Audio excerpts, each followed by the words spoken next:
Mia horror stories.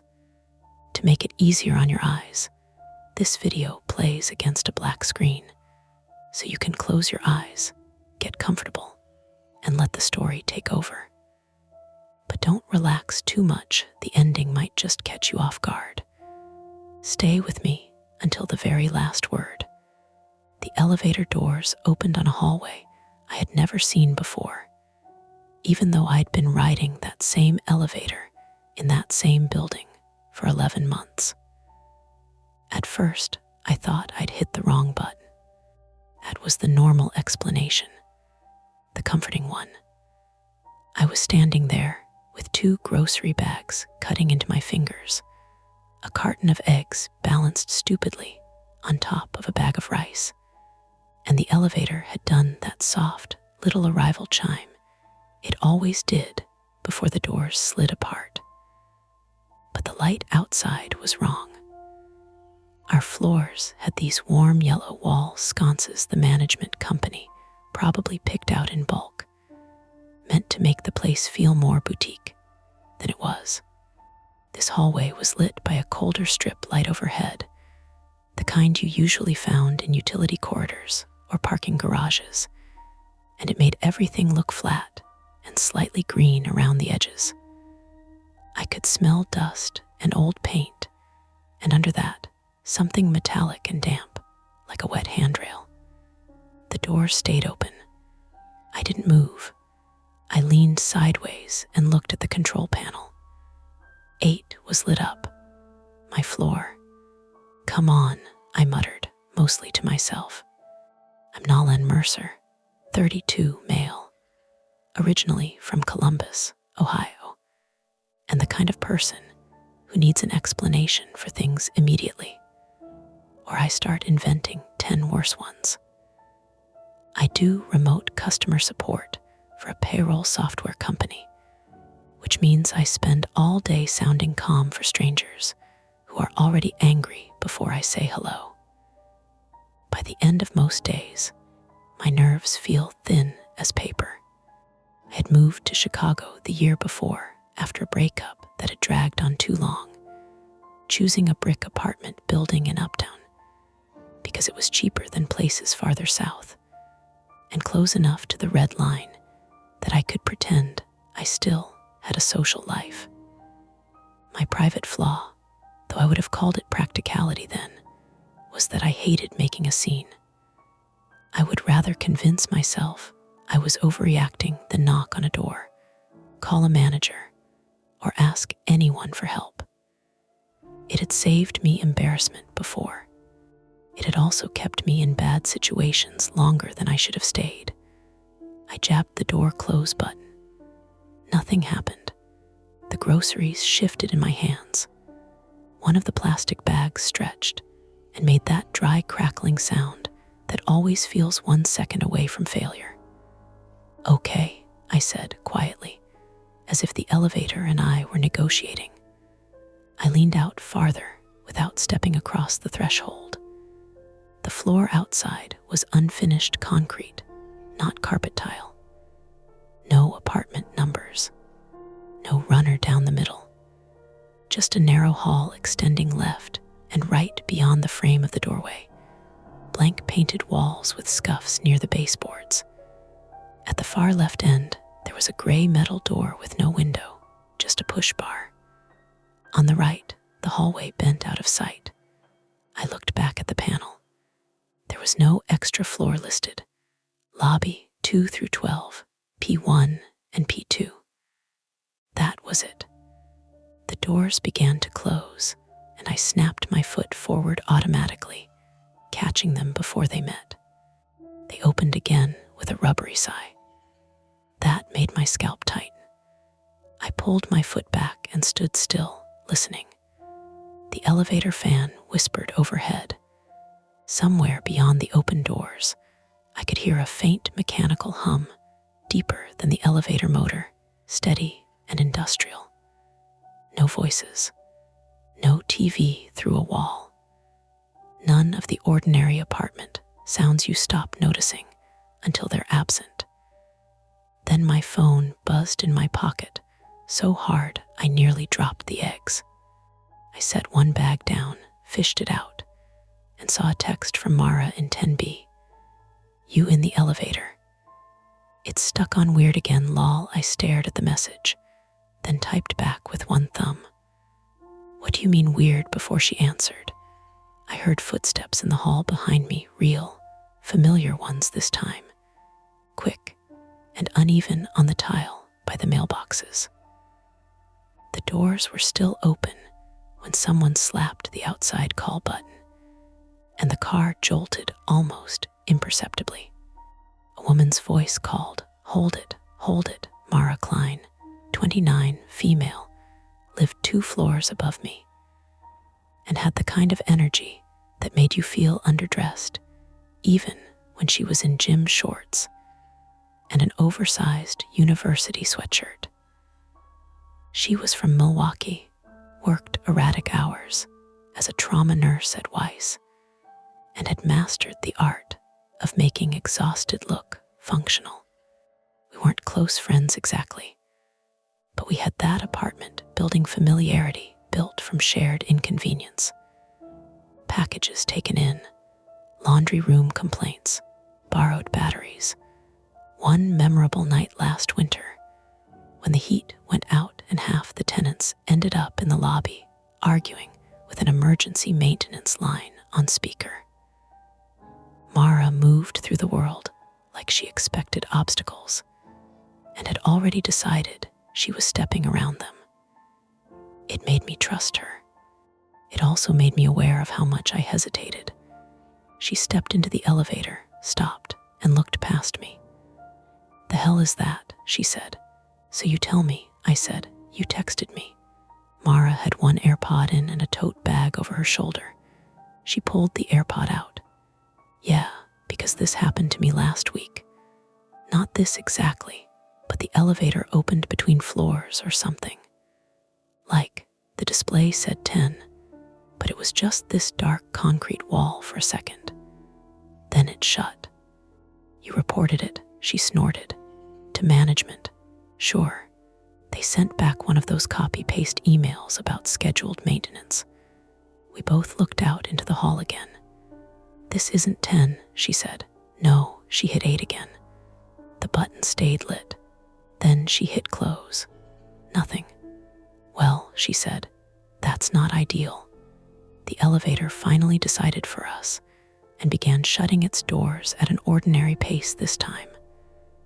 Mara put a hand out, not to stop them, just to feel the edge as they passed. Rubber seals brushed her knuckles. Let it go, I said. The doors closed. The car gave a small thunk, like a gear catching, and started moving up. We both looked at the floor indicator. It changed from 8 to 9. Then the elevator stopped at 9 and opened onto the normal 9th floor hallway with its beige carpeting, framed fake abstract art, and the smell of someone cooking onions. Mara let out a breath through her nose. Okay, great, perfect. Normal building stuff.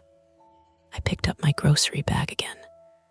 Maybe some service level, like a maintenance floor, in a 12-story apartment building. Maybe a mezzanine, old laundry room. I don't know. Then why isn't there a button for it? She had a point. A man passing by the 9th floor elevator bank glanced in, saw us just standing there, and kept going. Life continuing around a weird thing always makes the weird thing feel worse. We rode up to 10 with no more problems. Mara didn't get out right away. She looked at the panel, then at me. You saw the display say 8, right? Yes. And it opened onto whatever that was. Yes. Good, she said. Not just me then. She stepped out onto her floor, then leaned back in before the door shut. Don't let them tell you misread it. The doors closed again, and I went up one more floor to mine. The 8th floor looked exactly like it should. Same lights. Same tired runner carpet. Same dent in the wall near 8C, where somebody's couch had clipped it moving in. Mrs. Alvarez from 8A, one of her plants out again. A spider plant with brown tips in a blue ceramic pot beside her welcome mat. Ordinary. Completely ordinary. My apartment was a one-bedroom facing the alley, and by the time I got inside, I had almost convinced myself the elevator glitch had been one of those urban building things people end up telling stories about because nobody really understands the machinery. I put the eggs away, shoved the frozen stuff into the freezer, and stood at my sink longer than necessary, looking out through the narrow window above it at the back lot. Rain had started while I was at the store. A thin mist at first, not enough to hear, then a steadier patter that darkened the dumpster lids and slicked the concrete by the garage entrance. I should say this too. I don't like enclosed spaces any more than most people do, but my problem wasn't elevators exactly. It was the idea of being trapped where other people couldn't hear me. When I was 14, an old freight elevator at a hotel in Cincinnati had stalled while I was inside it with my dad and younger sister. We were only stuck for 23 minutes. My father timed it later, but memory doesn't care about actual duration. What stayed with me was the heat, the smell of machine oil, and my sister crying while my dad kept pressing the alarm button that either wasn't working or wasn't loud enough to matter. I learned something in that metal box that I had never fully unlearned.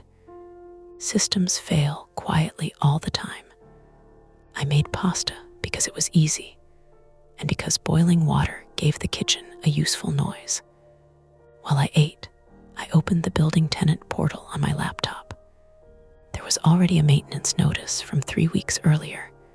Elevator modernization inspection scheduled Tuesday, 9 a.m., 12 p.m. Temporary service interruptions possible. Nothing else. No follow-up. No incident report. I clicked through the old notices until they blurred together HVAC filter replacements, package room overflow, an apology for rooftop noise during masonry repairs. Then Mara texted again. "I'm not crazy, right?" I sent back. No, a few dots appeared, vanished, then came back. I asked Lewis once, and he said there used to be service space between floors in older buildings. But he was weird about it. Louis Becerra, 46 male, was the evening doorman 3 nights a week and weekend maintenance backup when the actual maintenance contractor stopped answering his phone. He had a careful way of talking that made every sentence sound pre-edited, as if he had learned long ago that tenants only heard half of what you said, and management heard the other half.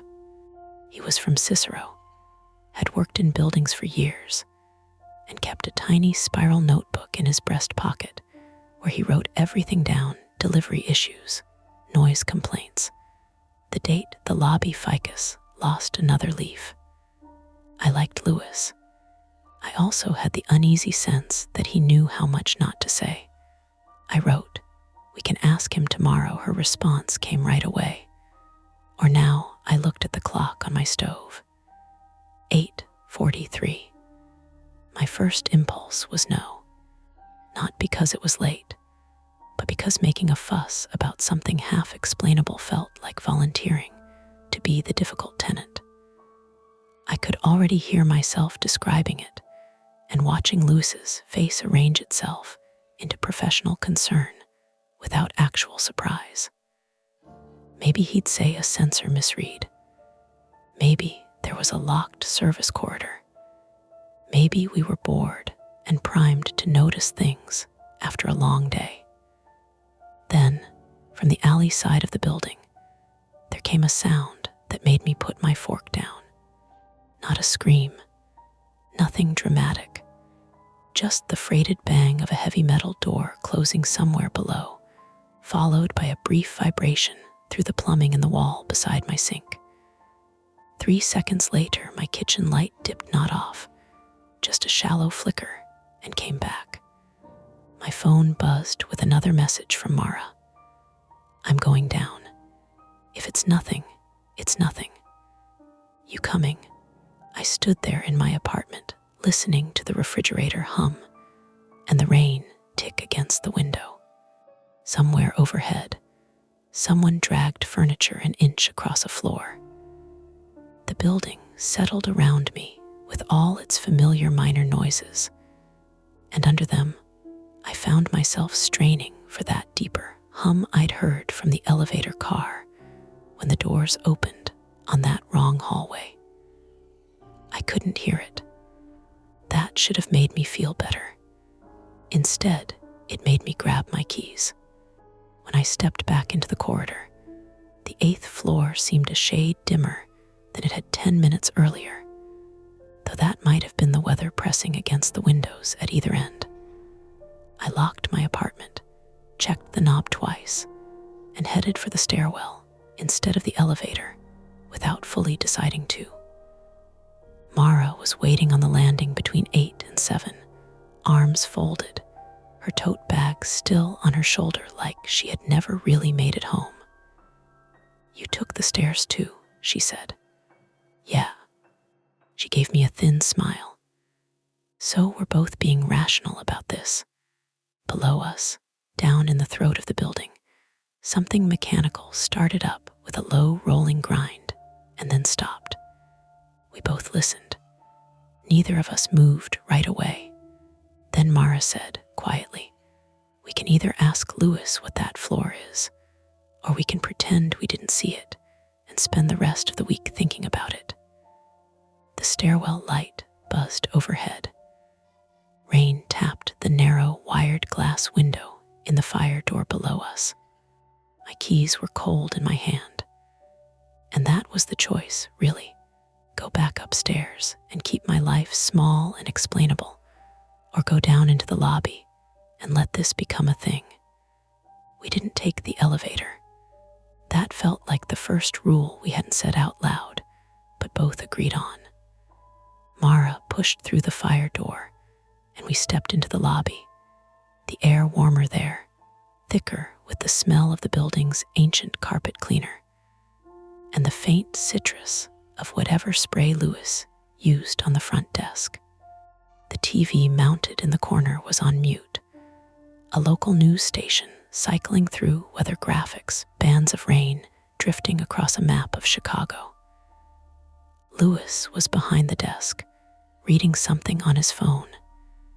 He looked up as we came in, the way he always did, quick and attentive. Evening, he said. Hey, Mara answered, already walking toward him. I hung back half a step, keys still in my hand. Lewis took in both of us at once, the fact that we'd come down together, the fact that we weren't just passing through. His eyes lingered a fraction longer than usual. Everything okay? Mara didn't ease into it. The elevator's acting up again. Lewis's mouth tightened, not quite a frown, but enough that I noticed. What's it doing? He asked. It opened on a floor that isn't a floor, I said before Mara could. My voice sounded steadier than I felt. Display said 8. It wasn't 8. Lewis set his phone down. Between floors. No, Mara said. A hallway, concrete, different lighting, like a service corridor or something. Lewis didn't answer right away. He leaned back in his chair, arms crossing loosely over his chest, like he was considering how much to give us. That elevator's due for a control board replacement, he said finally. It's been glitching on the floor sensors. Sometimes it misreads position. That explains the number, I said. It doesn't explain the hallway. Lewis glanced toward the elevators, then back at us. There are utility spaces in the building that tenants don't access. Electrical, plumbing, that kind of thing. Older construction, you get some odd layouts. Then, why did the doors open? Mara pressed. If it's not a tenant floor, shouldn't it just skip it? In theory, yeah. But it didn't. No, he admitted. The rain picked up outside, louder now against the glass doors. A couple came in from the street, shaking water off umbrellas, laughing about something. They walked past us like we were part of the furniture. I said, "Did anyone else report this?" Louis hesitated. "Louis," Mara said, softer this time. "Come on." He exhaled slowly. "I had a call about an hour ago. Tenant said the elevator opened onto a weird maintenance hallway. I told them to take the stairs if they were concerned." "Who?" I asked. "Unit 6F Daniel, I think." Tapped his notebook, flipping it open to a page filled with tight, slanted handwriting. "Daniel Kessler, mid-30s. Is he still in his unit?" Mara asked. Louis didn't answer immediately. He looked toward the elevators again, then at the desk phone. "I haven't heard back," he said. "Why?" "Because if the elevator's opening onto places it shouldn't," Mara said, "and it's not consistent, then someone could get stuck somewhere they're not supposed to be." The words landed heavier than I expected. Stuck somewhere they're not supposed to be. My chest tightened a little. Louis shook his head. "It wouldn't lock someone in. The doors have safety overrides. Even if the system glitches, you can force them open from inside." "Unless the power dips," I said, thinking of the flicker in my kitchen. Louis's eyes flicked to me. "You had a power issue. Brief. Light dipped for a second." He didn't like that. I could see it in the way his jaw set. Mara leaned her elbows on the desk. "Can we check on 6F?" Louis looked at the clock on the wall. 8:52. "I can call him," he said. "Call him," Mara agreed. Louis picked up the desk phone and dialed. The line rang. Once, twice, 3 times. No answer. He hung up and tried again, this time letting it ring longer. Same result.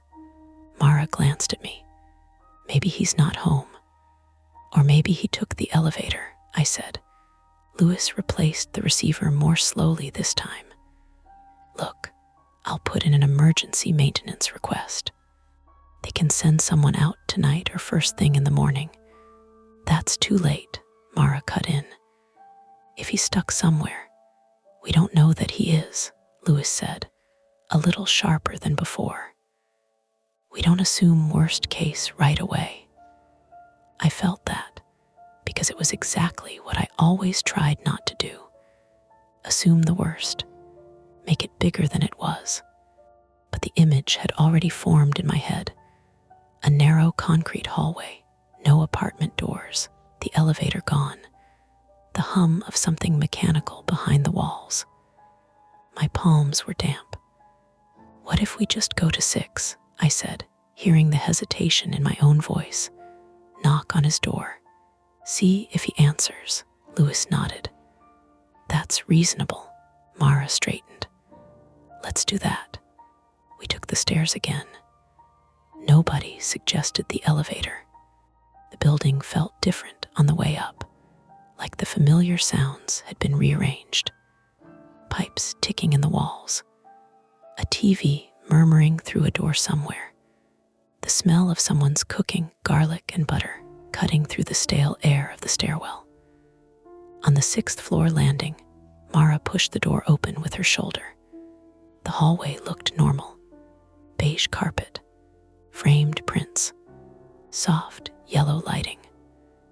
A trash bag sat neatly tied outside 6C, waiting for someone to take it down. We walked to 6F. Mara knocked first.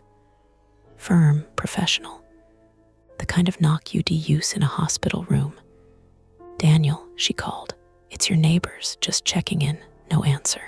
She knocked again, louder this time. "Daniel," I leaned closer to the door, listening. Nothing. No footsteps, no movement. Mara tried the handle out of instinct. Locked. Okay, she said, stepping back.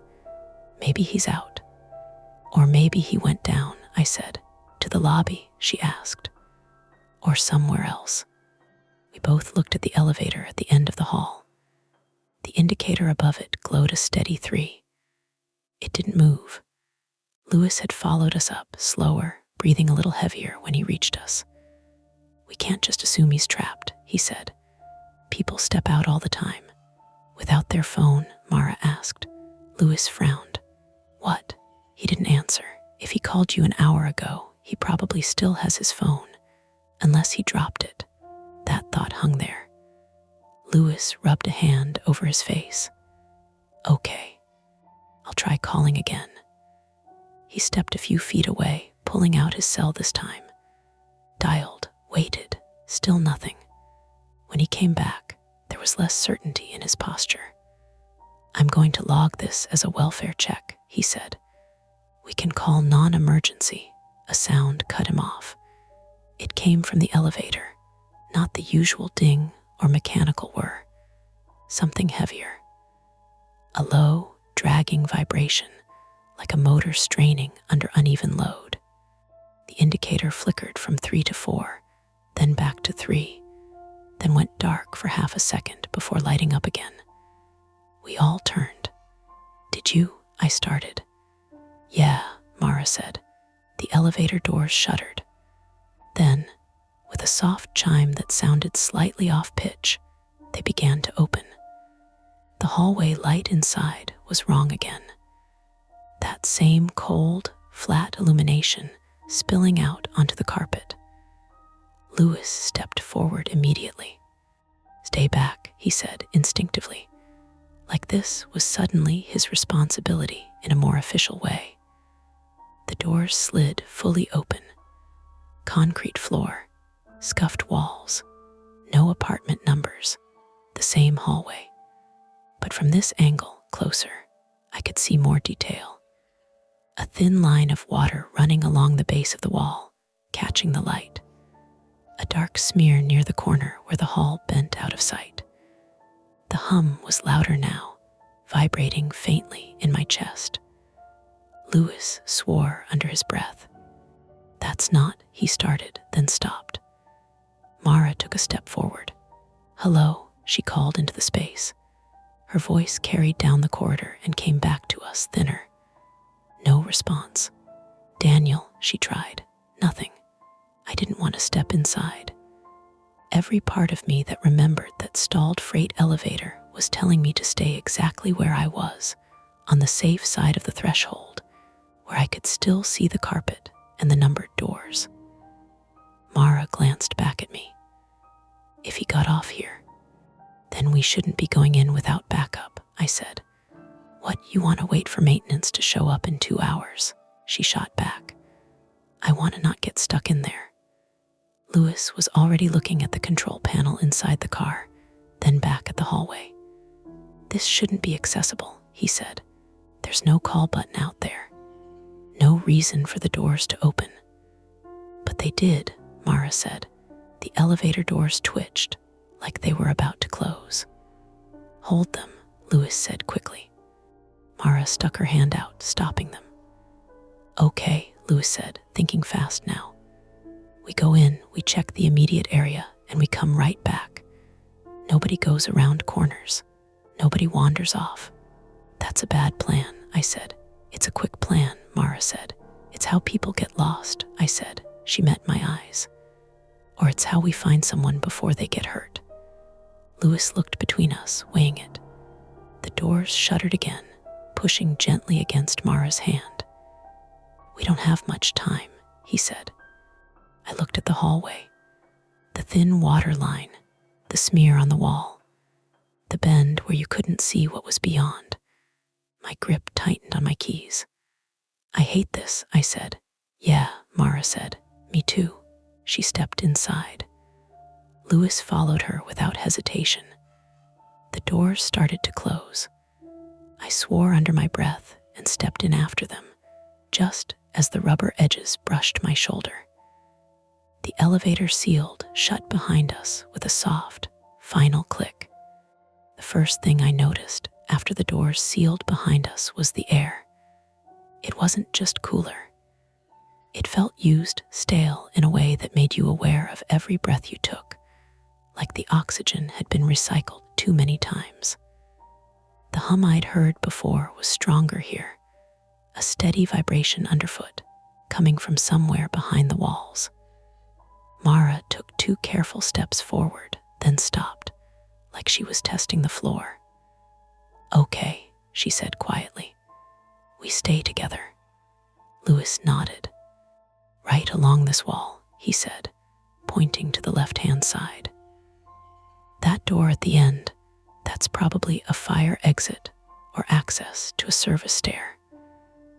The hallway stretched maybe 30 feet straight ahead before bending to the right. Concrete underfoot, slightly damp in patches. The thin line of water I'd seen from the elevator ran along the base of the wall like something had leaked and then settled. The smear near the corner looked darker up close, like a handprint dragged sideways, but not clearly enough to be sure. I swallowed. "Daniel," Mara called again. Her voice echoed, but not cleanly. The sound bounced back unevenly, like the walls weren't straight or the corridor widened somewhere out of sight. No answer. Behind us, the elevator gave a soft, mechanical click. I turned instinctively. The doors were still closed. No panel visible from this side. Just a flat seam where they met. "Let's not let that close again," I said. "It already is closed," Mara said. "No, I mean not leave it, not go too far," Louis frowned. "If we don't check around the corner, we're not checking anything." "That's exactly what I'm saying," I snapped, then immediately regretted the edge in my voice. "We don't know what's back there." Mara looked between us. "We check the door first, then we decide." That felt manageable. A smaller step. We moved together, shoes sticking slightly on damp concrete. The hum deepened as we walked, and I could feel it through my knees, up into my chest. At the end of the hall, the gray metal door came into full view. Push bar, no window. There was a small red exit sign above it, but it was dimmer than it should have been, like it wasn't getting full power. Louis stepped forward and pressed the bar. Nothing. He pushed harder. The door gave a fraction, then stopped. "Stuck?" Mara asked. "Or locked," Louis said. "Fire exits aren't supposed to lock," I said. "Also not supposed to be accessible from an elevator that doesn't stop here," he shot back. He tried again, shoulder this time. The door rattled, but didn't open more than an inch before something caught it. "Something's blocking it," he said. "From the other side?" Mara asked. "Feels like it." I stepped closer despite myself and peered into the narrow gap. Darkness beyond, and a faint smell of something wet. Not fresh water, older, like a basement that hadn't been properly dried after a flood. "Okay," Mara said, exhaling. "So that's not our way out." Louis straightened, wiping his hands on his pants. We checked the corner. I hesitated. The elevator was behind us. Out of sight now. That mattered more than I wanted to admit. "Just a quick look," Mara said, softer. "If he's here, he's probably not far." Or he had gone farther than he should have. We moved toward the bend. The smear on the wall was clearer now. Not a handprint exactly. More like something had been dragged, fabric maybe. Or someone's sleeve. There were faint streaks leading around the corner. Mara saw it too. "That's not great." "No," I said. We rounded the corner. The hallway continued another 20 feet, then split. One branch angled slightly left, the other right, both narrower than the main corridor. The lighting here flickered more noticeably, a subtle stutter every few seconds. On the right-hand branch, I saw something that made my stomach drop.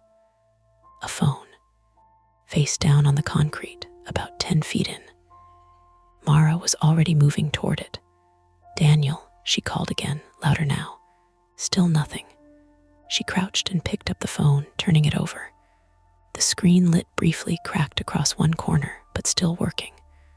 A lock screen with missed calls. The name at the top, Lewis, front desk. Lewis leaned in. "That's him," he said. "That's Daniel's number." "Battery's low," Mara said, "like really low." "Why would he drop it?" I asked. "Maybe he didn't mean to," she said. "Or maybe he did," Lewis added. We all looked down the right-hand branch. The hum was louder there. "Okay," Mara said, "we follow this carefully. Or we go back and call emergency services," I said. "And tell them what?" she asked.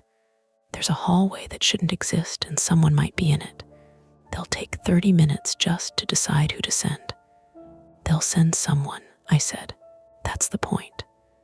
"And if he's injured," she said, "or worse." Lewis shifted his weight. "We go 10 feet in," he said, "no more. If we don't see anything, we go back." I hated that plan, but I also hated the idea of leaving someone down here. "Fine," I said. We moved into the right-hand branch. The space tightened immediately. The walls were closer, the ceiling lower. Pipes ran overhead, some wrapped in insulation, others bare metal. One of them dripped steadily onto the floor, feeding the thin stream of water we'd seen earlier. The air smelled sharper here, metallic like rust. We went 10 feet, then 15. The floor sloped slightly downward. "Do you feel that?" Mara asked. "Yeah," I said. "We're going down." Lewis stopped. "That's not good." "Why?" I asked. "Because service levels usually run horizontal," he said. "Not down like this." We kept going anyway. At around 20 feet, the corridor opened into a small utility room. Concrete walls, a low ceiling, and a bank of electrical panels along one side. The hum was loud here, almost a buzz. And there, against the far wall, a shape. I froze. "Daniel," Mara said, stepping forward. The shape didn't move. My heart was pounding so hard I could feel it in my throat. Mara crouched, reaching out, and then she let out a short, sharp breath. "It's a jacket," she said. I blinked. "What?" She picked it up, shaking it out. A dark windbreaker, damp at the hem. Lewis exhaled. "Jesus." For a second, my legs felt weak. The adrenaline hit, and then drained all at once, leaving a hollow space behind it. "That looked like," I started. "Yeah," Mara said, "I know."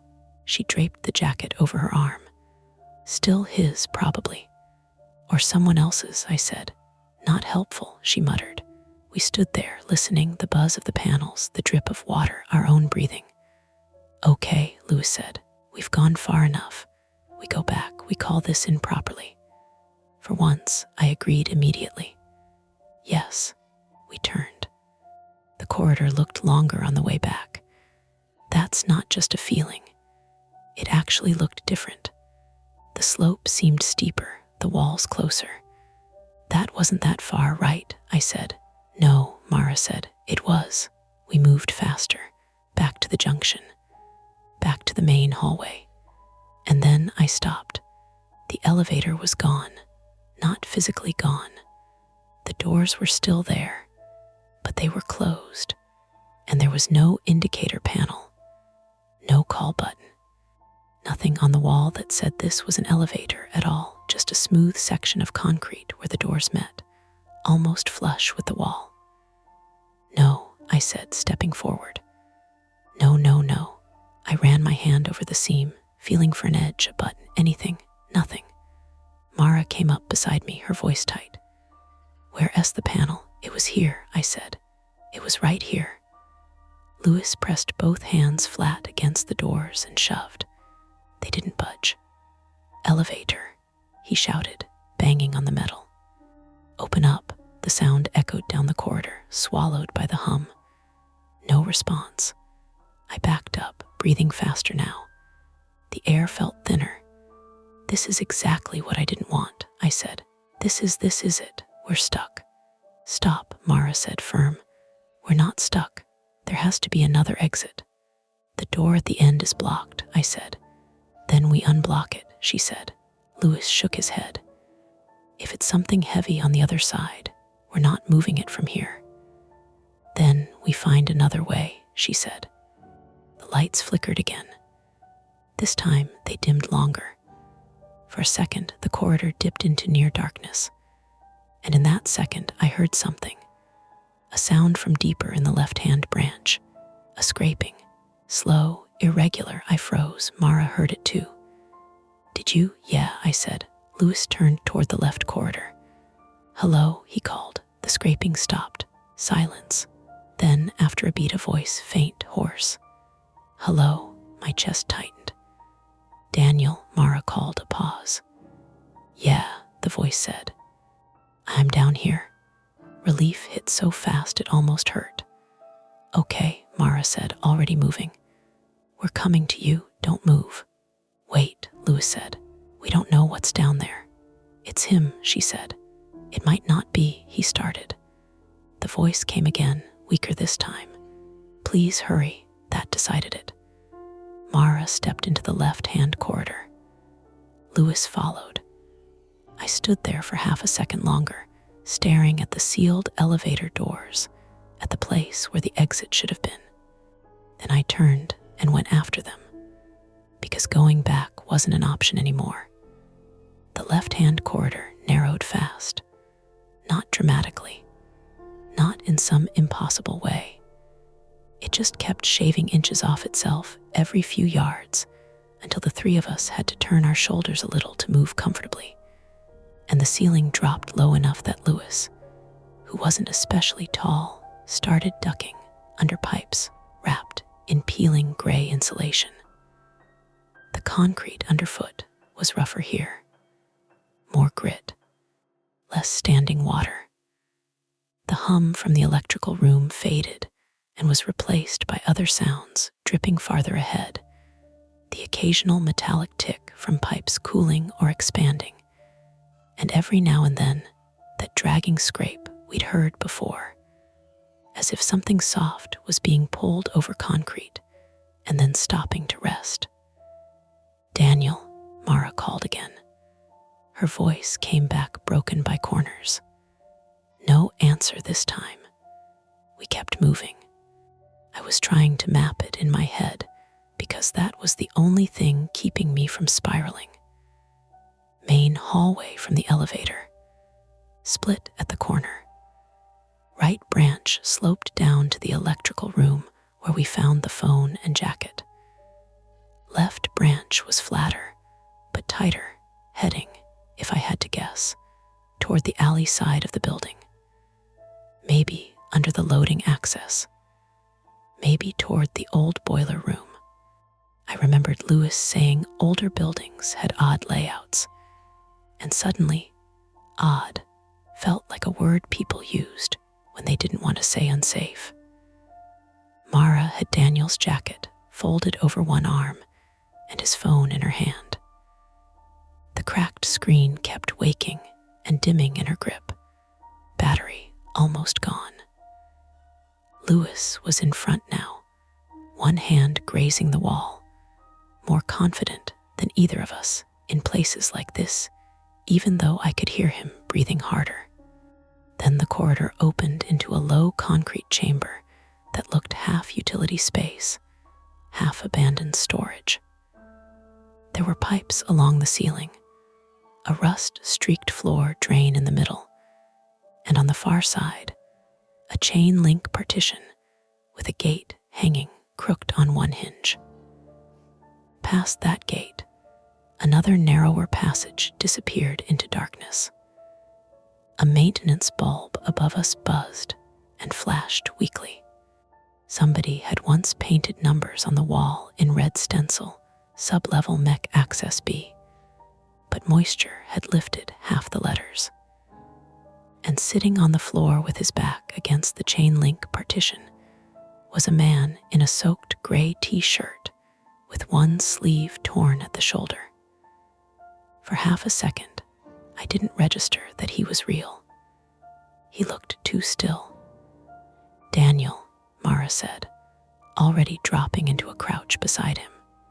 Daniel Kessler, 36, male, looked younger and older at the same time, the way frightened people do.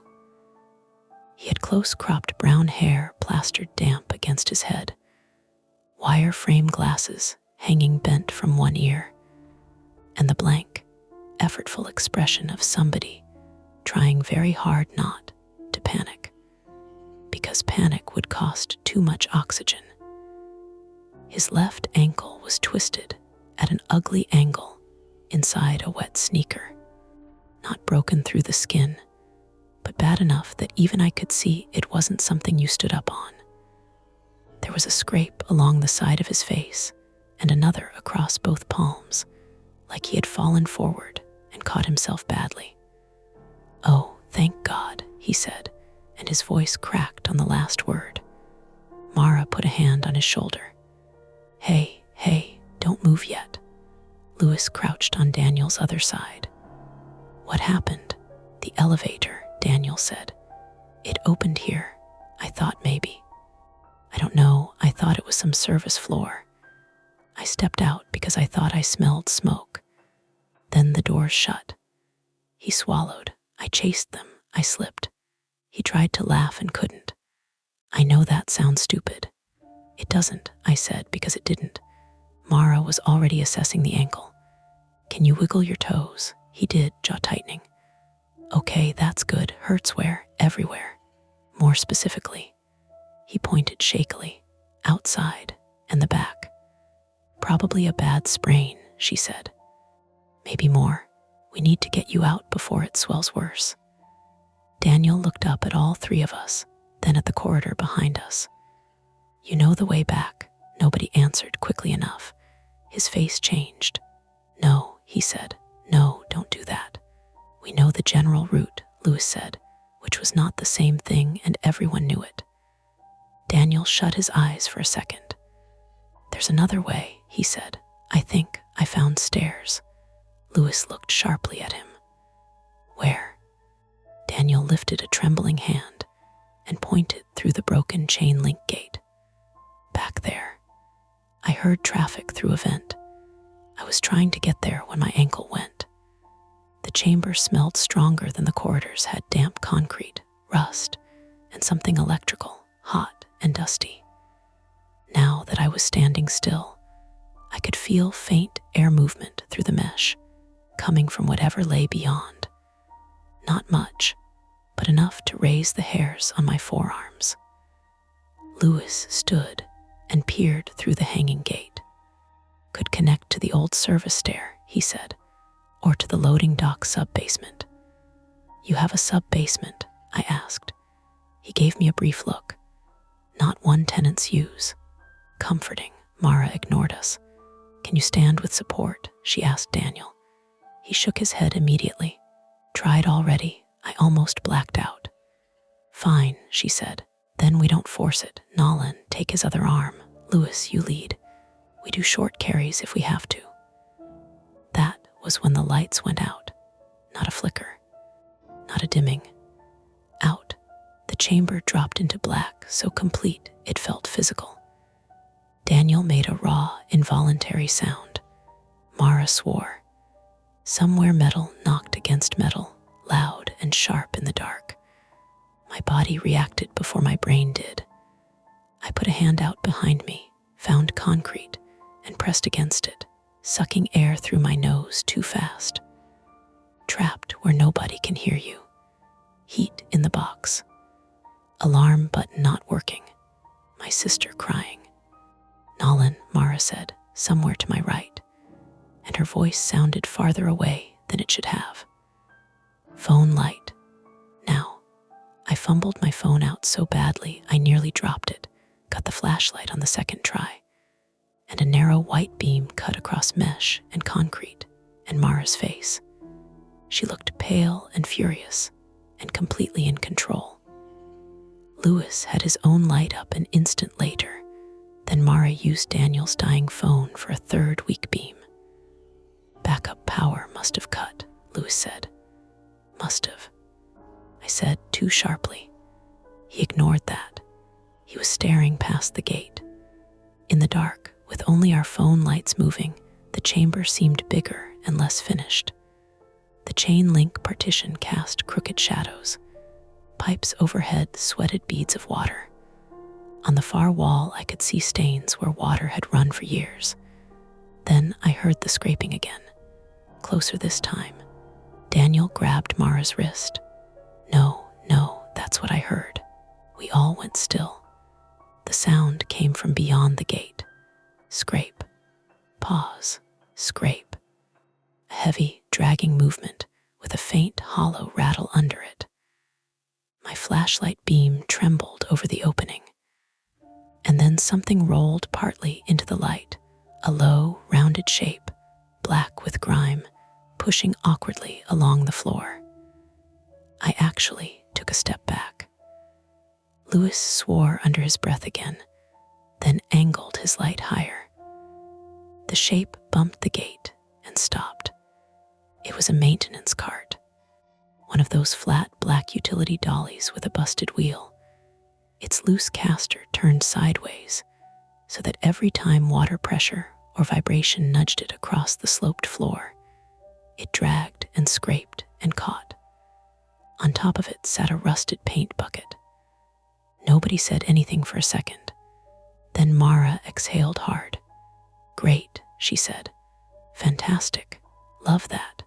I laughed once, ugly and breathless, because my body needed somewhere for the panic to go. Daniel did not laugh. He looked like he might throw up. Okay, Mara said, resetting. Good, it's a cart. We move. Lewis took the crooked gate and yanked it wider.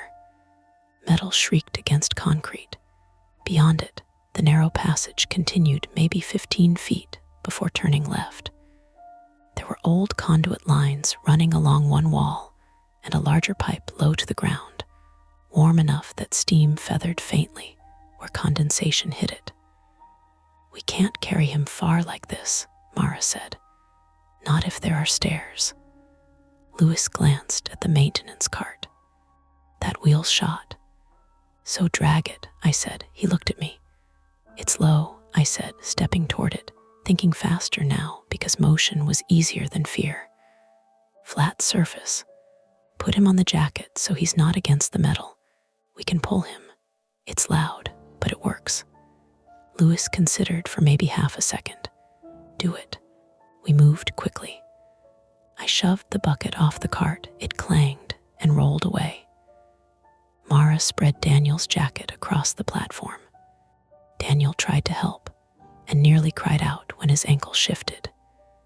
Together, awkwardly, apologizing more than we needed to, we lifted him under the shoulders and knees and set him onto the cart. He clenched his teeth so hard the muscles in his jaw jumped. Sorry, Mara said. Keep saying that, and I'm going to start charging, he managed. That was good. Gallows humor meant he was still with us. Lewis took the front edge of the cart. I took one side, Mara the other. The ruined wheel made the whole thing pull left and shriek every few feet, but it moved. The passage beyond the gate turned out to angle down slightly before bending left into a cinder block stairwell with a steel handrail bolted to the wall. The paint on the walls had once been white, maybe. Now it was the color of old dishwater. A sign on the wall read dock/boiler/street access with an arrow down. And under that, in newer marker, someone had written not for tenant use. Street access, Mara said. Lewis nodded once. If the bottom door still opens. If, Daniel said faintly from the cart. We got him to the first landing. Stairs down 6 steps, then a turn, then another flight. No elevator here, no choice but muscle. The stairwell was too narrow for 3 people abreast, so we changed tactics. Lewis went backward down each short flight, pulling from the lower end of the cart, bracing and guiding. Mara and I kept the upper end lifted so Daniel's injured leg stayed as stable as possible. Every landing was a brief, shaky rest.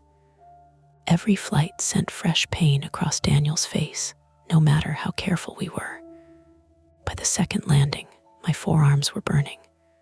By the third, sweat was running down my back despite the cool air. And then the smell hit us.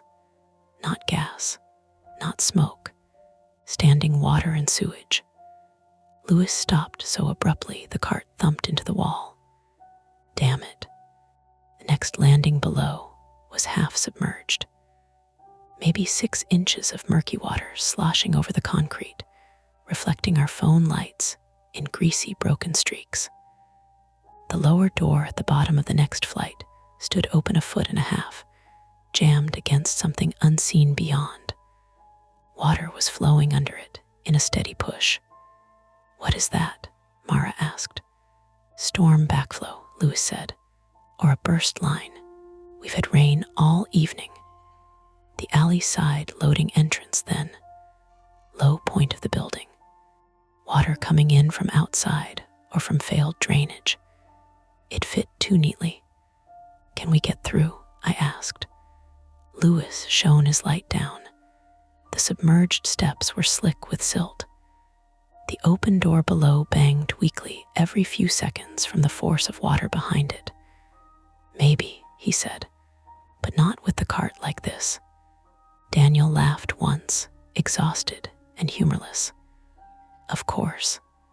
We stood there, all 4 of us breathing hard. And this was the moment when the whole thing could have broken, when somebody said it was impossible, when somebody insisted on the wrong route just because it was the only one visible. Instead, Mara crouched by the water line and watched the movement. "It's not that deep," she said, "and the pressure's coming from outside that door, not from above us. If we get him on 2 shoulders, one person stabilizes the ankle, one person opens the door farther, one person checks what's on the other side. It could be deeper beyond," Louis said. "Then we come back up." "To where?" I asked before I could stop myself. "To the elevator that disappeared." Silence. "That landed." Louis rubbed a hand over his mouth. "There's one more option," he said. "Boiler corridor on this level might connect back toward the blocked exit door near the elevator. If whatever blocked it was on the other side, maybe we clear it from here." "Which means going farther into the building," I said. "Drier than this," he said. "Also farther." Daniel was shivering now, shock or cold or both. "Please don't argue over me," he said quietly. "Pick something." Mara looked at me. "You want it back. Boiler corridor might get us back." She was right, and I hated that she was right, because the thing I'd wanted all night was the simplest route to an ordinary hallway with apartment numbers and soft yellow lights. Boiler corridor sounded like the opposite of that. It sounded like the building's buried spine. Still, water plus stairs plus a man with a ruined ankle was a bad equation. Louis pointed to a steel door on the landing level with chipped stenciling. Boiler/return loop. "I've never used this route," he admitted, "but it should run parallel to the main mechanical hall and reconnect." "Should," I said. His temper flashed for the first time. "You want certainty, Nolan. In here, I don't have any." That shut me up. We left the flooded stair and dragged Daniel's cart through the boiler door. The heat hit immediately. Not blazing, but a thick mechanical warmth that smelled of hot metal, old dust, and oil. The corridor beyond was longer than any of the others, with larger pipes lining both walls and overhead valves every few yards. The floor was dry here, but the air felt tighter, more claustrophobic. Phone lights glanced off gauges and numbered tags. Somewhere ahead, a motor cycled on and off with a chest-deep thrum. "This runs under the back half of the building," Louis said, half to himself. Laundry, old storage, pump room. That was the clear geography of it. We were no longer just under a phantom floor. We were inside the systems that kept the whole building alive and mostly invisible. And something in those systems had gone wrong enough to make hidden spaces suddenly reachable and normal exits suddenly unreliable. We dragged Daniel forward. At first, the corridor stayed straight. Then it narrowed around a bank of older boilers, forcing a single file. On the far side was a heavy fire door standing slightly ajar. Cold air moved through the gap. Louis reached it first and pulled. The door opened onto the back side of the gray exit door we had found in the very first corridor.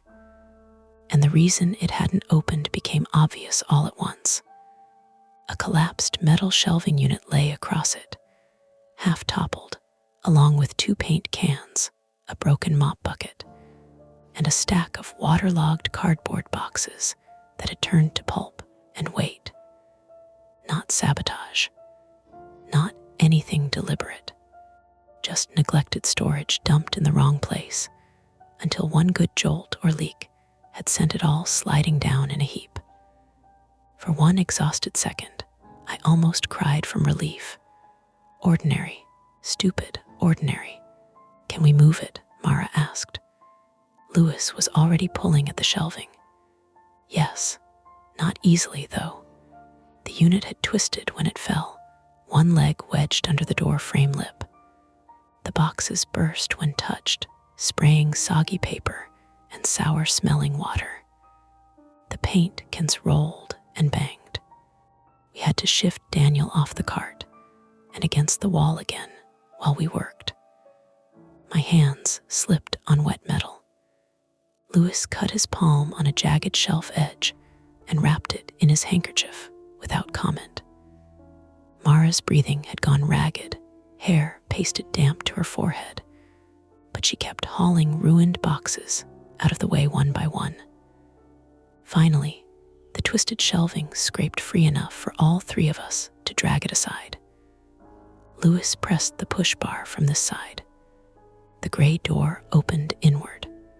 Beyond it was the original corridor, the one that led straight back to the elevator.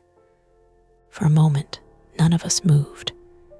We just looked at it, as if it might vanish if approached too quickly. Then the building made the choice for us. A deep crack sounded somewhere behind us in the boiler corridor, followed by a violent metallic bang. The floor jolted under our feet. One of the overhead pipes screamed with sudden pressure, and a jet of hot water blew sideways from a ruptured seam, hammering the wall where Daniel had been sitting less than a minute earlier. "Move," Mara shouted. Steam burst across the corridor, dense and white and blinding. The temperature jumped instantly, wet heat slamming into my face and hands. Daniel cried out. Louis grabbed one side of the cart. I grabbed the other, and Mara half lifted Daniel's injured leg clear as we shoved him through the gray door. The steam rolled after us. Louis slammed the door shut and threw his weight against it as hot water battered the other side. The metal shuddered in the frame. "Go," he yelled. We took the cart and ran, or as close to running as possible, down the concrete corridor toward where the elevator should have been. It was there. The doors were open. Warm yellow hall light spilled from inside the car, impossibly normal now. And beyond the open doorway, I could see carpet. Beige carpet, framed art, apartment hallway. Real. Mara looked at Louis. Louis looked at the rupturing steam beginning to push under the gray door behind us. There wasn't time for debate. We hauled Daniel into the elevator. I hit the button panel, visible again, blessedly visible, and punched 6, 8, lobby, all of them. The doors started to close. Louis made it in at the last second. The car shuddered upward. Nobody spoke. Daniel was shaking uncontrollably now. Mara kept one hand on his shoulder and the other pressed against his ankle to keep it still. Louis leaned back against the wall, his cut palm dripping through the handkerchief.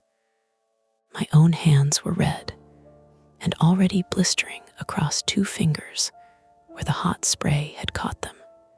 The elevator chimed at lobby and opened onto the building's perfectly ordinary entrance area with its citrus cleaner smell and mute television and rain-muted glass doors. Ordinary except for us. Louis yelled for someone to call 911 before the doors were fully open. Mara and I got Daniel out onto the lobby floor. A resident screamed. Somebody else started filming, and then, after one look from Mara, shoved the phone away and ran for towels instead. I sat down hard against the wall because my legs had stopped asking permission. The conflict was over by then, technically. We were out. Daniel was alive. There were lights and voices and other people, and all the harmless aggravations of a normal building. But even as the lobby filled with movement, sirens outside, wet boots on tile, the front doors opening and closing, I kept looking over at the elevator, half expecting the floor indicator to show a number that wasn't there. The ambulance took Daniel first. They wheeled him out on a stretcher that squeaked at one wheel, his injured leg braced and elevated, his face pale under the harsh white of the lobby lights. Mara rode with him, still in her damp sweatshirt, her hair pulled back in a rough knot with someone else's elastic. She gave me a quick look before the doors closed, more a check-in than a goodbye, like she was making sure I was still anchored to something solid. "I'll text you," she said. "Yeah," I said, and the doors shut, and the sirens swallowed them. The paramedics had looked at my hands next, blistering across 2 fingers and the side of my palm, red and already tightening. "Not severe enough for the ambulance," they said. "Clean it, cool it, keep it covered. Follow up if it worsens." They asked questions in a calm, efficient rhythm that made everything feel procedural, even the parts that still didn't fit neatly into a form. What happened? Where were you located? Was there visible smoke? "No," I said, "just heat, steam, from a pipe." Louis stood off to the side while they worked, his own hand wrapped in a fresh bandage someone had brought from a first aid kit. He looked smaller somehow, not physically, but in the way he held himself, like the edges of his usual certainty had been shaved down. When the paramedics were done with me, they turned to him. "You should get that stitched," one of them said, nodding at his palm. Louis shrugged. "I've had worse." The paramedic gave him a look that said he didn't believe that and didn't have time to argue. "At least clean it properly," he said. After they left, the lobby felt too quiet. The TV was still on mute. The rain had slowed to a steady drizzle, tapping softly against the glass doors. A few tenants lingered, speaking in low voices, replaying what they'd seen, already turning it into a story that would travel floor to floor by morning. Someone from management arrived about 15 minutes later. Not the building manager we usually dealt with, but a younger guy in a fitted jacket and 2 bright shoes, carrying a tablet and a look of practiced concern. He introduced himself as Eric, corporate operations, and immediately started asking Louis questions in a tone that was friendly but edged. "Can you walk me through exactly what happened?" Louis did, carefully. He didn't speculate. He didn't mention anything he couldn't tie to something physical: elevator malfunction, blocked exit, burst pipe, flooding near the loading access. He spoke like he was writing it down in that spiral notebook in his head. Eric nodded along, tapping at his tablet. "And the tenants?" he asked, glancing at me. "We went to check on a reported issue," Lewis said. "Found a resident injured in a restricted service area." "Restricted," Eric repeated. Lewis held his gaze. "Yes." Eric's mouth tightened almost imperceptibly. "We'll need incident statements from everyone involved." "I'll give one," I said. He turned to me, his smile returning like a switch had been flipped. "Great. We appreciate your cooperation." He didn't ask how I was. Not really. Not beyond the kind of question that expected a quick, unexamined answer. "I'm fine," I said anyway. It wasn't entirely a lie. They shut the elevator down that night. 2 men from a maintenance contractor arrived just before midnight, hauling tool cases and speaking in low, technical shorthand that sounded like a different language. They put up a temporary sign over the call buttons: "Out of service. Use SDARS." One of them pried open the control panel with a flathead screwdriver, while the other traced wires with a tester that beeped intermittently. I stood in the lobby longer than I needed to, watching them. "You should go home," Lewis said quietly. I looked at him. "You," he gave a small, humorless smile. "I'm here till morning. You going to tell them everything?" I asked. "I told them what I saw," he said. "What they do with that is not up to me." "That corridor," I said.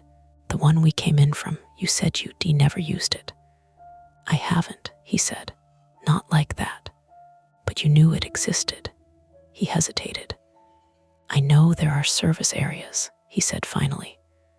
"Every building has them. You don't need to know the exact layout to know they're there." "That's not the same thing," I said. "No," he agreed. "It's not." We stood there for a moment, the hum of the building settling back into something familiar now that the immediate crisis had passed. "You going to sleep tonight?" he asked. "I'll try," I said. "Take the stairs," he added. I was planning on it.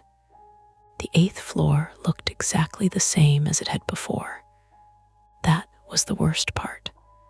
The same carpet, the same lights, the same dent in the wall near 8C. Mrs. Alvarez's spider plant was still outside her door, leaves drooping slightly from lack of water. My apartment door was exactly where I'd left it. I unlocked it, went inside, and locked it again. Checked the knob twice. Habit. The kitchen light came on without flickering. The refrigerator hummed. The window over the sink showed the alley slick with rain, the dumpster lids reflecting the streetlight in dull, broken shapes. I stood there for a long time without moving. Then I ran cold water over my hand and watched the skin tighten and pale under it. Sleep didn't come easily. When it did, it came in short, shallow stretches that broke apart at the smallest sound: the radiator ticking, a car passing outside, someone walking in the hallway. Every time I woke, I had the same disorienting second where I couldn't tell if I was in my bed or back in that corridor with the low ceiling and the hum in my bones. Round 3 in the morning, I gave up and sat at the kitchen table with my laptop. There was already an email from management. Subject: urgent. Building systems notice. It was written in the same careful, neutral language as every other notice, but the content was more direct. Due to a mechanical failure affecting the elevator control system and a related plumbing issue in a restricted service area, the main elevator will remain out of service pending inspection and repair. Residents are advised to use the stairwells until further notice. No mention of Daniel. No mention of a hidden corridor. No mention of how a restricted area had become accessible in the first place. At the bottom, a line in bold. Residents are reminded that entry into non-designated areas is strictly prohibited. I stared at that sentence longer than I needed to. Then I closed the laptop. Mara texted around 7. He's okay. Fracture in the ankle. Surgery later today maybe. You. I typed back, hands bad but manageable. You stay overnight. A few minutes passed. Yeah, he was asking about you. We both owe you. I looked at the message for a while before answering. We all got each other out. Her reply came quick. Still, don't downplay it. I didn't respond to that. The building changed in small ways over the next few days. The elevator stayed closed, its doors sealed, and the call buttons dark. Printed sign replaced the temporary one, more formal, laminated. Elevator under repair. No access. Residents learned the rhythm of the stairs again. Conversations in the hallways lasted a little longer. People held doors open more often. There was a low, shared awareness that something in the building had failed in a way that wasn't entirely routine. Lewis worked his shifts as usual, but he looked tired in a way that didn't come from lack of sleep alone. When I saw him on my way out one afternoon, he nodded, then said, "They're bringing in a full inspection team tomorrow. Structural, mechanical, the works." "Good," I said. "Yeah," he said. "Good." He hesitated, then added, "They asked me if I'd ever noticed irregularities with the elevator before. And I told them it had glitches. Like I've told them before." He shrugged. "It's in the maintenance logs." "That's not the same as what happened," I said. "No," he said again. "It's not." We both knew what he meant. They reopened the elevator 5 days later. New control board, new panel. The inside looked slightly different, cleaner, the buttons more responsive, the floor indicator brighter. There was even a faint chemical smell, like fresh plastic and adhesive. I stood in front of it for a long time before stepping in. Not because I didn't trust it, because I knew exactly what it was capable of when it didn't behave. Mara came back from the hospital the same day, a duffel bag over her shoulder, hair pulled back tighter than usual. She saw me standing there and raised an eyebrow. "You getting on or just staring it down?" she asked. "Deciding," I said, "about whether I trust it." She looked at the elevator, then back at me. "Trust's not really the right word," she said. "It's a tool. It works or it doesn't." "That's exactly the problem," I said. She smiled faintly. "Then take the stairs." I have been. And my legs hate me. "Then get on the elevator," she said, "or don't. But standing here isn't doing anything." She stepped in without waiting for me, turned, and hit 10. The doors stayed open. She held them with one hand, looking at me. "You coming?" I hesitated. Then I stepped inside. The doors closed. The car moved. The hum was different now. Cleaner, more precise. No wobble in the floor indicator. No hesitation between numbers. We reached the 10th floor. The doors opened onto warm yellow light and carpet, and the smell of someone cooking. Normal. Mara stepped out. I stayed inside. 8, I said, mostly to myself, and pressed the button. The doors closed again. The elevator moved down. 9, 8, it slowed, stopped. The chime sounded exactly as it should.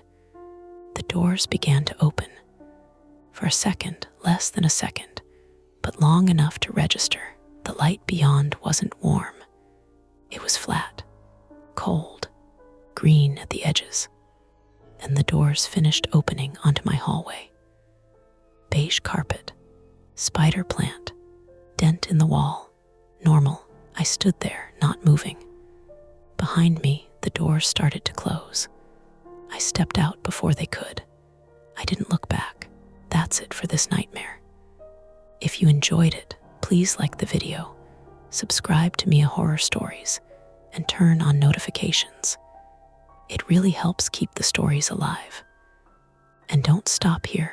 Dive into another one of our videos and keep the fear going. You're listening to Mia Horror Stories, and today's story is The Local Library Has a Restricted Section for Children's Books. The screen will stay completely black, letting your imagination do all the work. No visuals, no noise, just a story that creeps under your skin. Don't skip a second, because every detail builds to the chilling end you won't want to miss. The first thing that felt wrong was the sound.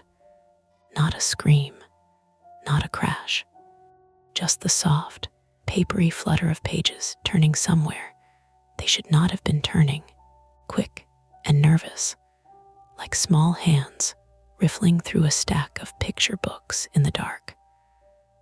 I was halfway up a rolling step stool in the children's room at the Maple Street Public Library, reaching for a warped plastic bin of board books someone had shelved on the wrong cart, when I heard it again. Flit, flit, flit. Then stillness. I looked over the tops of the low shelves toward the Storytime rug, its faded squares of red and blue and yellow lit by the late afternoon wash coming through the tall windows. Empty. The little wooden train table was empty too, a single block lying on its side beneath it. The puppet theater curtain hung open. No kids, no parents. We declosed the children's floor 20 minutes ago. Ben, I called, not loud enough to sound alarmed. No answer. Only the building settling around me, the old radiator ticking under the windows, the faint hum of fluorescent lights, the distant thud of the return slot downstairs swallowing someone's books. Normal sounds, ordinary sounds, the kind you stop hearing after a while, unless something nudges them out of place. I climbed down, one squeaking wheel at a time, and stood still. There it was again, a quick rustle from the back corner, beyond early readers and juvenile nonfiction, near the narrow hallway that led to the staff workroom and the locked archive room nobody but senior staff used anymore. Ben, I said again, sharper now. A head appeared over the end cap a second later.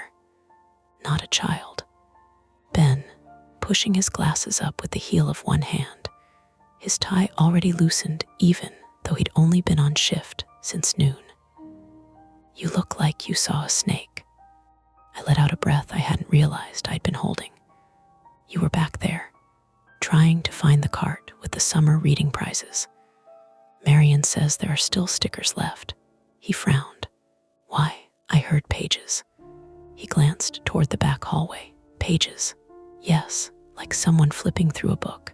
He shrugged, but not dismissively. Ben always looked like he was considering the possibility that something weird had happened, even if he didn't believe it had. Old building. Drafts. You know those thin pages in the easy readers? Drafts don't pick one corner of the room. He smiled at that, tired but polite. You want me to go arrest the wind? Ben Heller was 26, male, a library assistant, 6 months out of a master's program in Milwaukee. And so eager to be competent, it leaked out of him in odd ways, straightening chairs no one would use until morning, redoing labels that already matched, apologizing to patrons for things that weren't remotely his fault. He had the kind of face children trusted immediately, open and earnest, and the kind of shoulders that made him look younger when he slouched, which was often. If he had a flaw, it was that he wanted systems to make sense. If something didn't fit, he kept pushing at it until it did, sometimes past the point of good judgment. I liked him, most days. I'm serious, I said. I know. He adjusted the stack of prize flyers tucked under his arm. Did you check for a kid? We swept the floor. With witnesses. That got a small laugh out of him. Right, officer of the law. I bent to grab the bin I'd abandoned on the stool. A paperback with a chewed spine slid halfway out and landed at my feet. The very hungry caterpillar. Someone had taped the back cover twice. I shoved it in with the others. For a second, neither of us said anything. The room had gone back to itself. Dust and old glue and that faint, sweet smell from the toddler craft cabinet where glitter and dried-out markers lived. Outside, a pickup truck went by on Maple, bass rattling its frame. From downstairs, I heard the circulation desk phone ring once, then stop. See, Ben said gently. Haunting S over. Don't use that word in here, he blinked. Haunting. In the children's room, it feels tacky. That made him grin properly. Sorry, deeply unprofessional of me. I carried the bin to the reshelving cart and slid it into place. My arms ached pleasantly from a day of lifting returns and shifting display stands. It had been a long Wednesday, preschool story hour in the morning, a field trip from St. Agnes after lunch, then 3 separate parents asking if we had anything like Harry Potter, but less witchy. Small town library life. It was repetitive enough to be comforting if you were built for that sort of thing. I was, mostly. My name is Nora Bell. I'm 32, female, and for the last 4 years, I've been the children's librarian at Maple Street Public Library in Lake Geneva, Wisconsin. Before that, I was in Madison, then briefly at a school library outside Rockford. I had come back to southeastern Wisconsin because my mother's arthritis had gotten worse, because rent was cheaper here than in the city, and because a place like Maple Street still believed a children's librarian should know the kids' names and remember who was scared of chapter books and who secretly read 2 grades above level but hid it from their friends. It felt useful. It still does, most days. What I didn't advertise was that I hated locked rooms. Not in the cute, I'm claustrophobic, way people say when an elevator stalls for 30 seconds. I mean my chest turned shallow and hot if a door clicked shut behind me in a space with no windows. Childhood stuff, old stuff, the kind you file away and work around so neatly that people don't realize you're doing it. I took stairs instead of elevators. I propped basement doors with a wedge when I had inventory to do. I laughed it off. Most fears get easier when you give them boring names. Nora. I realized Ben had said my name twice. What? Marion wants the monthly weeding list before you leave. Of course she does. He offered me one of the flyers as if that helped. She's in her office. I know where Marion is. Marion Doyle was 58, female, the library director, and had the kind of composed face that could make a grown man lower his voice from 20 feet away. She dressed in soft cardigans and sensible shoes, and spoke to city council members the same way she spoke to 4th graders who had sticky hands, calmly, with no visible doubt that she would eventually get exactly the behavior she wanted. She had been at Maple Street longer than anyone else on staff. She knew where the pipes ran, which windows leaked in February, which trustees liked their reports printed instead of emailed, and which donors needed handwritten thank you notes. She also knew every unexplained oddity in the building and had a habit of answering questions 1 inch to the left of what you asked. I found her office door open downstairs, a yellow lamplight making a warm square against the carpet. She was standing at the filing cabinet with one drawer open, reading glasses low on her nose. "You have my weeds?" she asked without looking up. That sounded hostile. "That's because I've been doing budget revisions for 2 hours. She shut the drawer with her hip and reached for the list I held out. "Tell me you found enough damaged titles to make room for the spring donations. Enough to make 3 mothers write me concerned emails. Then you've done your job." Her office smelled like black tea and printer toner. Through the interior window behind her desk, I could see the circulation area, mostly dark now, except for the desk lamps. Rain had started outside without my noticing.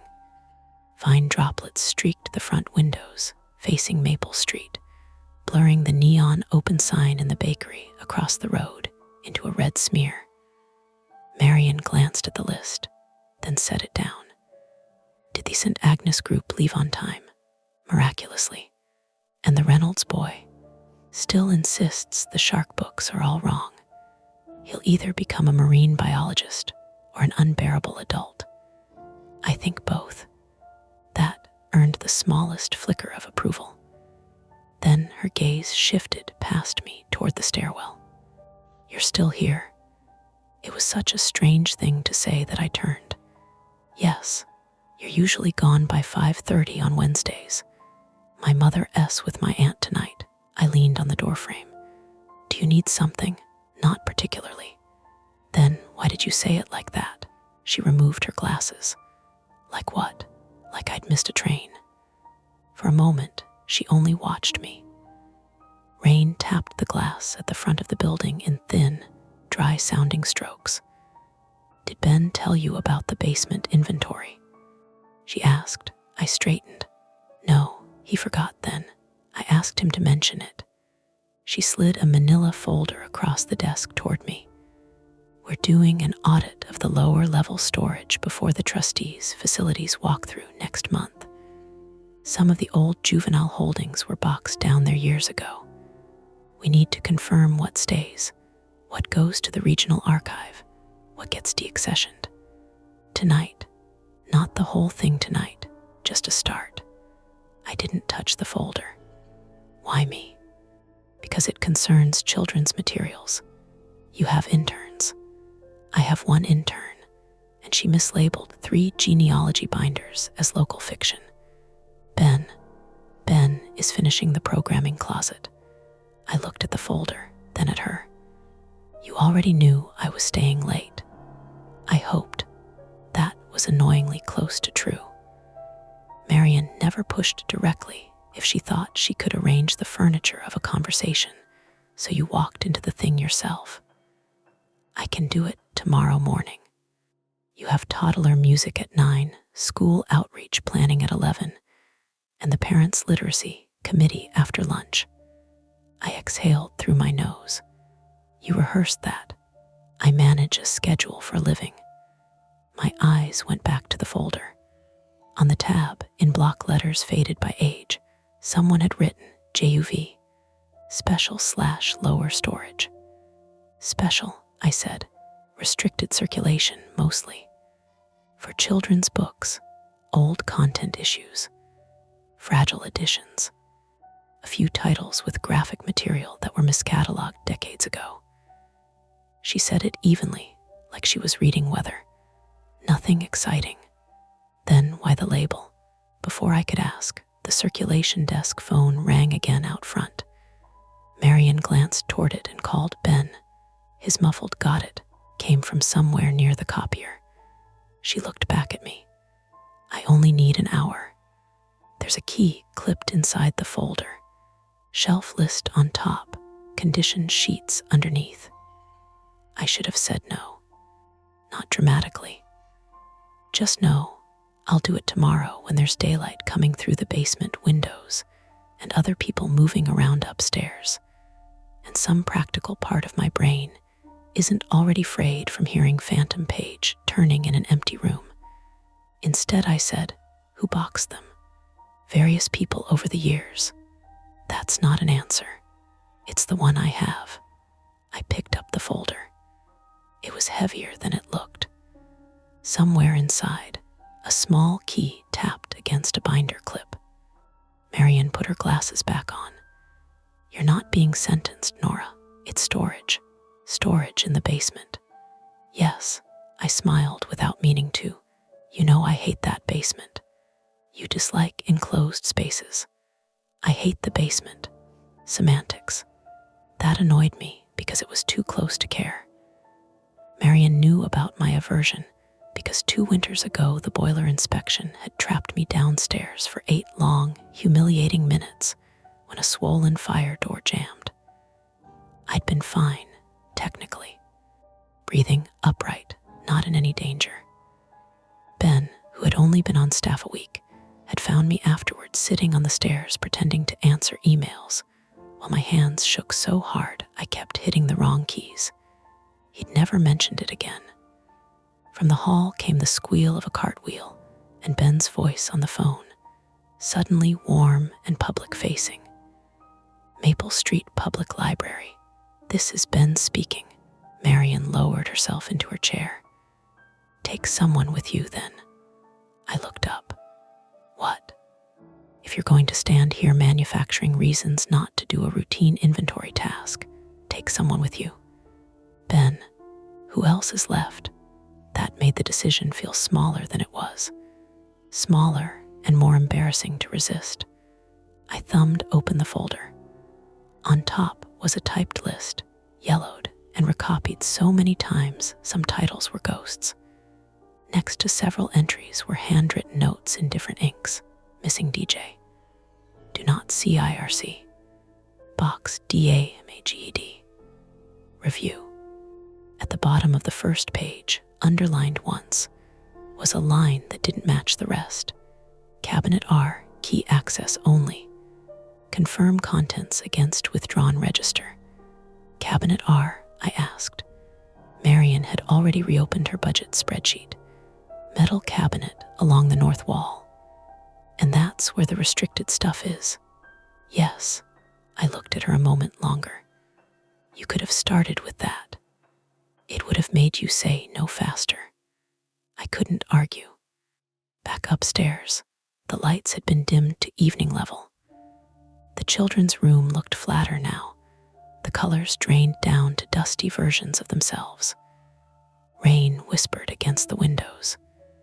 Ben hung up the phone as I came through, then took one look at my face and said, What happened? Congratulations. You're my emotional support coworker. He blinked. For what? I held up the folder. Basement inventory. His expression changed immediately, not fear exactly, but attention. Tonight. Apparently the trustees will explode if we don't verify some old juvenile holdings. Marian said that. She implied it with body language. He wiped his hands on his slacks. Okay, you want company, right? I studied him. You don't even know what it is. You're asking in the tone you use when you absolutely do not want to do something alone. There was no teasing in it, just a plain statement. That somehow made it worse. Fine, I said. 1 hour. 1 hour, he agreed. We gathered the practical things without discussing why it suddenly felt necessary. Flashlight from the lost, and found drawer because the basement light over the far shelves flickered. Nitrile gloves from the processing cart because old books shed grime. Ben's phone charger because his battery was at 12%. My pencil because pens always died when forms mattered. The key inside the folder was brass and colder than it should have been, with a strip of cracking white tape wrapped around the head. On the tape, in small neat letters, was written only. R. Ben read it over my shoulder. Mysterious. Don't. Right. Sorry. Tacky. I locked the children's room, checked the windows, turned off the lamp by the story chair. The room settled behind us with a faint sigh of old vents and cooling pipes. At the back corner, near the narrow hallway, I caught myself listening again for that earlier paper flutter. Nothing. Still, when we stepped into the hall toward the staff stairwell, I looked back once more at the darkening rows of picture books and easy readers, all their bright spines lined up in gentle, cheerful colors, and had the sharp, unreasonable feeling that something in the room had gone still to watch us leave. At the stairwell door, Ben held out his hand for the folder. "I can carry it," I said. "I know." Rain ticked harder against the high windows. Down below us, beyond the concrete steps, the basement landing sat under a weak amber bulb. The air coming up from it smelled faintly of dust, damp cardboard, and the mineral chill of old pipes. Ben glanced at me, not pushing. So, routine inventory. 1 hour, 2 people, a locked cabinet, and some forgotten children's books in a public library basement. Every part of it explainable. I tightened my grip on the brass key. Then the phone at the circulation desk rang again, sudden and shrill in the otherwise quiet building, and both of us turned our heads toward it on reflex. It rang a second time. Ben looked toward the desk, then back at the stairs. I looked down into the basement. We could answer the phone and put this off another 10 minutes, maybe more. Or we could keep going before either of us found a better excuse. Neither option felt important enough to matter. That was probably the first real mistake. We stood there long enough for the phone to ring out. 3 sharp bursts, then silence. No voicemail pickup, just the click of a line going dead somewhere in the building. Ben shifted his weight like he was about to say something, then didn't. The rain had picked up, harder now, tapping the windows in quick, uneven beats. "You want to get that?" he asked finally. I looked at the desk. The handset sat perfectly in place. The display screen had gone dark again. "It'll ring again if it's important." He nodded, but his eyes lingered on the phone a second longer than they needed to. Then he glanced down the stairwell. 1 hour, he said again, softer this time. 1 hour. We started down. The first few steps always felt fine. It was the turn halfway down that did it, the way the upper light dropped off, and the lower one didn't quite fill in the gap, leaving a shallow pocket of shadow where your eyes had to adjust. I took it slower than I needed to, keeping one hand on the railing, the other on the folder like it might ground me. Ben went a step ahead, not rushing, just matching my pace. "We'll keep the door open," he said. "Yeah, prop it with something." "Yeah." He reached the landing first and flicked the switch. The fluorescent tube overhead buzzed, flickered, then steadied into a tired yellow-white. The basement stretched out in front of us in low ceilinged rows, metal shelves, plastic bins, a couple of old oak tables pushed together under a tarp. Pipes ran along the ceiling in insulated lines, some patched with silver tape. The air was cooler down here, damp in a way that made cardboard smell like it was slowly dissolving. "Okay," Ben said, "not so bad. It's never bad at the top." He pushed the stairwell door open all the way and wedged a doorstop under it, a warped rubber triangle we used for summer programs.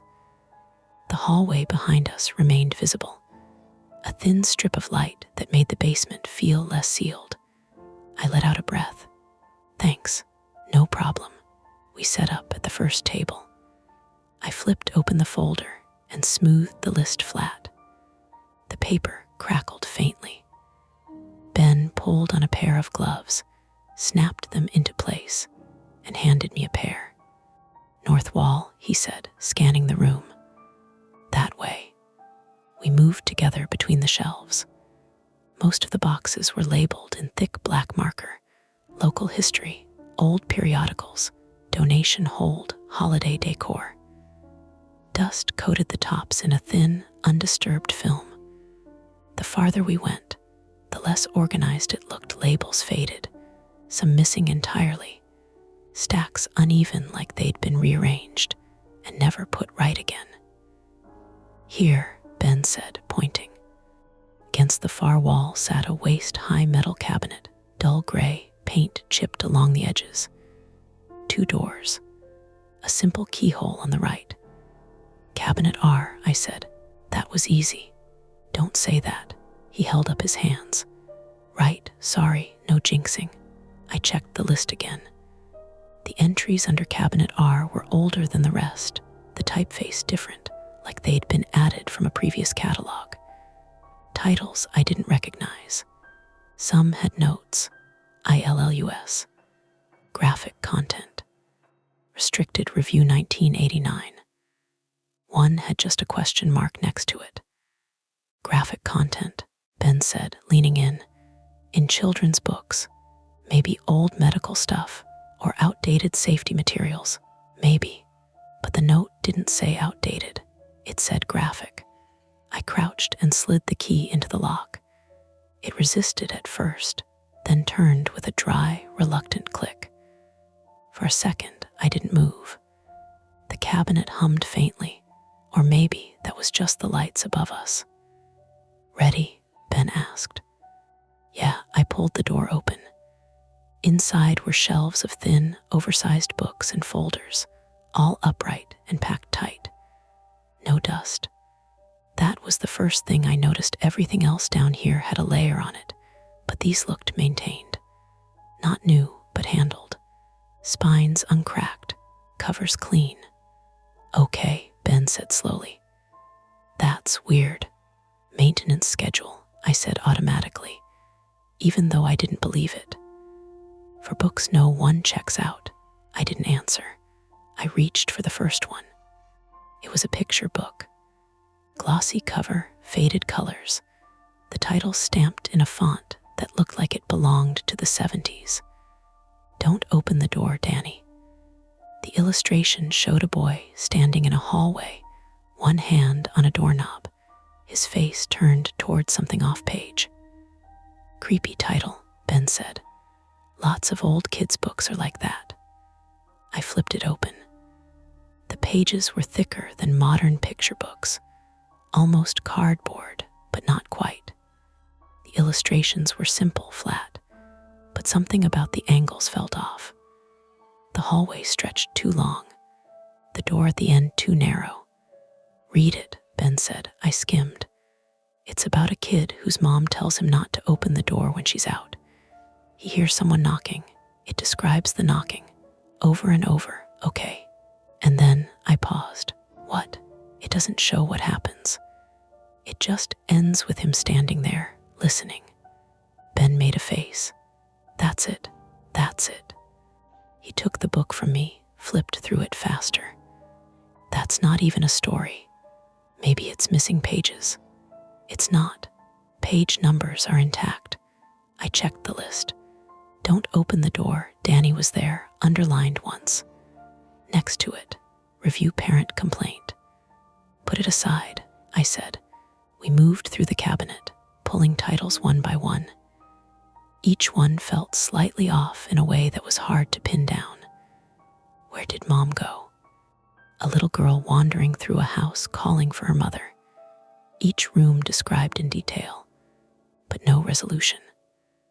The quiet boy, a classmate who never speaks, only watches, illustrated always from slightly behind, never showing his full face. The game under the bed, a child reaching into the dark space beneath his mattress, described as warm and breathing, but the pictures only showed shadows. These are not okay, Ben said after a while. They're not illegal, I said, just badly judged. Who published these? I checked the imprint pages. Small presses, most of them. Some didn't list one at all. Dates ranged from the late 70s to early 90s. Why would we keep them? He asked. Archive, maybe. Controversial titles. Things that got pulled. Then why are they in good condition? I didn't have an answer for that either. We worked in a rhythm. Check the title. Confirm against the list. Note condition.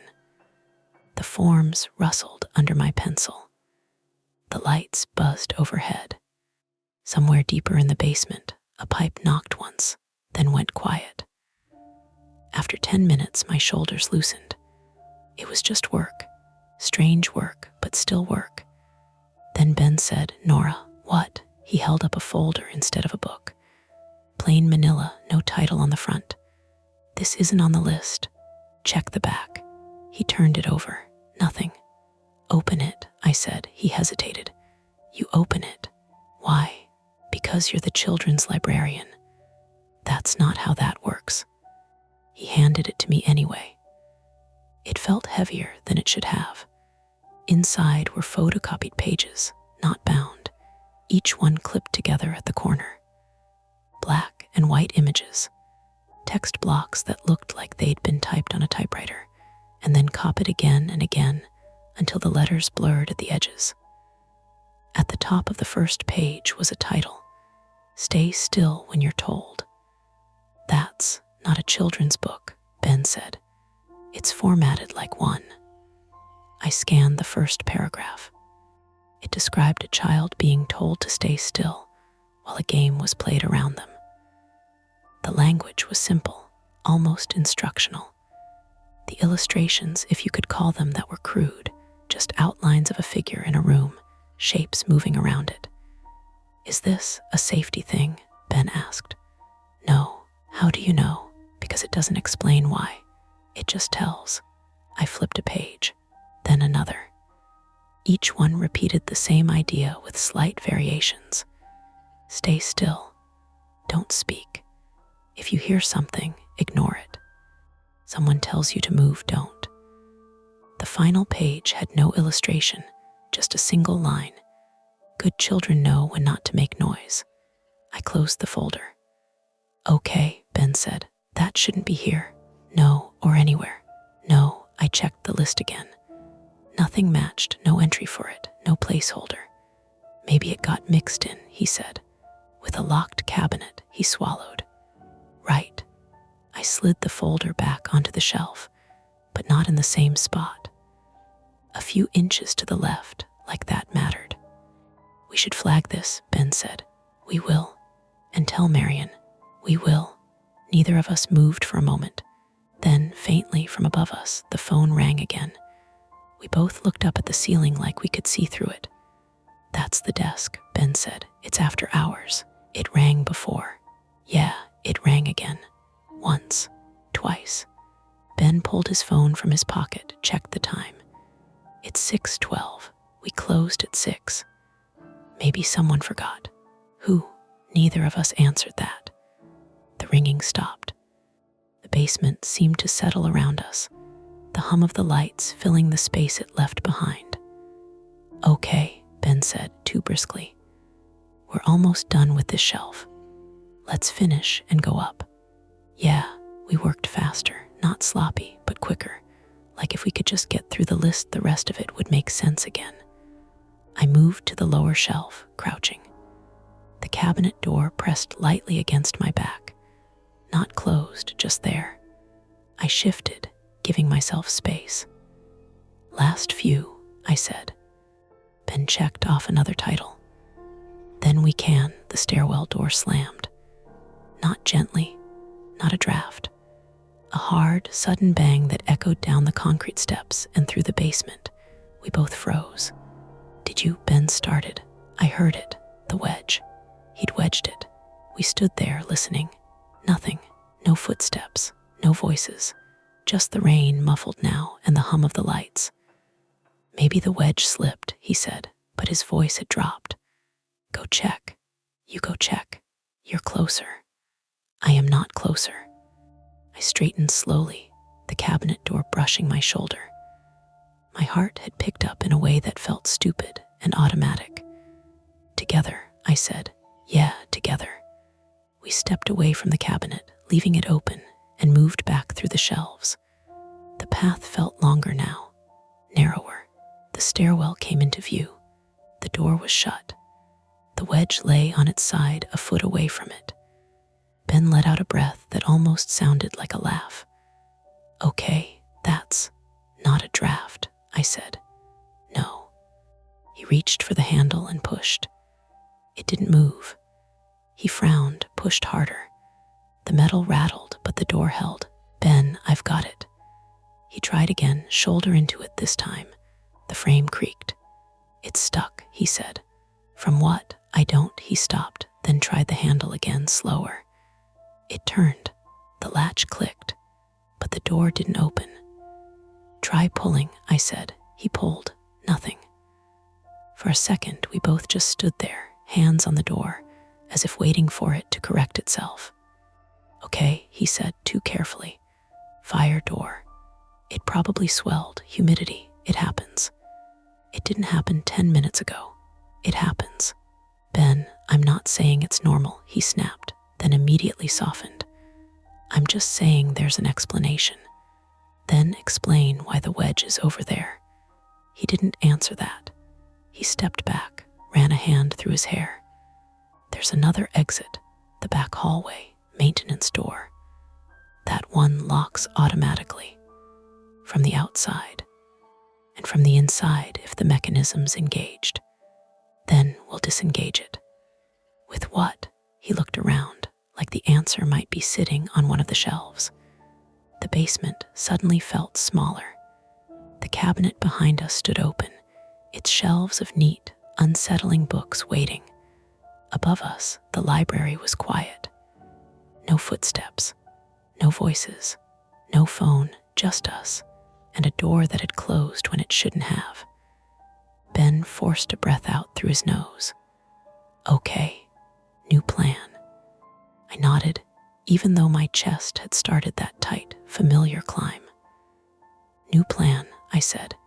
He glanced back at the cabinet, then at the darker stretch of basement beyond it, where the maintenance hallway began. "We find the other exit," he said. "We get out. Then we call Marion and tell her the inventory can wait. And the cabinet, we lock it. And the folder, we take it. And that," I gestured toward the shelf, toward the manila pages with their simple, awful instructions. "We deal with that upstairs," he said. I hesitated. "Come on," he said, already moving. "It's fine. We just, from somewhere deeper in the basement, past the maintenance hallway, something shifted. Not loud, not dramatic. Just the soft scrape of something against concrete, followed by a small, distinct thud. We both stopped. "That's probably pipes," Ben said. "Pipes don't thud." "They can. They don't." We listened. Nothing followed. Ben swallowed. "We should go." "Yeah." We turned toward the hallway. Behind us, unnoticed for a second too long, the cabinet door began to swing inward on its own slow hinge, the metal giving a faint, steady creak as it moved. By the time we heard it, it was almost closed. The cabinet door finished its slow swing with a soft, final click. Not loud, not dramatic, just enough to make both of us turn at the same time. "Did you?" Ben started. "No." We stared at it for a second too long. The metal door sat flush again, keyhole centered, as if we'd never opened it. "Air pressure," Ben said, but he didn't sound convinced. Door slammed, maybe it closed itself. Drafts do that. Drafts don't lock cabinets. We waited. Nothing else moved. "Okay," he said, forcing his voice back into something useful. "Maintenance hallway." He pointed past the cabinet, where the basement opened into a narrower corridor lined with exposed pipes and stacked plastic bins. The floor dipped slightly there, sloping toward a drain in the concrete. I could see the outline of another door at the far end metal, painted a different shade of gray, with a push bar across it. "Emergency exit," I said. "Yeah." We moved. The hallway felt tighter than the main storage area, ceiling lower by a few inches, the pipes closer to your head. I had to duck around one where insulation had peeled back, exposing a dull metal curve sweating faint moisture. "Watch that," Ben said, unnecessarily. Yeah, halfway down, the smell changed, less dust, more damp, something faintly chemical, like old cleaning solution. A plastic bin on the left had split at one corner, its contents spilling slightly. Broken decorations, tangled extension cords, a box of faded paper snowflakes. "Maintenance closet S on the right," Ben said, glancing at a faded label on the wall. "Then the exit. Do we check the closet? Why? If the exit's locked, maybe there's a tool." He hesitated, then nodded. Quick, the closet door was ajar. Ben pushed it open with 2 fingers. Inside, mops, a yellow bucket, a shelf of cleaning bottles, a coil of rope hanging from a hook. The overhead light flickered once, then held. "No tools," he said. "Take the rope." "For what?" "I don't know, take it." He grabbed it, slung it over his shoulder. "Okay," he said. "Exit." We reached the door at the end of the hallway. Up close, the push bar was scratched, the paint worn where hands had hit it over the years. Ben pressed it. It didn't budge. He frowned, pushed harder. The bar flexed slightly, then stopped. "Come on," he muttered. "Try the handle." "There's no handle." "Then try harder." "I am trying harder." He braced a foot against the wall and shoved. The door rattled in its frame but didn't open. "Is it locked?" I asked. "It shouldn't be." "That's not an answer. It's an emergency exit. It shouldn't be locked from the inside." "Then why is it not opening?" "I don't know." The word bounced off the concrete and came back louder than he meant it to. He froze, listening. We both did. No response. No footsteps. Just the faint hum and the drip of something somewhere behind the walls. "Okay," he said, quieter. "Okay, there's probably a mechanism. Panic bar might be jammed." "With what?" "Rust, dirt, I don't know." "Can we fix it?" He looked at the bar like it might tell him. "Maybe." He set the rope down and crouched, running his fingers along the bottom edge of the door, then the sides.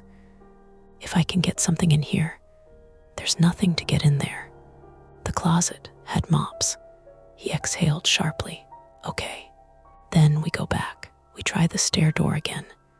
It didn't move. It might now. Why would it?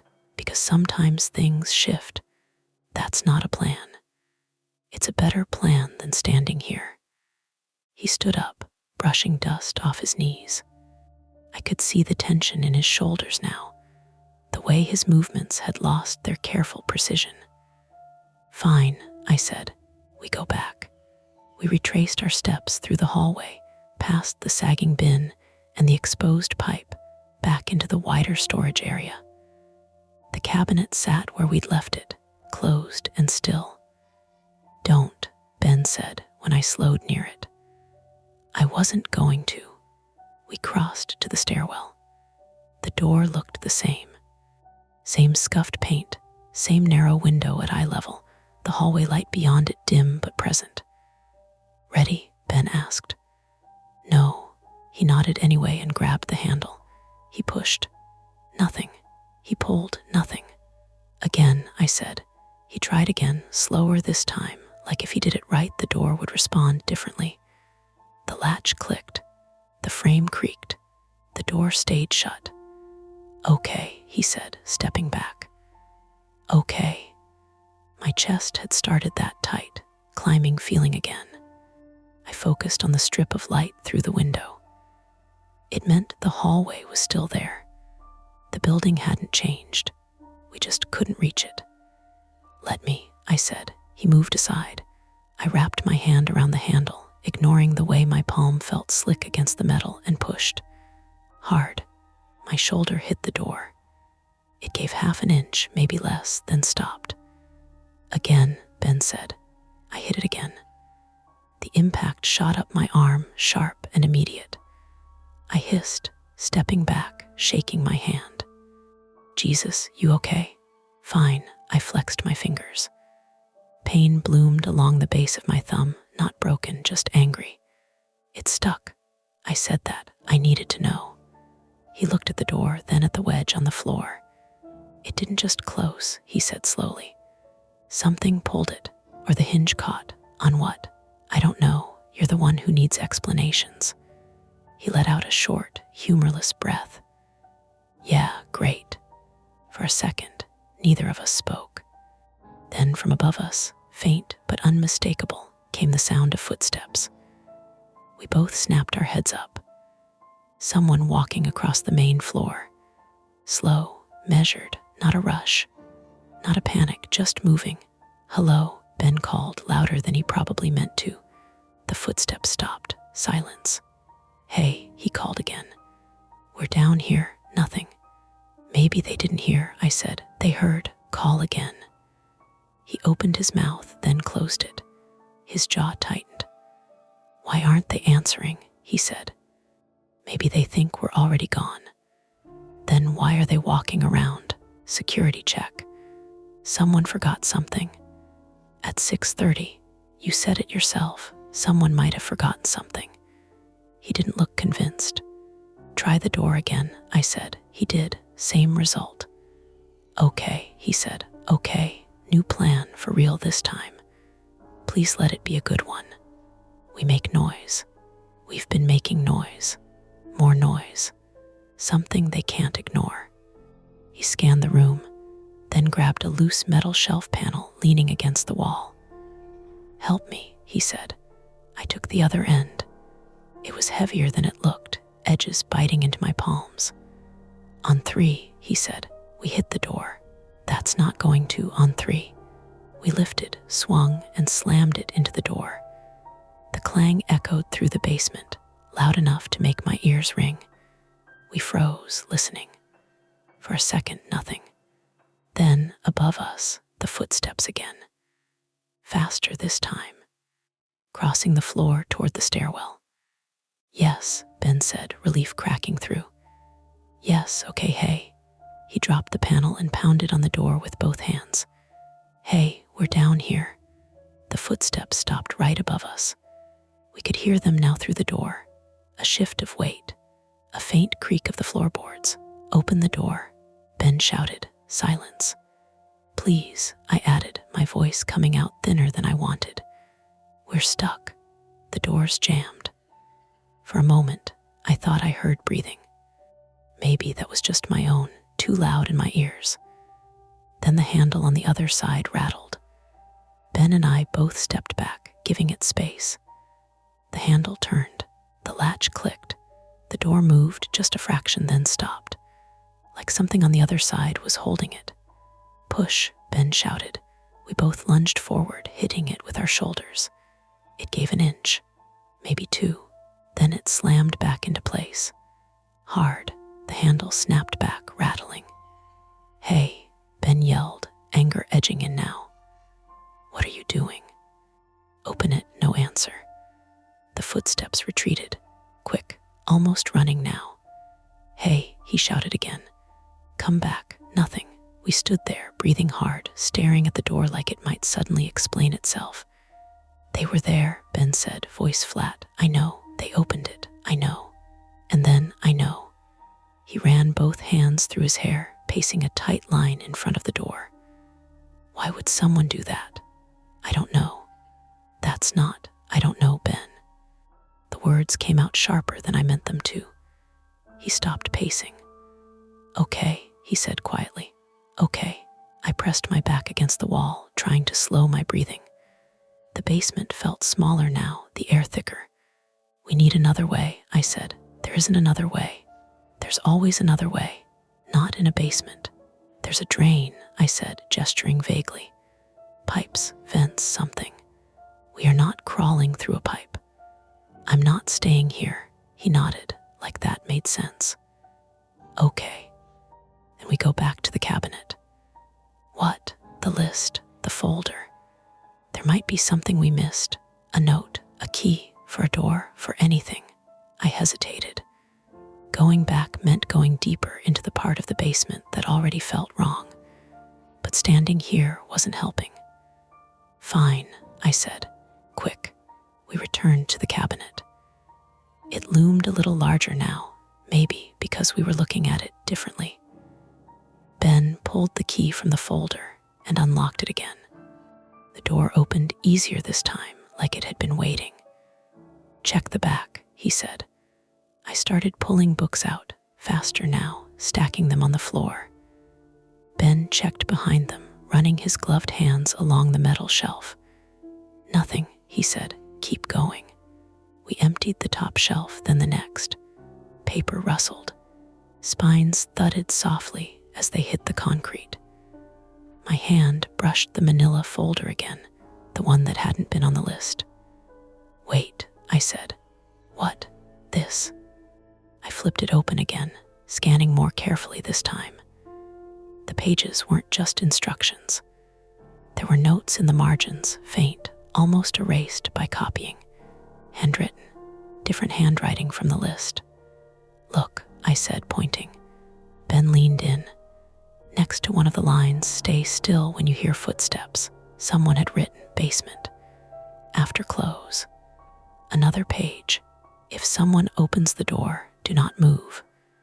Next to it, tested 2003. Ben went very still. "That's not part of the book," he said. "No, those are notes." "Yeah, from who?" I turned the page. At the bottom of the last sheet, in the same faint pen, was a line that hadn't been photocopied cleanly, the ink breaking where it had been pressed too hard. "Cabinet stays locked for a reason." My stomach tightened. "Okay," Ben said, voice low. "We need to get out of here." No argument. He reached for the remaining books, pulling them out faster now. "Ben," I said. "What?" "There's something behind the shelf." He froze. "What?" I pointed. Where the books had been, the back panel of the cabinet wasn't solid metal. There was a seam, thin but visible, running along the right edge. "A false back," I said. "Why would help me?" We pressed against it. It resisted, then shifted slightly, the metal giving a dull, reluctant groan. "Again," he said. We pushed. The panel slid inward an inch, then two, revealing darkness behind it. Not empty space, something deeper. A narrow cavity, maybe a foot wide, running along the wall. "What is that?" Ben whispered. "I don't know." He reached for his phone, turned on the flashlight, and angled it into the gap. The beam cut through the dark, illuminating more shelves. Not metal this time. Wood, older, cruder, and boxes. Stacked tight, unlabeled. "Those aren't on the list," he said. "No, those are definitely not on the list." The air from the opening felt colder, stale, like it hadn't moved in a long time.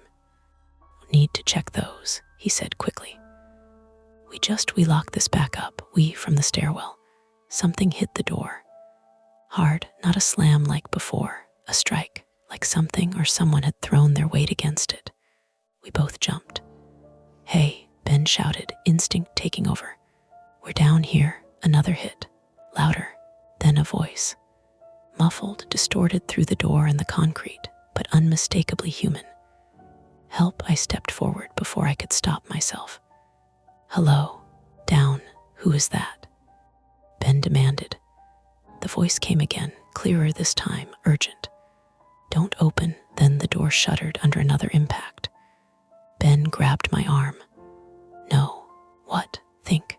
Someone's out there, think, Nora." The voice again, louder now, almost frantic. "Don't open the words cut off with a sharp thud. Silence. My heart hammered. "Ben," he shook his head, grip tightening. "We don't know who that is. They said help. They said don't open it." I stared at the door, at the strip of light still visible through the window, now flickering slightly as something moved beyond it. Behind us, the open cavity in the cabinet breathed cold air into the room. In front of us, the only way out rattled under impacts we couldn't see. Ben's hand tightened on my arm. go back to that door," he said. I swallowed. "Then where?" He didn't answer. He didn't have to. The only other direction left was the dark space behind the cabinet. Ben's flashlight shook in his hand, just enough for the beam to jitter across the hidden shelves. The space behind the cabinet was not a room exactly. More like a service chase someone had widened years ago and then repurposed badly. It ran parallel to the north basement wall, a narrow strip between original concrete and a later set of built-in shelves, barely wide enough for one person at a time. At our end, the false back of cabinet R opened into it. 10 or 12 feet farther in, the passage bent left out of sight. The boxes on the lower shelves were bankers' boxes, old and soft at the corners. Some had no labels. A few had dates in grease pencil. 1987, 1994, 2003. "Jesus," Ben said. Another impact hit the stairwell door behind us, hard enough to shiver through the floor. I flinched. Ben turned his head toward the sound, then back to the opening. "We go in," he said. That was the point of no return, though neither of us said it out loud. Once we stepped behind that cabinet, we were choosing the hidden thing over the known thing. Whatever was at the stairwell door, someone needing help, someone trying to keep us in, someone trying to get at us, we were giving up the direct line to it. "Ben," I said, my throat felt too tight. "If this is stupid, it's stupid," he said. "But it's less stupid than standing out here." The stairwell door boomed again. That decided it. He handed me the brass key. "Take the folder. You take it. You found the notes. That's not how carrying works. Nora." I took the folder. He grabbed the rope from where it had been dropped near the maintenance hall entrance, looped it awkwardly over one shoulder, then crouched and slipped sideways through the opening first. The phone light slid across rough concrete, dusty wood, the sides of the hidden shelves. I followed, sucking in my stomach without thinking, the folder scraping softly against my coat. The cabinet panel shifted behind me as I came through. I reached back instinctively. "Don't close it," I whispered. "I'm not trying to." But when I looked over my shoulder, the gap had narrowed on its own until it was only a blade of basement light. Not supernatural, just weight and old runners and a panel that didn't sit level anymore. I told myself that immediately, and with more force than the explanation deserved. The passage smelled different from the basement, less like cardboard, more like old plaster and stagnant air. The shelves built into the wall held binders, slim archival cartons, and more of the same oversized children's books we'd found in Cabinet R, except these looked rougher. Homemade jackets, stapled spines, photocopied covers on thick board. "Keep moving," Ben said quietly. I could map it as we went. Behind us, Cabinet R and the open basement storage floor. To our right through the wall somewhere, the stairwell and main storage shelves. Head the left bend. At knee level along the concrete ran a rusted pipe, bolted every few feet. Above our heads, bare floor joists and electrical conduit, low enough that Ben had to duck. We reached the bend. Ben angled the light around it and swore under his breath. The passage opened into a small rectangular room, maybe 8 feet by 10, carved out under the rear half of the children's room above. No finished walls, just old foundation, exposed beams, and shelves built in wherever there was space. A single bare bulb hung from the ceiling on a pull chain, though it wasn't on. On the far side, opposite us, was another door. Wood narrow, painted the dull institutional green of every service door in the building. No window, old iron latch, and in the middle of the floor, next to a low metal cart, sat a portable generator, not running, just sitting there with an orange extension cord coiled beside it. Ben let out a breath. Okay, what? Okay, this is people. I stared at him. That was already on the list. No, I mean people, not ghosts, not weird architecture, not. He gestured helplessly at the shelves. Someone set this up. That was true, and somehow worse. Human intent had edges you could cut yourself on. He swept the light across the room. On the shelves were binders with city record stickers half peeled off, cardboard cartons stamped library board, and rows of those books. A child-sized chair sat shoved in one corner facing the wall. Beside it, on a milk crate, an old cassette recorder with no tape inside. What is this place? I said. Ben didn't answer. He was staring at a clipboard hanging from a nail by the door. I crossed to him. My knee knocked the metal cart, and something rattled inside. Flashlight batteries, zip ties, a box of latex gloves gone yellow with age. The clipboard held lined paper under cracked plastic. Names, dates, not full names, initials mostly, and staff marks beside them. A lot of old dates, 80s, 90s, a few in the early 2000s, then a gap. Then, written much later in darker ink, MD Cabinet Review retain closed Marion Doyle. I felt a pulse of heat in my face. She knew. Ben swallowed. Yeah. On the shelf beneath the clipboard sat a thin binder labeled withdrawn register. The same words from the inventory sheet. I opened it. Inside were typed entries for titles pulled from circulation due to complaints, damage, inappropriate content, missing publisher information, contested provenance. Routine-sounding reasons that got stranger the longer you read.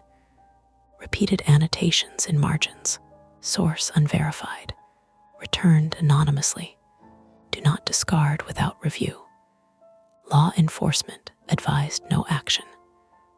Law enforcement, Ben said, leaning in. Apparently. Why would police care about creepy children's books? I turned another page. A book title. Stay still when you're told. No publisher listed. Source, donated, no donor record. Note, material connected to allegations, Walworth County, 1987. No charges filed, retain off floor. I looked up at him.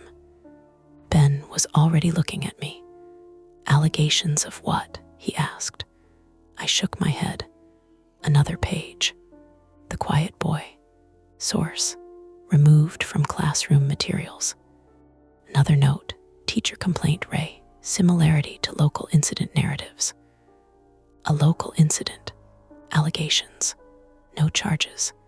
The room seemed to tilt slightly, not literally, just enough to make my stomach feel wrong.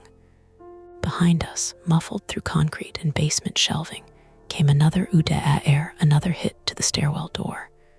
Farther away now, maybe, but still there. Ben snapped the binder shut. We need proof. For who? For us. For the police. For anyone. We can't come up out of here and say there's a secret room full of weird books and Marion knew, and expect that to be enough. He was right. I hated that he was right. Take pictures, I said. He already had his phone up. Flash. Another. The clipboard, the register, the room, the shelves.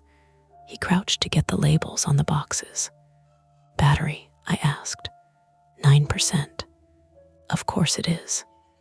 You could have brought a charger that works miracles. He gave me the light while he photographed, and I turned it onto the boxes. One had split open at the top. Inside were cassette tapes in plastic cases, each labeled with dates and initials. Another contained manila envelopes, some stamped confidential by a city office that no longer existed. A third held Polaroids clipped together with a rubber band gone brittle. "Don't," Ben said when my fingers touched them. I wasn't going to spread them around. We don't know what's in there. I slid one free anyway. It was a room, not this room, but one like it. Concrete wall, folding chair, child height eye level. The image had yellowed at the edges. In the bottom corner, dated 6/14/89, I slid it back so fast I nearly bent it. "What?" Ben asked. "Photos." "Of what?" "I don't know." "Rooms." His face changed. Not surprise anymore. Anger. From the other side of the green door came a scrape. We both froze. Not from the basement now. From right there, inches beyond the wood. A hand could be on the latch, a shoe shifting, someone listening. Ben killed the camera flash instantly. The only light left was the phone beam, which he dropped toward the floor. We stood without breathing. The scrape came again. Then a soft metallic tick, like the latch being tested. Ben mouthed, "Someone's there." I nodded. The layout snapped into place in my head. This hidden room ran under the back half of the building. The green door probably didn't open outside. It likely opened into some older sub-basement utility corridor or crawl access that connected to the rear service alley. Another route in, another route out, another place someone could stand between us and the surface. The latch moved, once, gently, then stopped. Ben leaned in so close, his whisper was warm against my ear. "Light." I turned the flashlight beam away from the door and toward the shelves. If someone looked through a crack, maybe they'd think the room was empty or the light was spill from elsewhere. My own heart was so loud I was sure it carried. The latch shifted again, more firmly. Then a voice, low and muffled through the wood. "Nora." Every muscle in my body locked. Ben's face drained. He had heard it too. Marion, not vague, not maybe. Marion's voice, controlled even through a door. Not shouting, not panicked. "Nora," she said again. "Are you in there?" Ben shook his head hard. "Don't answer." My mouth had already gone dry. Marion tried the latch again. "I know you went downstairs." Still calm. That was the part that made my skin prickle. Not "are you okay?" Not the door jammed, just that she knew. Ben bent slowly, silently, and reached for the metal cart. His fingers closed around a heavy flashlight battery, then another. Improvisation, bravery, desperation. It all looks the same up close. Marion spoke again, closer to the wood now. "You need to open this door. The stairwell isn't safe." Looked at Ben. His expression was flat with concentration. He pointed to the generator, then to the pull chain bulb, then to the door. I understood only half of it. The basement lights, the phone ringing after hours, the generator. Someone had wanted parts of the building powered or dark on purpose. Marion's hand rested briefly on the latch from the other side. I could see the metal tremble. "Listen to me," she said. "There is someone else in the building." That landed because it might have been true. Ben mouthed, "Stall her." I stepped forward one pace, no closer. "Who?" A beat. Then Marion said, "Open the door and I'll explain." Ben closed his eyes for 1 second, furious agreement in the shape of a wince. "Explain now," I said. Her reply came too quickly. "There's been a break-in." Ben wrote a word with his finger against his palm. Lie. Maybe, maybe not. But if there had been a break-in, why trap us in the basement? Why keep a hidden room? Why the notes in the register? Why the entries in her initials? I said, "How did you know we were here?" Silence. Then Nora opened the door. The calm was thinning now. Ben moved, quietly fast. He unwound the rope and threaded one end through the handles of the generator's frame. The other end he looped around the base of the built-in shelves nearest the door. An anchor, a trip line. No, when he pulled it taut, I saw it. If the door opened inward, it would snag against the generator and buy us seconds. Seconds were a currency we apparently lived on now. Marion knocked once with the flat of her hand. Do not make this more difficult. I thought of stay still when you're told. Of the margin note, basement, after close. Of good children know when not to make noise. Not stories, scripts. Ben, I whispered. He was already moving to the side of the door, batteries in one hand, the brass key in the other for no reason, except it was metal and hard, and maybe a weapon if you were unlucky enough. When it opens. That answered a question I hadn't wanted asked. We weren't going to wait. Marion rattled the latch harder. Nora, then something struck the outside of the door. A tool maybe against the latch plate. Once, twice. She's forcing it, Ben whispered. I looked around wildly for something else, anything. My hand landed on the child-sized chair in the corner. Lightweight wood, but still wood. I grabbed it. My injured thumb screamed immediately. Fine. It could scream later. Another strike. The latch splintered the wood around it a little. Police are on the way, Marion said through the door. Ben mouthed, no. One more hit, and the latch tore free. The door jumped inward 3 inches and caught on the rope and generator with a harsh metallic jerk. Now, Ben slammed his shoulder into the gap before Marion could recover. The door banged wider, scraping concrete. The rope held. The generator shifted half a foot with a squeal of rubber feet. In the opening, I saw Marion not cardiganed and orderly now, but in her raincoat, hair damp, one hand on a short crowbar, the other braced on the door. Her face wasn't monstrous. That would have been easier. She just looked furious and tired and cornered. Ben, move, she snapped. He threw the first flashlight battery. It hit the wall by her shoulder, more noise than damage, but enough to make her flinch. I came in low with the chair, not swinging at her head like in movies, because real people don't get clean chances like that. I jammed the chair legs through the opening toward her knees and shoved with everything I had. The chair splintered.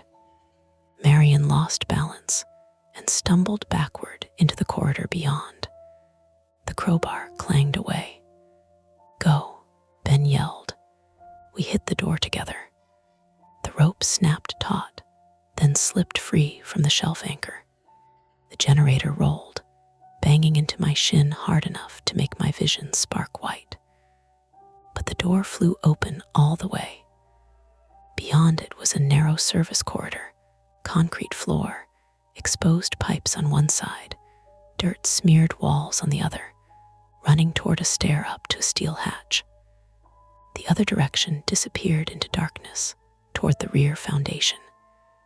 Marion was down on one knee, already scrambling for the crowbar. Ben lunged first, kicking it away. Marion grabbed his ankle. He went down hard, chin-cracking concrete with a sound I felt in my own teeth. Ben. I dropped the ruined chair and grabbed the nearest thing, a banker's box from the hidden room shelf, and hurled it at Marion. Papers burst across the corridor like startled birds. She threw up an arm, lost hold of Ben. He rolled, gasping, blood suddenly bright under his mouth. Up, I shouted. He pushed to hands and knees. Marion rose too, slower but steadier than I wanted. There was no wildness in her movements. That was the horror of it. She was practical. She reached for me, not to claw, not to strangle, to stop, to contain. You don't understand what this is, she said. No, I said, backing toward the stair. I understand enough. She came forward. I grabbed the pull chain bulb cord hanging just inside the hidden room doorway and yanked on reflex. The bulb above us flared alive, harsh, naked light flooding the room and corridor. Everyone blinked. In that instant, Ben got up, half fell against the wall, and saw what I saw near the stair base. An electrical disconnect box with a red-handled lever, conduit running from it to the portable generator hookups and farther into the wall. Generator, basement lights, power routing. Ben slapped the lever down. Sparks snapped. The bulb blew out with a pop. The corridor dropped into dark. Marian cursed. A real ugly human sound. I heard her step wrong on the scattered papers. Heard her hit the wall. Stairs, Ben shouted, voice thick with blood. I lunged toward the sound of him, found his sleeve, and we ran upward blindly 3 steps at a time. The metal stair was steep and narrow, bolted into the concrete, leading to the hatch overhead. Ben hit it first with both palms. It didn't give, locked. No, no, no, I heard myself saying. Ben felt along the frame. Slide bolt, left side. I shoved him aside and reached, found cold metal, pulled. It resisted, then moved with a squeal. Below us, Marian was coming. I could hear her hand on the rail, controlled again, closing distance. Ben threw his weight into the hatch. It burst upward with a shower of grit and cold rain smell. Outside air hit us so suddenly it hurt. We scrambled through into the rear service alley behind the library, a strip of wet asphalt between the building and the neighboring insurance office.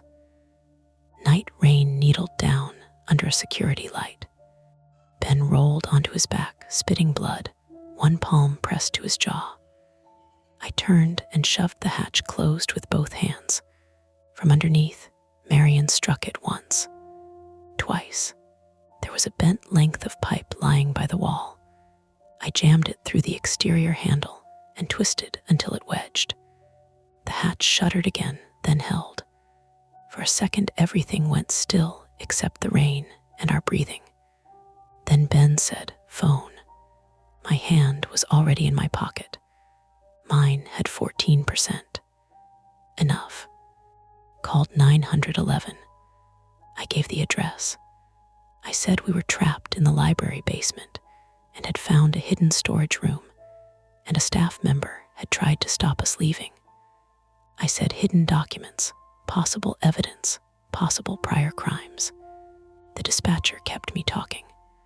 Asked if the person was still pursuing us. Asked if we were safe.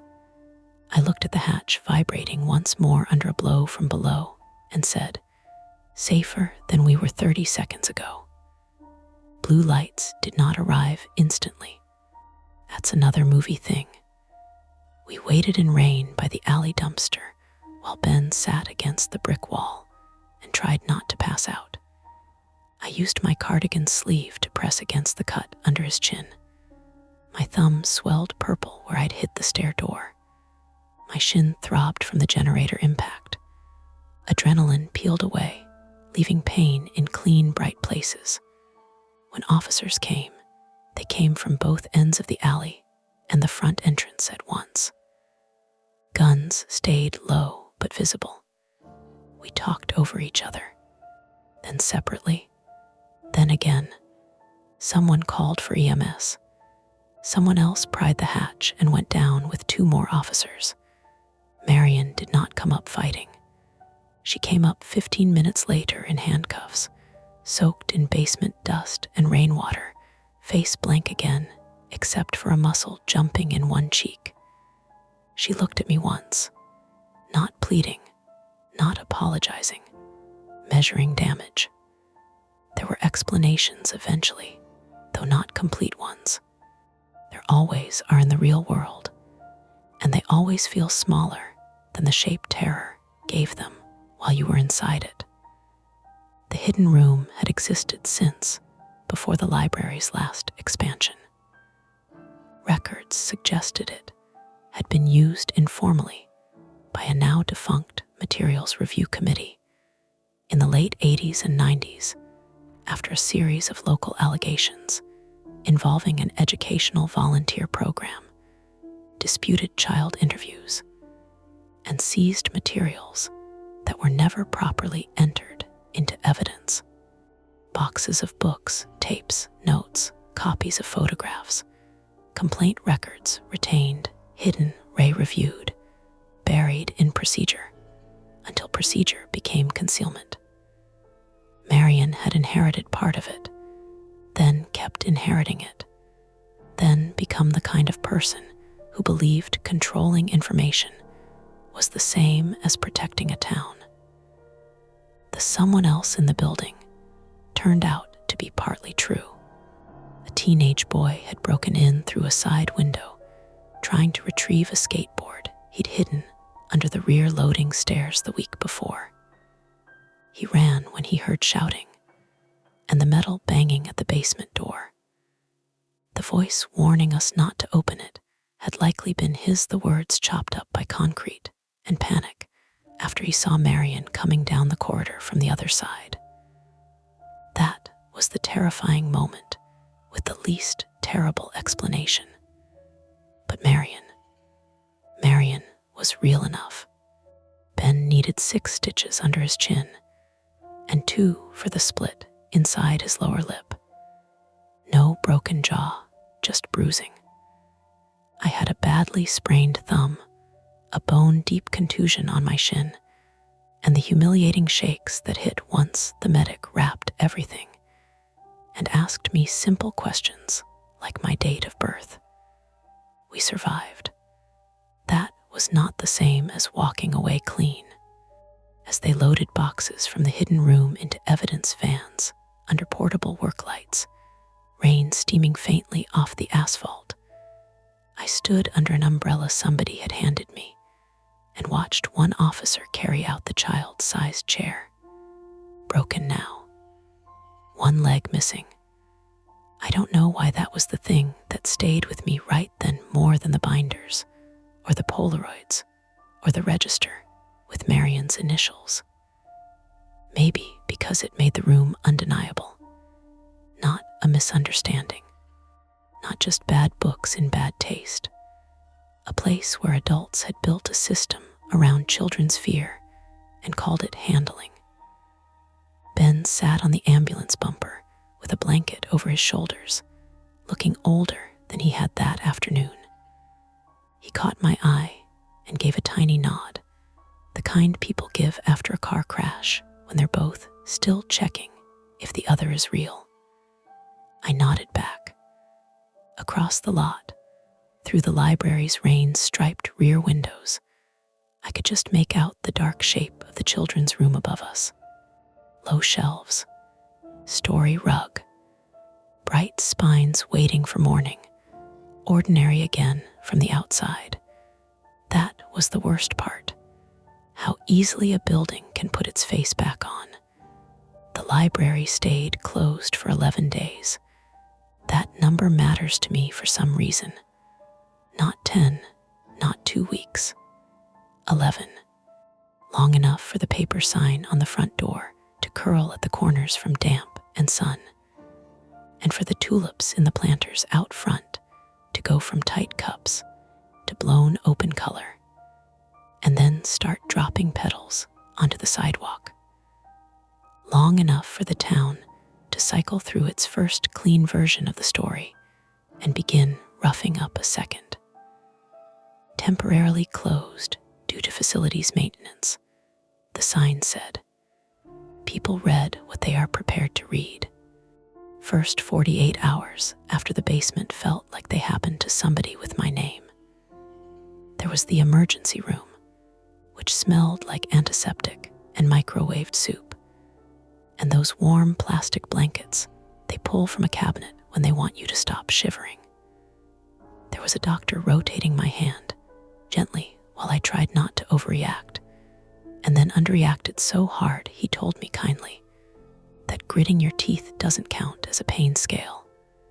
Sprained thumb, no fracture. Bruised shin with swelling. Mild dehydration. Adrenaline crash. Recommended follow-up. Ben got 6 stitches under his chin and a puffy purple jaw that made him look like he'd gone 3 rounds in a bar fight he had not won elegantly. He kept apologizing to nurses for bleeding on things. One of them finally told him, "Honey, if you don't stop saying sorry, I'm charting that as a symptom." I laughed. It came out wrong, too sharp. And then I was crying so suddenly and so hard that I had to turn my face into my sleeve like a child. Not because of the pain, not even because of Marion. It was the release of being in a bright room with linoleum floors and machines beeping and strangers walking in and out without any hidden meanings. Just ordinary fluorescent life. I had not realized how badly I needed it until it was around me. A detective from Walworth County came that night. Then another one the next morning, because the first interview had been triage, and this one was for structure. That was his word, structure. As if you put what happened in the right order, it might stop feeling like it could leak out of the edges. It didn't. I told them about the children's room and the page-turning sound and the inventory folder and cabinet R and the hidden room and Marion's voice at the door and the crowbar and the generator and the register and the photographs I barely looked at and wished I had looked at longer and was also glad I hadn't. When I got to the part where she said my name through the door, the younger detective stopped writing for a second. Not dramatically, just enough for me to notice. "What?" I asked. "Nothing. You stopped." He looked up. People say a lot of things in situations like that. I'm just noting tone. What tone? He hesitated. Familiar. That bothered me more than it should have. Familiar. As if the worst part was not that she knew my name, but that she used it the way she always had, calmly, professionally, like a director asking for a report. There were more interviews after that. Police, a county investigator, somebody from the city attorney's office, a woman from the state archives, because once words like improper retention of materials entered the room, more rooms appeared behind them. Ben and I gave our statements separately, then together to reconcile timing. We were mostly consistent, which made sense because the facts were the facts, but trauma is bad at clocks. I thought the hatch took 15 seconds to open. Ben thought 5. He remembered the exact angle Marion fell when the chair hit her knees. I remembered the sound of the papers bursting out of the banker's box, and not much else for a few seconds after that. Neither of us was wrong. That was a lesson too. My mother wanted me to move in with her for just a week, which in her language means until she stops worrying, and in mine means never. She made soup instead.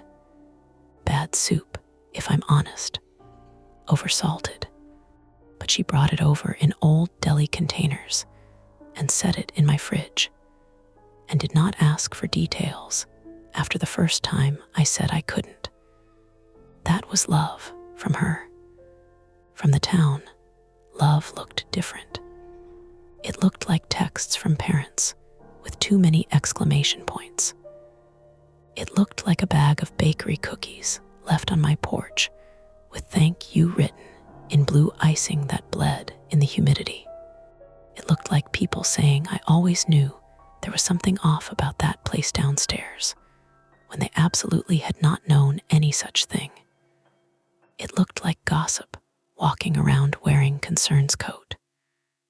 By day 4, somebody had posted in the Lake Geneva Community Facebook group that there had been satanic materials in the library basement, which would have been almost funny if it weren't so predictable. Then, a local pastor said on the radio that he would not speculate.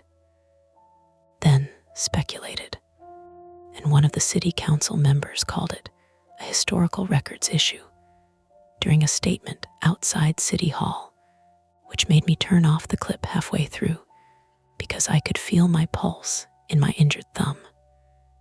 Ben texted me most mornings, just still attached, progress.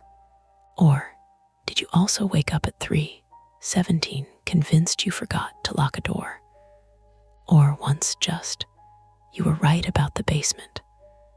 I stared at that one for a long time before answering. I would have preferred to be petty about something smaller. He responded with a bleeding smiley emoji that made me snort tea out my nose. We met for coffee 6 days after it happened because the detectives had finished with us for the moment, and because seeing him in a place with pastries and bad indie music felt like an experiment in re-entering the species. He chose a booth near the front window. I noticed that before I sat down. He noticed me noticing. "You too," he said. "Yeah." We both preferred visible exits now. Apparently, that had become part of the furniture. His bruising had gone yellow-green along the jawline. The stitches were gone, leaving a pink seam under his chin that would probably fade and never fully disappear. "You look terrible," I told him. "Thank you. You look like you lost a fight with a filing cabinet." "It was a generator. Show respect." He smiled, then winced because smiling still hurt.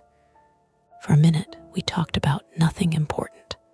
Coffee, weather, the woman at the next table loudly describing mulch.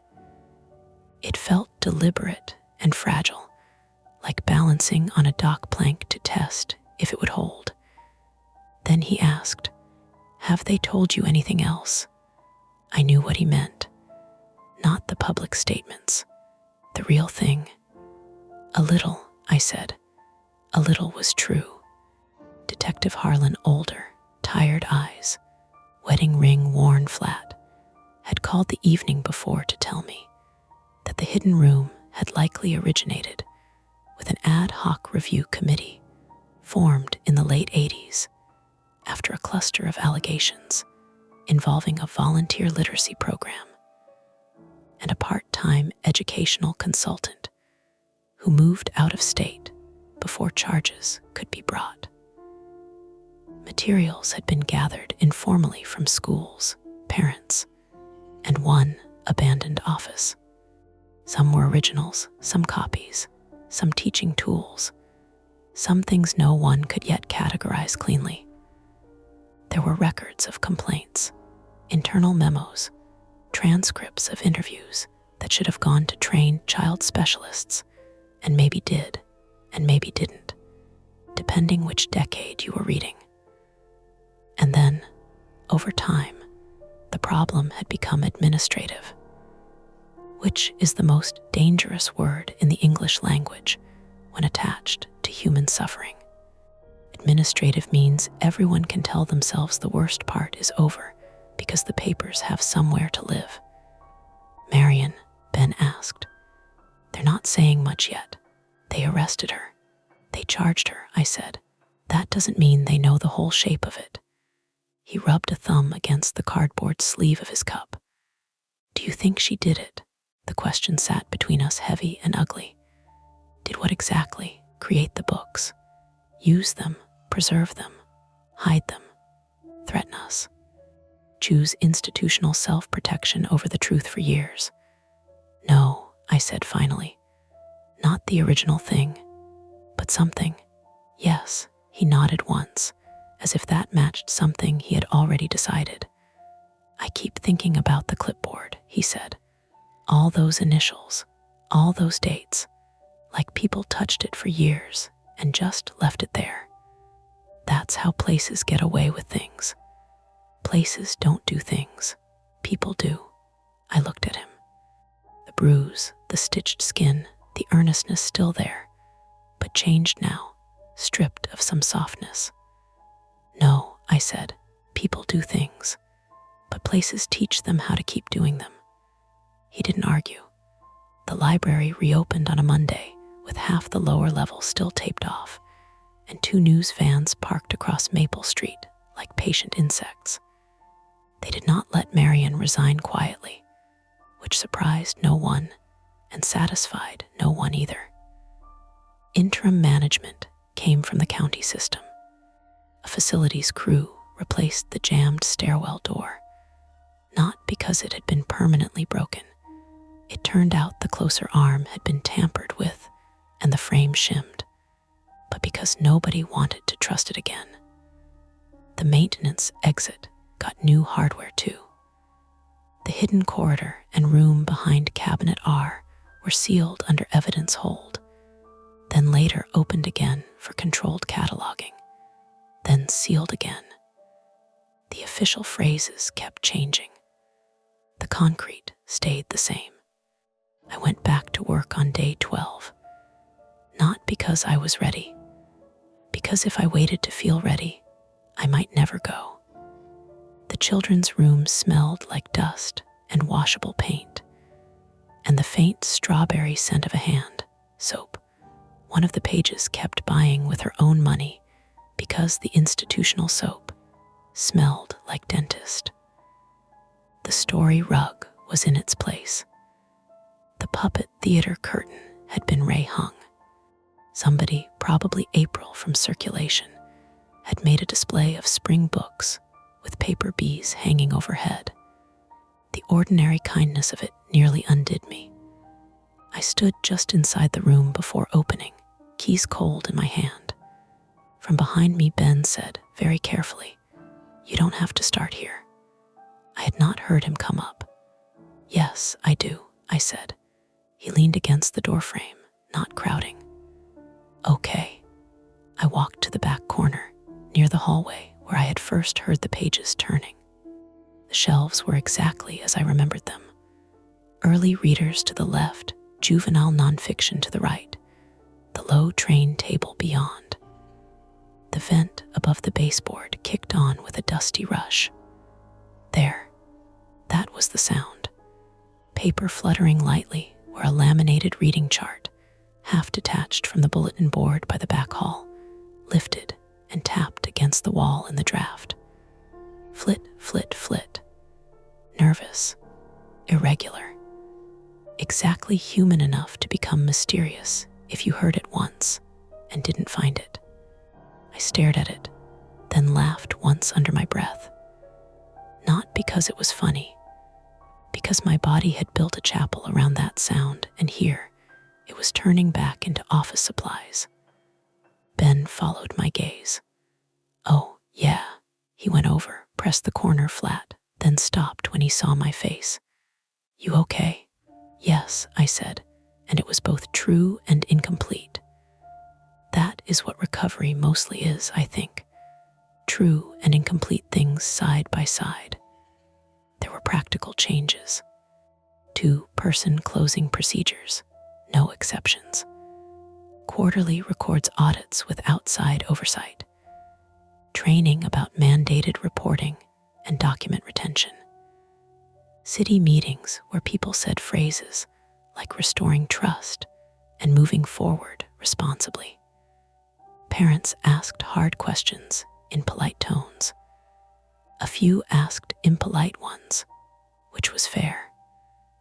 One father wanted to know if any of the books had ever been on the public shelves during his daughter's years in story time. I told him what I knew, which was not enough for either of us. Some of the major threads did close, at least in the way life closes things. The teenage boy who broke in was identified, embarrassed, and released to his furious mother after giving a statement that turned out to matter. He had seen a woman, Marion, coming through the back corridor while he was trying to sneak out, heard us shouting through the basement door, panicked, and yelled when he realized somebody was trapped below. His warning had broken apart in the concrete and become something stranger than it was. explainable. Not harmless, but explainable. The books and materials in the hidden room were removed under chain of custody. Outside specialists came in. Some items were tied to old local complaints. Some to broader publishing oddities and self-produced material from now defunct educational groups. Some, it turned out, were only what they appeared to be: ugly, inappropriate, badly judged books that should have been discarded years ago. That almost made it worse. Real horror is rarely uniform.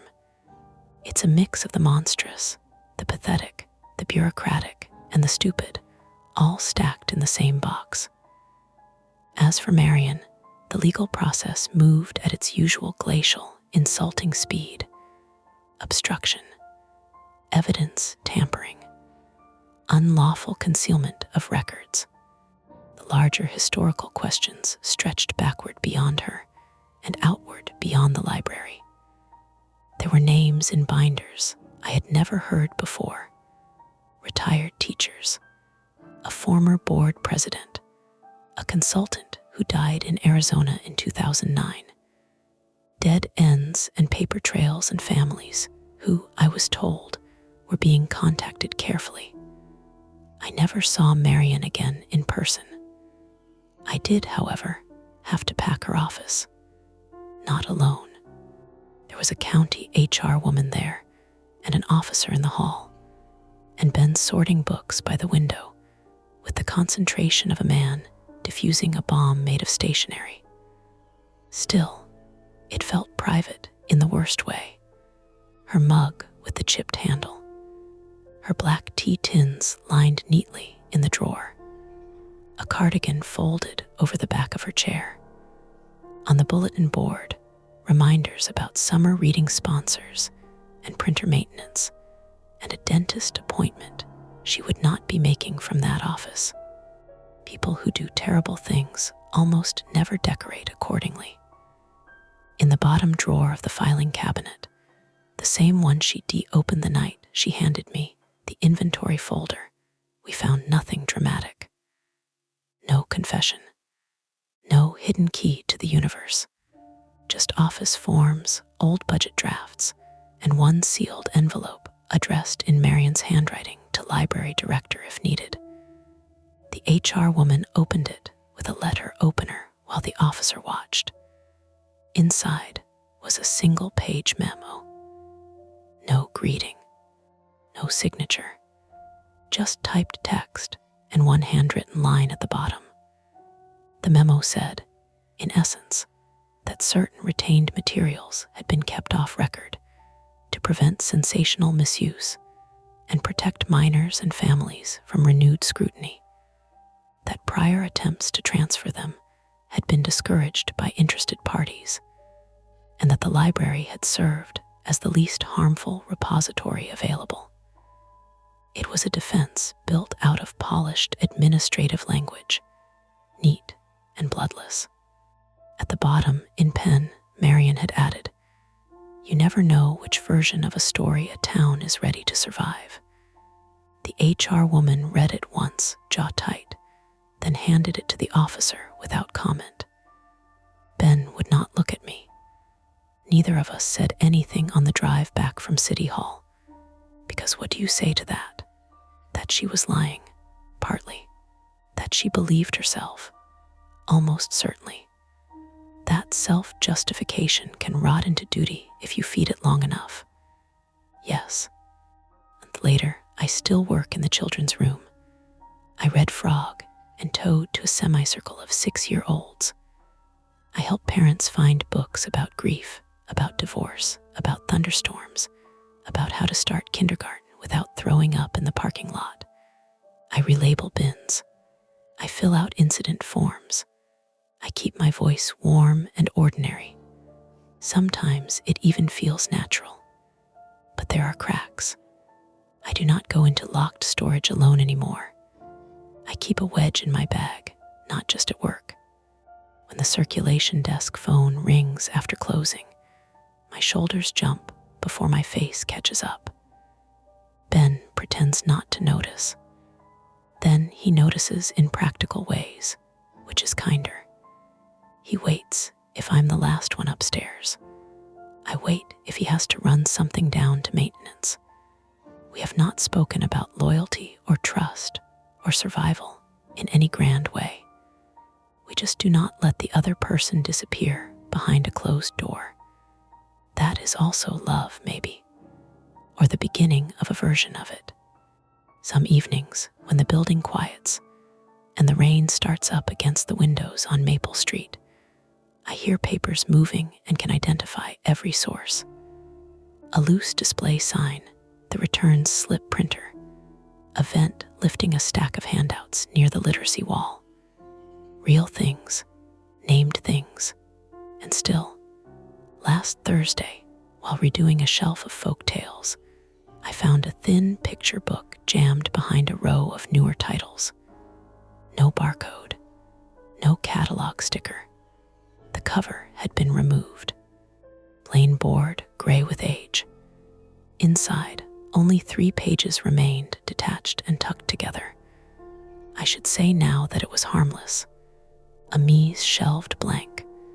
An old damaged item from a donation box. Something easy. It was. The text was typewritten and familiar in the way a face in a crowd is familiar before you place it. Simple sentences. Instructional tone. No publisher page. No title page. On the back of the last sheet, faint pencil, nearly erased.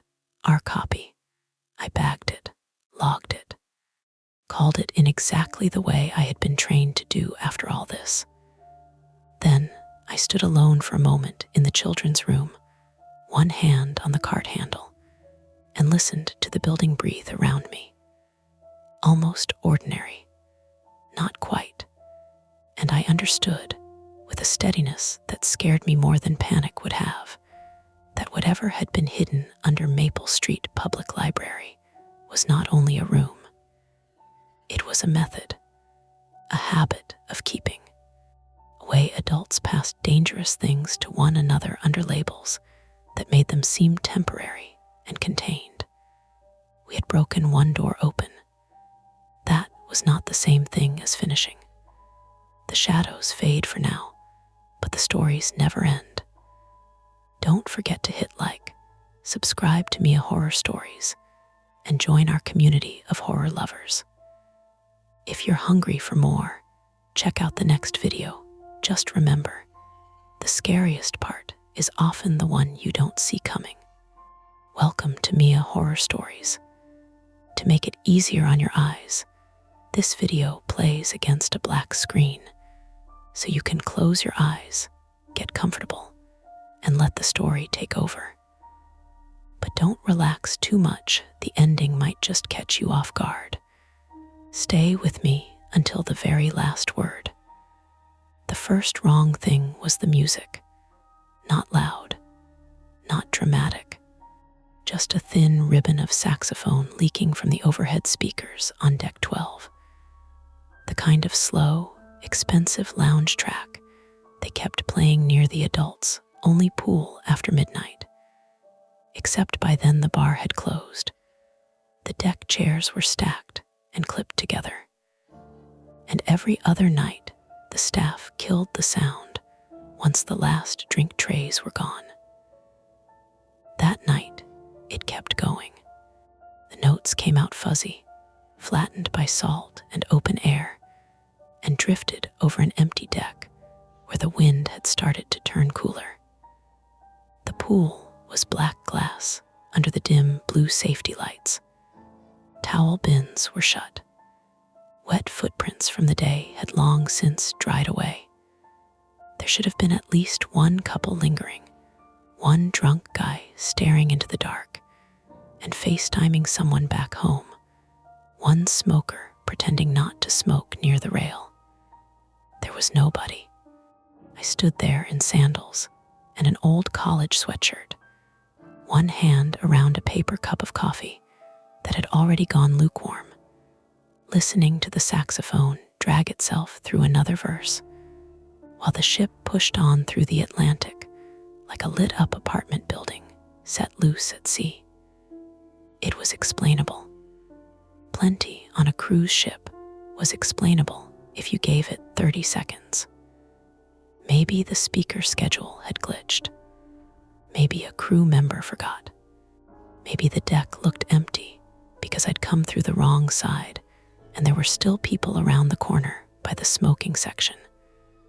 But I remember stopping anyway. Not because I was frightened, exactly. Because the emptiness had weight to it. Because ships were never really quiet, never really empty. They thrummed and hissed and clicked. Ventilation grills breathed. Metal cooled and ticked. Somewhere below, hidden machinery pushed thousands of tons of steel forward through dark water. Even in the calmest moments, there were footsteps, distant laughter, an elevator bell, the clatter of a tray, a child crying behind a cabin door. Up there, under the low blue lights, the saxophone sounded like it had been left on for somebody who hadn't shown up. My name is Mara Ellison. I'm 34, and I had booked that cruise because I could not stand how silent my apartment had gotten after my divorce. That sounds pathetic when I put it plainly, but there it is. My sister called it a reset trip, which is the kind of phrase people use when they love you and don't know what else to call the slow collapse of your routines. I taught 8th grade English in Portland, Oregon. In late January, after papers and meetings and the dull gray drag of winter, I used some money that should have gone to replacing my car tires and booked a 7-night transatlantic repositioning cruise from Miami to Barcelona. It was cheaper than it sounded because people don't line up for a week of open water with only one port stop. Mostly retirees, seasoned cruisers, and people like me who wanted to be somewhere that required no decisions beyond buffet or dining room, pool or book, inside or outside. I told everyone I wanted to see the ocean. What I wanted was for every hour of my day to be accounted for by something other than memory. So there I was on night 4, wide awake at 1:13 a.m., carrying bad coffee from the 24-hour cafe because sleep had been avoiding me the whole trip. I hadn't been sleeping well for months, not since the night I found a cereal bowl in the sink and realized I was still automatically washing dishes for a man who no longer lived with me. Since then, the dark had become crowded with stupid thoughts, bills, old conversations, the humiliating urge to reread texts I'd already memorized. Walking helped. Motion helped. The ship's constant vibration felt like being inside another creature's body, and sometimes that was enough to quiet my mind. I went farther onto the deck, my sandals making soft, tacky sounds on the textured flooring. The air smelled of chlorine, old sunscreen trapped in the deck chairs, fryer oil that had somehow survived the trip up from the buffet, and the clean metallic tang of salt. Beyond the rail, the ocean was invisible except where the ship's side lights caught froth in brief glowing bursts. Everything passed that was black. I don't like deep water. That's the private version, the one I hadn't told anyone on board. I can swim. I'm not useless in a pool. But I was 12 when my cousin dared me off the rocks at Devil's Lake in Oregon, and I hit colder water than I expected and went under in a panic. Nothing dramatic happened. My uncle pulled me out in under a minute. I was never in real danger, at least that's what everyone said later. But for years afterward, any water I couldn't see through felt personal, like it wanted something from me. Naturally, I booked a week in the middle of the Atlantic. I moved closer to the rail anyway, but not too close, and looked around for signs of life. A towel had been left folded over one of the loungers, stiff with dried pool water. A plastic cocktail stirrer skittered across the deck and caught in a drain grate. The music hiccuped for half a beat, then resumed. Still nobody. Couldn't sleep either, the voice came from behind me, and I flinched hard enough to slosh coffee over my hand. A man lifted both palms immediately. Sorry. Didn't mean to sneak up on you. He was tall, maybe a little over 6 feet, with the stooped shoulders of somebody used to folding himself into airplane seats. He wore a zip-up fleece over t-shirt, basketball shorts, and the kind of white sneakers people buy for comfort rather than style. His hair was mostly gray, cropped short, and he had on rectangular glasses that flashed blue in the deck light. His name was Daniel Price. He was 62, and I'd seen him twice before in the ship's library nook, always with a history paperback and a glass bottle of San Pellegrino balanced beside his elbow. Apparently not, I said, wiping my fingers on my sweatshirt. He glanced at the speakers overhead. Weird, right? Thank you, I said. I thought maybe I was being dramatic. That ship has sailed. I laughed before I could help it, and he smiled in a relieved way, like he had not been certain the joke would land. Some people on cruises try to become your best friend by day 2. Daniel had the opposite energy. Polite, self-contained, the kind of man who asked staff their names and stacked his own plates afterward. I figured there'd be more people up here, I said. There were 20 minutes ago. He nodded toward the aft section. I came out after the magician thing in the main theater. A few smokers were over there. Then one of the crew started closing off part of the deck for cleaning, I think. People drifted. Cleaning at 1 in the morning. He gave a small shrug. On a ship, I assume everything is always being cleaned somewhere. That was true enough. The place operated on invisible labor and soft shoes. Every time I went looking for quiet, a staff member materialized to wipe, stack, sanitize, smile.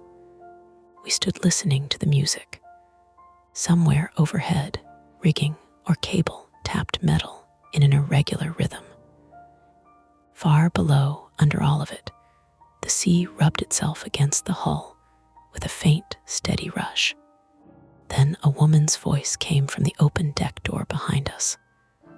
There you are. I turned and saw Greta Morrow stepping out from the interior, promenade with 2 wrapped cookies in one hand and a cardigan tugged tight over her shoulders. Greta was 71, American, recently widowed, and one of those women who seemed born knowing how to talk to strangers without making it feel intrusive. She had white blonde hair cut into a neat bob, lipstick still perfectly in place at an hour when mine would have been halfway down a napkin, and a habit of calling every younger woman honey without condescension. We de-met on embarkation day when her keycard stopped working, and she'd enlisted half the line in her theory that ships deliberately confused people so they'd spend more money. Since then, she had adopted me in small doses, waving me to her table at lunch, telling me which elevators were least crowded, slipping me ginger candies when the water got rough. You vanished after trivia, she said to Daniel. Then she looked at me. And you look half frozen. I'm from Oregon. Honey, that is not armor. She crossed to us and passed me one of the cookies. It was still warm through the paper. I robbed the cafe, she said. Daniel accepted the other one with mock solemnity. You're a public servant. Greta leaned on the rail, then immediately leaned back from it. too dark. Every time I look out there at night, I understand religion." There was a little silence after that, not awkward. The kind shared by people who are not yet friends, but have settled into each other's company. I ate the cookie. It was too sweet, heavy with chocolate and salt. The music overhead shifted songs without announcement. "Do you hear that?" Greta asked. "The speakers," I said. "No." She tilted her head. "That thumping," we listened. At first I thought she meant the ship itself, some normal mechanical vibration transmitted through the deck. But then it came again. A dull, spaced-out sound from somewhere below or behind us. Not loud, more like something heavy being moved and then set down badly. 3 knocks, a pause, then one more. Daniel looked toward the service door near the towel station. "Probably carts." "Maybe," Greta said, though she didn't sound convinced. The service door was painted the same creamy white as the wall around it, easy to miss unless you were looking. Crew only stenciled in red. A little square window at eye level had wire mesh embedded in the glass. Earlier that evening, I'd seen 2 staff members wheel stacks of folded loungers through there. The thump came once more, then stopped. We all kept listening longer than was reasonable. Finally, Daniel cleared his throat. "Well, I'm going to choose to believe that's bulk storage and not a murder." Greta snorted. "You watched the same safety drill video I did. If anyone gets murdered on this ship, there are at least 6 forms to fill out." That got another laugh. It also broke whatever spell had settled over the deck. Greta started telling us about the card game she'd lost in the lounge. Daniel, after some prompting, admitted he had retired from civil engineering outside Cleveland and was on the cruise because his daughter lived in Madrid, and he decided a repositioning sailing was a romantic way to visit her, until his daughter informed him that taking 7 days to cross an ocean did not count as romance when a direct flight existed. "And yet," Greta said, "here you are. And yet here I am."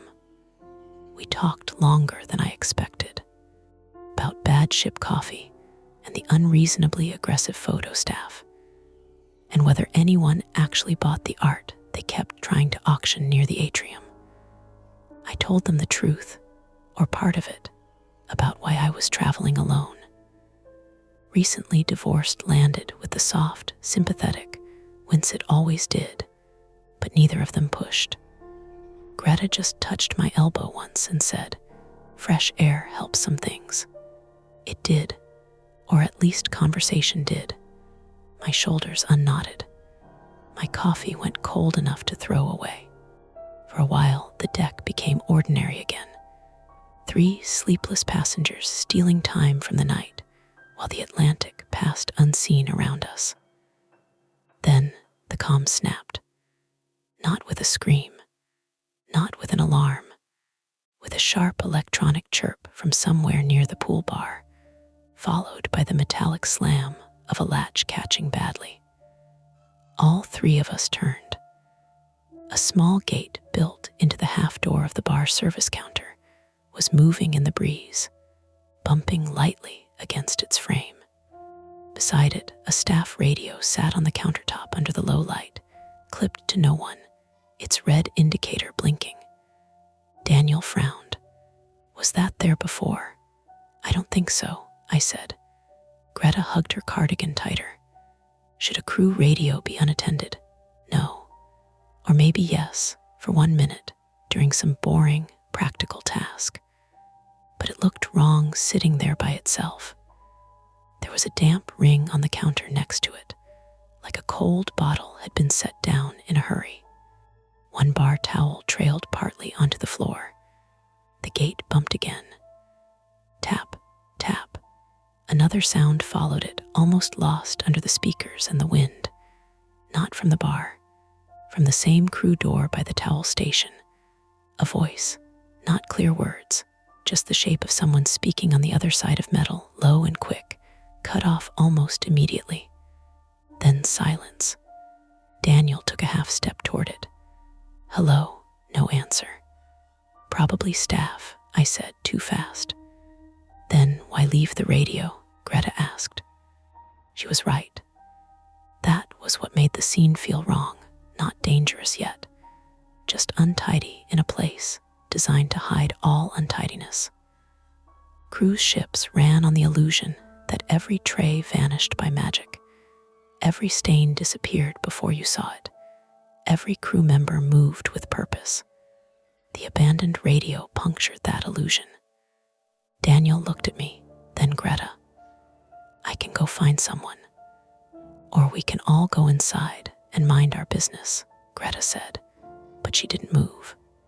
The ship rolled slightly then, not enough to stagger us, just a long, gentle tilt that reminded me how much water sat under the hull. The pool reflected the deck lights in a trembling strip. Overhead, the saxophone song ended at last. For 1 second, there was only wind and the low machinery hum. Then the speakers clicked, and instead of another song, there was a burst of static. Not loud, just enough to make us all freeze. A man's voice came through for half a second, clipped and distorted, like someone keying the wrong channel. "Deck 12 aft," the speakers went dead. No music came back. Greta's face changed first, not panic, attention. Daniel took off his glasses, wiped them on his fleece for no reason, and put them back on. I realized I was holding my breath. There were reasonable explanations lined up everywhere. Wrong audio feed.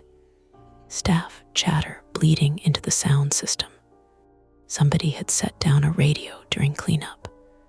Somebody was behind the crew door. None of it added up to danger by itself. None of it justified the pulse climbing in my neck. But the deck did not feel empty in the same way anymore. It felt paused. Daniel looked toward the interior door, where warm yellow light spilled from the corridor. Then toward the crew door with the wired window. Then at us. "We should either tell someone now," he said carefully, "or check whether somebody needs help." Greta made a small, disbelieving sound. "That is exactly how people get involved in things." "Yes," he said. "Sometimes because things need involving in." She looked at me. Maybe because I was the youngest. Maybe because we all wanted somebody else to decide.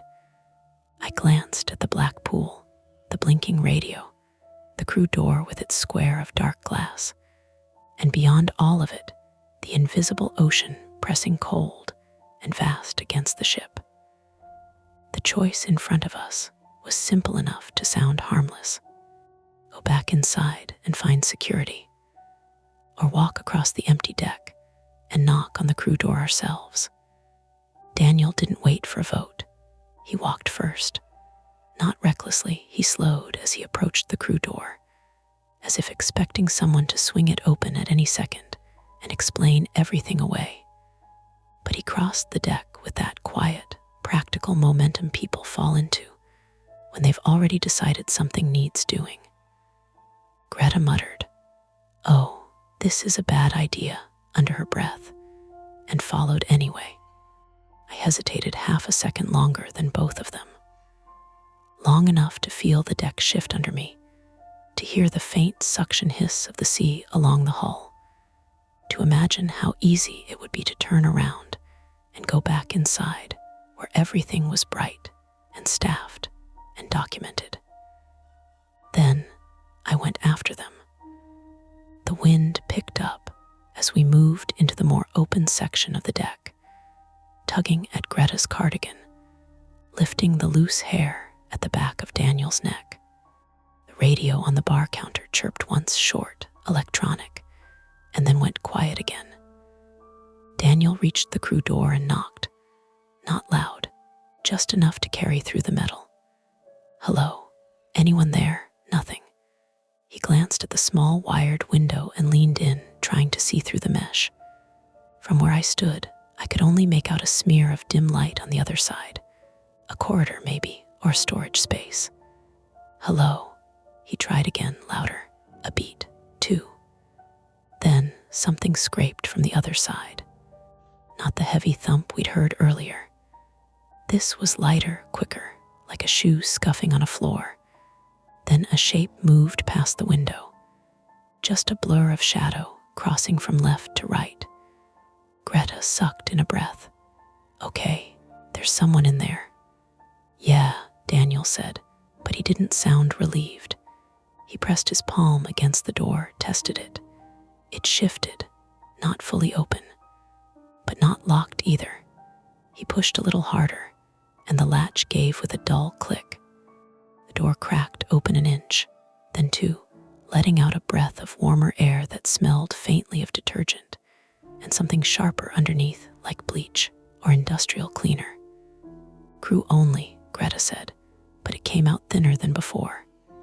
Daniel looked back at us. If someone's hurt, they have phones, Greta snapped. They have procedures. This is not our job. And if they can't get to a phone, that landed. It shouldn't have, but it did.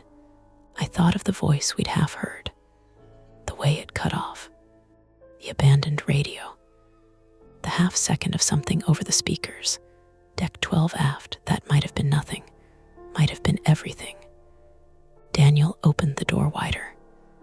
The corridor beyond was narrow, lit by fluorescent strips that hummed faintly overhead. Gray flooring, the kind with a slight give to it. White walls scuffed at knee height. It looked exactly like every behind-the-scenes hallway you glimpse when a door swings open too long on a cruise ship. Functional, clean, impersonal, empty. Hello, Daniel called, stepping just inside. We heard something. Are you all right? His voice echoed differently in there. Flatter, contained. Greta hovered at the threshold, one hand braced against the doorframe like she was anchoring herself to the passenger world behind us. This is how we get yelled at, she said. Or worse, fined. No one's fining you for checking on someone, Daniel said. That is exactly what someone who has never been fined says. I stepped closer, peering past him. The corridor stretched maybe 20 feet before turning out of sight. On the left, a stack of folded deck chairs leaned against the wall. On the right, a metal cart held neatly arranged bottles and cloths, the kind housekeeping used. Everything looked mid-task, not abandoned in a panic, but paused. Do you see anyone? I asked. Daniel shook his head. And then, faint but unmistakable, a voice came again. From deeper in the corridor, around the bend. Hello, it was weak, muffled by distance, but clear enough. We all froze. Hello, Daniel answered immediately, louder now. We're here. Are you hurt? A pause, then, yeah, I can't. The rest cut off in a sharp inhale. Greta's hand tightened on the doorframe. Okay, that's not normal. No, Daniel said, already moving. He stepped fully into the corridor this time, his sneakers making soft, quick sounds on the flooring. I followed without thinking. The air inside was warmer, less windy, but the ship's vibration felt stronger here, humming up through the soles of my feet. Greta swore quietly and came in after us, pulling the door mostly closed behind her. It didn't latch. It just rested there, a thin slice of deck light still visible. We moved toward the corner. Keep talking, Daniel called. Where are you? Back, the voice said, strained. Back here. Please, we turned the corner together. The corridor continued another stretch, then opened into a wider service area. Storage racks lined one wall, towels, folded in tight uniform stacks. Another cart stood abandoned near a supply closet, its contents half unpacked. A bucket sat on the floor with a mop leaning against it, the water inside faintly gray. And on the far side of the room, near a second door, someone was on the ground. A young man, early 20s maybe, dark hair plastered to his forehead with sweat. He wore a crew polo navy with the ship's logo stitched over the chest and black slacks. One leg was stretched out awkwardly, the other bent under him at a bad angle. His name, as we'd learned seconds later, was Mateo Alvarez, age 23, from Valencia, Spain. Right then, he just looked up at us with a mix of relief and something sharper. "Thank God," he said. I thought he tried to shift, and a sound tore out of him, halfway between a gasp and a groan. Daniel crouched immediately. "Don't move, what happened?" "Slipped," Mateo said through clenched teeth. "Floor was wet." He gestured vaguely at the mop, the bucket. "Cleaning, I went down, I think." He swallowed hard. "I think it's broken. I saw it then, his ankle. Swelling already, the angle wrong in a way that made my stomach tight." "Okay," Daniel said steady. "Okay, you're all right, we'll get help." Mateo's hand shot out and grabbed his sleeve. "No," he said, urgent. "Wait," Daniel blinked. "What?" Mateo glanced toward the door behind him. Not the one we'd come through. The one at the far end of the room. It was heavier, industrial, with a push bar and no window. "I called it in," he said quickly. "On the radio," but he licked his lips. "Something's wrong with comms. It's not nobody's answering right." Greta stepped closer, frowning.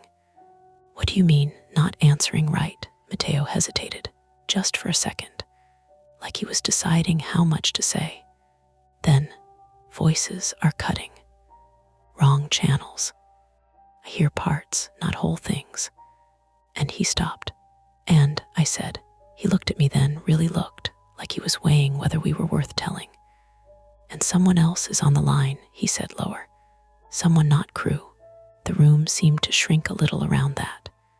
Daniel shook his head. "That doesn't make sense. These systems." "I know," Mateo said sharply. "I know how they work. I use them every day. This isn't normal." Greta crossed her arms. "Could it be interference? We're in the middle of the ocean." "Maybe," Mateo said. But then why the radio on the bar counter outside crackled again. We all heard it, even through the corridor, faint but distinct. A burst of static, then a voice. 12 aft, respond, cut off." Daniel exhaled slowly. "Okay, we're not going to diagnose ship systems. We're going to get you medical attention." He tried to gently ease Mateo's grip from his sleeve, but the young man held on. "Wait," Mateo said again. "Please, just listen." There it was, not panic exactly, but urgency that didn't match a simple fall. "What?" Greta said. "What are we listening for?" Mateo tilted his head slightly, like he was focusing past us. "At first," he said, "I thought it was just the radio, but then I heard it without." "Hear what?" I asked. He opened his mouth, and then from somewhere deeper in the ship came a heavy, resonant clang. Not close, not in the room, but carried through the structure. A metal-on-metal impact that vibrated up through the floor and into my legs. Once, then again, softer, like an echo. Mateo's eyes flicked toward the far door. "That," he said. Daniel followed his gaze. "Probably machinery." "No," Mateo said, "not there. That's not where." Another sound cut him off. Closer this time, footsteps. Not ours. Not echoing from the corridor we'd come through. From behind the far door, slow, deliberate, a few steps. Then stillness. Greta whispered, "Okay." "That is not cleaning." Daniel stood, every line of him tightening. "There are crew areas all through here. It's not." The push bar on the far door shifted, just a fraction. A small inward flex, like someone had leaned on it from the other side. Then it went still again. Nobody spoke. I became acutely aware of the distance between us and the door we'd entered through. The narrow corridor, the half-closed gap to the open deck, the fact that the only clear exit required us to turn our backs on whatever was behind that other door. Mateo's grip tightened again, his voice barely above a whisper. "Don't let them come in here," he said. Daniel looked between the two doors, calculating. Greta shook her head, already backing a step toward the corridor. No, we're done. We go get security. Now." "And leave him," Daniel said. "We bring help back," she snapped. "We are not equipped for this." Another faint shift at the far door. Not a full movement, just enough to say someone was still there. Listening, I swallowed, my mouth suddenly dry. My instinct was to agree with Greta, to get out, to find someone official, someone with a radio that worked and a uniform that meant authority. But then I looked at Mateo, at the way he was trying not to move his leg, at the sweat on his upper lip, at the way his eyes kept flicking to that door like he expected it to open any second. Left, he'd be alone again, with whatever or whoever was on the other side. Daniel made a decision. "Mara," he said, "take Greta, go back to the main corridor, find security. Fast, I'll stay with him." "No," Greta said immediately. "Absolutely not. Nobody splits up in a situation like this." "We don't know what this is," Daniel said, "but we do know he needs help now." "And you think standing between him and that door is help? It's better than nothing." The footsteps came again, closer to the door this time. 3 steps. Stop. The push bar dipped again. A little more. A soft metallic creak followed, like pressure being tested. My heart started beating in a way that made it hard to think cleanly. Greta grabbed my wrist. "We go, now." Daniel didn't move. Mateo whispered something in Spanish under his breath, too fast for me to catch. And then, from the deck outside, faint, but unmistakable, came the sound of that abandoned radio transmitting again. This time, there were no clipped words, just breathing, ragged, close to the microphone. Listening, the 3 of us looked at each other, the space between decisions collapsing down to nothing. Because now leaving meant walking back past a live radio that someone or something was actively using. And staying meant waiting for the door in front of us to open. We didn't decide so much as drift into motion. Greta tugged my wrist once, harder this time. "We go, now. We find someone with a badge." Daniel stayed where he was, one knee down beside Mateo, one hand braced on the floor, the other hovering like he wasn't sure where to put it without causing more pain. "I'm not leaving him," he said. The push bar on the far door dipped again. Not enough to open, just enough to say there was weight behind it. A presence testing, not forcing. Mateo's voice cracked. Don't let them in." I forced my feet to move. "Okay," I said, louder than I felt. "Okay, Greta and I go. We get security. We come back fast." Daniel nodded once sharp. "Take the corridor, left, then up the service stairs if you see them. Faster than elevators." Greta shot him a look. "You've done this before, airports," he said. "Same logic." The radio outside rasped again, that breathy, too close sound. My skin prickled. "Don't touch it," Mateo said quickly, seeing me glance toward the door behind us. "It's just don't." I didn't argue. Greta pulled me into the narrow corridor, and the 2 of us moved fast, almost shoulder to shoulder.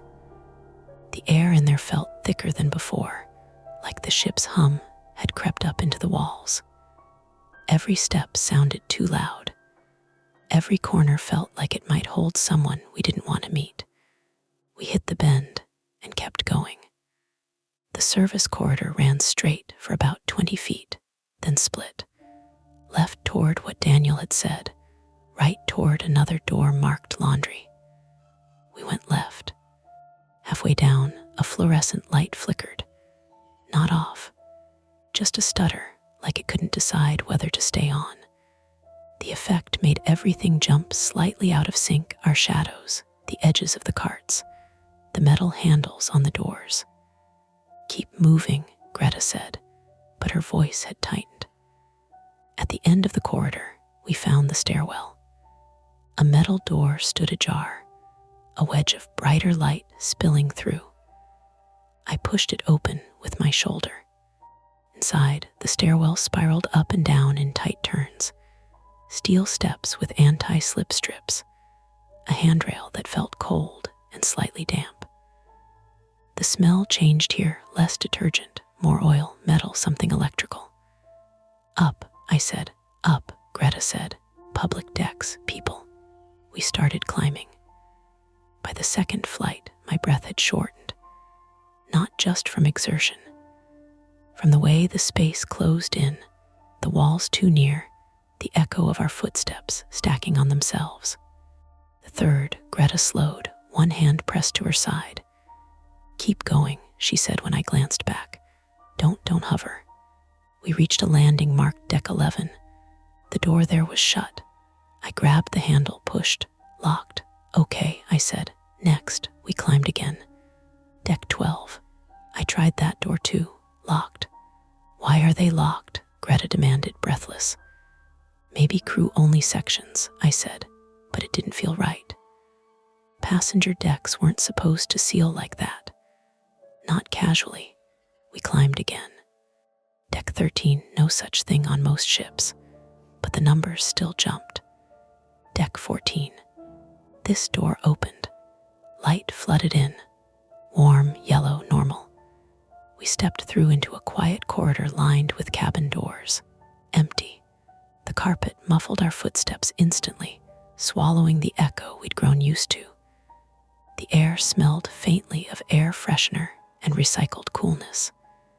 A distant television murmured behind one of the doors. Somewhere farther down, an elevator chimed. It should have been comforting. It was. "Okay," Greta said, straightening a little. "Okay, this is good, we find," her sentence cut off. At the far end of the corridor, a man stood near the elevators. Crew uniform, white shirt, dark trousers, back to us. Relief hit so fast it made my knees weak. "Excuse me," I called. He didn't turn. "Hey," Greta added louder. "We need help." The man shifted slightly, like he'd heard something but wasn't sure what. We started toward him. Halfway down the corridor, he stepped into the elevator. The doors slid shut before we got within 10 feet. "Wait," I broke into a run, my sandals slapping the carpet awkwardly. "Wait," the elevator indicator dinged once. The number changed. Gone. Greta swore under her breath. Unbelievable. I hit the call button. It lit up. We waited. The seconds stretched. The corridor felt longer than it had a moment ago. Too long. The cabin doors identical, unmarked except for numbers that didn't stick in my mind. I found myself listening for sounds behind them, voices, movement. Anything that meant normal life was still happening just inches away. Nothing. The elevator dinged again. Doors opened, empty. No one inside. Greta stepped forward, peering in. "He must have," she stopped. "What?" I said. She pointed. On the control panel, none of the buttons were lit. No floor selected. "That's not how that works," she said. I stepped closer. The metal walls reflected us back in warped halves. No hidden panel, no secondary door, just the standard box. "Maybe he got off on the next deck," I said. Without pressing a button, I didn't have an answer. The doors began to slide shut again. Greta pulled me back. "No, we take the stairs again." "Elevators can, I don't know. Stop. Get redirected. I don't trust it." I didn't argue. We turned back toward the stairwell. As we walked, a door opened 2 cabins down. A woman stepped out in a robe, hair wrapped in a towel, holding a phone to her ear. "No, I can't hear you, you're cutting. Hello." She saw us, paused. "Sorry," I said immediately. "We're trying to find security. Have you seen?" She shook her head, distracted, tapping her phone. "No signal, it keeps dropping." Then to the phone again. "Hello, hello." The door clicked shut behind her. Greta met my eyes. "Comms," she said quietly. We pushed back into the stairwell and started down. Going down felt worse than going up. Gravity pulled at us, made each step faster than we wanted. The echo came back louder now, like someone else was matching our pace just out of sight.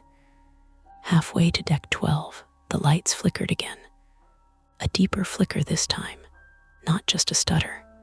For a full second, the stairwell went dim. Not dark, just muted. In that second, I heard something that wasn't our footsteps.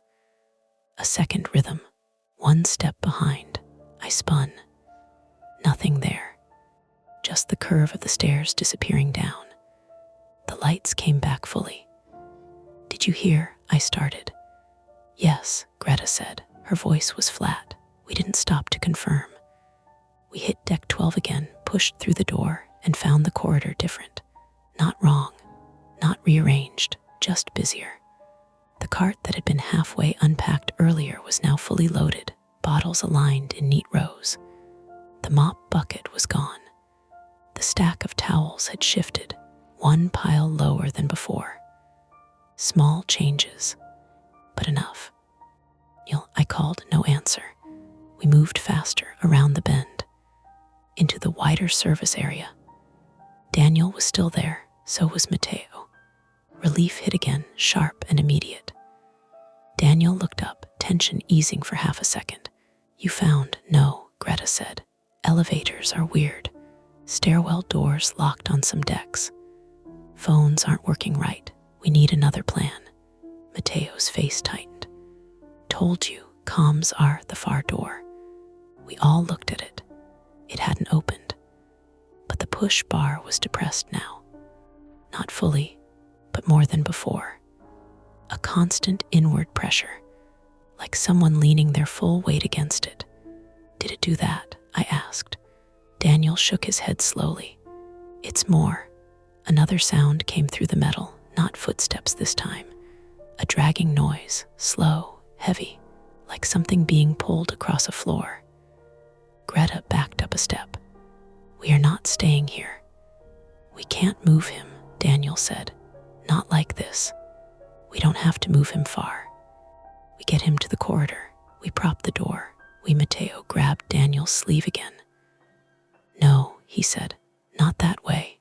"What way?" Daniel asked. Matteo pointed not at the door we'd come through, but at a smaller hatch-like door set low in the wall behind the towel racks. It was easy to miss.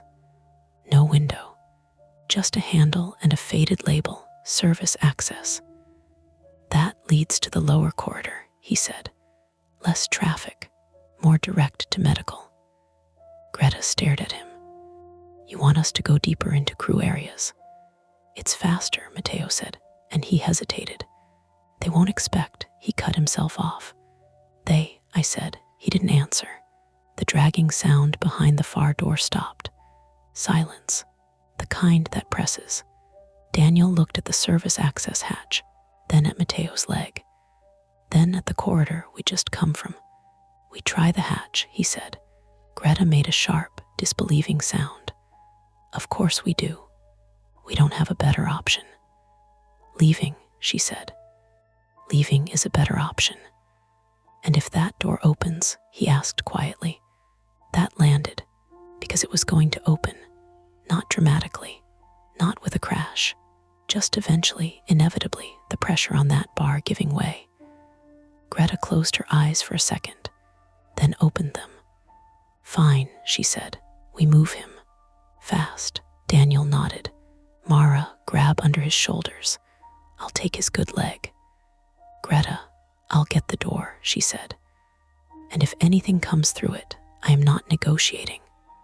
Fair, Daniel said. We moved. Lifting Mateo was worse than I expected. He tried to help, biting down on whatever sound wanted to come out. But the moment his weight shifted, his injured leg twitched, and he sucked in air so hard it sounded like he was choking. Sorry, I said automatically. Don't just move, he said through clenched teeth. We half carried, half dragged him toward the hatch. Greta yanked it open. Another corridor beyond, lower ceiling, narrower, dimmer lighting. The smell changed again, hotter, more mechanical. Go, she said. We got Mateo through. Daniel followed. I stepped after them, and behind me the far door finally gave. Not with a bang. With a soft, final click as the pressure on the push bar overcame the latch. I didn't turn. I didn't want to see. Greta slammed the hatch shut behind us and threw the latch. For a second, nothing happened. Then a hand struck the other side, hard, metal rang. Once, twice. Then fingers scraped along it, searching. Greta's face went pale, but she didn't move away. Go, she said, voice tight. Go now. We moved down the lower corridor, faster now, Mateo's weight dragging at us, my arms already burning. Behind us, the banging stopped. That should have been a relief. It was. Because silence meant they were no longer trying that door, which meant they were finding another way. We reached a junction, a T-intersection of corridors. Left sloped downward. Right curved upward. Medical, Daniel said. Mateo pointed left, breathing hard. Down, then right, then the lights flickered again. Harder this time. For 2 full seconds, the corridor plunged into near darkness. In that darkness, I heard something ahead of us. Movement, not behind, in front. The lights snapped back. At the far end of the left corridor, a figure stood. Not close enough to see clearly, just a shape, still, watching. Greta's voice dropped to a whisper. That's not, the figure turned, walked away. Slowly, not running, not hiding, just leaving. Daniel exhaled sharply. Crew. It has to be crew. Mateo shook his head, eyes wide. No, we hesitated, 1 second too long. Because behind us, faint but unmistakable, came the sound of a door opening somewhere else in the ship. Not the hatch. Another route, another way in. Daniel made the call. Forward, he said. We keep going. We moved. And as we did, I realized something cold and certain. We weren't heading toward help anymore. We were being funneled. The lower corridor dipped harder than it had looked. That was the first thing. The second was the heat. Not fire. Nothing dramatic. Just the trapped, mechanical warmth of a ship's interior, where passengers weren't meant to linger, pipes behind walls, electrical cabinets. The long body heat breath of machinery working through the night. By the time we'd carried Mateo another 20 yards, my sweatshirt was sticking to my back, and Daniel was breathing through his mouth in short, careful pulls. Greta had one hand on the wall to steady herself, while she kept half turning to look behind us. The corridor itself was simple enough to map, which is probably why I still remember it so clearly. We'd come down through the service hatch into a narrow passage that ran maybe 30 feet before splitting. We took the left branch, the one that sloped down. At the bottom, it bent right around a bank of metal cabinets.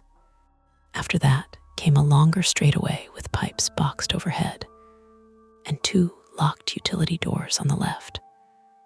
Mateo had said medical was farther ahead, past a linen staging room, then up another short stair, then across into a crew service spine that connected to the infirmary corridor. On paper, it was all practical. In motion, carrying a grown man who bit his sleeve every time his ankle shifted, It felt like being guided deeper into a ventilation shaft. "Set me down," Mateo gasped. Daniel didn't stop. "No, just for a second." "No," Mateo made a ragged sound that was half pain, half anger. "If you drop me, old man, it's worse. I'm aware." I almost laughed at that, which scared me more than anything else. The mind tries to save itself in stupid ways. We rounded the bend by the cabinets. For 1 second, I thought the corridor ahead was blocked. A shape stood there, tall and dark, broad-shouldered in the low light. I froze so hard Mateo swore as his weight pulled awkwardly on my grip. Then the shape moved not toward us, but sideways. A rolling rack of folded linens, left half out from a staging alcove, its shadow stretched huge by the flickering fluorescent panel above it. That was the moment of misdirection, the pure jolt of it. My body had already decided monster, attacker, impossible thing, and then the light steadied, and it was just laundry. Just laundry in a ship corridor at 2 a.m, while someone hunted or followed us through service passages. Greta saw my face and said, too sharply, "Move." So I moved. We got Mateo as far as the staging alcove before we had to stop. The alcove was recessed into the wall on the right, open-fronted, big enough for 2 rolling racks and a stack of supply crates. One crate sat open, with shrink-wrapped water bottles inside. Another held hotel-sized shampoo and little sealed soap bars. We lowered Mateo onto a pile of bundled towels, and he went gray around the mouth, but didn't yell. He was sweating so hard his hair had darkened nearly black. Daniel bent over with his hands on his thighs, chest pumping. He was 62, and it showed now not in weakness, but in the cost of effort. Greta leaned against the wall and rubbed the heel of one hand over her sternum. "We need," Daniel said between breaths, 30 seconds. 20, Greta said. Mateo grabbed the front of Daniel's fleece. "Listen to me." Daniel crouched. Mateo swallowed. "You keep asking who. I don't know who. But I know this, someone has been in crew spaces all night who shouldn't be there." Greta laughed once. It was a bad sound. We had gathered that. "No, you didn't." Mateo looked at all of us in turn, trying to force the words out before pain overtook him. "It started before my shift ended.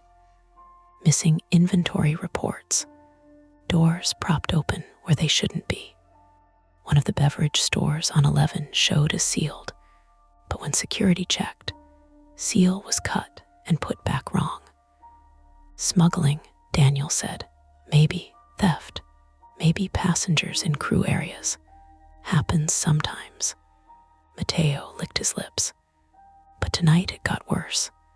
A steward on 10 reported hearing a voice on Channel 3 giving instructions no one recognized. Wrong accent. Wrong phrasing.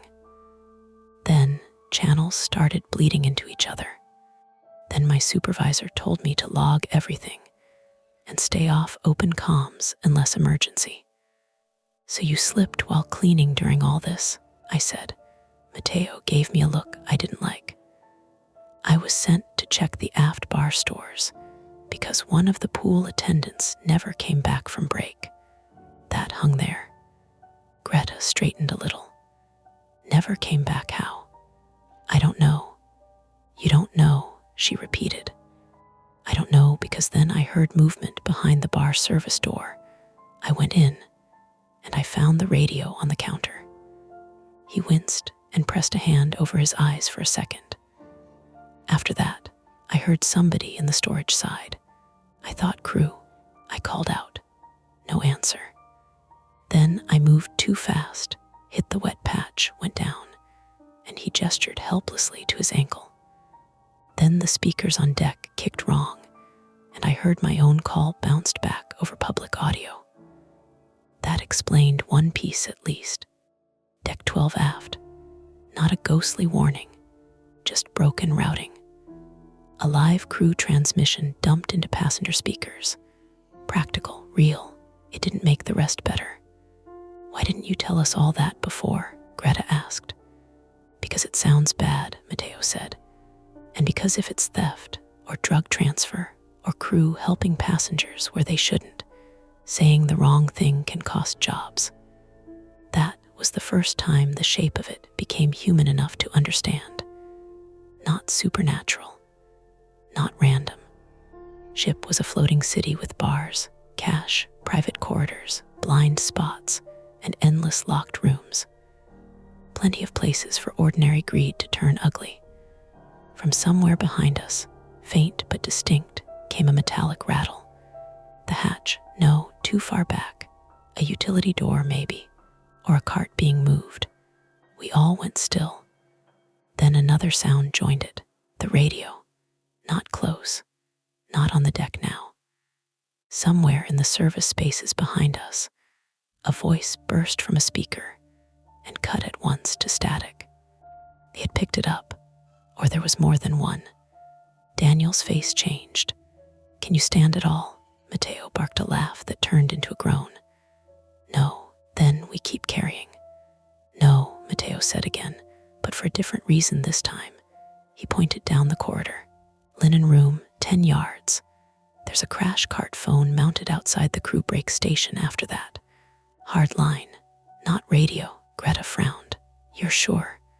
As sure as I am about anything right now. Daniel looked at me. We move. This time we changed positions. Daniel got under Matteo's shoulders. I took the good leg and tried to keep the broken one clear. Greta went ahead to scout.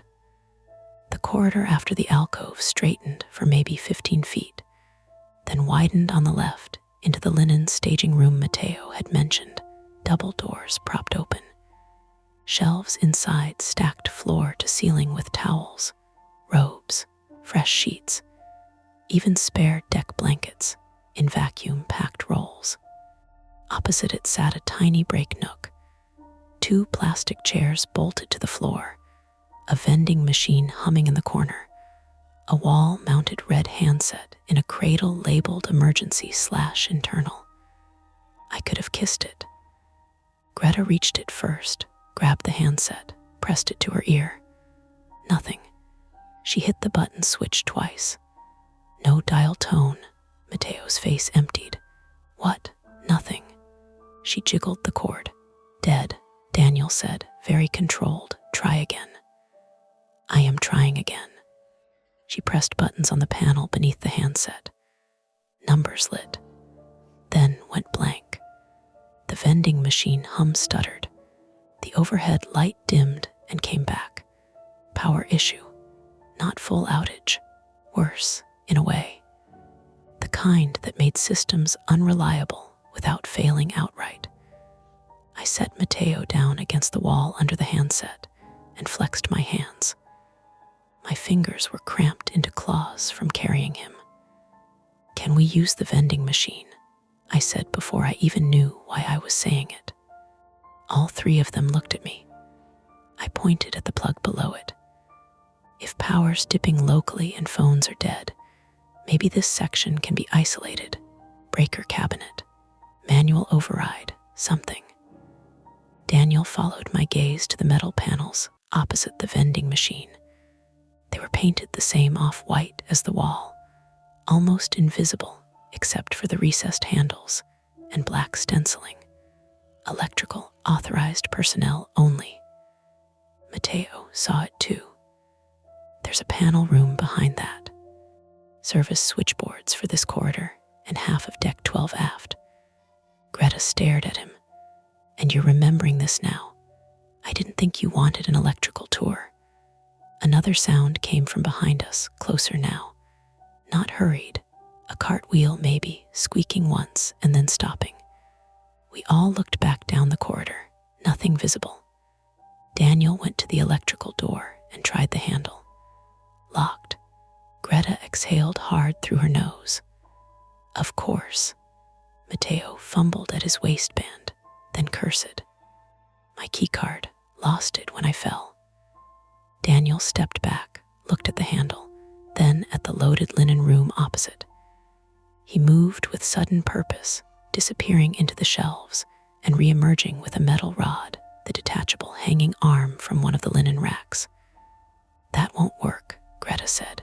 It might. It might also make things much worse. Things seem committed already. He shoved the rod into the handle recess and levered. The first attempt slipped. The metal screeched. On the second, something gave inside the latch mechanism with a sharp snap. The door opened 2 inches.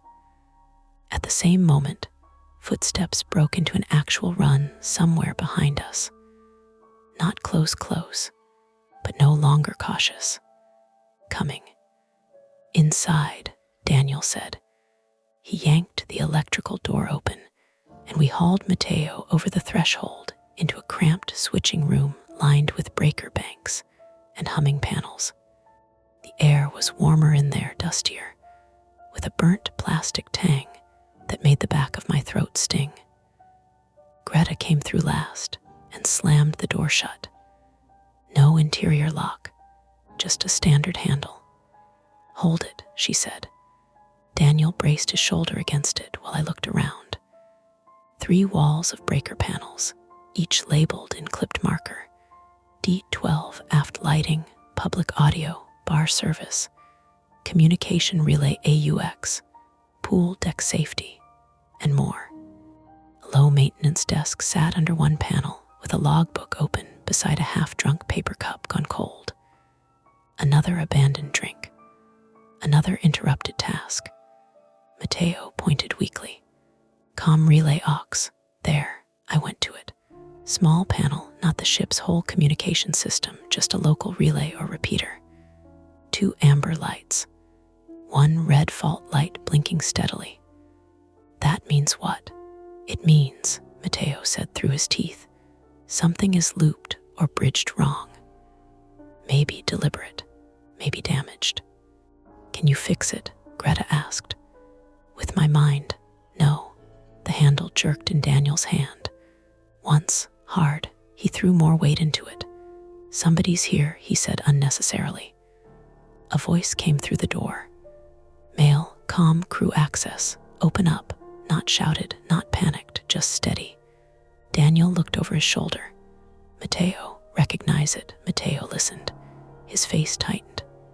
No, the voice came again. Open the door, security. Greta mouthed no. She was right. No radio call sign. No identification beyond the word security. Wrong place to announce it, too. If it were real security, they'd have keys and more than one person. The handle jerked again. Then a knock. 3 measured raps. Mateo, the voice said, and every hair on my arms lifted. You're making this worse. Mateo went utterly still. You know him, I said. A long second passed. Not by name, he whispered. But I heard him on Channel 3. There it was, the wrong voice. Human center of all of it, just outside our door. Daniel kept braced. Can we kill the lights out there? Mateo pointed with a shaking hand toward a block of labeled switches lower down. Aft service corridor. But if you do that, emergency strips kick on. Do it anyway, Greta said. I flipped the breaker. The room around us held. Outside, through the thin seam at the frame, the brighter corridor glow vanished and was replaced by a faint, dull blue, the battery-backed emergency strips. For 2 seconds, silence. Then the man outside laughed quietly. Not movie villain laughter, just genuine annoyance turning almost amused. That's cute, he said. Something hit the door, not a shoulder, metal, a tool or card edge, heavy enough to make the hinges ring. Daniel grunted and shoved back. Another hit. The frame shuddered. Paint dust drifted from above. We can't hold this forever, Greta said. No one answered because there wasn't an answer. Then I saw it on the breaker labels: public audio, pool deck safety, bar service, comm relay aux, and below them, a covered toggle labeled mag hold/fire door override aft section. My brain took a second to place it. Fire doors. The heavy compartment doors that automatically closed in sections if there was smoke or flooding, sealing corridors to contain damage. I'd seen them tucked into the walls all over the ship without really noticing. "Mateo," I said. "If I hit that," his head snapped up. "It drops the fire doors in aft service." "Where?" He looked at the panel, calculating through pain. "Deck 12 service spine. Lower corridor branch. Maybe the hatch route if it's tied in. But manual reset needed after. Crew get alarms." "That would trap us too," Greta said. "Depends where we are," I said. The door shuttered again. Harder this time. The top hinge screamed. Daniel's face had gone red with effort. "Be quick." I grabbed the maintenance logbook off the desk and flipped through the handwritten route notes on the inside cover: crew habits, service updates, abbreviations I barely understood. Mateo lunged for it, scanned, jabbed a finger. There. Section B aft. Fire doors between linen room and lower junction. The lower junction. The T intersection where we'd seen the figure ahead. The override worked. It would drop the compartment doors in the corridor outside this room and farther back toward the junction, sealing sections off. Maybe sealing them off from us. Maybe sealing us in here with no real exit. Another slam. The door bent inward half an inch. Daniel shouted then, from pure effort, "Mara." I flipped the safety cover and hit the toggle. A bell erupted somewhere in the corridor outside. Loud, mechanical, immediate. Then, deeper in the ship, one heavy rolling impact. A door dropping. Another, farther away. Another. The man outside swore, not loudly, but with real anger now. Footsteps moved fast away from our door. For one stretched, disbelieving second, all four of us just listened. The bell kept ringing. Greta exhaled like she'd been punched. Did it work? Mateo was already shaking his head. Temporary. They'll route around, or manual release. We have minutes. The relief burned off instantly. Daniel peeled himself away from the door. His shoulder had started to tremble. Then we used the minutes. How? Greta demanded. Mateo pointed to a smaller rear panel I hadn't noticed, almost hidden behind a ladder. There's another exit. Maintenance crawl to the brake station, sealing void. Drops outside the infirmary corridor if the access ladder's still there. Of course there is, Greta said. The panel had no lock, just 2 thumb latches. I popped them open. Behind it, a square service opening barely large enough for an adult, with a fixed ladder rising into darkness between ducts and cables. Daniel looked at me. You first. No, Greta said. Mateo can't climb. The cost arrived right there, plain and stupid and human. No plot armor, no heroic clean solution. Mateo looked up at the hatch, then at us, and knew it too. Then leave me. Absolutely not, Daniel said. You can't carry me up that. He was right. With a broken ankle and no room to lift, he couldn't make the ladder under his own power, and we couldn't physically haul him through without dropping him or ourselves. Behind the door, in the corridor beyond, a new sound started. Metal clanging farther away now.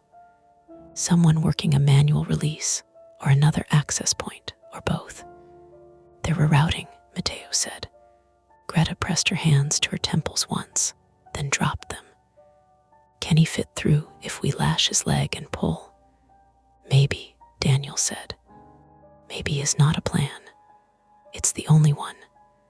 We used what we had, towels from the linen room, Greta's cardigan twisted into a sling, the detachable rack arm as a splint with 2 deck blankets wrapped tight around Mateo's lower leg. He nearly passed out while we did it, sweat pouring off him, face gone the color of paper. Daniel apologized every few seconds. Mateo eventually told him to shut up. Then Daniel climbed halfway into the crawl to brace himself. I went up first above him, knees banging metal rungs, shoulders scraping both sides. The space smelled like insulation and hot dust. Above me, another small hatch sat open into a horizontal service run leading toward the infirmary side. Greta stayed below with Mateo.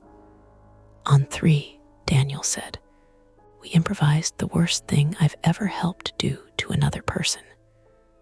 Greta and Daniel lifted while I pulled from above, gripping the towel sling under Mateo's arms. He made sounds I still hear sometimes when I wake up too fast, animal, involuntary sounds, the body protesting damage in a language that has nothing to do with pride. His splinted leg banged once against the frame, and he nearly lost consciousness. Daniel wedged himself lower and used his back as a platform. Greta pushed from underneath with both hands and all of her weight, her face set in a grimace I had never seen on her before. Behind us, somewhere beyond the electrical room, came the boom of another door being forced. Not close enough to abandon the effort, close enough to hurry it. Mateo came up inch by inch. Then his hips caught. Then Daniel shifted, Greta shoved. I pulled so hard I thought my shoulders would tear. And suddenly he was through the frame and sprawled half on top of me in the crawl space, both of us gasping. Greta, I said, breathless. She looked up. Go. No. Go, she said again. I'm right behind you. Daniel climbed after Mateo. I backed into the horizontal crawl to make room. The space was not designed for panic, barely designed for bodies. We moved on elbows and knees, dragging Mateo between us while below, through metal and ducts, the bell still rang its clipped emergency rhythm. Halfway through the crawl, the ship gave a long, rolling lurch. Not disaster, just sea, but enough to throw balance off. Daniel slammed shoulder first into the duct wall with a grunt. Mateo cried out. Behind us, Greta's hand slipped off a rung, and the sound she made then, a short, shocked noise, turned my stomach over. Greta, I'm here, she said, but it came strangled. We kept moving. The crawl ended at a grated service panel above another corridor. Through it, I could see brighter light, beige flooring, a wall sign with a red cross and the word medical pointing left. Real, close, human.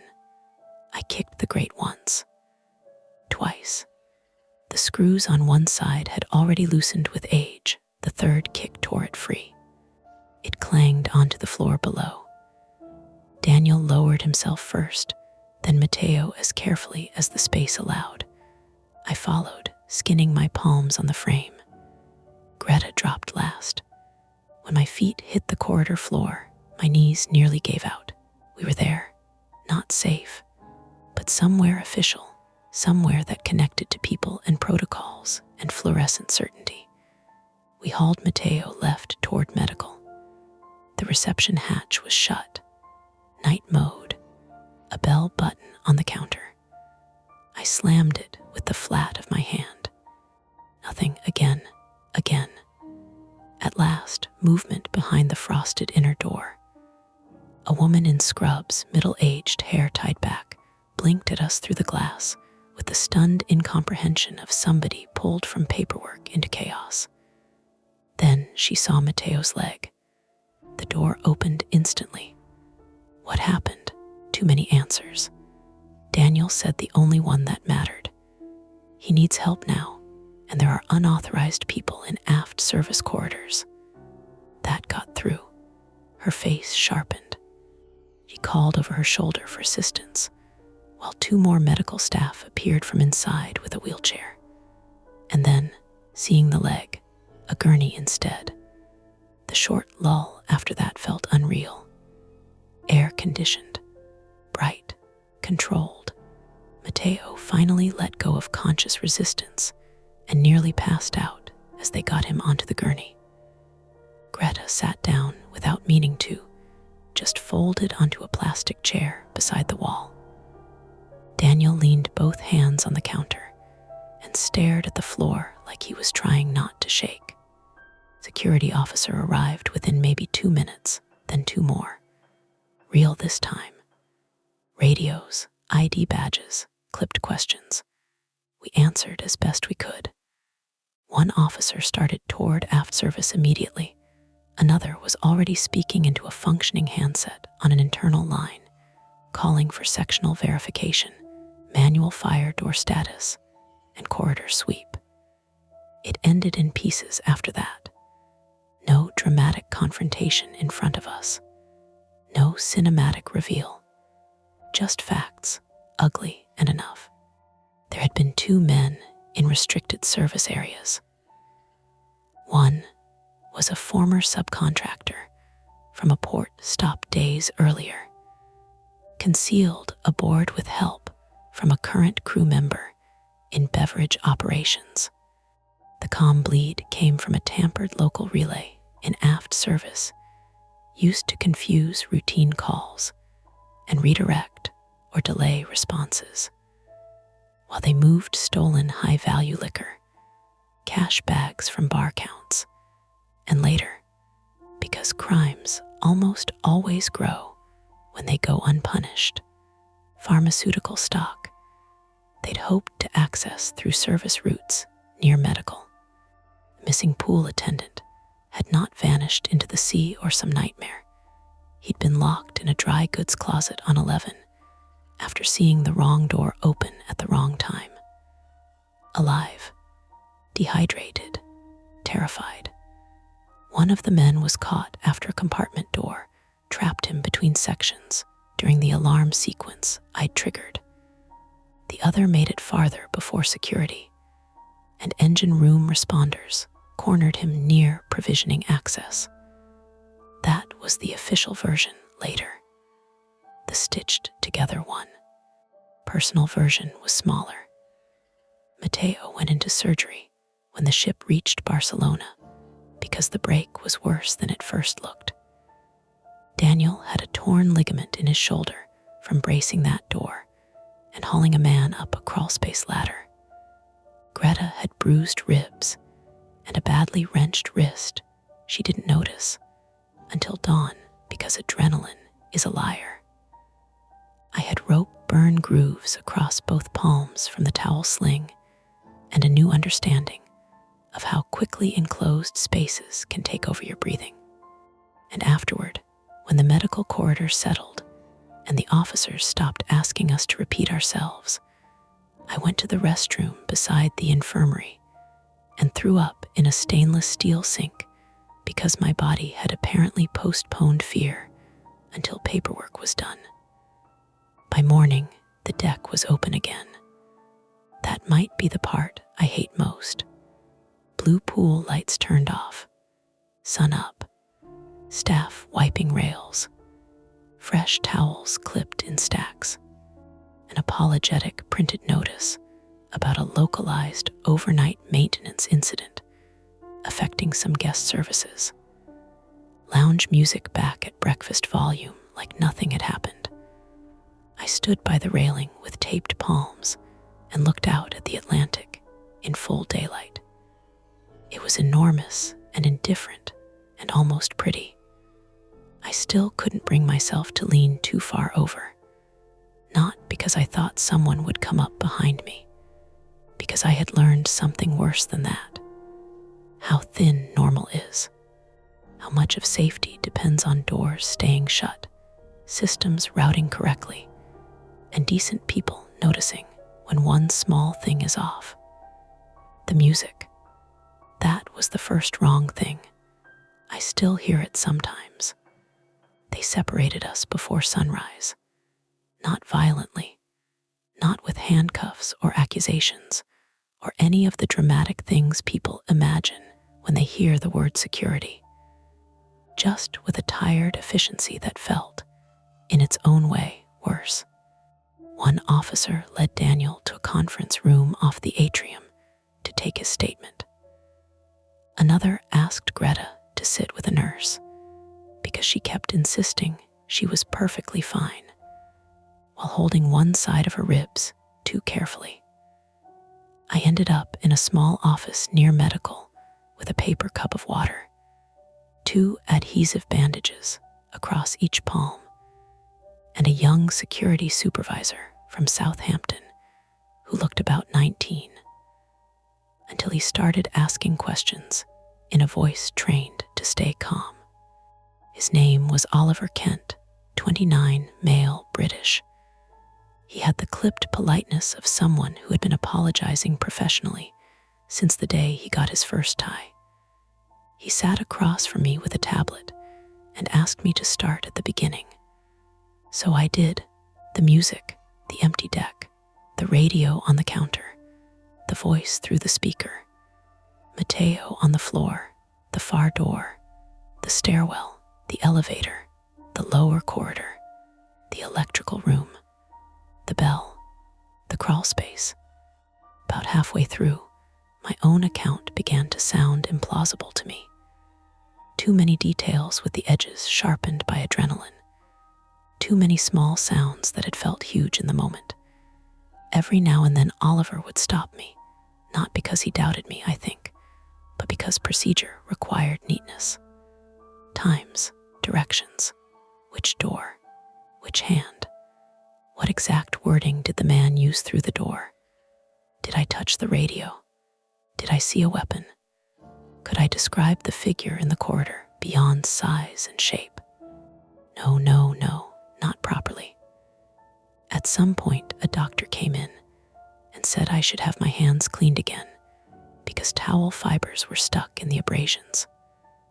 Oliver thanked her, told me we could continue later, and I had an almost childish flash of gratitude toward him for deciding I was done before I had to ask. Medical in the dead hours of a cruise ship feels a little like an airport clinic and a little like a school nurse's office, except the walls move when the sea does. Clean white light, vinyl chairs, the air faintly sour with antiseptic and stale coffee, someone coughing behind a partition, a television in the corner with subtitles on and the sound muted. They sat me on an exam bed and irrigated my palms until I had to bite the inside of my cheek to stay still. The nurse who did it didn't say much. Filipino, middle-aged, wedding ring worn thin. Gentle hands, efficient face.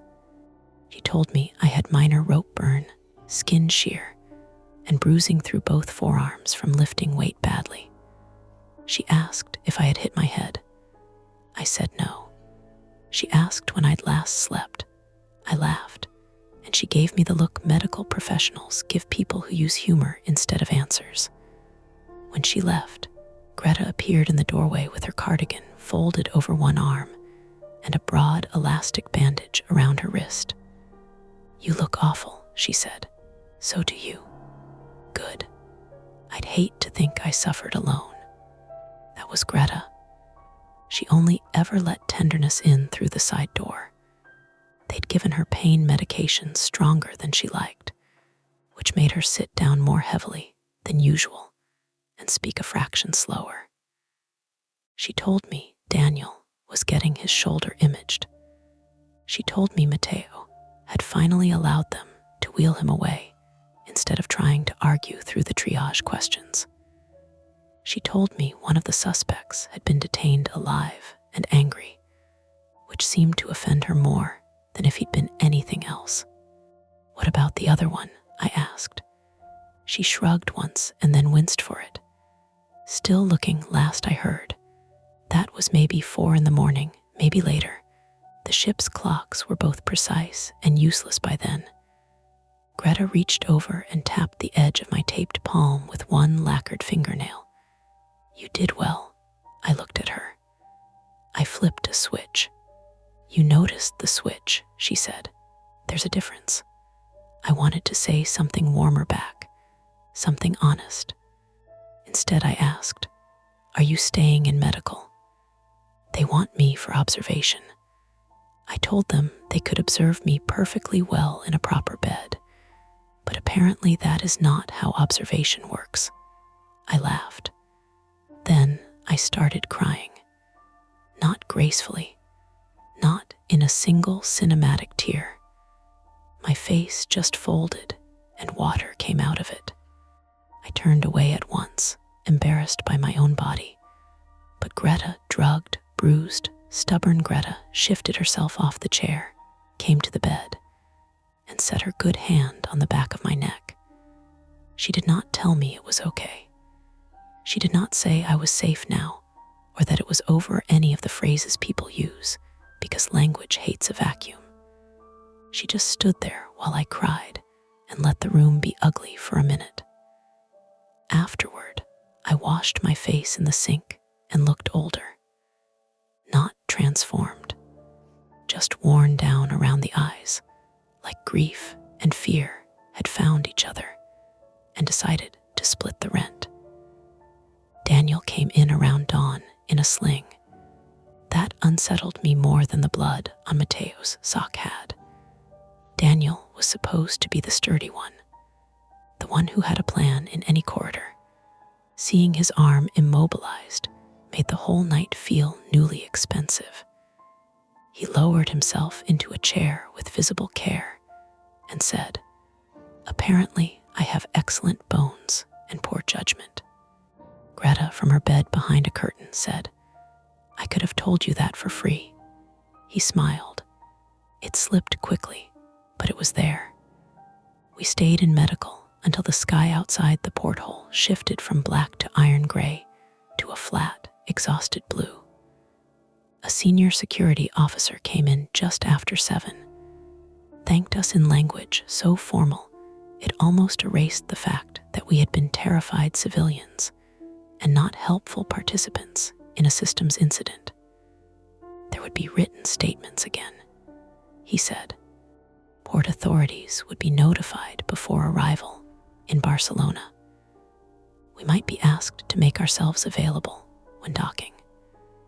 Guest services would, of course, ensure our comfort for the remainder of the voyage.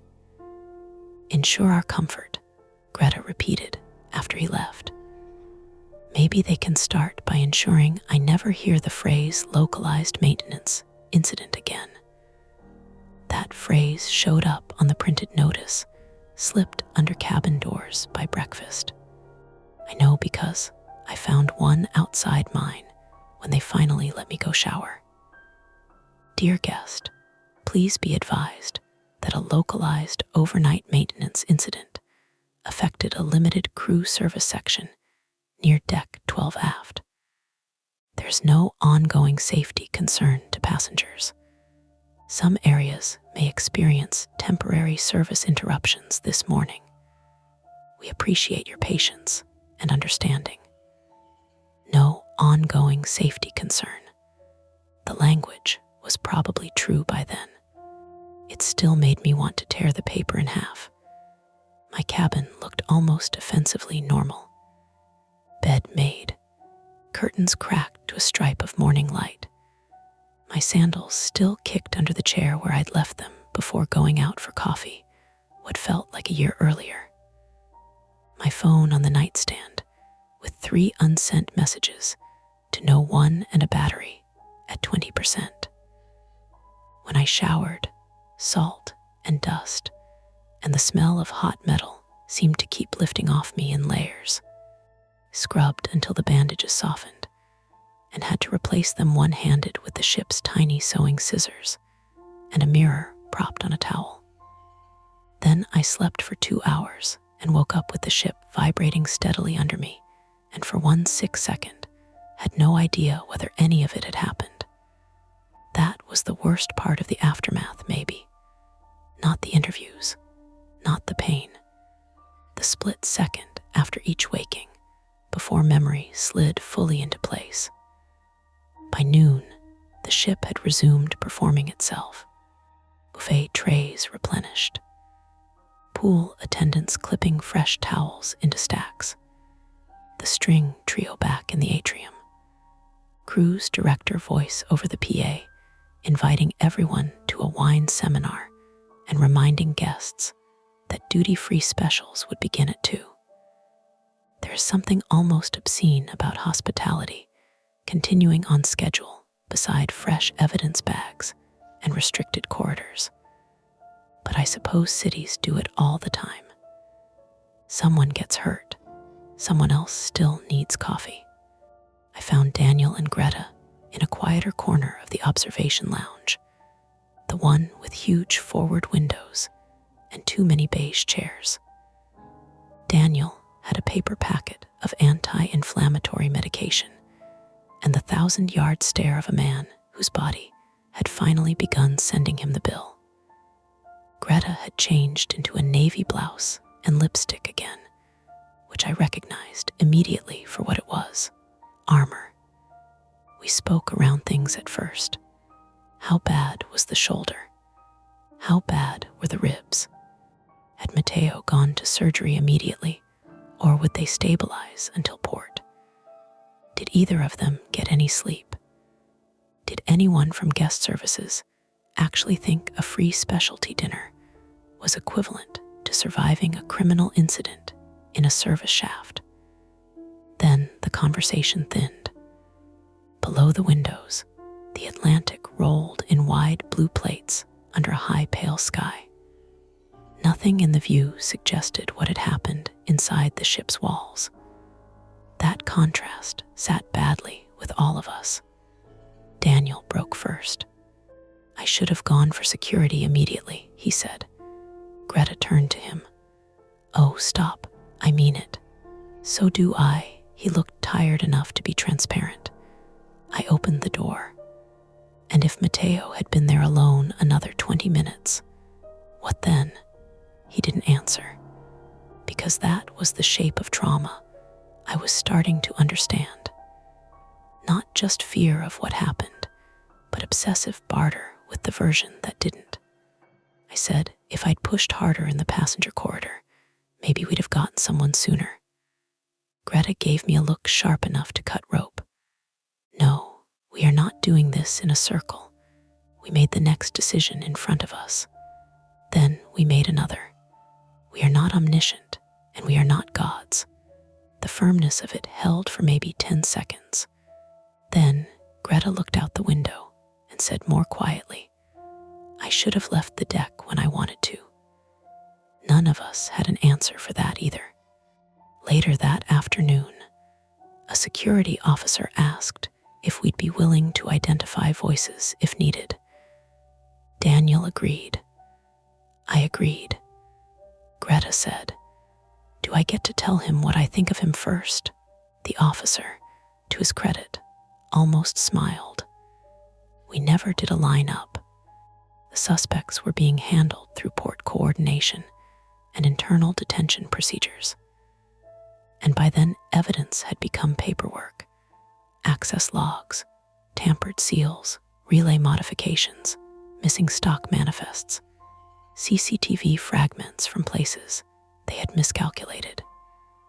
Human mess turning into institutional order, at least on paper. We did get updates. The missing pool attendant, Thomas, Polish, 38, had been found dehydrated, but otherwise alive in a locked storeroom.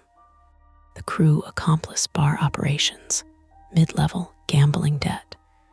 Exactly the kind of banal motive that makes harm feel cheaper, had been detained without incident. Mateo's ankle had multiple fractures, but good circulation to the foot, prognosis favorable, recovery long. I asked if I could see him before we docked. The answer was yes, briefly. He looked younger in the infirmary bed, pain medicated, exhausted, embarrassed by all the attention. His leg was splinted high and elevated, and there were shadows under his eyes that made me think he had not really slept either. "Hi," I said from the doorway, suddenly unsure whether I belonged there. He smiled crookedly. "You look terrible." Getting that a lot, I stepped in, set the only thing I had thought to bring, one of the wrapped butter cookies Greta had bullied from room service, on the little table beside him. He looked at it, then at me. For strength, for dramatic recovery. That got a real laugh out of him, brief and painful. I asked how he was. He said, "Stupid question," with enough dryness that I took it as a good sign. Then he grew more serious and thanked me in a voice stripped of performance. I told him none of us had left him, and he nodded like that mattered more than the rescue itself. At the door, as I was about to go, he said, "There is one thing." I turned. That radio on the deck. He looked at his hands instead of at me. Purity asked if maybe I left it there and forgot. But I know I didn't. I waited. "I put it on the bar counter once," he said, "when I first heard movement. Then I picked it up again before I went through the service door. I remember because I was holding it when I slipped. It hit the floor with me. So someone moved it back outside. Yes, maybe one of them. Maybe." He said it the way people say maybe when they mean I can't prove otherwise. But that's not the part bothering me. "What part's bothering you?" Mateo looked up finally. "When they found the relay tampering, they said channel bleed explains the voice on the speakers. It explains the breathing too, if someone keyed the mic by mistake." He stopped. But there was one transmission security played back for timing, very short, too damaged to use. They asked if it was me talking. And it was. No, I waited again. He said it was my supervisor. "Bar operations." He shook his head. "Housekeeping." Was she involved? No idea. His mouth tightened. She checked out at end of shift hours earlier. Card logs say she never went back into aft service. Maybe old transmission looped. Maybe timestamp error. Maybe nothing. Maybe, that word again. Small enough to live with, sharp enough to keep. When I left his room, the corridor outside smelled faintly of coffee and disinfectant. Somewhere down the hall, someone was laughing too loudly at something harmless. The ship had already started gathering itself for arrival. Barcelona came the next morning in washed gold light. Passengers crowded the outer decks with phones raised, filming the coastline, the cranes, the widening harbor. Normal excitement had returned in a rush, the collective restlessness of people about to re-enter land and taxis and luggage belts and bad mobile service, and all the ordinary irritations that prove you are back in the world. I stood farther back from the rail than most. Daniel found me there first, sling still on, suitcase tag looped through his good hand. Greta joined us 10 minutes later in sunglasses large enough to hide half her face. We were not sentimental people by nature, which made parting easier and sadder at once. Daniel was taking a direct train after disembarkation. Greta had arranged an extra night at a hotel near Plaza de Catalunya because, as she put it, after nearly dying in the walls of a floating casino, I feel entitled to proper jamon. She told me if I ever came to Connecticut, I was to call her first and decline later. Daniel wrote his number on the back of a port map because his phone was still acting up. I gave them both mine, and none of us promised more than we meant. When our deck began to clear, Greta squeezed my forearm lightly with her good hand. "You did well," she said again. This time I didn't argue. After they left, I stayed a minute longer. The harbor water was greener than the Atlantic had been. Busy, choppy, alive with tugs and small service boats cutting white lines across the surface. Beyond the terminal, the city rose in pale blocks under the morning sun, ordinary and dense, and completely unconcerned with what one ship had carried into port overnight. A deck speaker overhead crackled. My whole body tightened before I could stop it. Then a bright, cheerful recorded voice came through in 3 languages, reminding departing guests not to leave belongings in their stateroom safes. Perfectly normal. I laughed once under my breath, but my hands had already started shaking. That was how it stayed in the weeks after. Not dramatic, not ruinous, just cracks. I went home to Portland, back to my apartment, which was still too quiet, back to school emails and grocery lists and rain tapping the windows. For a while, I slept with the bathroom light on. I started noticing maintenance doors in every public building, every hotel corridor, every airport wall. I paid attention to speaker glitches, to abandoned cups, to music playing a little too long after closing. Nothing happened. That should have been enough. Mostly, it is. But now and then, when a store PA cuts to static, or I hear a cartwheel squeak in a hallway behind me, I think about how the first wrong thing was so small no one else would have marked it at all. And sometimes, in that narrow half-awake minute before morning, I think about a radio placed carefully back on a bar counter by somebody who had time to do it, or about a supervisor's voice where it shouldn't have been. Then I get up, wash a cup, open a window, listen to the ordinary sounds outside, and wait for them to become enough again. The shadows fade for now, but the stories never end. Don't forget to hit like, subscribe to Mia Horror Stories, and join our community of horror lovers. If you're hungry for more, check out the next video. Just remember, the scariest part is often the one you don't see coming. Welcome back to Mia Horror Stories. Tonight's tale working late at the aquarium. The thing in the deep tank is looking back is best experienced in the dark, which is why the screen will stay black. No distractions, no flashing images, just you, your imagination, and the story. So sit back, relax, and listen all the way to the end, if you dare. The noise wasn't loud enough to trigger an alarm. That's what made it worse. It came from the deep tank, a dull, hollow tap that didn't belong to the steady rhythm of pumps and filters. Not the low mechanical hum I'd grown used to over the last 6 months. Not the occasional rattle when a valve hiccuped. This was deliberate, too evenly spaced, like someone knocking on a wall they weren't supposed to be behind. Tap. I stood still in the service corridor, one hand still on the light switch I just flipped on. The fluorescence buzzed overhead, slow to wake, washing everything in that faint green tint that makes even clean concrete look damp. Tap. I told myself it was thermal expansion, the tank glass cooling, contracting. It happened sometimes when the night cycle kicked in and the lighting dimmed in the public galleries. But it wasn't cooling time yet, and the taps were paced. I checked my watch.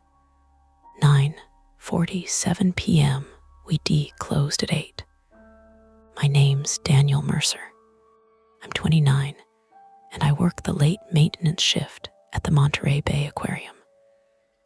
Not the glamorous side, no feeding otters or explaining kelp forests to families, but the behind-the-scenes stuff. Pumps, filtration systems, structural checks. making sure the life support systems for millions of gallons of seawater don't decide to quit in the middle of the night. I took the job because it was steady and because I needed something quiet after my last one. Less people, fewer variables. I've always told myself I'm good with systems, predictable things. Pipes don't lie. Pressure gauges don't keep secrets. People do. And lately, I'd been avoiding anything that felt like guessing. Tap. It came again. Same interval. Same spot. Or at least it sounded like the same spot. Somewhere beyond the thick, reinforced wall that separated the service corridor from the deep pelagic tank. I exhaled through my nose, slow. It's just the structure settling, I muttered, like saying it out loud would make it true. I started walking again. The corridor stretched long and narrow, concrete underfoot, overhead piping running like veins along the ceiling. The smell here was a mix of saltwater machine oil and something faintly metallic, like pennies rubbed between wet fingers. As I got closer to the access hatch for the deep tank, the sound changed. Not louder, clearer. Tap, tap. 2 in quick succession now. Then a pause. I stopped again, right outside the hatch. There was a laminated checklist bolted to the wall beside it. Deep tank service access. Night protocol confirm exterior lighting cycle. Engaged verify internal camera feed active. Do not enter alone. During active animal movement cycles, report irregular acoustic patterns to supervisor. I stared at the last line for a second longer than I should have. Irregular acoustic patterns. That was vague enough to mean anything or nothing. I pulled my phone from my pocket, opened the internal system app, and checked the camera feed. The image loaded after a beat of buffering. Dark water, blue-black, a slow drift of suspended particles catching the dim overhead lighting like dust in a sunbeam. The artificial reef structures sat where they always did, casting long, soft shadows across the tank floor. No movement that didn't belong. No fish clustered near the glass. No sudden disturbances. Just water. Tap. I looked up sharply.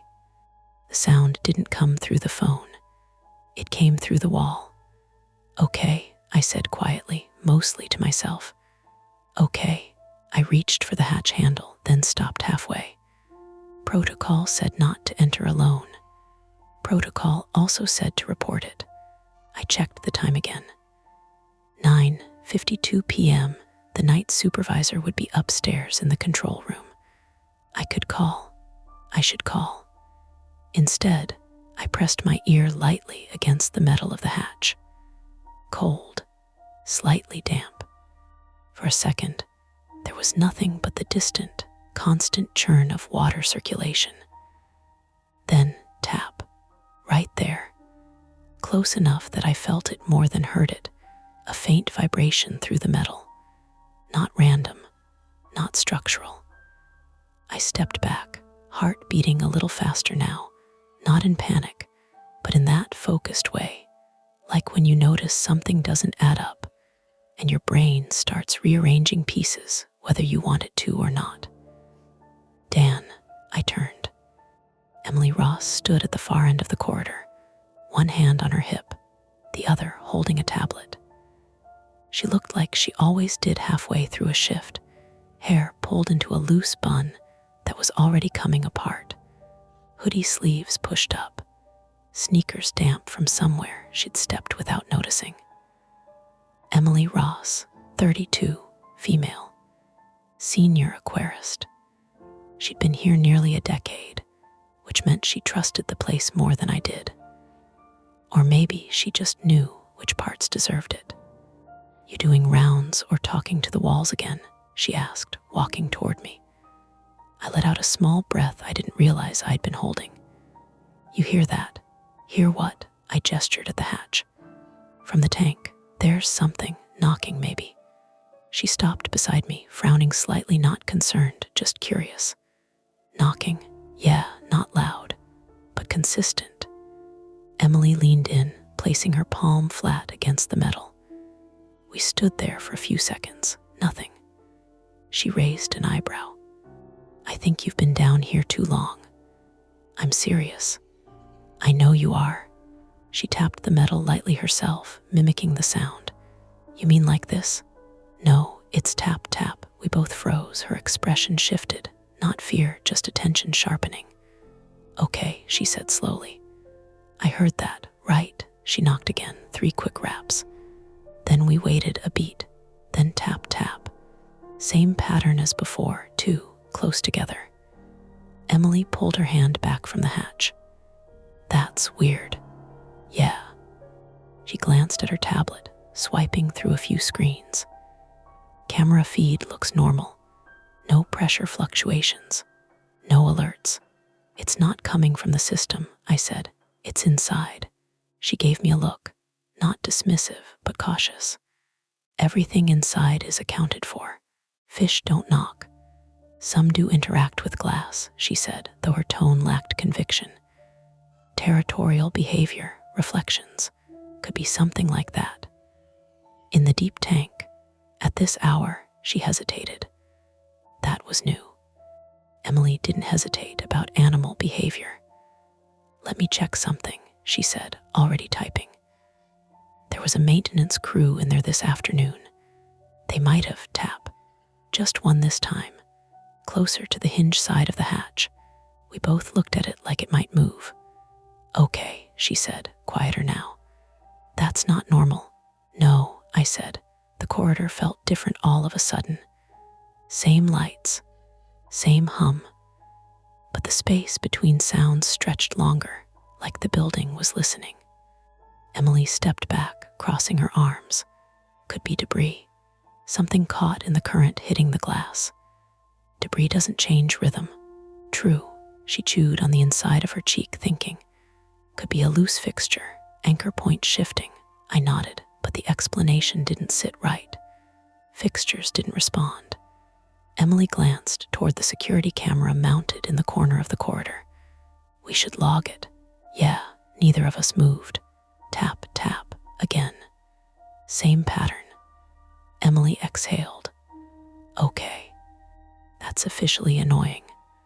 Annoying? Well, yeah, it's not dangerous. It's just not supposed to be happening. I let out a short, humorless laugh. That's exactly what makes it feel worse. She looked at me, studying my face for a second longer than usual. You okay? Yeah, you look like you're waiting for it to spell something. I shrugged. It's just off. She nodded once.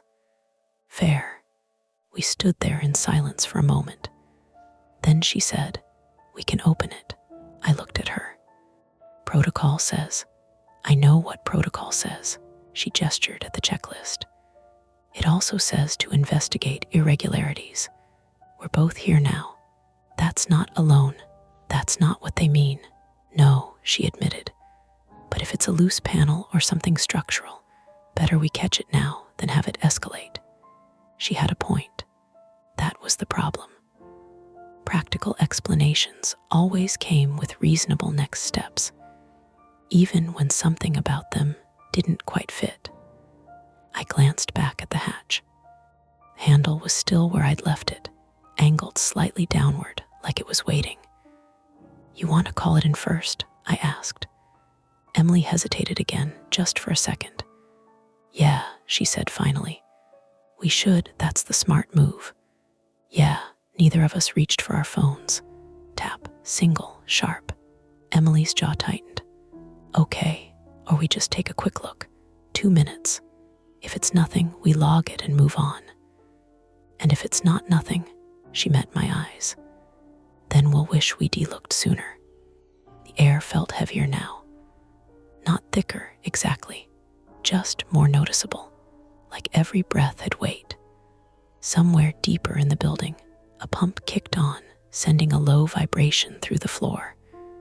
I thought about calling upstairs, about waiting for someone else to come down, someone with authority to make the decision. I also thought about the sound, the pattern, the way it had answered Emily's knock. Systems didn't do that. And if it was something structural, something failing, every minute mattered. Emily shifted her weight, already half turned toward the hatch. "Your call, Dan." That wasn't true, but it felt like it.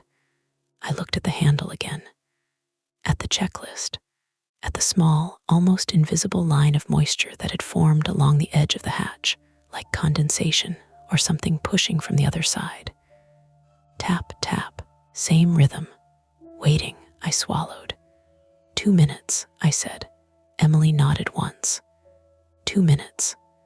My hand closed around the handle. For a second, neither of us moved. Then I started to turn it. The handle didn't turn cleanly. It stuck halfway, metal grinding against metal like something had shifted in the frame. I felt it through my palm, resistance that shouldn't have been there. These hatches were serviced monthly. Smooth, reliable, predictable. I pushed a little harder. Behind me, Emily said, "Easy." "If the seal's off, I know," I muttered, easing pressure, then trying again more slowly. This time it gave. Not fully. Just enough for the latch to click loose with a dull, internal thunk. We both paused.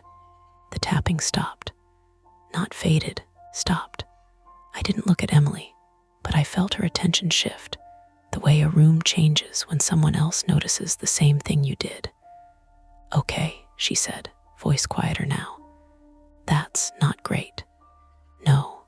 I pulled the hatch open a few inches. Cold air slipped through the gap, immediately damp, mineral heavy, carrying the sharp salt smell of the tank. Stronger than usual, like opening a freezer that's been sealed too long. I widened the opening. Inside, the access chamber was narrow, metal grating underfoot, a ladder descending to the lower maintenance platform that ran along the side of the tank. A single overhead bulb cast a dull cone of light, leaving the lower half in shadow. No movement, no sound except the steady churn of water beyond the thick viewing panel.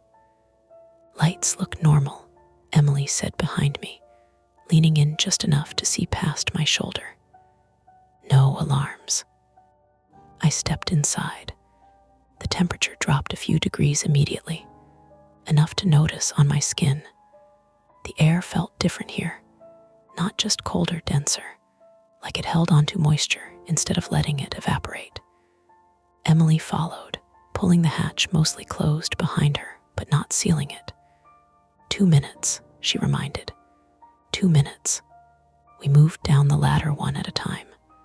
I went first, boots ringing softly against the metal rungs. Each step echoed a little too clearly in the confined space. Halfway down, I paused. "Smell that," Emily inhaled. "Salt water."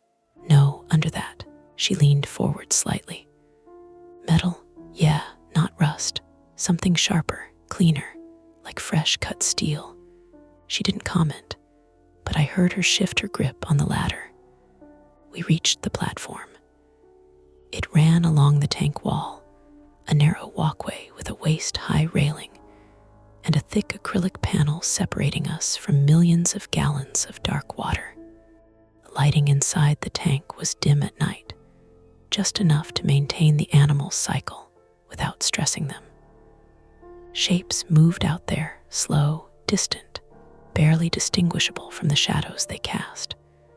I stepped closer to the glass. Nothing immediately unusual.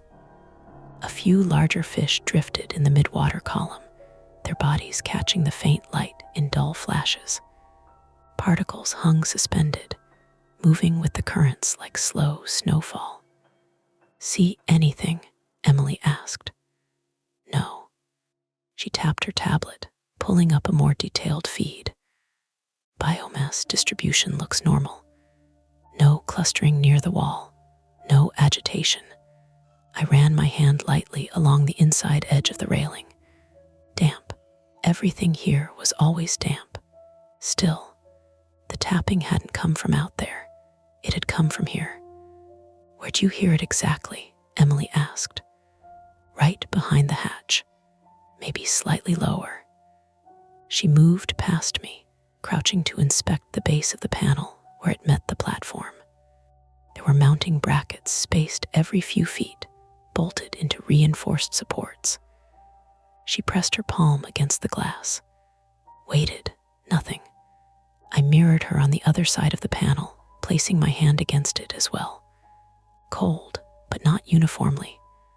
There was a spot about the size of my hand that felt slightly warmer. Not much, just enough to notice if you were paying attention. Here, I said. Emily shifted, pressing her hand where mine had been. She frowned. Right. That's odd. Temperature differential. Could be, she said, though again, her tone didn't fully commit. Water currents inside might be pushing warmer layers against the glass. At one point, I asked. She didn't answer right away. Instead, she leaned closer, peering into the dark beyond the panel. What are you looking for? I asked. Anything that explains why that spot would be different. See anything? No. A shape passed in the distance, something larger, moving slow and steady. Probably one of the tuna. Hard to tell in this light. Emily stood, brushing her hands on her hoodie. Let's try something. What? She knocked lightly on the glass. 2 quick taps. We waited. For a second, nothing happened. Then tap, tap, not from the glass in front of us, from below. Both of us turned toward the edge of the platform. There was a lower maintenance level, just a narrow ledge a few feet down, mostly used for equipment checks. It wasn't lit at night unless you manually switched it on. Right now, it was dark. Did that come from down there? Emily asked. Sounded like it. She moved to the edge, gripping the railing, and leaned over slightly. Careful, I said. I'm not climbing down, she said, though she didn't pull back. We listened. The water churned softly behind us. The overhead bulb hummed, then tap, single, definitely from below now. Emily straightened slowly. Okay, that's new. Yeah, she glanced back toward the ladder. There shouldn't be anything active down there. No equipment scheduled. No animals that close to the glass at that depth. Could something have gotten in? I asked. Like what? I don't know. Maintenance left something unsecured. A tool, a panel. A tool doesn't respond, she said. Neither does glass, I shot back. We held each other's gaze for a second longer than comfortable. Then she looked away first. Let's not jump to conclusions, she said. There's a reasonable explanation. Then let's find it. She hesitated. There it was again, that pause. You really want to go down there? She asked. You do. I want to follow procedure. And procedure says investigate irregularities.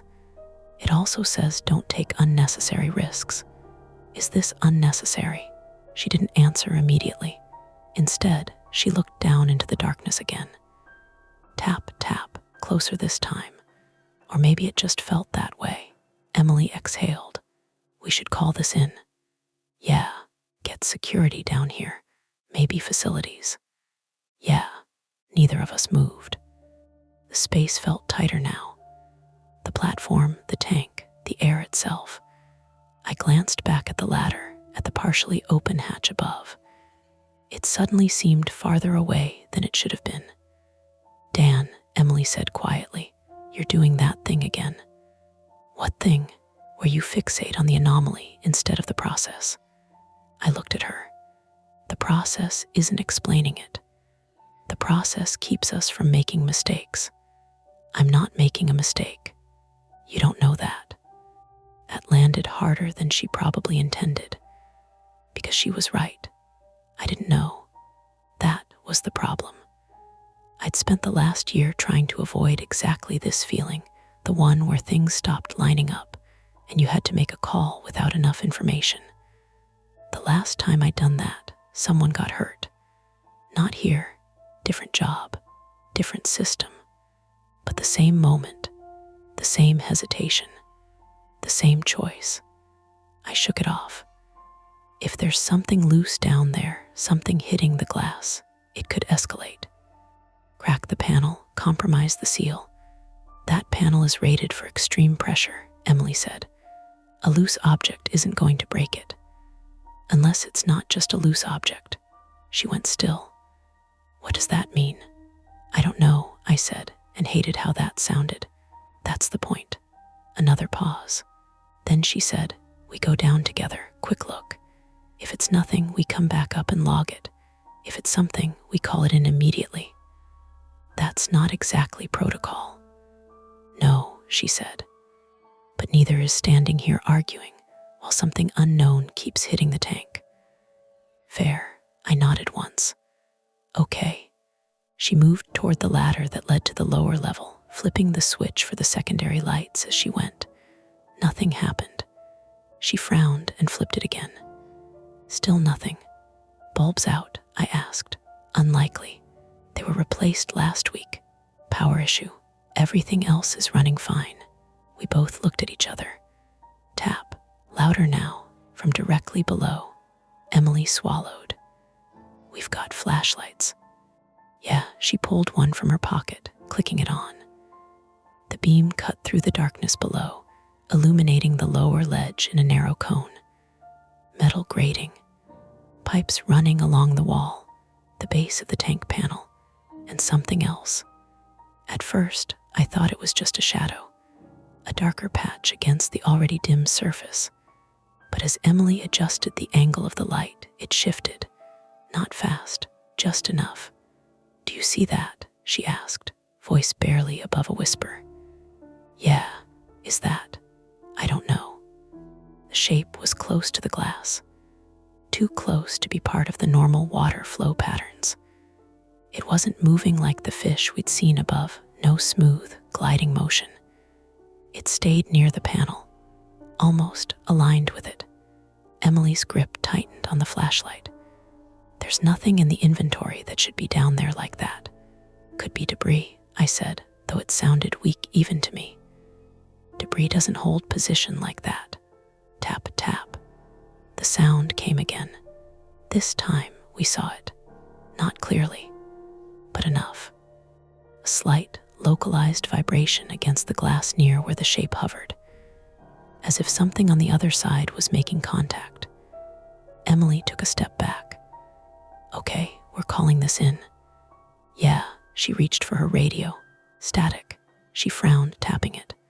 That's weird. Signal issue. We've got repeaters down here. Shouldn't be. The flashlight flickered, just once. Then steadied. Emily, I said quietly, we should go back up. Agreed. She turned toward the ladder, tap. Behind us. Closer than before. We both turned back instinctively. The shape had shifted.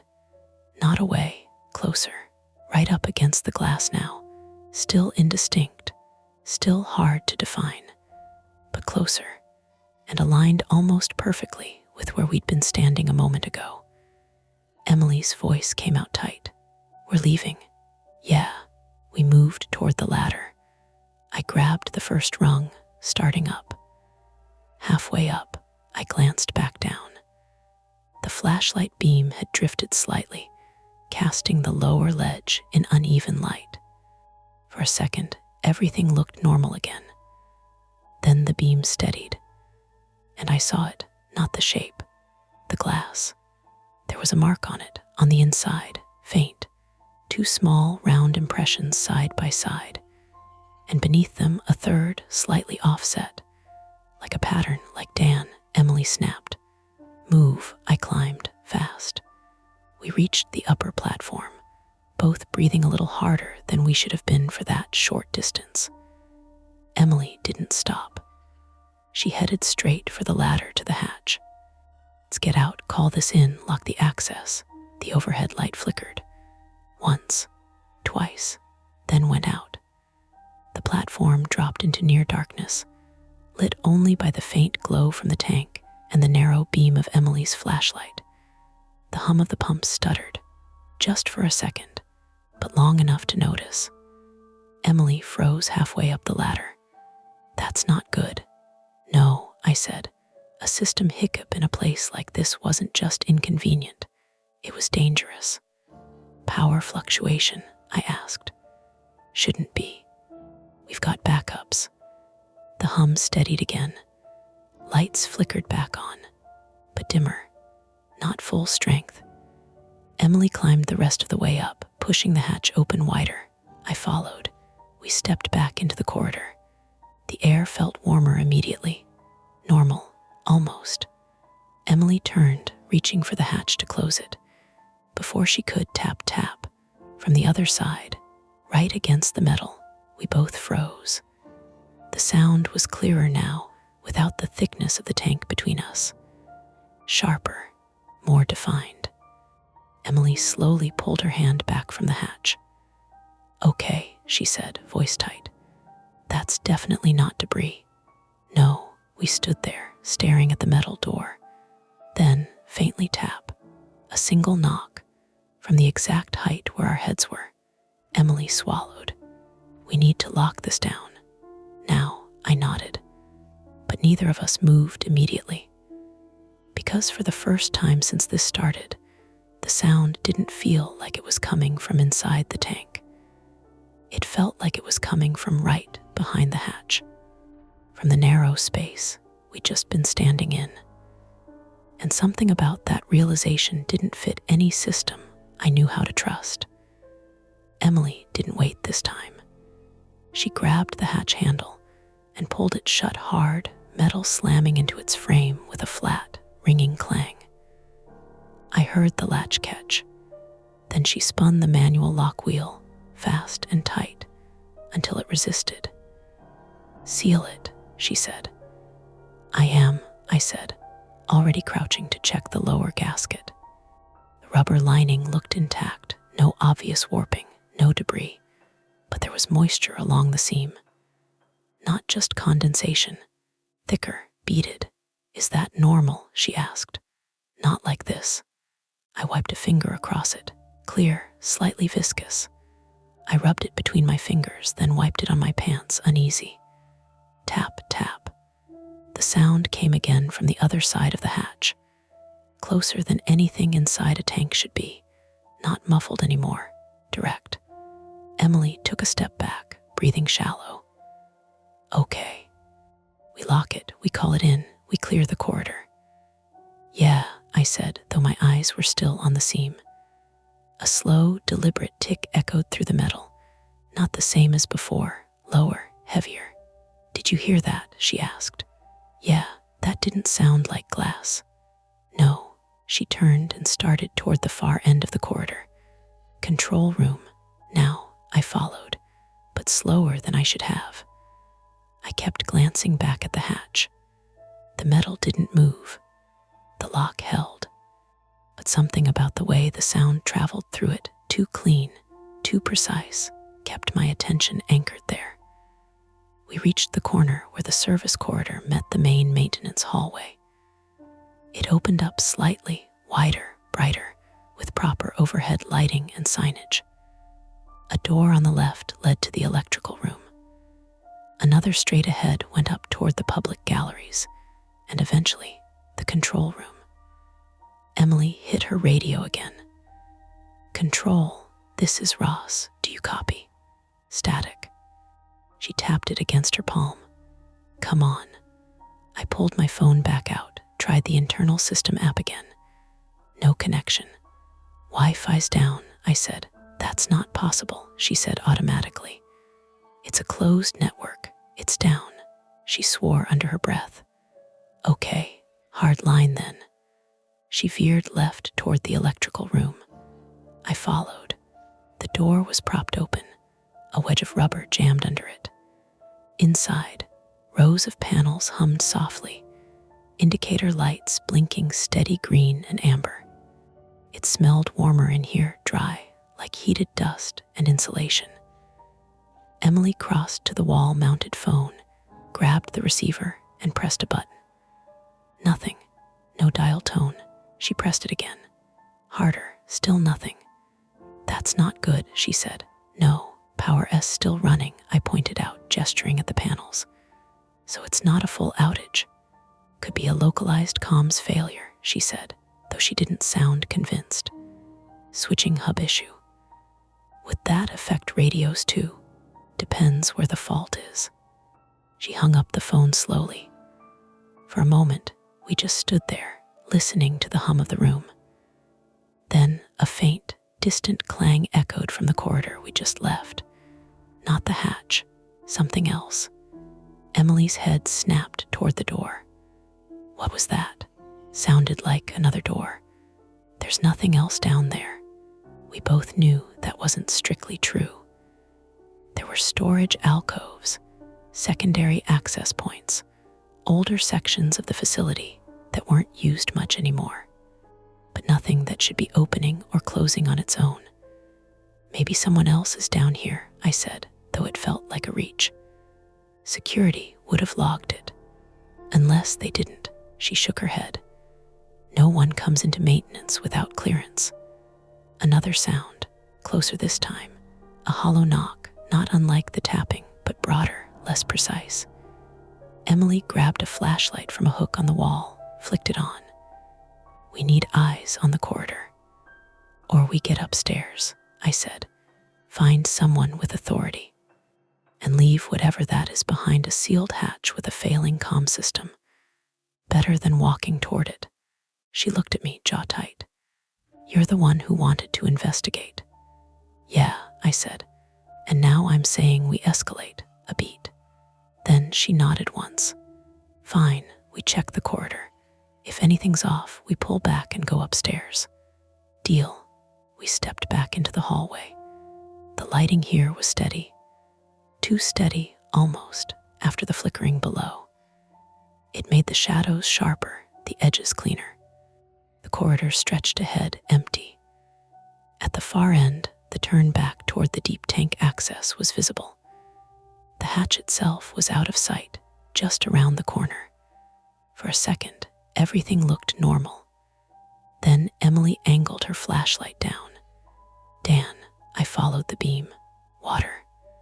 A thin trail of it ran along the concrete floor, starting from around the corner and creeping toward us. Not a flood.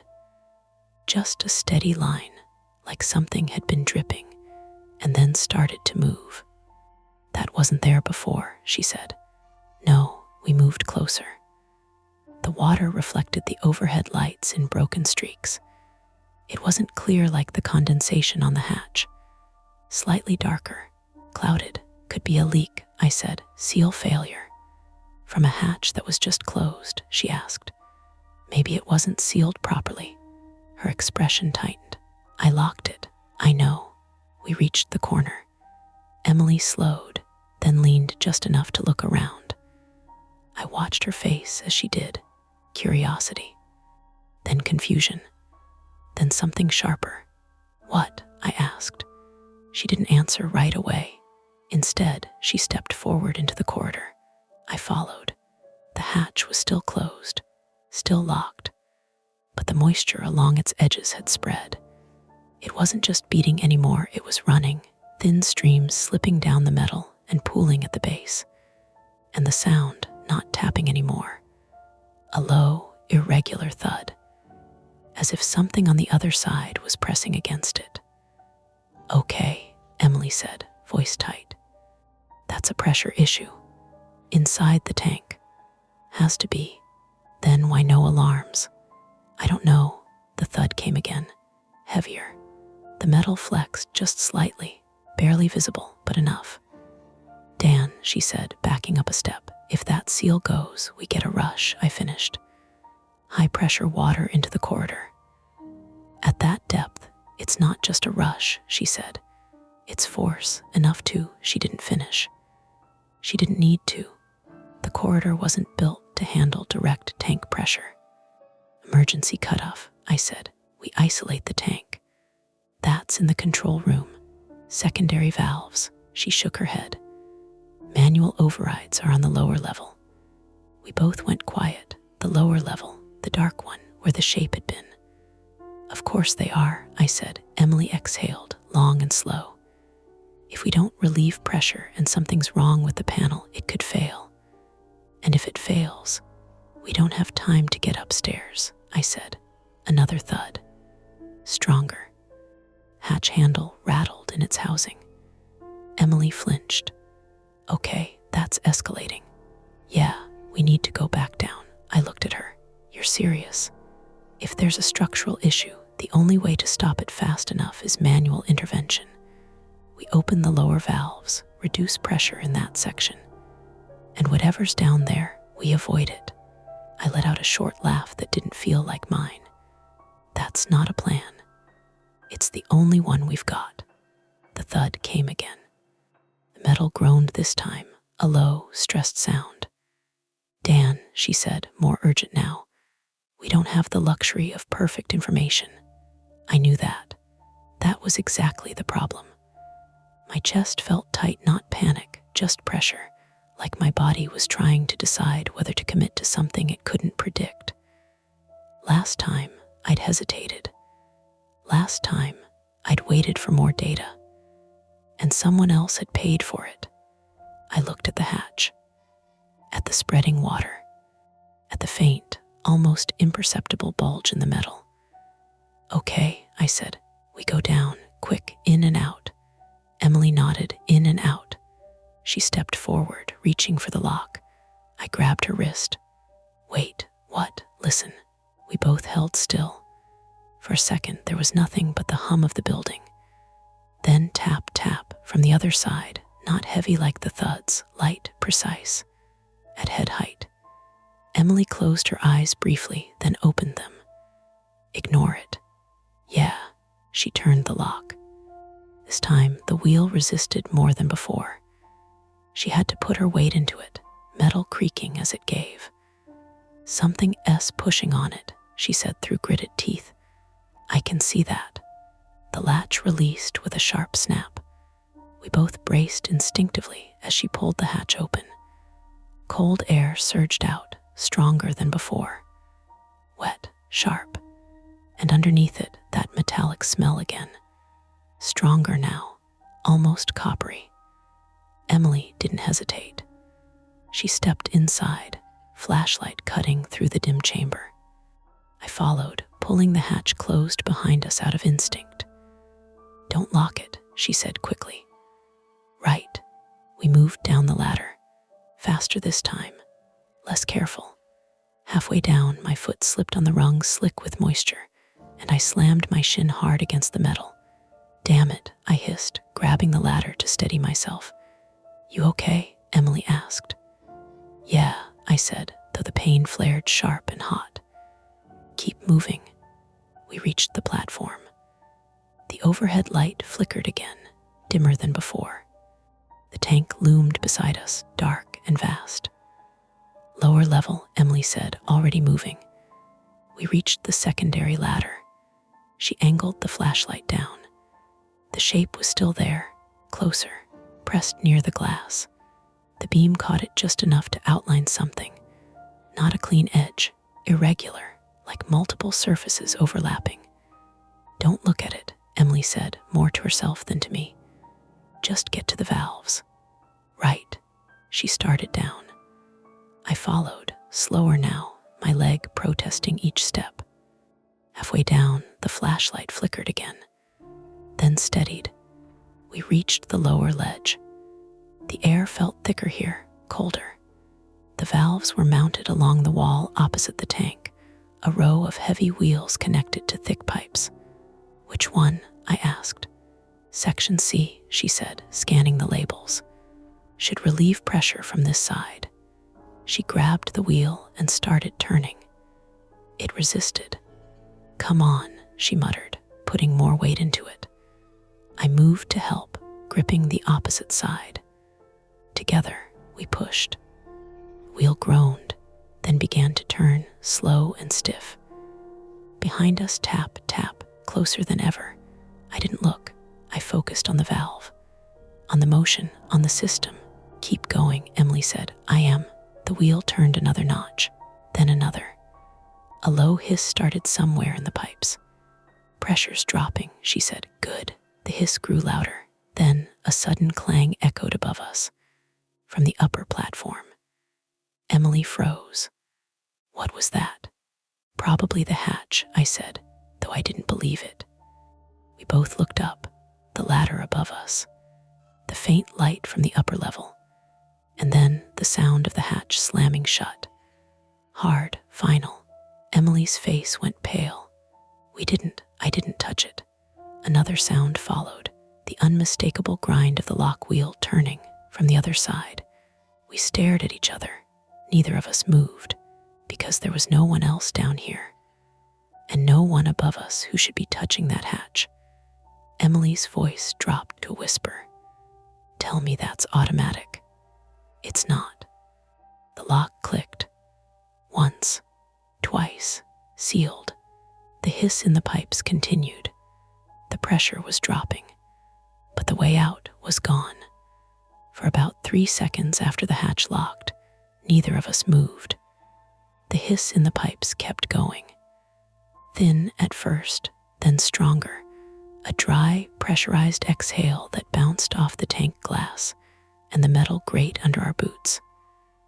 Emily still had both hands on the valve wheel. I still had one. My shin throbbed where I'd smashed it on the ladder, a hard, deep pain that had settled into my bones. Above us, nothing. No footsteps, no voice, no second sound to explain the first one away. Just that lock catching from the outside. Emily was the first to speak. "That wasn't automatic," she said. "No," she looked up again, flashlight beam trembling now. Not enough to shake wildly, but enough that I could see she was trying to keep her hands under control. Security would have said something, unless they saw something on camera and locked us in to contain it. I stared at her. "You hear yourself. Do you have a better explanation?" No, I didn't. That was the worst part. Every reasonable explanation we came up with lasted about 10 seconds before some detail tore a hole in it. The valve wheel shifted under our hands. Emily snapped back to it. "Keep turning." We leaned in and forced it another quarter turn. The pipe hiss deepened into a low, rushing sound. Somewhere beyond the wall, inside the system, I heard water moving through a redirect line. "Section pressure should be dropping," she said, breathing hard. "Should be. It's manual. There's lag." Another tap came from behind us. Not above, not at the hatch, right at the glass. I turned before I meant to. The shape was there. Closer than ever, pressed so near the panel that the flashlight beam flattened against it. It still didn't make immediate sense as a single animal. Too uneven, too layered. For one crawling second, my brain tried to force it into something impossible, something with hands, a face, shoulders bent forward against the acrylic. Then the light shifted, and it resolved. Not a body, equipment. A tangled mass of netting and straps wrapped around something rigid, maybe a maintenance frame or feeding rig, pinned against the inside of the glass by the current. Sections of dark neoprene flapped in the water. A pale oval shape swung near the front. I felt my stomach drop anyway. "Jesus," Emily breathed. The pale oval rotated in the beam. A dive mask, empty. The straps floated behind it like hair. For one awful second, it looked like a person staring through the glass. Then it rolled again, and the illusion broke. Misdirection. That was all. A knot of abandoned gear caught in the current. Explainable, completely explainable. My pulse didn't care. "That's what we saw," I said, too fast, trying to make myself believe it. "Some maintenance rig got left in there." Emily nodded once, swallowing hard. Yeah. Then the mask struck the glass. Tap, tap, 2 quick knocks as the current nudged it forward. There it was. The pattern, not a signal, not a response. A loose mask hitting acrylic in the same rhythm every time the flow cycled. I let out a breath so sharp it almost hurt. "It's the gear."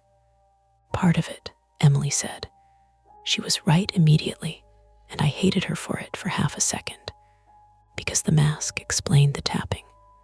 It didn't explain the hatch flexing. It didn't explain the water at the seam. It didn't explain the lock turning above us. A deep metallic groan rolled through the panel beside us. We both turned. The equipment mass shifted again, dragged sideways by a harder current.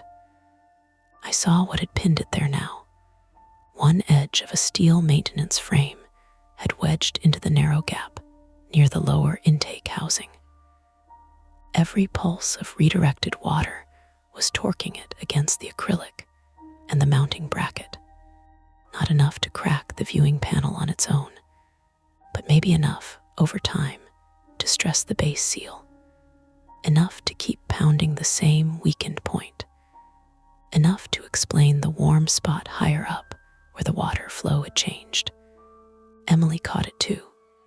The frames jammed in the intake pattern, and when we opened the valve, we changed the current.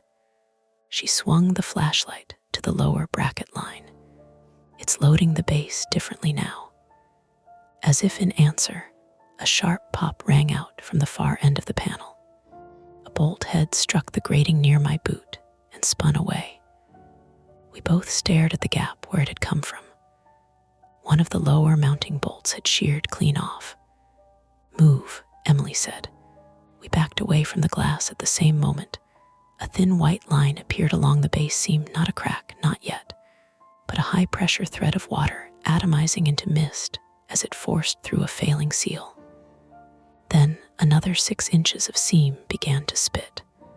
Not flood, not yet, but enough. "Valve," Emily said. "More. We're already dropping pressure." Not fast enough. We went back to the wheel. My shins screamed when I planted on that leg. I nearly slipped, caught myself on the pipe, and felt something pull in my lower back. Emily grunted with effort. "Push." We forced the wheel farther open. The hiss roared now, loud enough that we had to raise our voices. Above us, somewhere on the upper platform, metal clanged again. "Forget the hatch," Emily shouted. "We stabilize this first." "How stable?" Shot me a look. "Enough not to die immediately." "Fair." The spray at the base seemed slowed for one hopeful second. Then the jammed frame inside the tank shifted again with a violent jolt. The empty mask smacked the panel once, hard enough to crack one of its buckles. The frame twisted lower. A second bolt sheared. The seam let go in a sudden horizontal burst. A blade-thin jet of seawater shot across the ledge and hit the opposite pipe bank with a sound like tearing cloth. I ducked instinctively. "Down," Emily yelled. The jet swung as the bracket deformed, carving bright lines through the air. It clipped the flashlight out of her hand. The light bounced once, spun, and dropped through the grating to the sump channel below, leaving us in dim blue spill from the tank and the weak upper fixture. Emily crouched, one arm over her face. "We need to isolate this section." "With what?" She pointed through the spray toward the far end of the lower ledge. "Emergency shutter lever. End of the platform. Red housing." I followed her gesture. There was a recessed mechanical cutoff at the far end, maybe 20 feet away past the failing seam. If pulled, it would drop a steel isolation barrier inside the service manifold, not for the whole tank, but enough to reduce force on this viewing section. "Why didn't we do that first?" I shouted. "Because it jams if there's too much load, and because I was hoping we weren't here yet." Another bracket screamed. The horizontal jet broadened. Water hammered the opposite wall, ricocheting back as freezing spray. The ledge under our boots went slick immediately. "Go," Emily said, "We go together." "Dan, we go together." That shut her up. We moved low, bent nearly double, keeping to the pipe side of the ledge where the main jet couldn't hit us cleanly. The geography was simple in the worst way. Tank glass on our right, wall and pipes on our left, ladder behind us, cut-off lever ahead. No cover except the pipe clusters bolted to the concrete wall every few feet. Halfway there, the seam failed wider. A sheet of water erupted outward with enough force to slam my shoulder into the wall.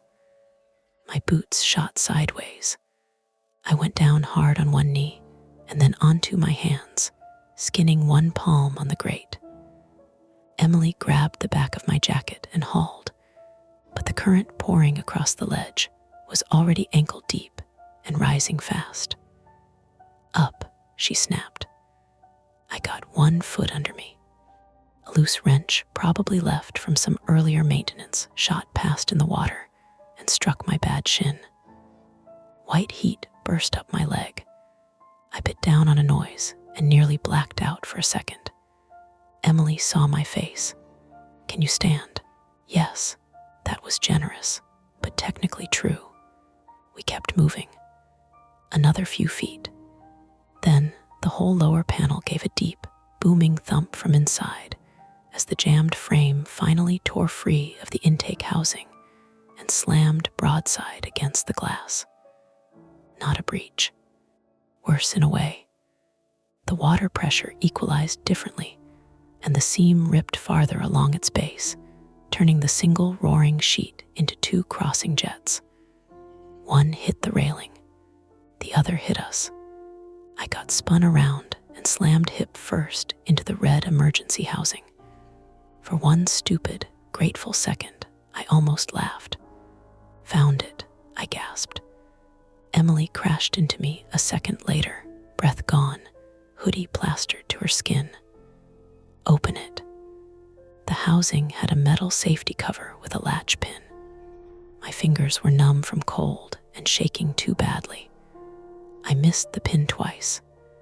"Daniel, I'm trying." She drove her elbow into the cover instead. It dented but didn't open. I jammed my scraped palm under the latch, ripped skin wider, and yanked. The cover snapped free. Inside was the lever, red painted steel, about 2 feet long, currently locked upright. A printed label above it read, "Sectional isolation shutter, pull fully down. May require 2 operators." Emily laughed once, breathless and ugly. "Of course it does." We both grabbed it, pulled, nothing. "The lever didn't move. It's under load," she said. No kidding. Water was at mid-calf now, surging hard enough around our legs to destabilize us. The failed seam shrieked. Somewhere above, another light went out. The blue glow from the tank flickered as suspended debris swarmed the inside current. Emily braced 1 foot against the wall. Again. On 3. 1, 2, 3. We hauled. Lever moved maybe an inch. A brutal metallic grind answered from inside the wall. Again, we pulled. Another inch. The jammed frame inside the tank, suddenly freed from its previous position, swept through the beamless dark like a big hooked skeleton. It hit the glass once more, not where the seam was failing now, but close enough to make the whole panel shudder. Emily's eyes met mine. No more room left for hesitation in either of us. "One more," she said. We leaned everything into it. My back lit up. My injured leg buckled. My shoulders felt like they were tearing loose from the sockets. The lever dropped halfway. A thunderous slam answered somewhere deep in the service manifold. The effect was immediate and awful. The main jets from the seam lessened, but the sudden hydraulic change sent a heavy rebound pulse through the lower system. A maintenance pipe behind us burst at a coupling with a sharp crack, blasting the wall and knocking Emily off balance. She slipped. Her boots went out from under her, and she vanished sideways into the current. I caught the sleeve of her hoodie with one hand. For half a second, I had her. Then the wet fabric stretched. I grabbed again, got her wrist this time. Her body swung hard in the flow, lower half pinned toward the seam. Her shoulder hit the grating edge. She sucked in air through her teeth, but didn't scream. "Don't let go," she said. Wasn't planning to. I was flat against the housing now, one arm around the lever bracket, one hand locked on her wrist. My scraped palm was slick. My shin was shaking uncontrollably. If she slipped another foot, the current would take her directly into the spray zone and maybe off the ledge entirely.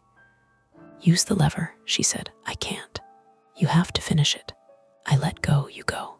"Dan," her voice sharpened in a way that cut through everything. "If you don't finish it, we both go." She was right. Again. I looked at the lever. Still halfway. Needed full travel. I looked at her shoulder. The angle was wrong, not dislocated maybe, but bad. Her free hand scrabbled against the grate and found nothing. There are moments when bravery is too glamorous a word for what happens. It's not courage, it's subtraction. You run out of acceptable alternatives. I shifted my grip, hooked my elbow through the side bracket of the housing to anchor myself, used my trapped, shaking leg to brace against the wall. Then I hauled the lever downward with my free hand while still holding Emily with the other. It didn't move enough. Damn it, Emily understood before I said anything.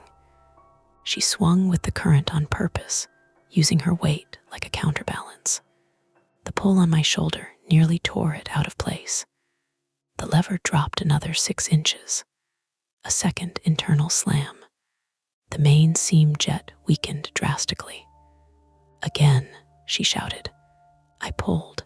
She dropped her weight once more. The lever hit bottom. Somewhere inside the wall, steel shutters crashed into place. The change in pressure was so abrupt the remaining spray collapsed into heavy leaks and mist. Water still poured from the damaged seam, but no longer with cutting force. The ledge current eased from murderous to merely dangerous. I dragged Emily toward me by her wrist and grabbed the back of her hoodie with both hands. Together, slipping and gasping, we got her against the wall. For 5 seconds, neither of us did anything but breathe. Then she laughed once, short, hysterical, immediately swallowed. "Did it?" "Yeah." My whole body had started shaking. Cold, shock, adrenaline burning out, hard to tell which. "Can you stand?" I asked. She flexed her injured arm and winced so sharply it answered for her. "I can move. Good enough." Above us, faint through the noise of leaking water, I heard another sound. Not mechanical, knocking, from the hatch. Not the neat tap of the mask anymore. Heavier. Human knuckles on metal. Emily heard it too, her head snapped up. Someone's there, security. Or control, or she stopped herself. Or whoever had locked it. We looked at the ladder. The lower ledge was flooding, but survivable for now. The glass panel still held, though the base seam was ruined. The isolation shutter had bought us time, maybe a lot, maybe only minutes. Not safety, just time. I got under Emily's good side and helped her toward the ladder. My shin threatened to fold every other step. We moved anyway. Slow, ugly, real. At the upper ladder, climbing became its own separate emergency. Emily could barely use her left arm. I had to push from below, half lifting her by the waist while trying not to fall backward into the water. Twice my foot slipped. Once hers did. Metal scraped skin. My back spasmed so hard my vision went white at the edges. But we got to the upper platform. Then to the chamber. The hatch was still sealed. The knocking came again. 3 fast hits this time. "Back up." A muffled voice shouted through the metal. A voice. Real, male. Emily and I stumbled away from the door just as the lock wheel spun from outside. The hatch opened hard enough to hit the interior stop with a bang. 2 security officers stood there, with a facilities supervisor behind them, all in emergency gear, all looking like they'd sprinted. One of them took in the scene, the water our faces, Emily's arm hanging wrong, the blood on my palm and pant leg, and just said, "Jesus Christ." The rest of it blurred after that in the way real crises do once other people take over. Questions. Emergency, shut-off confirmations. A medic kneeling me onto a crate and cutting my pant leg to check the shin. Emily refusing a sling until she'd finished explaining the sectional isolation sequence twice to make sure the right valves stayed closed. Security asking whether anyone else had been down there, whether we'd seen a person, whether the lock had been engaged from outside or maybe rebounded under stress. Maybe. That was the word they kept wanting. Maybe the lock wheel had slipped during the pressure event. Maybe the radio repeater had failed because of moisture ingress. Maybe the trapped maintenance frame had been left in the tank after the afternoon dive team's equipment recovery. Maybe the empty mask created the illusion of a face. Maybe the tapping had always just been current and gear and bad timing, and 2 tired people alone in the wrong corridor. Maybe, by the time they got us upstairs, I was limping badly enough that they put me in a wheelchair despite my arguing. Emily sat 2 bays over in the first aid room while someone immobilized her shoulder. Her face had gone gray with pain by then, freckles standing out sharply against cold skin. She looked over at me once while the medic wrapped my leg. Neither of us said anything. We didn't need to. The conflict, technically, was over. The panel had held. The section was isolated. No one drowned. No catastrophic breach flooded the service corridor.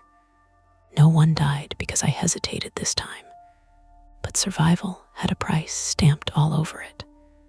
My leg had a deep bone bruise and a fracture line just below the knee, they said later. Emily had torn ligaments in her shoulder. We'd both be out for weeks. And there was one thing I couldn't file away with the rest. When facilities reviewed the access logs just before dawn, they found the hatch had been manually locked from outside at 10:21 p.m. That part was clear. What wasn't clear was who had done it. No guard badge pinged in that corridor at that time. No maintenance login. No camera view, because the corridor camera outside deep tank access had gone dead for exactly 4 minutes during the pressure event. 4 minutes, long enough for a lock to turn, long enough for someone to walk away. They kept me overnight because of the leg. Hairline fracture just below the knee, deep bruise along the shin, and a handful of smaller things that didn't matter as much once the adrenaline wore off. Scraped palms, a pulled muscle in my back that made it hard to breathe if I twisted wrong. The ER doctor said I was lucky in that flat, practiced way that doesn't leave room for interpretation. Lucky it wasn't a full structural failure, he said, tapping the X-ray with the back of his pen. Lucky you weren't closer to the seam when it went. Lucky. I nodded like I understood the math. Emily was 2 rooms down. They'd put her shoulder in a sling after the scan's ligament damage, not a full tear, but bad enough that she'd be out for a while. When I saw her later, she was sitting upright, back stiff against the bed, jaw set like she was holding something in place that wasn't physical. "You look like hell," she said when I rolled in on the chair. "You look worse," I said. She gave a short, humorless laugh. Fair. For a minute, we just sat there. Hospitals have their own kind of quiet. Not silence, never silence, but a constant low-level noise that fills in the gaps so you don't notice how much you're thinking. You hear from them? I asked. Facilities, she said. Yeah, they shut down the entire deep tank section. Drained pressure, isolated the damaged panel. Dive teams going in this morning to clear the debris. The frame. Yeah, and the mask. She nodded once. They already confirmed that part. It was part of the afternoon maintenance rig. Someone didn't log it out properly. That's comforting, I said. It is, she said, but didn't sound convinced. I watched her adjust the sling with her good hand, small, careful movements. The kind you make when you don't trust your own body not to make things worse. They say anything about the hatch? I asked. Her eyes flicked to mine, then away. They're reviewing it. That's not an answer. It's the one they gave. I leaned back in the chair, feeling the pull in my back protest. Camera. Dead for 4 minutes, she said. Exactly when we were down there. Convenient. Yeah, we let that sit. There wasn't much else to do with it. They discharged me the next afternoon with crutches and a list of instructions I only half listened to. Rest. Elevate.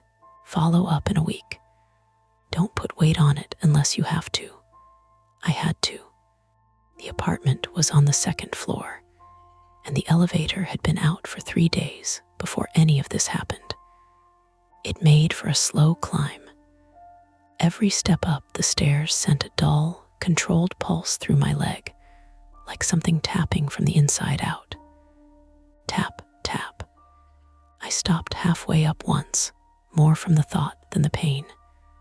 Then I kept going. Inside, everything was exactly how I'd left it. Shoes by the door, dishes in the sink, a thin line of dust on the TV stand I'd been meaning to wipe down for weeks. Normal. I dropped my keys in the bowl and stood there for a minute, listening.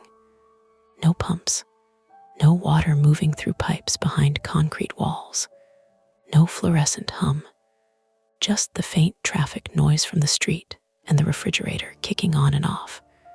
I sat on the couch, propped my leg up on a stack of pillows, and stared at nothing in particular.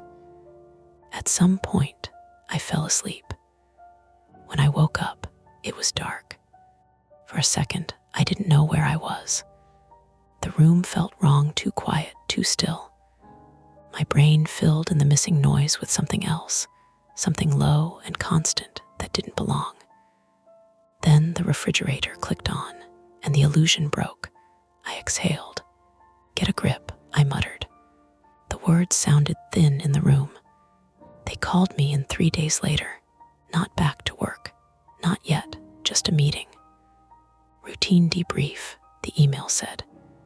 Standard procedure after an incident. The conference room overlooked one of the public galleries.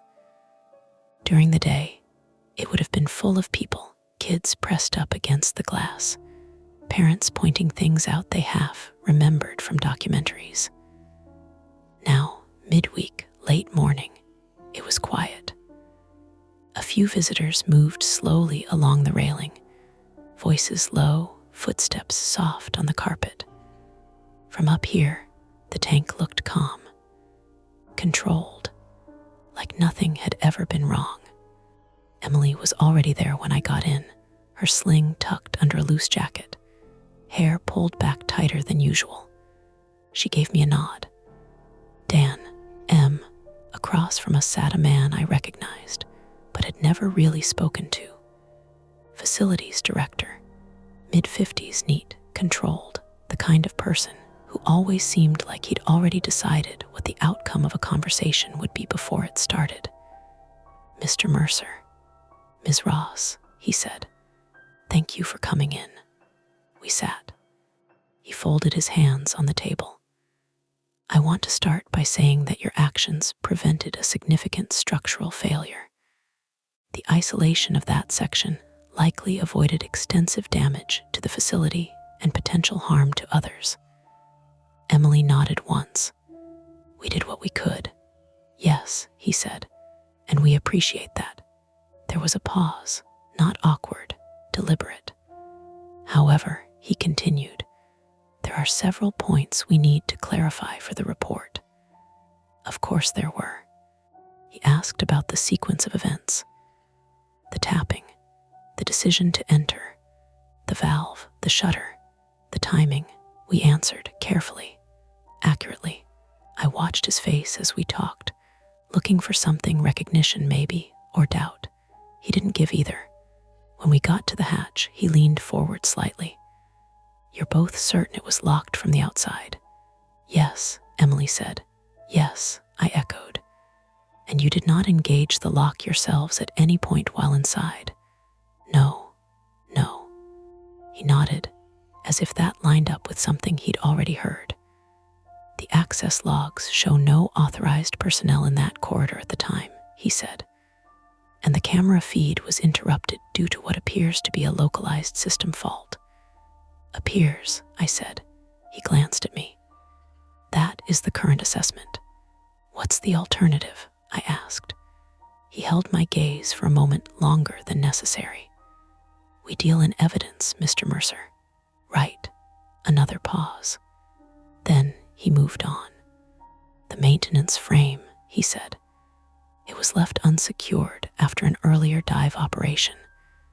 That appears to be the root cause of the structural stress. Appears, Emily said, almost under her breath. He didn't react. The equipment has been recovered, he continued, and procedures are being reviewed to ensure this does not happen again. Good, I said, because what else do you say to that? The meeting ended 10 minutes later. We stood, shook hands, and walked out into the hallway together. Neither of us spoke until we were out of earshot. You buy that? I asked. Emily adjusted her sling. Parts of it. Which parts? The frame, the current, the pressure, and the rest. She didn't answer right away. We stopped near the railing overlooking the tank. From here, you could see the section that had been isolated. There was a faint difference in the glass, subtle, but there, if you knew where to look. A slight distortion where the panel had been reinforced overnight. Everything else, she said finally, doesn't fit as cleanly. No, we watched a group of fish move through the water, their bodies catching the light in slow, synchronized flashes. Order, predictability. The kind of thing I used to trust. You going back? I asked. Eventually, she said. You? Same, another pause. You still hear it? She asked, not looking at me. What? The tapping. I considered lying. Sometimes, I said instead. Yeah, she said. Me too. I went back to work 2 weeks later. Light duty, paperwork mostly. System checks that didn't involve ladders or confined spaces. The kind of work that keeps you inside your own head longer than you'd like. The deep tank access was still restricted. Red tape across the corridor. Temporary barriers.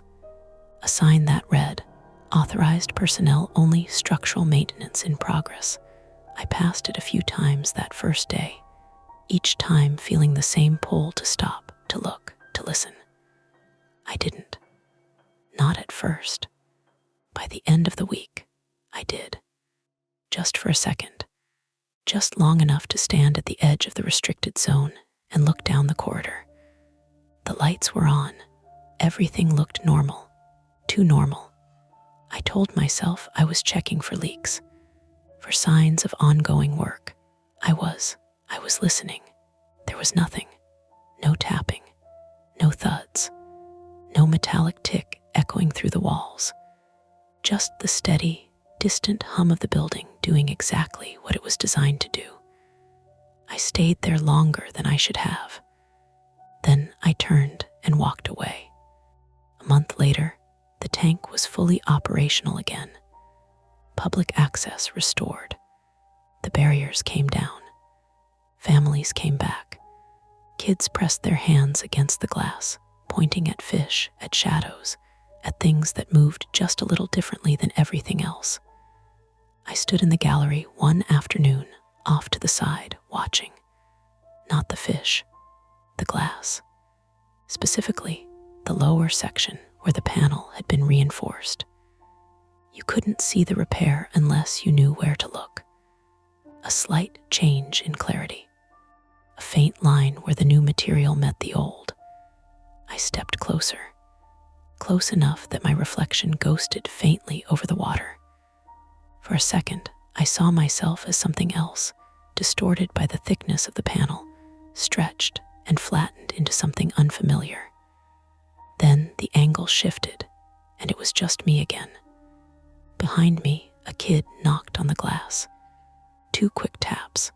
Tap, tap. I froze. The kid laughed and ran off, chasing something his parents had pointed out. The sound lingered, not in the air. In my head, I exhaled slowly. Just a kid, I said under my breath. Just a kid, just a sound, just a system doing what systems do. I turned to leave. As I did, something moved at the edge of my vision. Low, near the base of the panel. I stopped, looked back. Nothing obvious. Just the usual slow drift of water, the shapes moving through it. Then, for a fraction of a second, I saw it. Not a face, not a body. Just a darker patch against the already dark water. Close to the glass. Lined with where I'd been standing. It shifted slightly. Then it was gone, lost in the movement of everything else. I stood there longer than I should have, long enough that someone brushed past me and said sorry without really looking. Long enough that the normal noise of the gallery filled in all the spaces where something else might have been. Finally, I turned and walked away. I didn't go back down to the service corridor that day, or the next. But sometimes, when the building settles just right, when the pumps cycle and the pipes adjust to the load, I still hear it. Not loud, not enough to trigger anything, just enough to notice. Tap, tap, that's tonight's story. If it gives you chills, make sure to like, subscribe to Mia Horror Stories, and tap the bell so you never miss what's coming next. And if you're still brave enough, there are more dark tales waiting for you right here on the channel. Go watch another if you dare. Welcome back to Mia Horror Stories. Tonight's tale, I'm a dispatcher for 911. The calls from the abandoned factory never stop, is best experienced in the dark, which is why the screen will stay black. No distractions, no flashing images, just you, your imagination, and the story. So sit back, relax, and listen all the way to the end if you dare. At 2:13 a.m., the line lit up from a dead address. That was what caught my eye first. Not the voice, not the words. The address field on my screen. I had just cleared a domestic disturbance in Hamtramck and was halfway through a stale sip of coffee that tasted like burned pennies when the CAD system chirped, dropped a new incoming call into my queue, and autofilled the location as 4817 Lanson Street, Riverton Tool and Stamping Plant. The plant had been empty for 9 years. Everybody in dispatch knew that address. Cops knew it. Fire knew it. Half the city probably knew it, because the place sat 3 blocks off the river, with its busted windows staring over a chain-link fence, and an old sign that still said RIVERTON Tool, and stamping in flaking blue paint. Kids broke in there. Scrappers got chased out. Once in a while somebody called in smoke from transients burning copper wire in oil drums. But there wasn't supposed to be a landline. There wasn't supposed to be anybody on site at 2 in the morning. There definitely wasn't supposed to be a clean Ani Ali hit like the building was occupied and paying utilities. I set the coffee down and clicked in. 911. What's the address of your emergency? At first I heard only air. Not silence, air. A faint rushing sound, like a cheap headset rubbed against a sleeve. Somewhere farther back there was a metallic clank, then another, slow and uneven, like something loose swinging on a chain. Then a man said, very clearly, "Don't hang up." His voice was low and rough, maybe 50s, maybe older. White, if I had to guess, local accent flattened by cigarettes and bad sleep. He wasn't whispering because he was hiding. He sounded like a person who had forgotten how to talk at normal volume. "Sir, what's going on there?" A pause. Breathing. Then, "They keep calling from inside the building." I looked at the screen again to make sure I hadn't misread the location. Same abandoned plant. Same dead, still map tile. Who keeps calling? He didn't answer that. Instead he said, "You need to tell them not to send anybody in alone." And then the line went open. Not disconnected. Open. I could hear the same airy hiss, the faint metallic tap, and somewhere way off, what sounded like a phone ringing.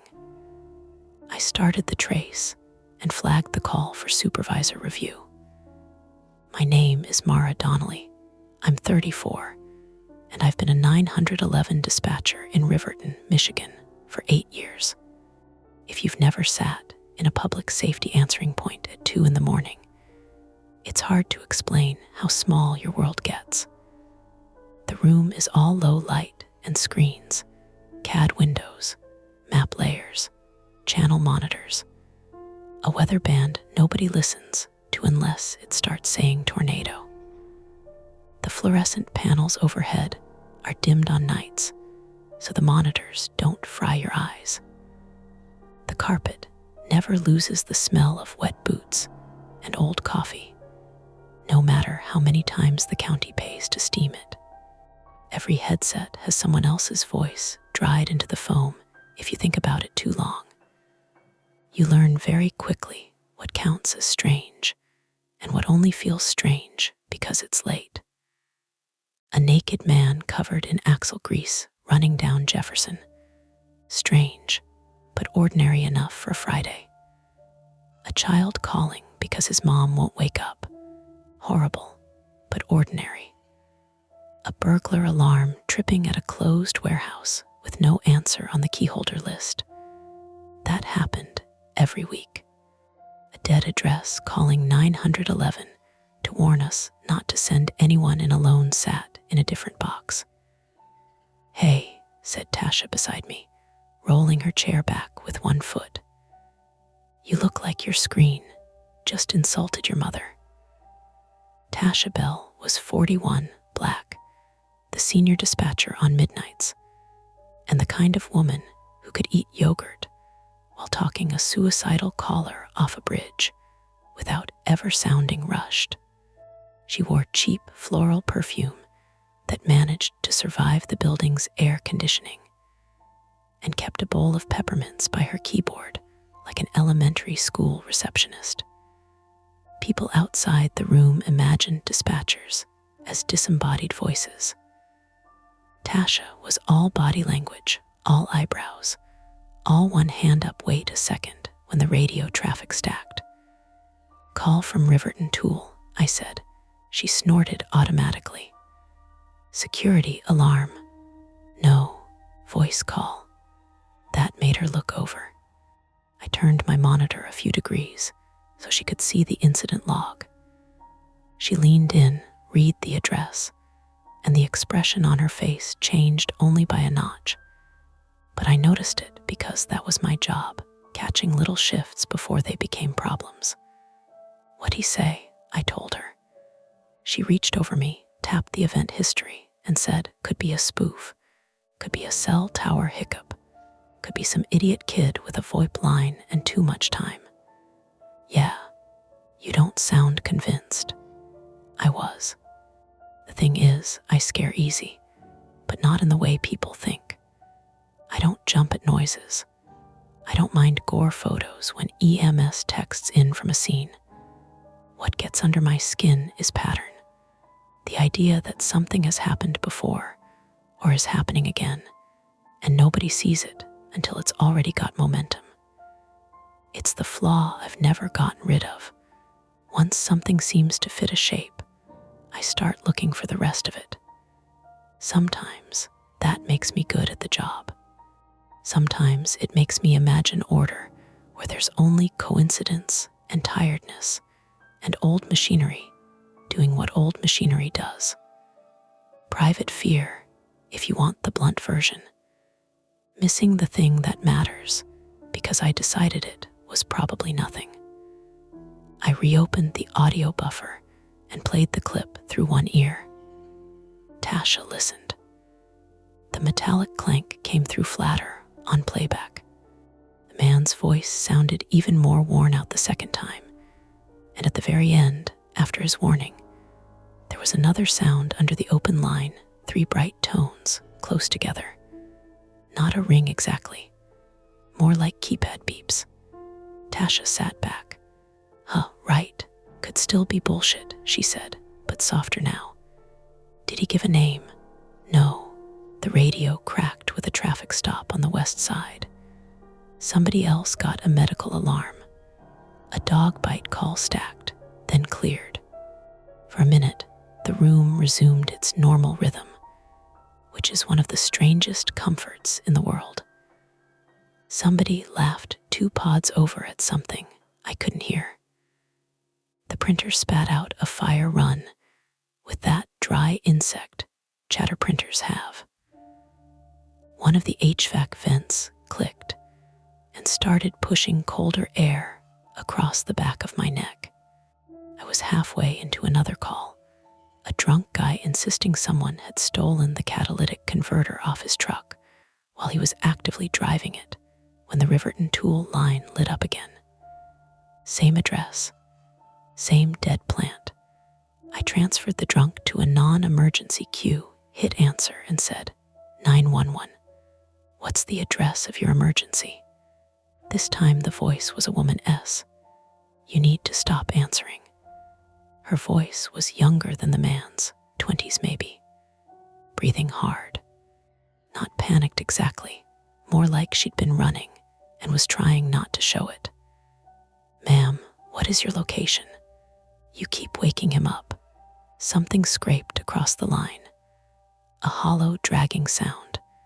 Then I heard what could have been her hand over the receiver and another voice, too muffled to make out. Ma'am, if you're inside Riverton Tool, I need you to tell me whether you're injured. I'm not there, she said. Then where are you? But she'd already moved away from the mouthpiece because her voice went thin and far, and I caught only a fragment. 3rd floor before the call cut off hard. Not open line. Hard disconnect. I looked at Tasha. Tasha looked at me. Okay, she said. Log it. I did. She got up and crossed to the supervisor's desk. Our supervisor that night was Glenn Mercer, 58, white, former road patrol. One of those men who always looked as if he'd just been handed a receipt he intended to dispute. Glenn had the flattened nose of a guy who'd spent his 20s doing both hockey and bar fights, and he distrusted anything that came through a computer, unless it also existed on paper. He listened to Tasha with half his attention while scanning the cue board, then walked over and planted both hands on my partition. Play it. I played both calls. Glenn frowned all the way through them. Any active utilities at that address? Shouldn't be, I said. Shouldn't be isn't is. Tasha was already pulling property notes. Electrics supposedly cut. Water too. Private owner LLC out of Dearborn. Last code inspection was 5 months ago after a trespasser fire. Glenn grunted. Any priors tonight? I ran the address history. Burglary alarm 6 days ago, unfounded. Suspicious persons last month. 2 juvenile trespass complaints in the fall.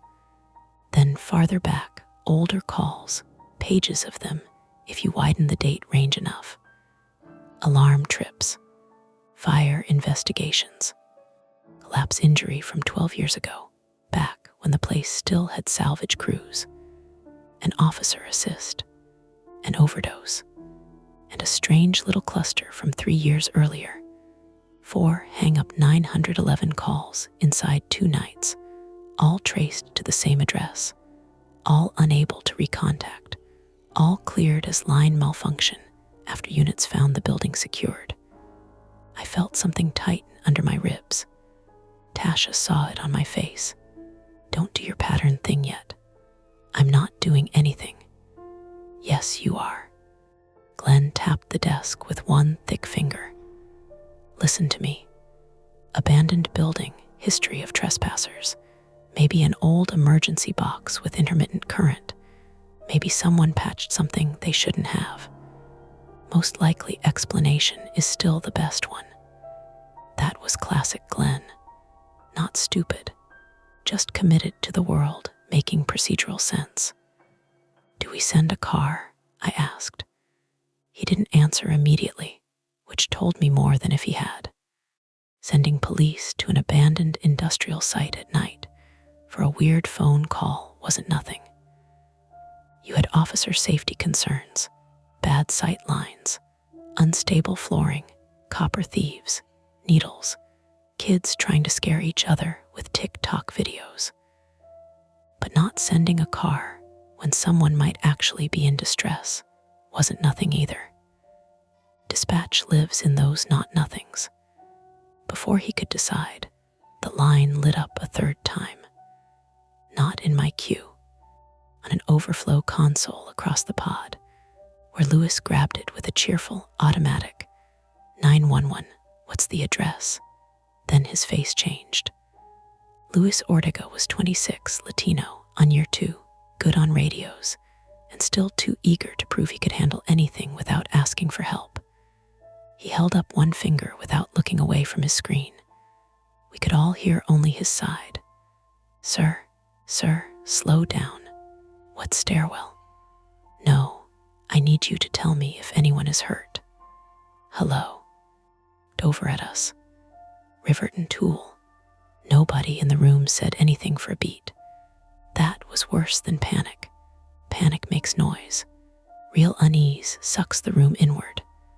Lewis clicked speaker on for 1 second before the caller disconnected. A burst of static-filled sound washed out over the pod, ragged breathing, a ringing clang, and then a man shouting from very far away. Don't let them use the west entrance, gone. The room felt colder after that, though it probably was.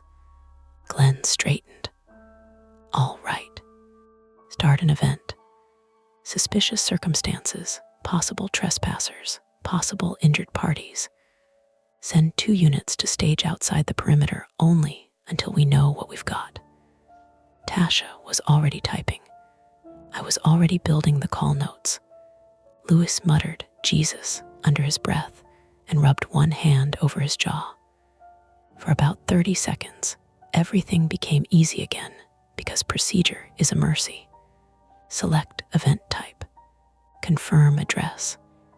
Assign channel. Broadcast to patrol. Watch units mark en route. The world narrows to verbs. Then, while I was updating the remarks, multiple 911 calls from vacant factory. Callers giving conflicting info. Use caution. The administrative line rang. Not emergency. The old gray handset by the printer that almost nobody used after midnight except hospitals and nursing homes and people who thought dialing 10 digits got them to a more reasonable class of government employee. Tasha grabbed it. Riverton 911 bell, she listened, and I watched her face go still. Yes, sir, she said after a moment. Can you repeat the address? She wrote it on a sticky note and held it up for Glenn. 4817 Lanson.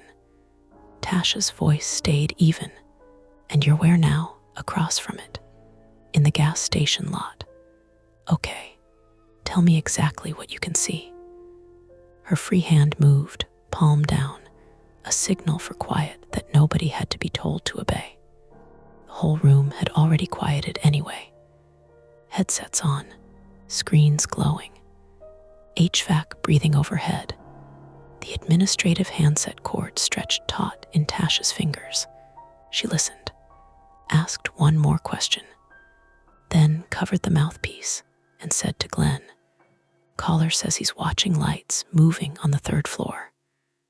Nobody spoke. Glenn looked at me, then at the open event on my screen, then through the glass toward the dark parking lot outside, as if the answer might be standing there in reflective gear. The patrol units were already 2 minutes out. And for the first time that night, the choice in front of us stopped being theoretical. We could keep it contained, treat it as trespassing, perimeter only, wait for daylight and a property rep. Or we could tell the officers what the callers had said about the west entrance, about not going in alone, about the 3rd floor, and risk pushing a weird, maybe meaningless detail into the heads of tired cops arriving at a dangerous place. Tasha lowered her hand from the receiver.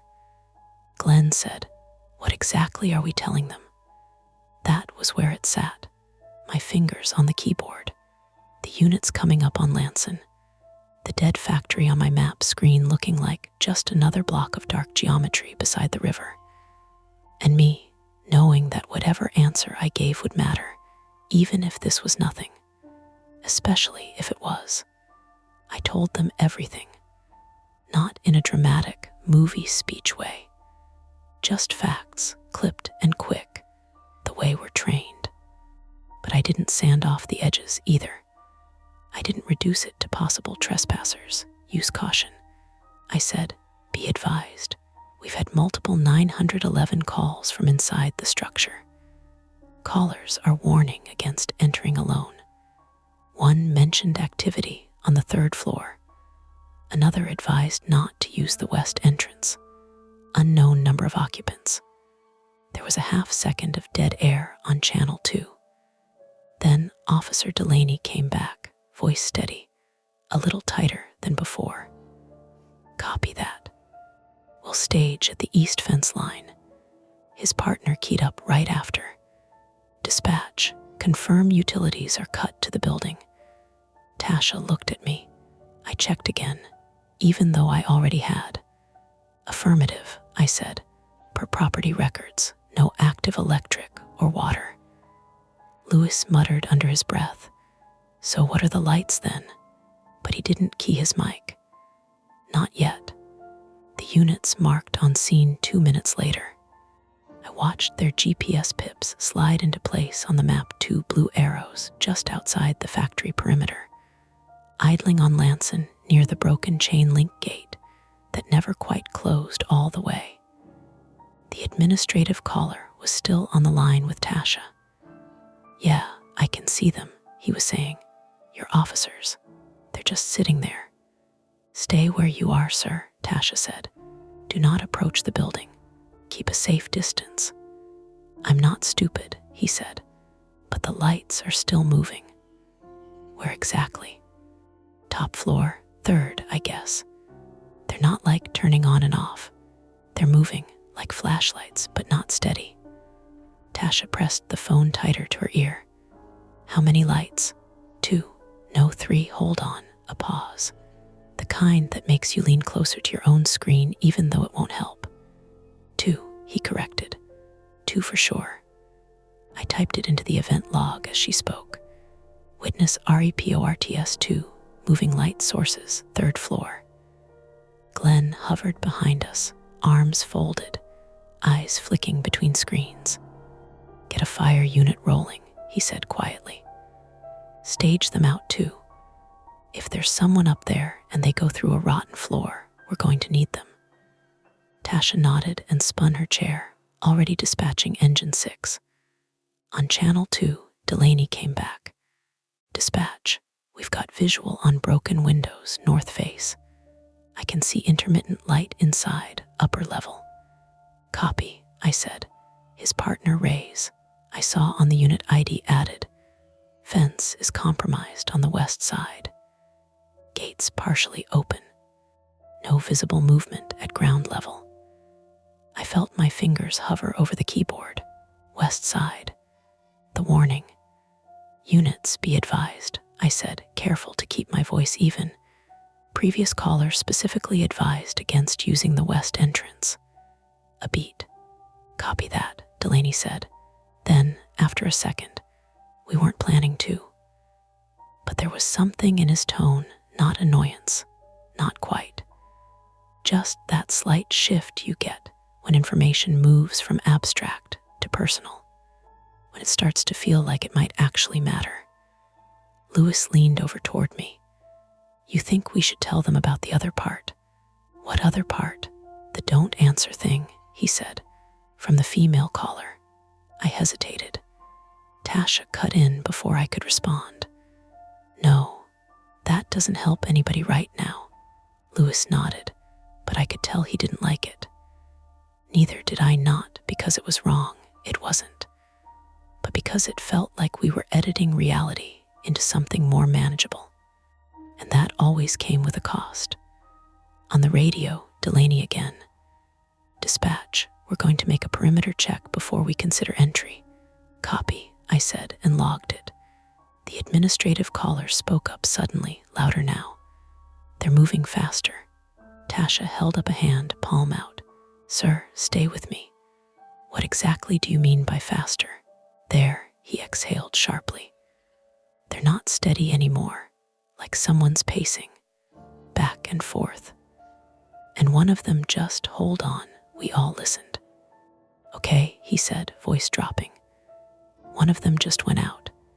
Out as in, gone, not dimmed, just gone, I typed. One light source extinguished. The room felt tighter again. Smaller. On channel 2, Ray said, we've got something. My head snapped up even though I was already listening. Go ahead, I said. South side loading dock, he said. Doors ajar, fresh. Fresh how? Glenn asked, leaning in close enough that I could feel the heat off him. Ray's answered like he'd heard the question anyway. No rust on the hinge break. Edges are clean, like it's been forced recently. Copy, I said. Delaney cut in. We're not seeing any vehicles nearby. No obvious signs of habitation at ground level. Tasha murmured, that doesn't mean anything, but didn't key up. I watched the map, the units inching along the perimeter. My brain kept trying to line things up neatly. Trespassers, 2 or 3 people, flashlights, maybe kids, maybe scrappers, maybe someone hurt, maybe someone else keeping them there. The warning about the west entrance could be as simple as a collapsed floor or a hole in the ground. It could all make sense. But the calls, people don't call 911 to give instructions like that unless something has already gone wrong. Lewis's console chimed again. Another incoming. He didn't even look at the caller ID this time. 911, what's the address of your emergency? His eyes flicked to me almost immediately. He mouthed, same. I felt something drop low in my stomach. Sir, I need you to slow down, Lewis said. Where are you inside the building? Static. Then a voice, breathless, male again, but younger than the first. 2nd floor, he said. We're trying to get out, but a crash cut him off. Not loud, heavy, like something large tipping over onto concrete. Sir, Lewis said, are you injured? No, the man's voice dipped, muffled, then came back sharper. Listen to me. They sealed the stairwell. And get down that way. Lewis looked at me, eyes wide now. I was already typing. Caller reports stairwell blocked. Multiple persons inside attempting to exit. Who sealed it? Lewis asked. The line hissed. For a second, I thought we'd lost him. Then, quieter, closer, the man said, I don't know. It wasn't like that when we came in. Tasha was on her feet now, headset cord stretched, as she leaned toward Lewis's console. Glenn had moved closer too, one hand braced on the partition. "Sir," Lewis said, voice tightening, "how many people are with you?" "3," the man said. "No, 4, one's hurt." "What kind of injury?" "He fell through something. His leg." The man stopped, swallowed audibly. "It's bad, we need help." My throat went dry. "Okay," Lewis said, forcing calm back into his voice. "We have officers outside. I need you to tell me exactly where you are so we can direct them in safely." "No," the man said immediately. Lewis blinked. "No, you can't send them in like that," he said. "You don't understand." There's another sound. Not a crash this time. A sharp, metallic bang, like a door slamming hard enough to echo. The man sucked in a breath. "Did you hear that?" he whispered. Lewis didn't answer that. "Sir, stay with me. I need you to." The line cut. Hard disconnect again. Lewis swore under his breath. Glenn was already speaking. "We've got people inside. That changes it." Tasha nodded once. "Yeah." Channel 2, Delaney came back before we could say anything.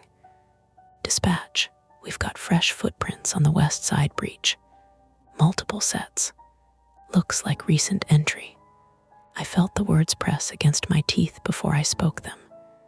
"Units, be advised," I said. "We have a caller reporting multiple occupants inside, at least one injured, 2nd floor. Stairwell potentially blocked." A beat. "Copy," Delaney said. His voice had changed now. No more hesitation, just decision. "We're going to make entry." Glenn cut in, not on the radio, but right behind me. "Tell them to wait for fire. They don't have time if someone's bleeding out," I said before I could stop myself. He looked at me, not angry, assessing. "That's not your call," he said quietly. He was right. It never stopped feeling like it should be. I keyed up anyway. "Units, fire is en route, ETA 3 minutes. Advise you stage until they arrive." Silence. Then raise. "If someone's trapped up there, 3 minutes is a long time." Tasha stepped in, her voice smoother than mine. "Units, we have conflicting information about entry points and interior hazards. Recommend waiting for additional resources." Another pause, then Delaney again. "We're going to check the south dock. Just a look." Glenn exhaled through his nose. Didn't like it, didn't stop it. "Copy," I said and logged it. The administrative caller spoke up again, almost shouting now. "They're at the door." "Stay where you are," Tasha said sharply. "Do not approach." "I'm not approaching, I'm just Jesus, they're opening it."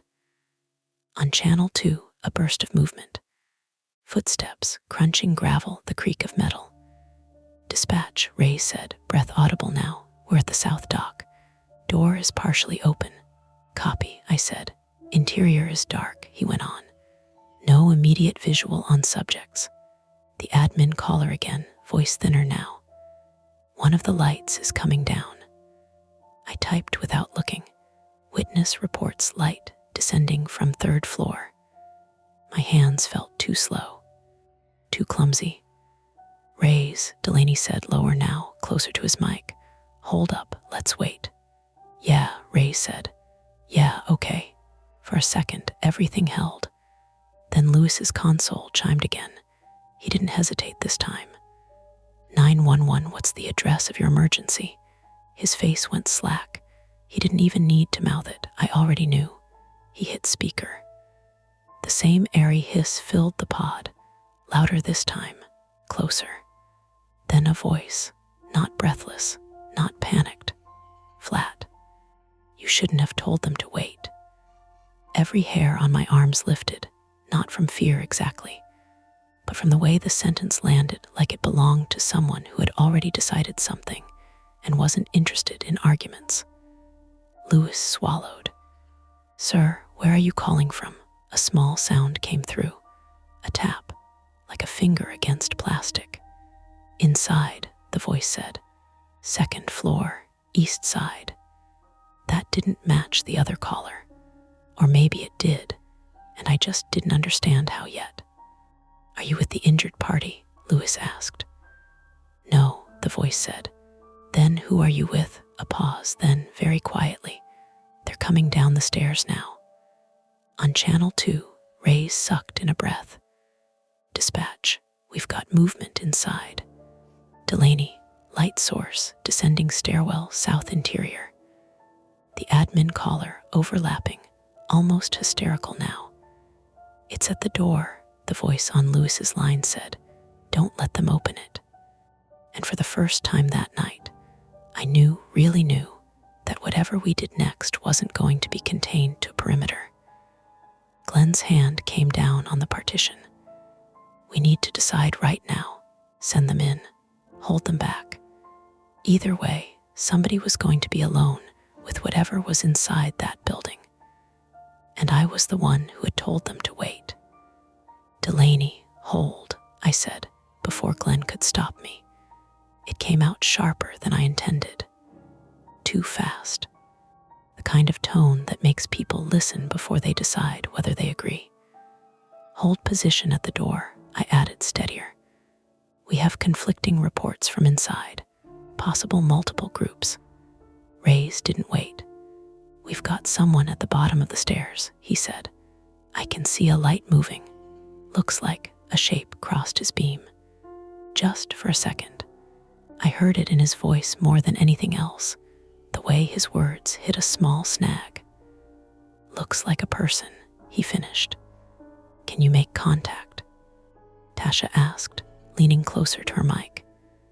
"Hey," Rays shouted away from the radio. His voice echoed back through his Bodicam mic, hollow and stretched by the dock's metal shell. "Police, show me your hands." Nothing. Then the light jerked sideways, sharp, like someone had yanked their wrist. "Stop," Rays said. "Delaney, don't chase it." Too late. I heard Rays' boots crunch forward over debris, the shift in his breathing. "Rays, hold position," I said again, but I could already hear him crossing the threshold. The admin caller gasped in my other ear. Tasha had him on speaker now. "He went in. Your guy went in." "Stay with me," she said, but her voice had lost that easy calm. "Keep your eyes on the building." On channel 2, Rays' mic filled with sound, glass crunching, fabric brushing, the hollow boom of space. The kind of acoustics you only get in big, empty industrial rooms. "Second floor stairwell straight ahead," he said, half to himself. "Doors, yeah, it's jammed. Metal scraped." He grunted. "Dispatch, stairwell doors blocked," he said. Something S wedged on the other side. My chest tightened. The caller had said that. "Rays, back out," Delaney said. "We'll wait for fire." "No time," Rays said. "I can hear them." A faint noise came through his mic. Not words, just a low, uneven sound. Could have been someone trying to talk through pain. Could have been air moving through broken vents. "Rays," Delaney started. "Hang on," Rays cut him off. "I'm going to try the east stairs." I pulled up the building layout we had on file. It wasn't perfect. Old industrial plans never are, but it gave me enough. 2 main stairwells, west and east. Loading dock on the south. Office spaces clustered on the east side of the first floor.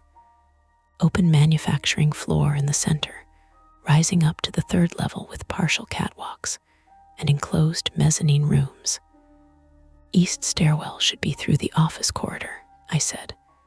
"Northeast quadrant." "Copy," Rays said, already moving. Delaney swore quietly. "I'm coming in." "Delaney, wait," Glenn said, finally keying up. "Backup is 30 seconds out." 30 seconds is a long time, Delaney said. Then his mic filled with the same hollow acoustics. He'd gone in. That was the first failure. Not a collapse, not yet. Just a line crossed that we couldn't uncross.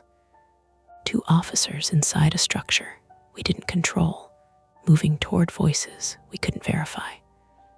I felt it settle in my gut like a weight. Lewis's console chimed again.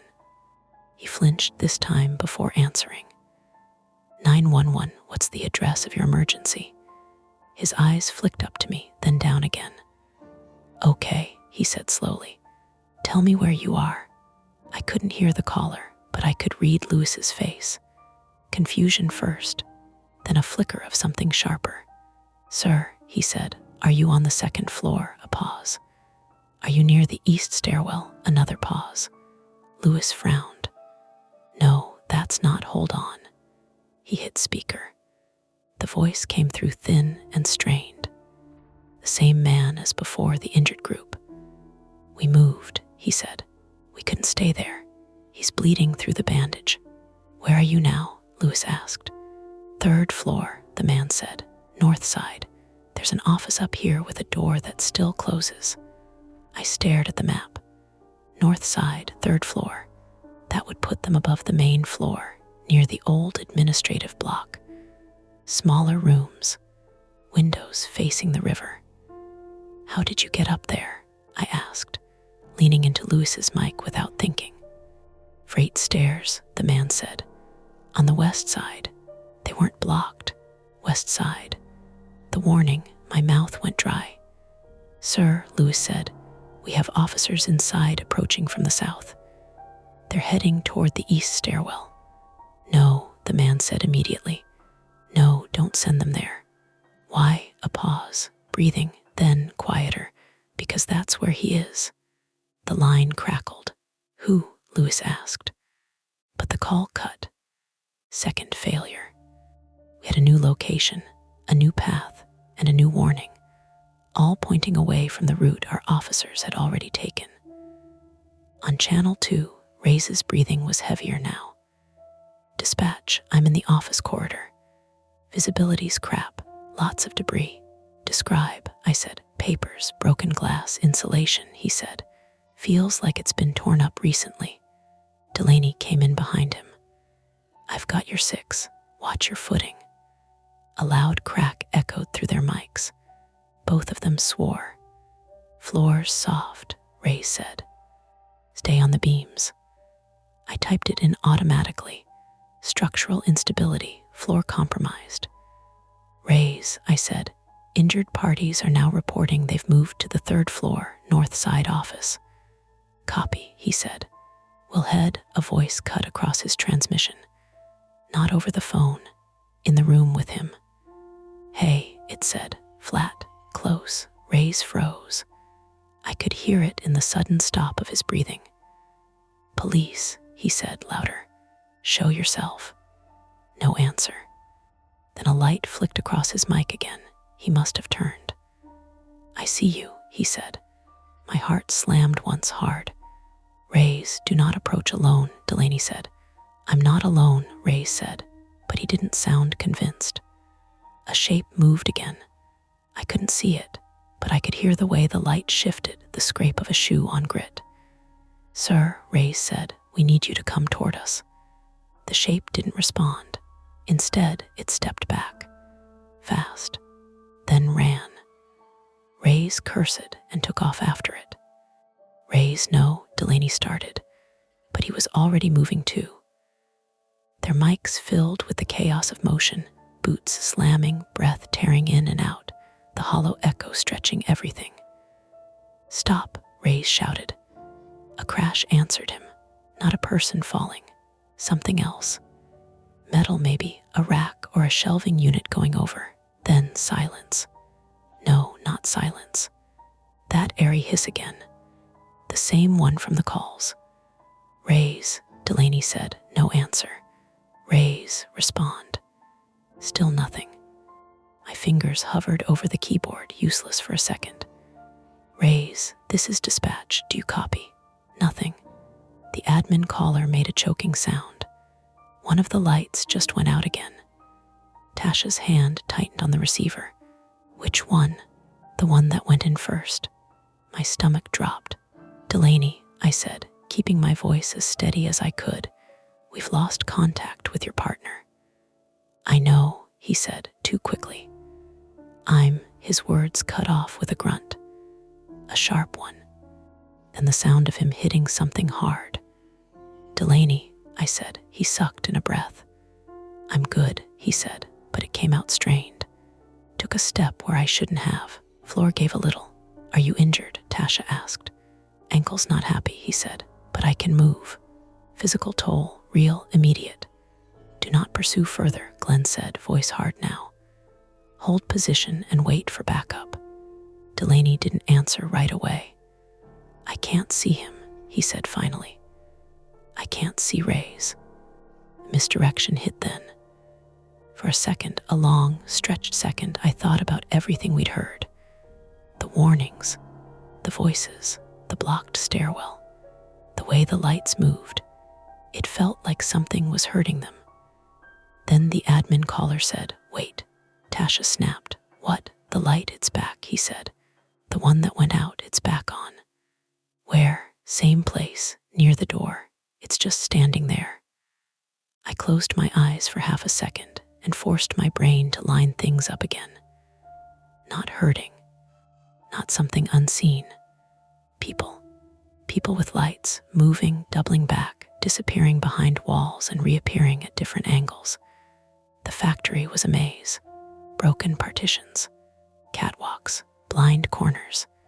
It only felt impossible because we couldn't see the full picture. "Delaney," I said, "the light source may have looped back. You're dealing with multiple individuals moving independently. Do not assume a single subject." He exhaled. "Copy." Lewis leaned toward me. "So it's just people." "Just people," I said. It didn't make me feel better. Because people could plan. People could set traps. On Channel 2, new voices came in, backup units arriving. "Dispatch, Unit 314 on scene." 314, hold perimeter, Glenn said. "Do not enter." Fire checked in right after. Engine 6, staging.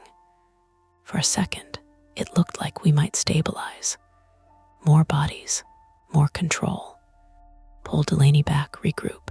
Send a coordinated entry with fire and additional officers. Then Lewis's console chimed again. He hesitated this time, just a fraction of a second. Then he answered. 911, what's the address? The voice that came through wasn't strained, wasn't panicked. It was calm. Tell them to stop moving, it said. Lewis froze. Who is this? He asked. They're breaking the floor, the voice said. Too much weight, too fast. My eyes snapped to the map. Delaney. Injured ankle. Moving through compromised flooring. Backup units stacking at the entrance.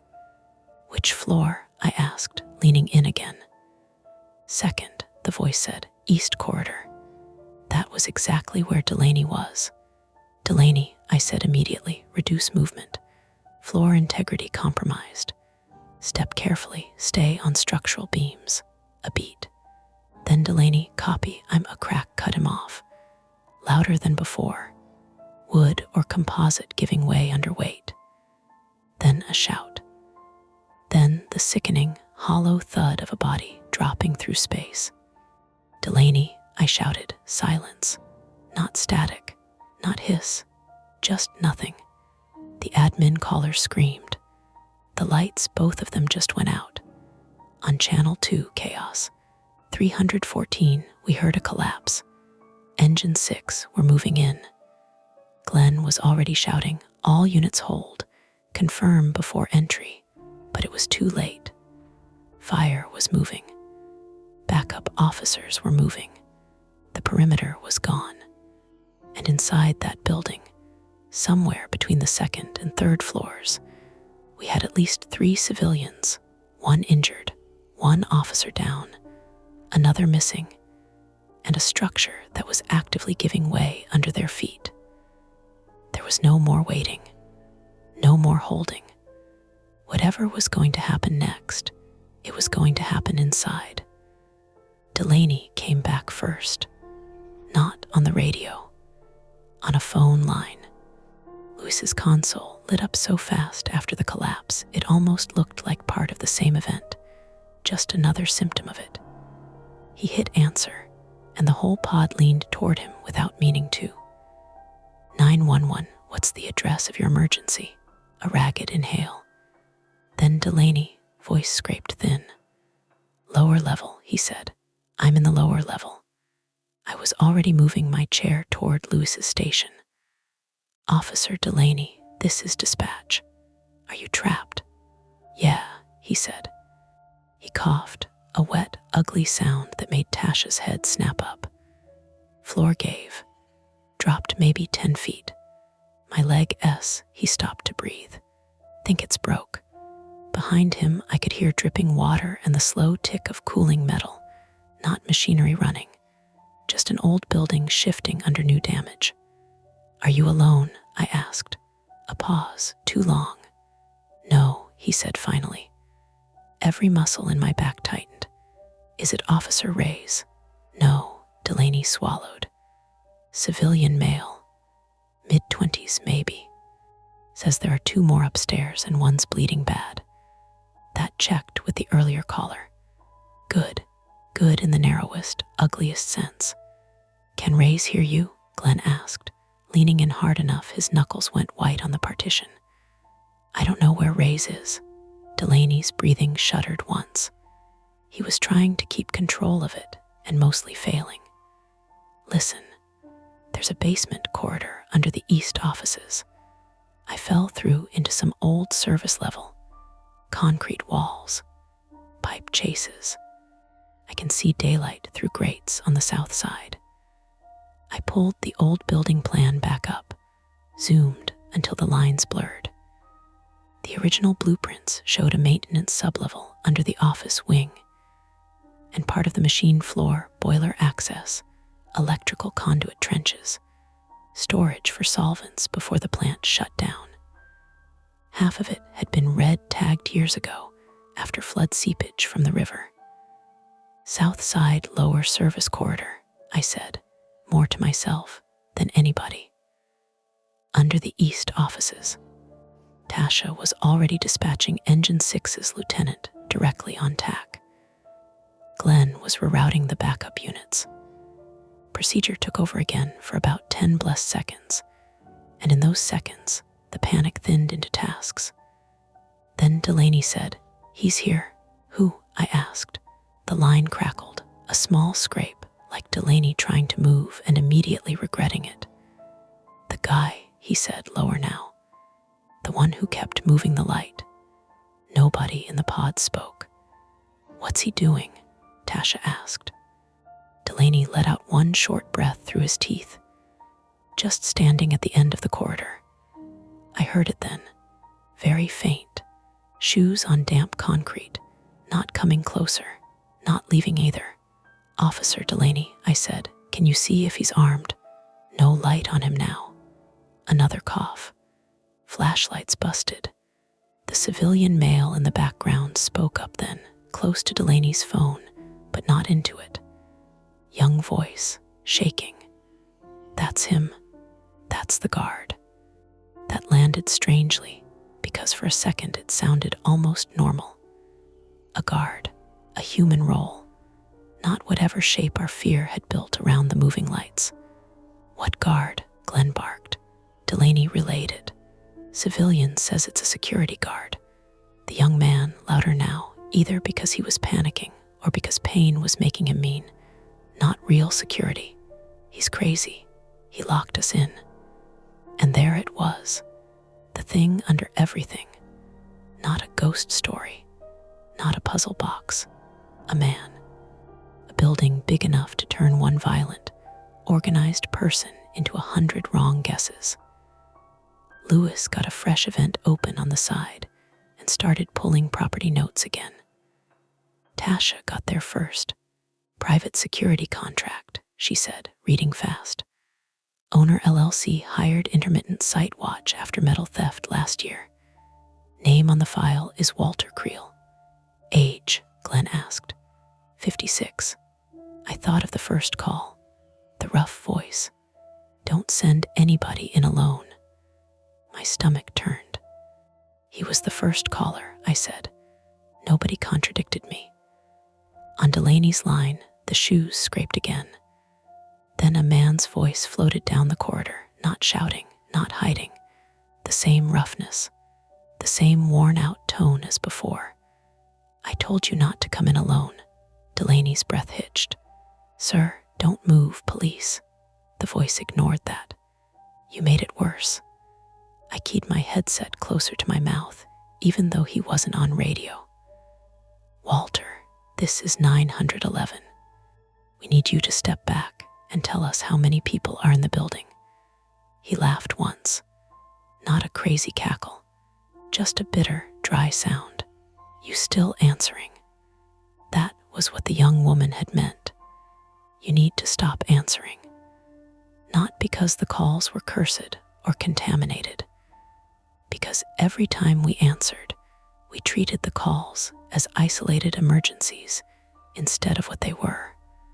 One man controlling the board, moving people around, shaping the response. "Walter," I said, forcing my voice level, "we have fire and police on scene. This ends safer if you help us now." "No safer left," he said. His steps moved closer, slow, careful. I could map him by sound, concrete corridor, standing water in shallow patches. Maybe 15 feet from Delaney, maybe less. "Stay where you are," Delaney snapped. Then a second voice came crashing onto channel 2 from inside the building, breathless and distorted. "Dispatch, this is Ray's." Everybody moved at once. "Ray's, go ahead," Tasha and I said together. His mic was a mess of static and movement. He was running or stumbling, maybe both. "Third floor north offices. Found the civilians. Females got a laceration to the arm. Male with the leg injuries not mobile. They say the guard wired one of the doors shut and dumped shelving into the east stairwell. That paid off the blocked stairwell. Not collapse, not chance, deliberate obstruction." "Can you get them to the west freight stairs?" Glenn asked. "Trying," Ray said. He sucked air hard enough it whistled. "Problem is he cut the chain on the 3rd floor west fire door and wrapped it back through the handles. We can't open it from this side." I closed my eyes for half a second and saw the building stacked like a cross-section. South, loading dock on the 1st floor. East offices, where Delaney had fallen into the lower level. North 3rd floor offices, by the river windows, where Ray's and the civilians were pinned. West freight stairs, maybe their only viable path, now chained shut on the far side. Walter had prepared the building. Not brilliantly, not like a movie mastermind. In the ugly, practical way of somebody who knew every hinge, every blind corner, every place rot could do some work for him. On Delaney's phone line, Walter said, almost conversationally, "They shouldn't have gone up there." The young civilian near Delaney burst out, "You chased us." A sharp sound. Scuffle. Delaney grunted. "What happened?" I said. Civilian tried to move. Delaney sounded close to vomiting from pain. "I can't cover both directions." Tasha got Engine 6's lieutenant on tack and started feeding him the sublevel location. Approach from south exterior grates if accessible. Officer down, possible suspect in lower corridor. I stayed with Delaney and Ray's because that was the split now. Underground and above ground. Walter in one place, his traps in another. "Ray's," I said, "describe your exact location." "North office suite," he said, 3rd floor, windows facing river.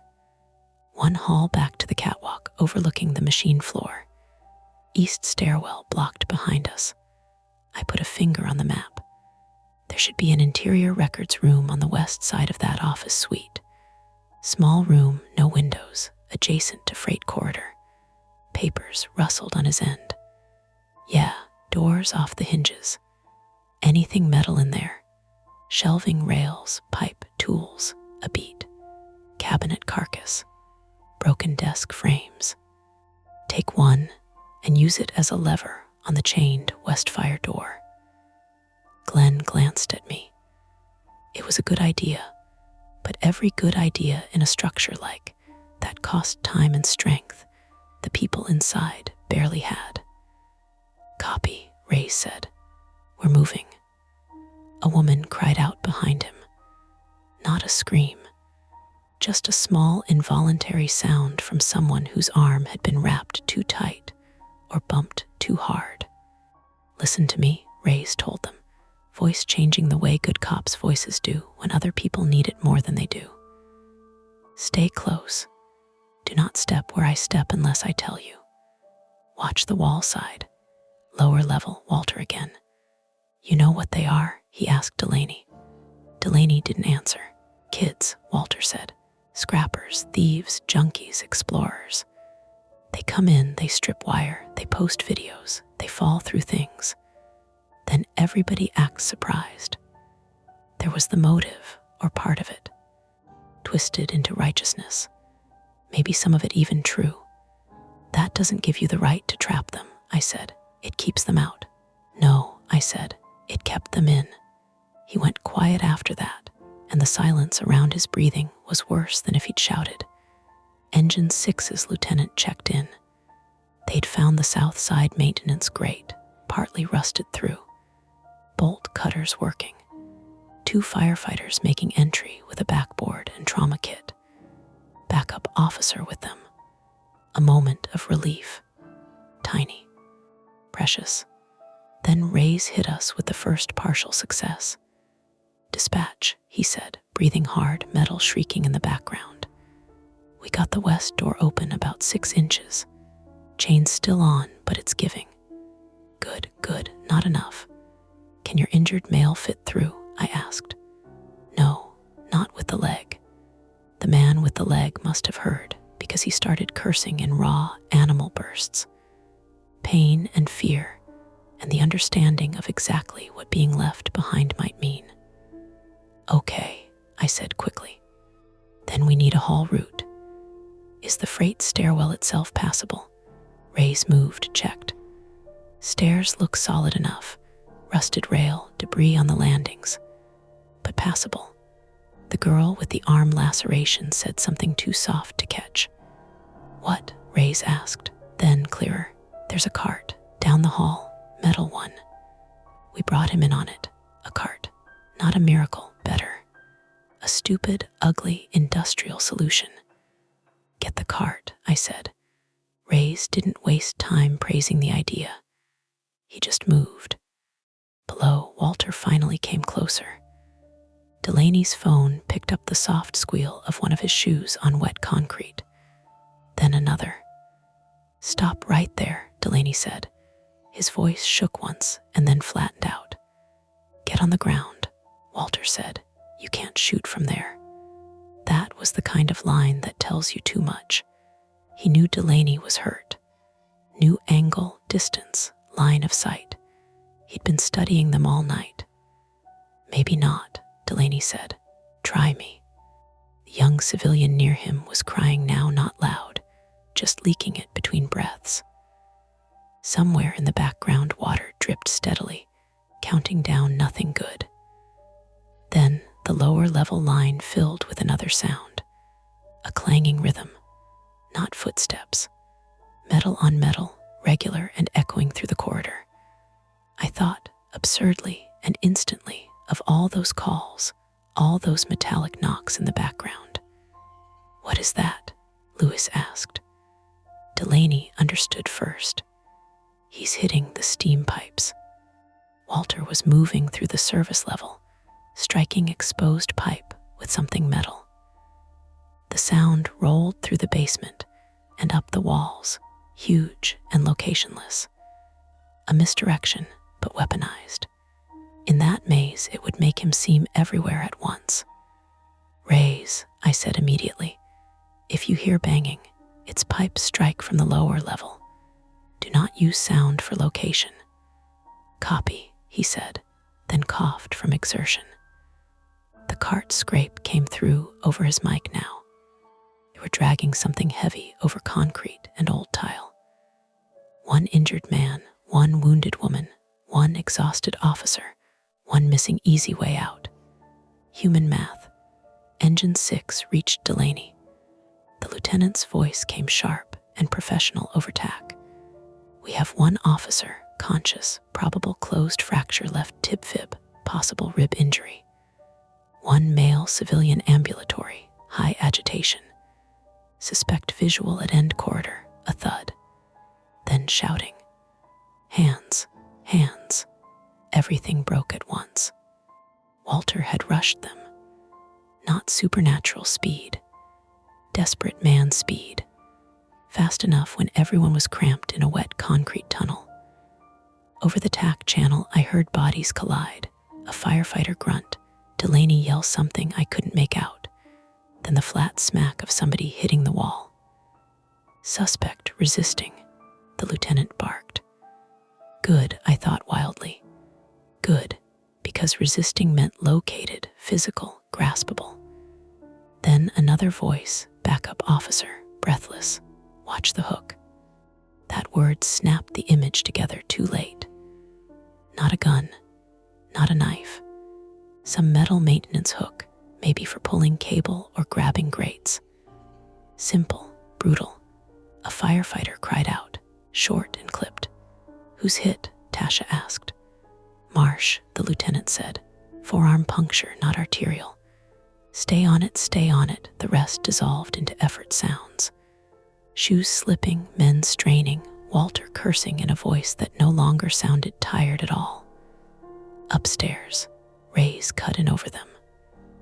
We're moving. Stairs, carts loaded. Status of your civilians, Glenn asked. Males fading, females upright but weak. Third civilian with me, minor injuries. Move, Glenn said, not harsh, just truth. I could hear the cart banging each step as they started down the freight stairs. Slow, awkward, dangerous. The kind of thing that only works because everyone involved is too committed to stop. Below, the lieutenant got control back first. Suspect down, repeat, suspect in custody. Nobody in the room cheered. There wasn't time, and there wasn't enough left whole to deserve it. Condition, Glenn asked. Breathing. Head strike on concrete during takedown. Wrists secured. So Walter was alive. Good, maybe. Good for questions. Bad for everything inside the people he'd already touched. Can Delaney be moved? Tasha asked. Not until we splint. Do it. I stayed on Ray's. His breaths were turning ragged now, each one a little frayed at the edges. He was running on whatever comes after adrenaline, the place where your body begins sending invoices. Ray's, talk to me. Second landing, he said, cart slipping. Set it down, I said. Reset your grip. We don't have time. You lose him on the stairs and you really won't. A beat, then copy, small lull, breath. Metal cart wheels clicking against ribbed steel nosing. Someone sobbing once and swallowing it. Then movement again. First floor, Ray said at last. I could hear the huge open machine floor now in the acoustics around him. Larger, emptier, heading south toward dock. That should have been the end of it. The clean line out. South across the machine floor, past the gutted press bays, through the loading dock where they first entered. It almost was. Then a new voice cut across the building mic feed from one of the backup officers outside. Flames. Every head in dispatch came up. Where? Glenn demanded. West side second floor window. Small flame, maybe paper or trash. Not Walter. Not sabotage mid-fight. Just consequence. Somewhere in the struggle upstairs or below, something knocked over an old camp stove, a candle, a burn barrel, maybe one of the improvised lights these idiots had been using. In a dead factory full of paper, insulation, old oil residue. Small was a temporary adjective. Ray's heard it too. You've got to be kidding me. No one answered, because nobody was. Raise, I said, every word precise now. Continue to South Dock. Do not divert. Fire suppression will handle the west side. He didn't argue. What followed took maybe 90 seconds. It felt like an hour. Cart rolling. Civilians stumbling. Ray's cursing under his breath when a wheel caught. Fire crews shouting at each other from two directions now. One team extracting Delaney from below. Another masking up for possible extension on the second floor. Backup officers clearing the dock approach. And finally, we're out, Ray said. The relief that hit me wasn't clean. It was too mixed up with everything else.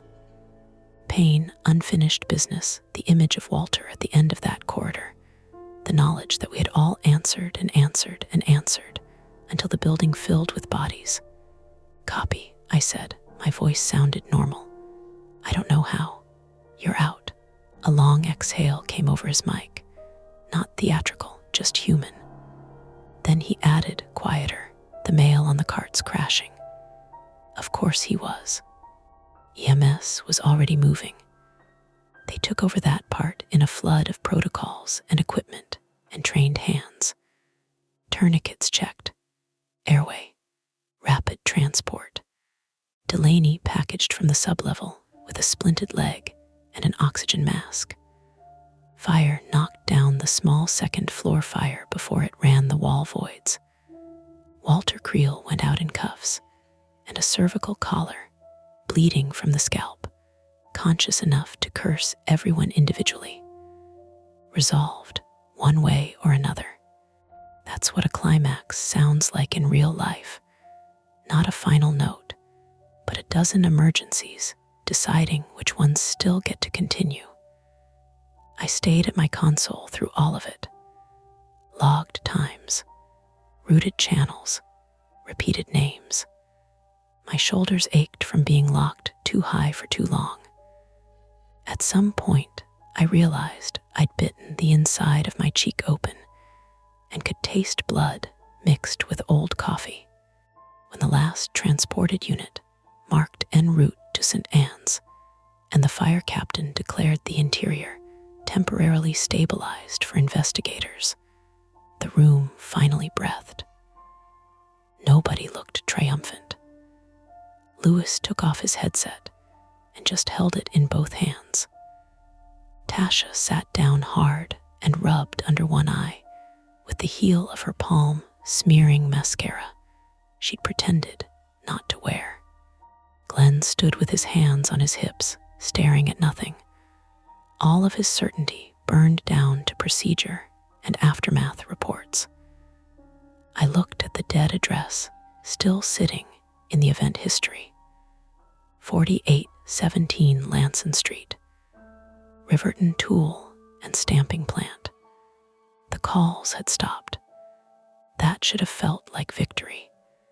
Instead, it felt like standing in a room after a fight, listening to the pipes settle. By 5:11 a.m., the sky over Riverton had gone from black to that weak industrial gray that makes everything look temporary. The factory was still there across the incident photos and drone maps and responder chatter. But once daylight got on it, the place lost some of its power. Not all of it, just enough to remind you that terror and ugliness can share an address. Riverton Tool and Stamping looked exactly like what it was. A dead plant beside the river with 3 broken window bands, a collapsed section of fencing on the west side, soot licking out from one second floor opening where the fire crew had stopped the spread before it got into the wall cavities. The sign out front still hung crooked. The loading dock doors still looked like old teeth, and there were suddenly too many people around it. State police investigator, fire marshal, city building inspector, crime scene techs in Tyvek, a tow truck for one of the cruisers, EMS supervisors standing around their rigs with clipboards and paper cups. The gas station across the street had opened at 4, and now there were 2 men in work boots pretending not to stare while buying scratch-offs and coffee under the fluorescent hum. Inside Dispatch, the room had that after-disaster slackness to it. The adrenaline was gone, but nothing had settled yet. Headsets lay crooked on consoles. Somebody had dropped a stack of protocol cards near the printer and never picked them up. The old coffee smell had turned sour. My name is Mara Donnelly. I'm 34, and by then I had been awake for almost 22 hours. That wasn't unusual. The feeling in my body was everything hurt in thin, unimportant ways. My eyes, my jaw, the back of my neck, the tendon at the base of my right thumb from logging and re-logging, and white knuckling the edge of the desk. While people disappeared into a building, I could only see in cross sections and guesses. I went to the bathroom at 5:20, turned on the harsh mirror light, and found a half-moon bite mark on the inside of my cheek where I'd been clamping down without realizing it. My mascara had settled into one dark bruise under each eye. I rinsed my mouth, spit pink, and stood there longer than I needed to, listening to the vent buzz. When I came back out, Tasha had 2 vending machine coffees on my console. "Don't thank me," she said. "It tastes like melted drywall." I sat down anyway. "You're a giver." She gave me a look that landed somewhere between affection and exhaustion. "How's your stomach?" "Bad." "Good. Means you're still calibrated." Across the pod, Lewis was on with internal affairs for a recorded preliminary. Not because he'd done anything wrong. Just because any time an officer got hurt bad enough for surgery, and another one went missing even briefly in a structure search, everybody's timelines became evidence. His face had gone waxy with fatigue. He kept pressing one thumb into the edge of the desk like he was checking whether it was solid.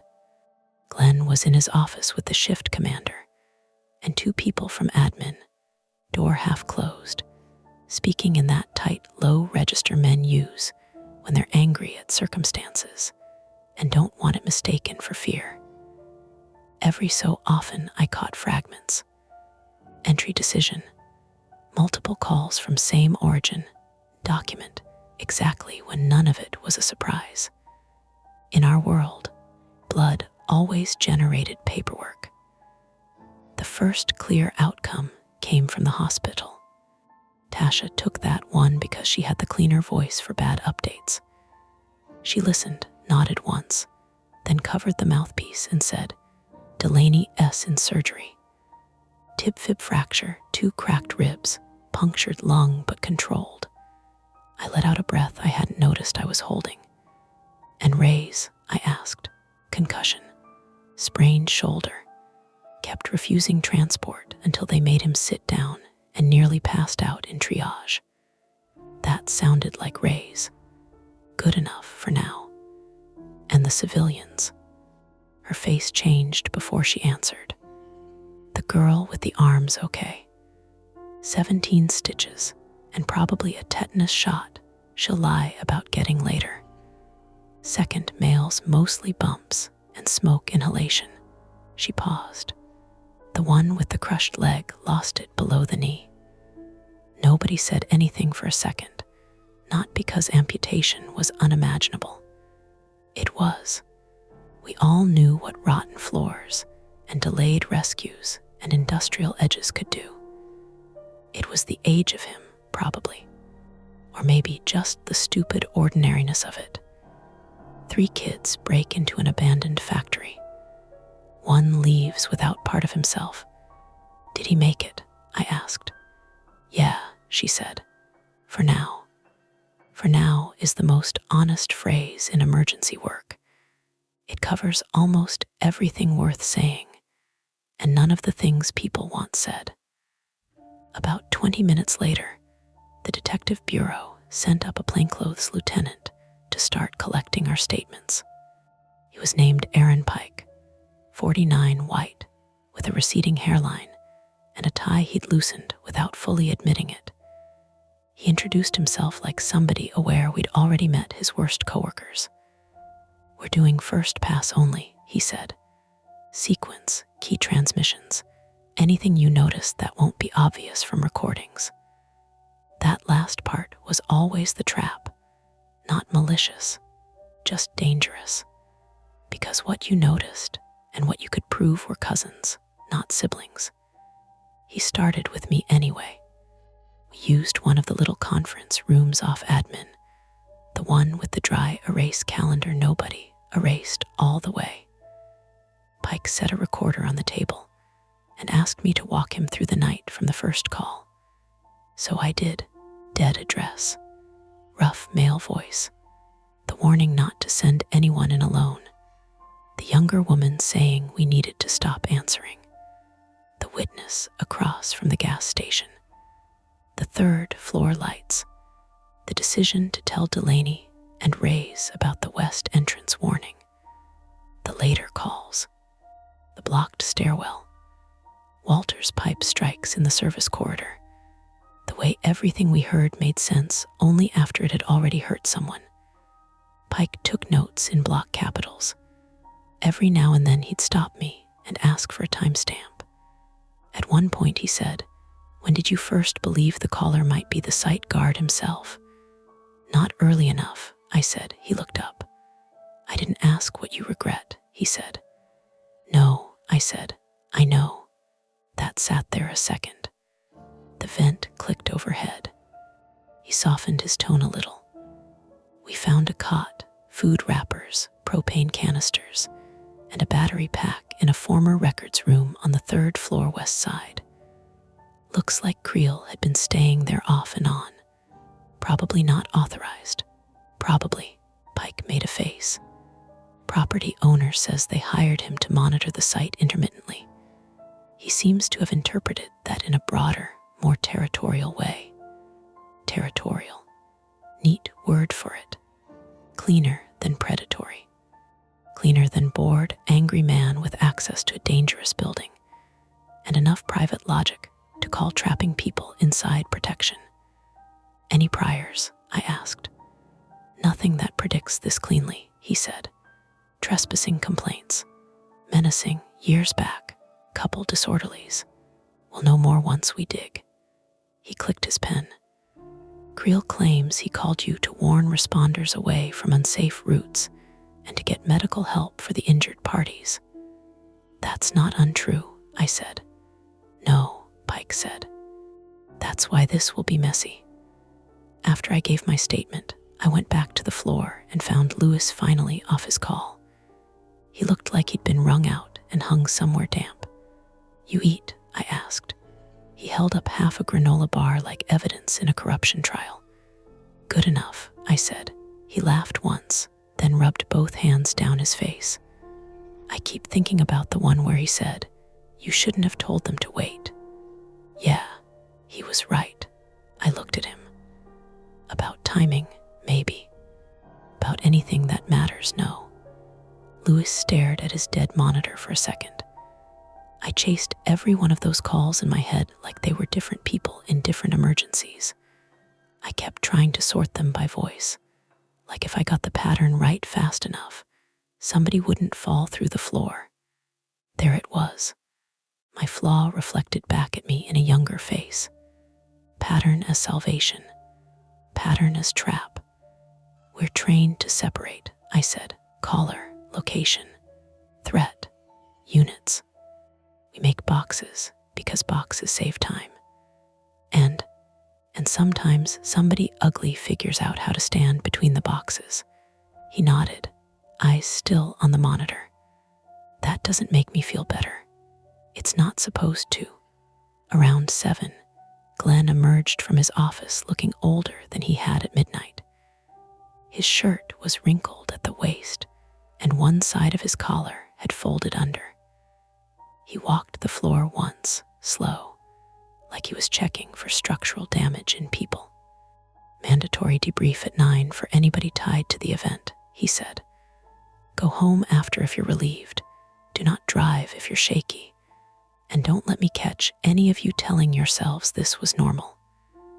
That last part was about as close to kindness as Glenn got in public. He stopped at my console. You did fine. I almost laughed. Fine.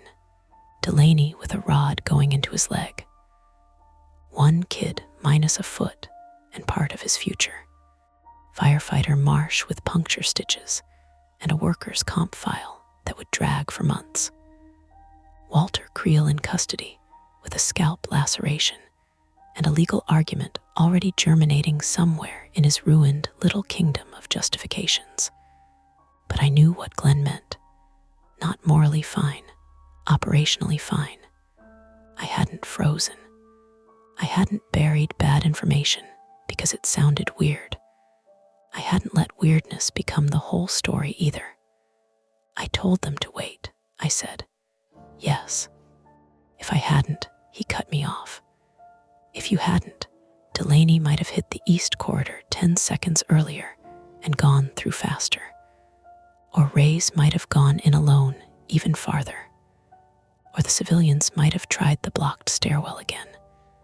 We do not worship alternate timelines in this room, Mara. He said it flatly, not gently, because gentle would have sounded false coming from him. Then he added, put it in the report. Don't build a religion out of it.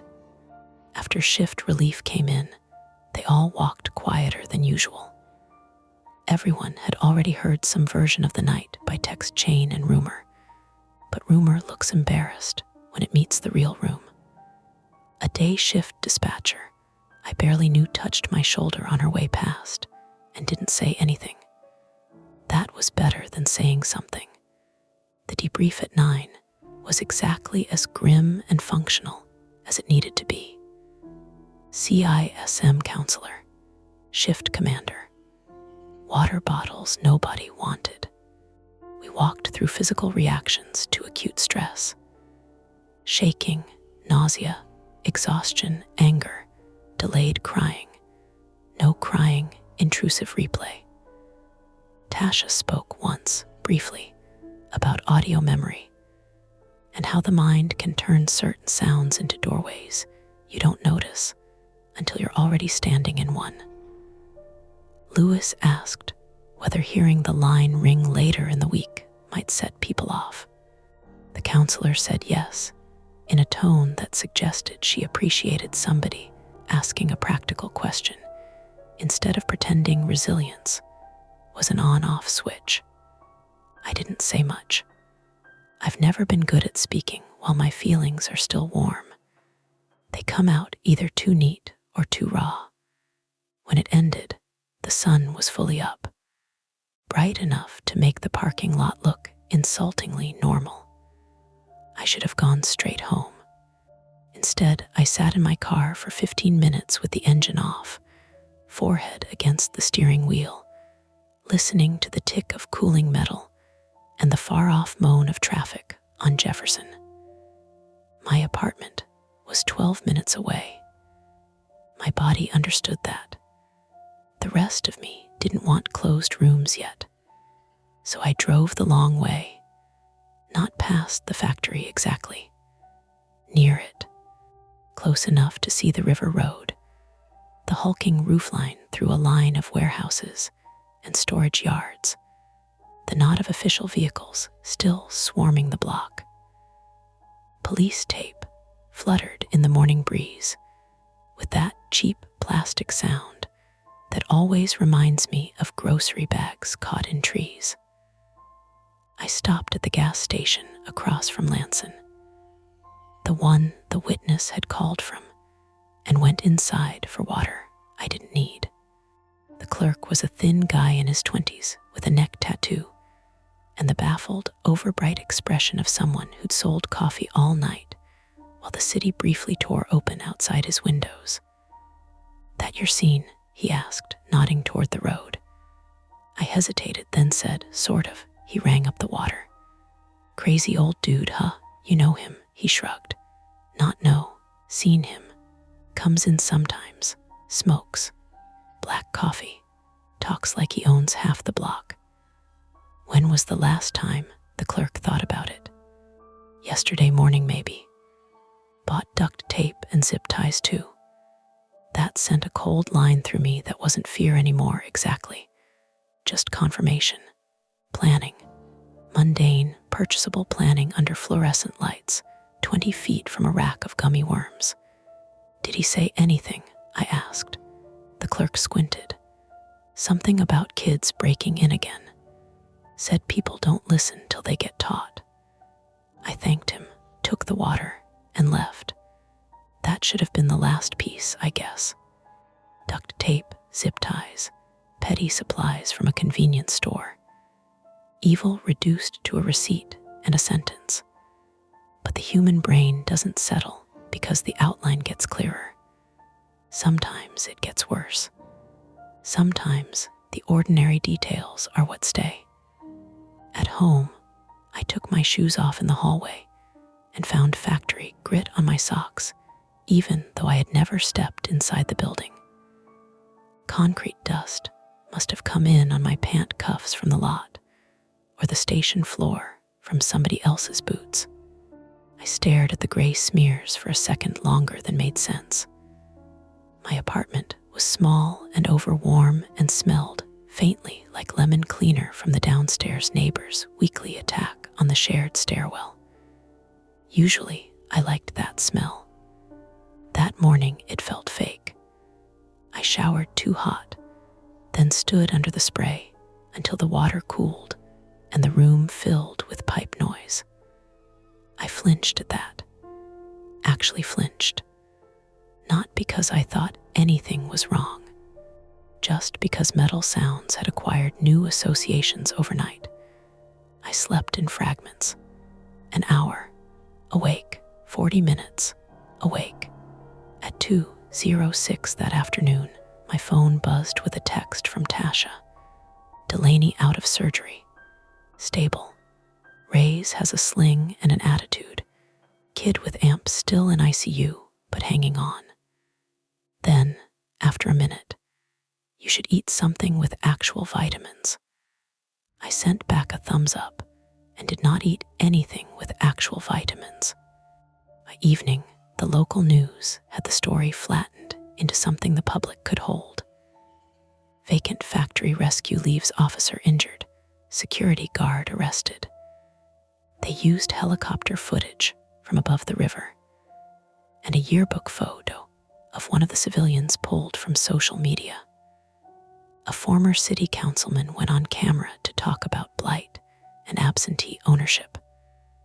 Another man blamed urban explorers, like the term itself had pried the doors open. Nobody on TV had the audio. Nobody got to hear how thin the line sounded when someone was calling from a place they should not have been able to call from. 2 days later, Walter Creel was arraigned from a hospital bed because he'd concussed himself badly enough during the takedown to earn a neck brace and a dramatic posture he probably enjoyed. Charges stacked up in ugly practical nouns: unlawful imprisonment, aggravated assault, assault on a public safety officer, reckless endangerment, arson-related counts pending final fire report, and whatever else the prosecutor could make stick once statements and forensics settled into usable shape. He pled not guilty in a voice I heard only because somebody in admin replayed the hearing clip on a phone during break. Same roughness, same drag in the vowels, less power. Laney started rehab. Ray's came back to the center 10 days later to drop off paperwork and collect the thermos he'd left in his locker. He moved carefully, like his ribs or shoulder still had opinions. Lewis stood up when he saw him, almost too fast, and Ray said, "Relax, I'm not dead," then apologized immediately because that was exactly the wrong joke for the room. We all laughed anyway, thin and tired, because sometimes bad jokes are just proof you made it back into human company. The civilian with the amputated leg survived. His name was Nolan Pierce, 19, male. The girl with the arm laceration was Emily Sutter, 20, female. The third was Mason Varga, 18, male.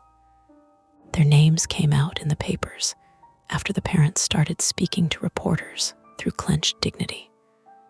They had gone into the factory to film. Not for scrap, not drugs, not some criminal enterprise elaborate enough to justify what Walter had told himself.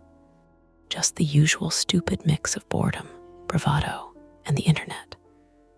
The kind of youth mistake that should end in embarrassment, trespass citations, maybe a twisted ankle, not a permanent subtraction. I worked my next shift 3 nights later. That mattered. In our line of work, showing up again is its own kind of statement, and never as noble as people imagine. Mostly it's rent and routine, and the knowledge that staying home too long lets the walls teach you weird lessons. The room looked the same. Same dim panels, same printer chatter, same stale carpet smell under fresh coffee. Somebody had replaced the foam on my headset. Tasha had moved her peppermint bowl 2 inches to the left without explanation. Lewis was quieter but steadier. Glenn had a new rule taped to the supervisor station about verifying legacy utility data on long vacant structures. Cracks showing beneath the surface. That's what ordinary looks like after something like that. Not dramatic, just altered at the seams. At 1:48 a.m., I took a call about a drunk man asleep in a laundromat vestibule. At 2:03, a rollover on I-94. At 2:11, a woman whose husband had locked himself in the garage with the car running. Life continuing in its rude, indiscriminate way. At 2:13 exactly, the empty line on my console flashed once. Just once. No ring fully sounded. No call dropped into queue. The light blinked, went dark, and the system showed nothing new. No UNI. No address. No event stub, probably a software hiccup. We'd been getting intermittent ghost flashes on console B since the last update. I knew that. I know that now, writing this. Even so, my hand stopped over the keyboard. Tasha noticed. What?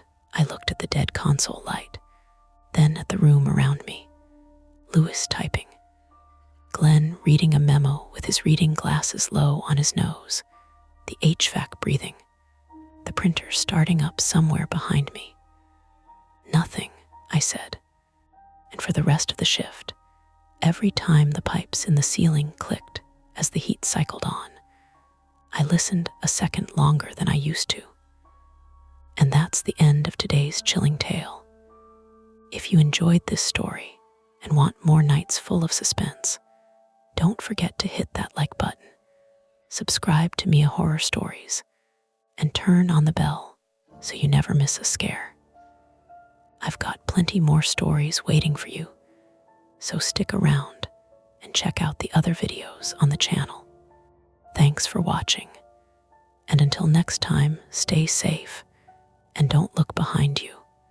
Hey everyone, this is Mia Horror Stories, and the title of today's horror story is I Bought a Second-Hand Baby Monitor, and it's picking up a voice from the attic. For your comfort, the screen will stay black throughout the video, so you can relax without strain and just focus on the story. Make sure you stick around until the end. Sometimes the last few moments are the ones that stay with you the longest. The first time the voice came through, I was standing in the nursery with a clean diaper hanging half folded from one hand, and the baby monitor turned up too loud on the dresser. There There was the usual wash of static, then a soft click, like someone touching a microphone. After that, a man said, very close and very calm, "She's awake now." I froze with the diaper open in both hands and listened to my daughter breathing in her crib. Her name was Nora, and she was 6 months old then, in that stage where sleep still arrived in pieces, and nothing in the house stayed where I left it for long. I'm Emily Carter, 32, and at that point, I had been living in a narrow, drafty row house in South Philadelphia for just under 3 months with my husband and our daughter. I was on unpaid leave from the dental office where I worked front desk, which meant I spent too much time inside and too much time noticing every sound an old house makes when you haven't learned it yet. Pipes ticking, floorboards settling, the little tap of branches against the rear window on windy nights. I told people I liked the house because it had character, which is what you say when your mortgage is frightening and the stairs complain under your weight. Nora stirred, made a wet little sigh, and turned her face toward the slats. Her room smelled like baby shampoo, warm dust from the radiator, and the faint sour edge of formula that never really leaves the fabric rocker, no matter how often you wash the cover. Outside, a bus hissed to the curb on Reed Street. Somebody down the block was arguing in the usual way, half words, a slammed car door, then quiet. The monitor crackled again. I reached over and turned the volume down. "Em," my husband called from the kitchen. "You want tea, or are you pretending coffee at 7 p.m. is still a normal decision?" I didn't answer right away. I was still looking at Nora, still hearing it. Then, because there are 100 sensible explanations for a strange sound before you get to the one your body wants to panic over, I picked up the parent unit and checked the brand label. It was one I didn't recognize. Cheap white plastic, yellowed at the edges, bought that morning from a church thrift store 2 neighborhoods over, because our old video monitor had finally died after 2 nights of flickering like it was underwater. The cashier had tested the power cable and said, "Works fine, honey." And for $15, that had been enough for me. "Tea," I called back finally. Luke Carter, 34, came into the doorway wiping his hands on a dish towel. He worked in facilities maintenance for the university hospital and still had the tired, chemical clean smell of his shift on him. Cold air, metal, that lemon disinfectant that always clung to his jackets. He was tall in a way that made the row house seem built for somebody else. He glanced from me to the monitor in my hand, and then to Nora. "What?" "Nothing," I said, too quickly. He noticed. He always noticed first and asked questions later, which was one of the things I loved about him, and one of the things that sometimes made me feel transparent. That didn't sound like nothing. "I think this thing picked up someone else's signal." I held up the monitor. "Or, I don't know, crossed frequency with something." He leaned his shoulder against the doorframe. "Baby monitors still do that. I guess cheap haunted thrift store ones do." He smiled. "You say haunted, but the house takes that personally." The joke landed lightly, but not enough to shake off the itch that had started at the base of my neck. I didn't tell him exactly what the voice had said. Not then. It embarrassed me to repeat it out loud, because repeating it would make it specific, and specific things are harder to wave away. Instead, I set the clean diaper on the changing table, lifted Nora from the crib, and tucked her warm little body against my chest. She made a fussy sound, then settled fist trapped between us. Luke stepped closer and kissed the top of her head. "Hi, Bean." He looked at me over her hair. "You okay?" "Yeah," I lied. And then, because I hated how quickly motherhood had taught me to lie in tiny protective ways, I added, "I'm just tired." That part was true. Tired in the physical sense, yes, but also in the more private way I didn't admit to anyone, including Luke. Since bringing Nora home, I had developed the habit of checking things twice. Sometimes 3 times. The front lock before bed, the stove knobs after tea, the crib sheet pulled tight enough, the room not too warm, the monitor plugged in.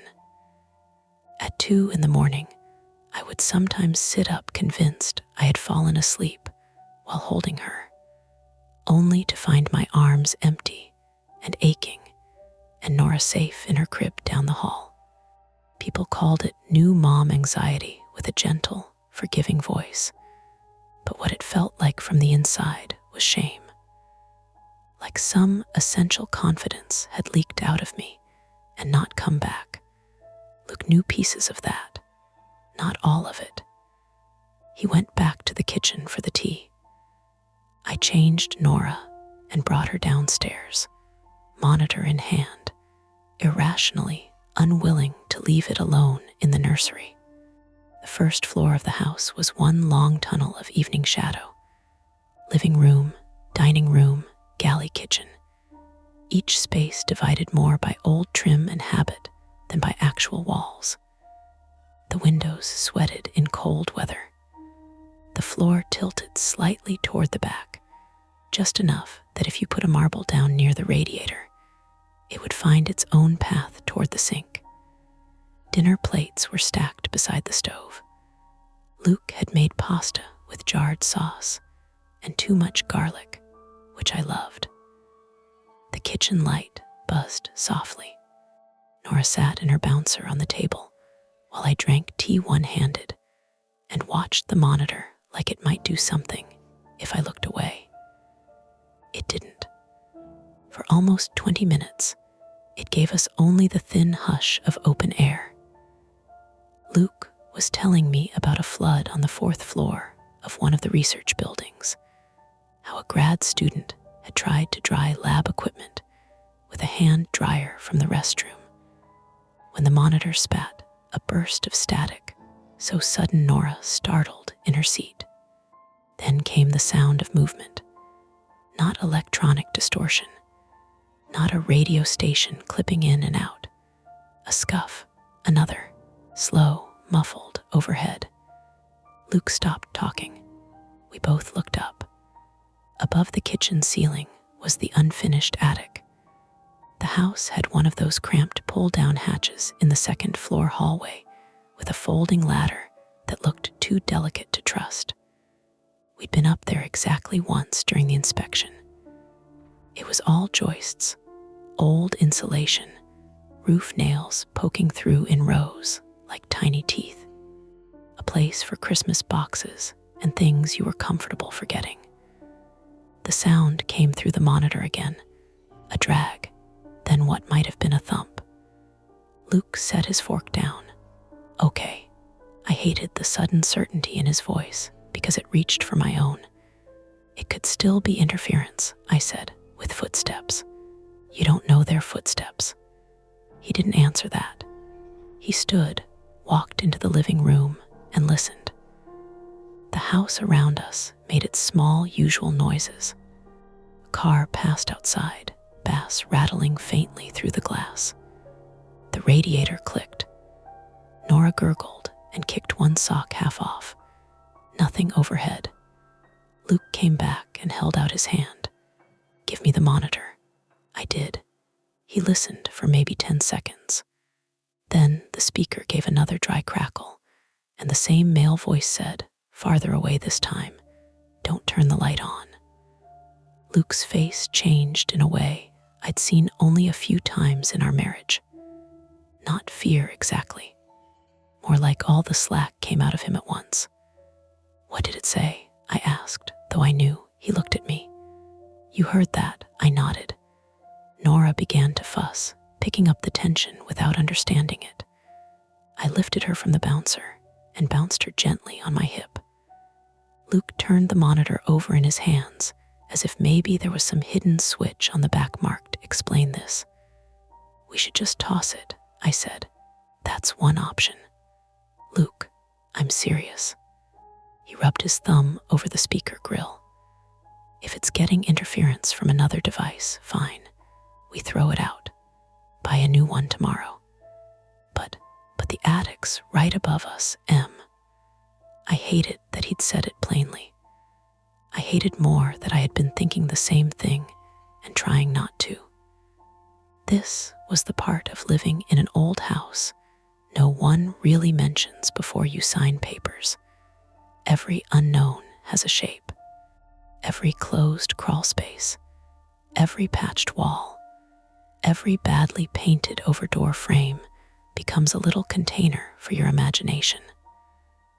During the inspection, the previous owner had said the attic had no flooring, no usable storage beyond a few planks. Nothing up there but insulation and regret, he joked. The inspector laughed. I laughed too because everyone else was laughing. But later, I'd noticed an old hook and eye latch on the attic hatch, painted over but still visible, as if someone had once wanted to make sure it stayed shut from below. I hadn't mentioned that to Luke. It had felt silly. Now I wished I had mentioned everything silly I'd decided to keep to myself. He took his phone from his pocket. I'm going up. No, it's probably a squirrel. That told you not to turn the light on. He opened his mouth, closed it, then tried again. A prank, signal bleed, somebody with a ham radio setup. I don't know. Nora's right here. I know that. The way he said it wasn't sharp, but it hit sharp anyway.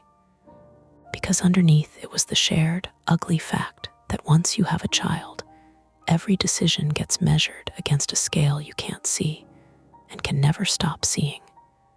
Curious becomes reckless. Waiting becomes negligent. Everything can be argued both ways. I took Nora into the living room and paced while Luke checked the back door, then the front, more for his own mind than because he expected to find anything. The locks were secure. The windows were shut. He killed the TV we'd left on low in the corner. The house got quieter. Not quiet, never that, but stripped down. We could hear the refrigerator motor, the rustle of Luke's jacket when he moved, Nora's breath hitching before she burped warm milk onto my shoulder. Then from above faint, but unquestionably from the house, this time not the monitor, came a creak. Luke looked up. I said, "No," he said. "You heard that." I had. For a minute neither of us moved. In the row house next door, someone turned on a shower. Water ran through the pipes in a rushing vertical line. A siren wailed somewhere toward Broad Street and thinned into distance. I found myself counting Nora's breaths against my neck. Luke's phone buzzed. He glanced down, swore softly, and showed me the screen. It was his younger sister. Maya Carter, 28, had keys to our place because she was the kind of person who actually showed up when people needed help moving furniture or watching a baby on short notice. She lived 10 minutes away in Graduate Hospital, worked nights as a paramedic, and had the kind of dry, practical calm I borrowed whenever mine ran out. Luke answered on speaker.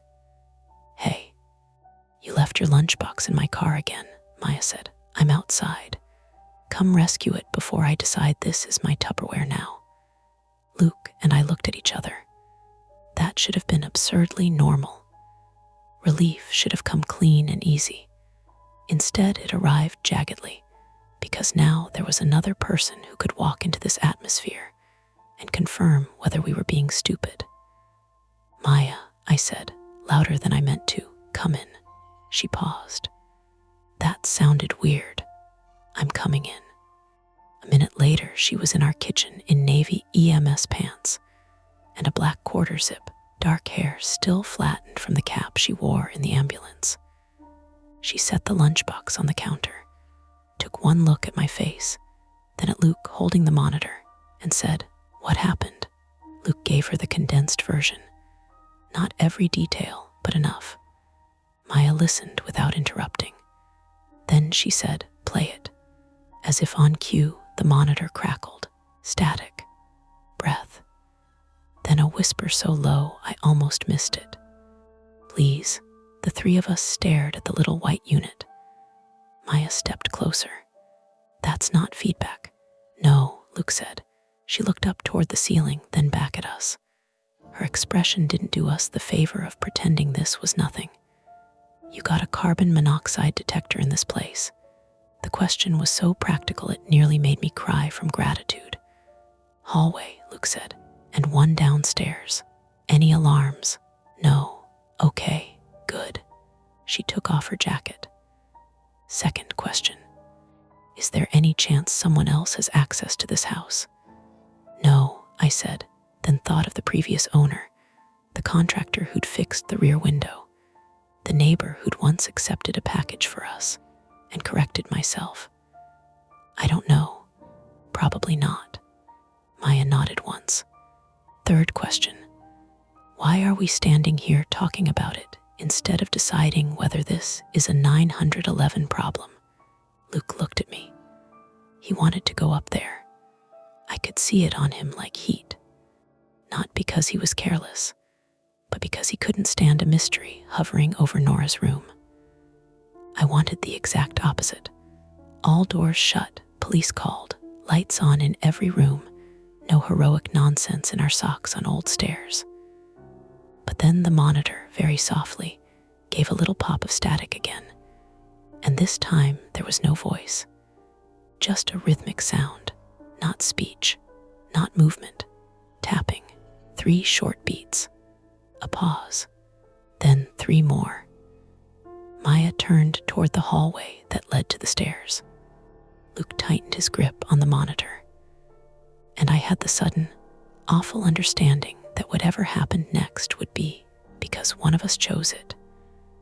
We could call 911 and wait on the sidewalk in the cold with Nora bundled in a blanket, hoping we were about to feel embarrassed in front of 2 police officers and a few curious neighbors.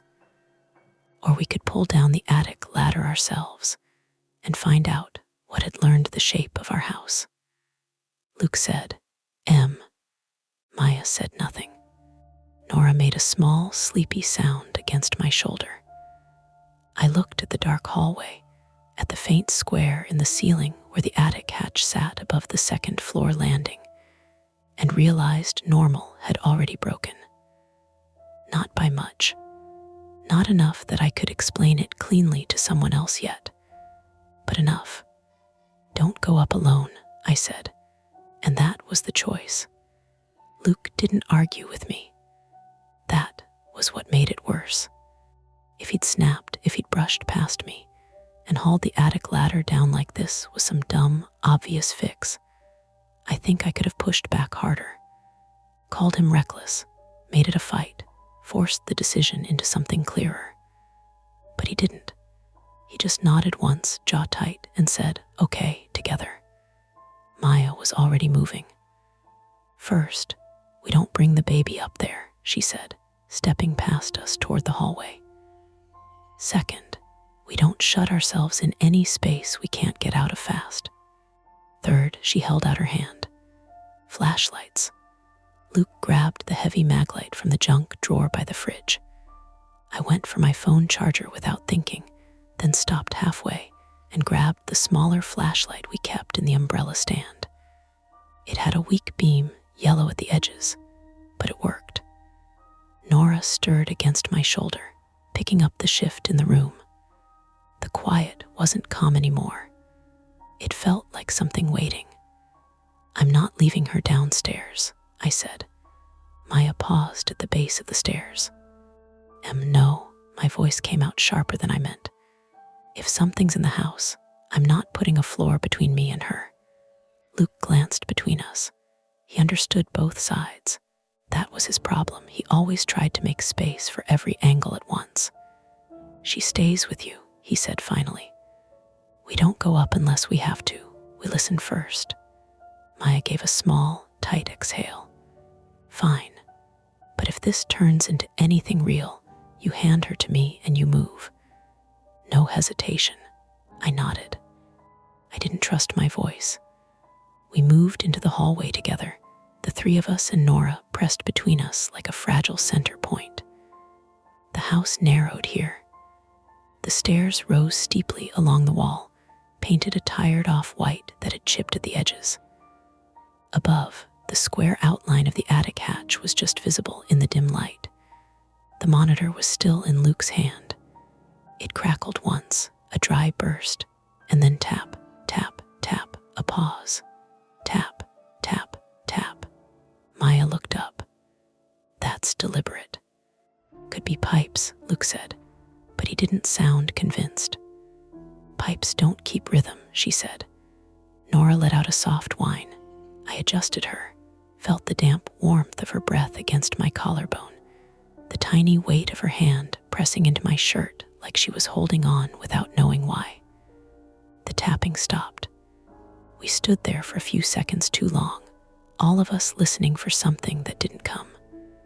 Then the monitor hissed again. Hello? The voice was clearer this time. Not loud, but close. Close enough that I could hear the edges of it, the slight rasp, the dryness, like someone who hadn't had water in a while. Maya reached for the monitor. Luke hesitated, then handed it over. Hello, she said into it, her voice steady in a way I envied. Can you hear me? Static. Then, don't, the word cut out, swallowed by interference.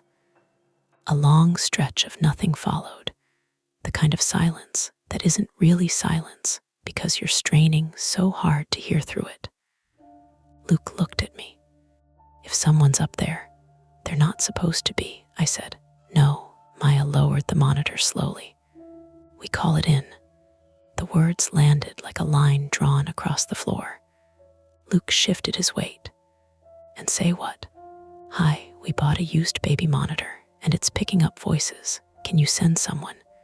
We say we hear movement in the attic, she said. We don't mention the monitor unless they ask. Possible break-in. That's enough. It could be nothing. Or it could be someone who's been up there longer than we think, she said, eyes still on the ceiling. You want to wait and find out which one? I swallowed. My mouth tasted like metal. Luke rubbed the back of his neck. Response time, going to be what, 10 minutes? 15, depends. And we just sit here, Maya met his eyes. We don't go up blind into a confined space with an unknown person above us. That's how people get hurt. She wasn't saying it like a lecture, just fact. Luke looked at the stairs again. The attic hatch. I knew that look. It wasn't bravado. It was calculation. Distance, angles, how long it would take to get the ladder down, how much room there would be at the top. He did that at work all the time, ran through physical problems like they were puzzles he could solve with enough information. But this wasn't one of those. Luke, I said quietly. He didn't answer right away. From above us, faint but unmistakable, came another sound. A shift. Not tapping this time. Weight moving. All three of us froze. Nora made a small, startled noise, then started to cry, sharp and sudden. The sound filled the hallway, too loud, too alive. I bounced her instinctively, whispering into her hair, trying to bring the volume down like it would change anything. Okay, Luke said, voice low. Okay, we're not waiting. Maya swore under her breath. Luke, if someone's up there, and they hear us calling 911, they already hear us. And if they come down while we're waiting, he shot back. There's one staircase, Maya, one, that landed. The house wasn't built for escape. It was built for narrow movement, for keeping things contained. Maya exhaled slowly. We check from the bottom of the ladder. We don't climb all the way up. We don't put our heads through the opening. We just get eyes on it. If we see anything we don't like, we get out and call it in. Agreed, Luke nodded. She looked at me. I wanted to say no. I wanted to drag both of them back into the kitchen, lock every door, call the police, and wait in a pool of light until someone else told us what was real. But Nora's cry was still thin and panicked against my ear, and the idea of someone above her room, someone who had said she was awake before I even picked her up, agreed, I said. The words felt like they belonged to someone else. Luke reached up and hooked his fingers into the small metal ring on the attic hatch. He hesitated just long enough for all three of us to feel it. Then he pulled. The hatch dropped open with a dull wooden thud, and the folding ladder snapped down in sections, metal joints clicking into place. Dust shook loose from the edges, drifting down in a thin cloud that smelled like old insulation and something faintly sour. The opening above was black. Luke clicked on the mag light and angled the beam upward.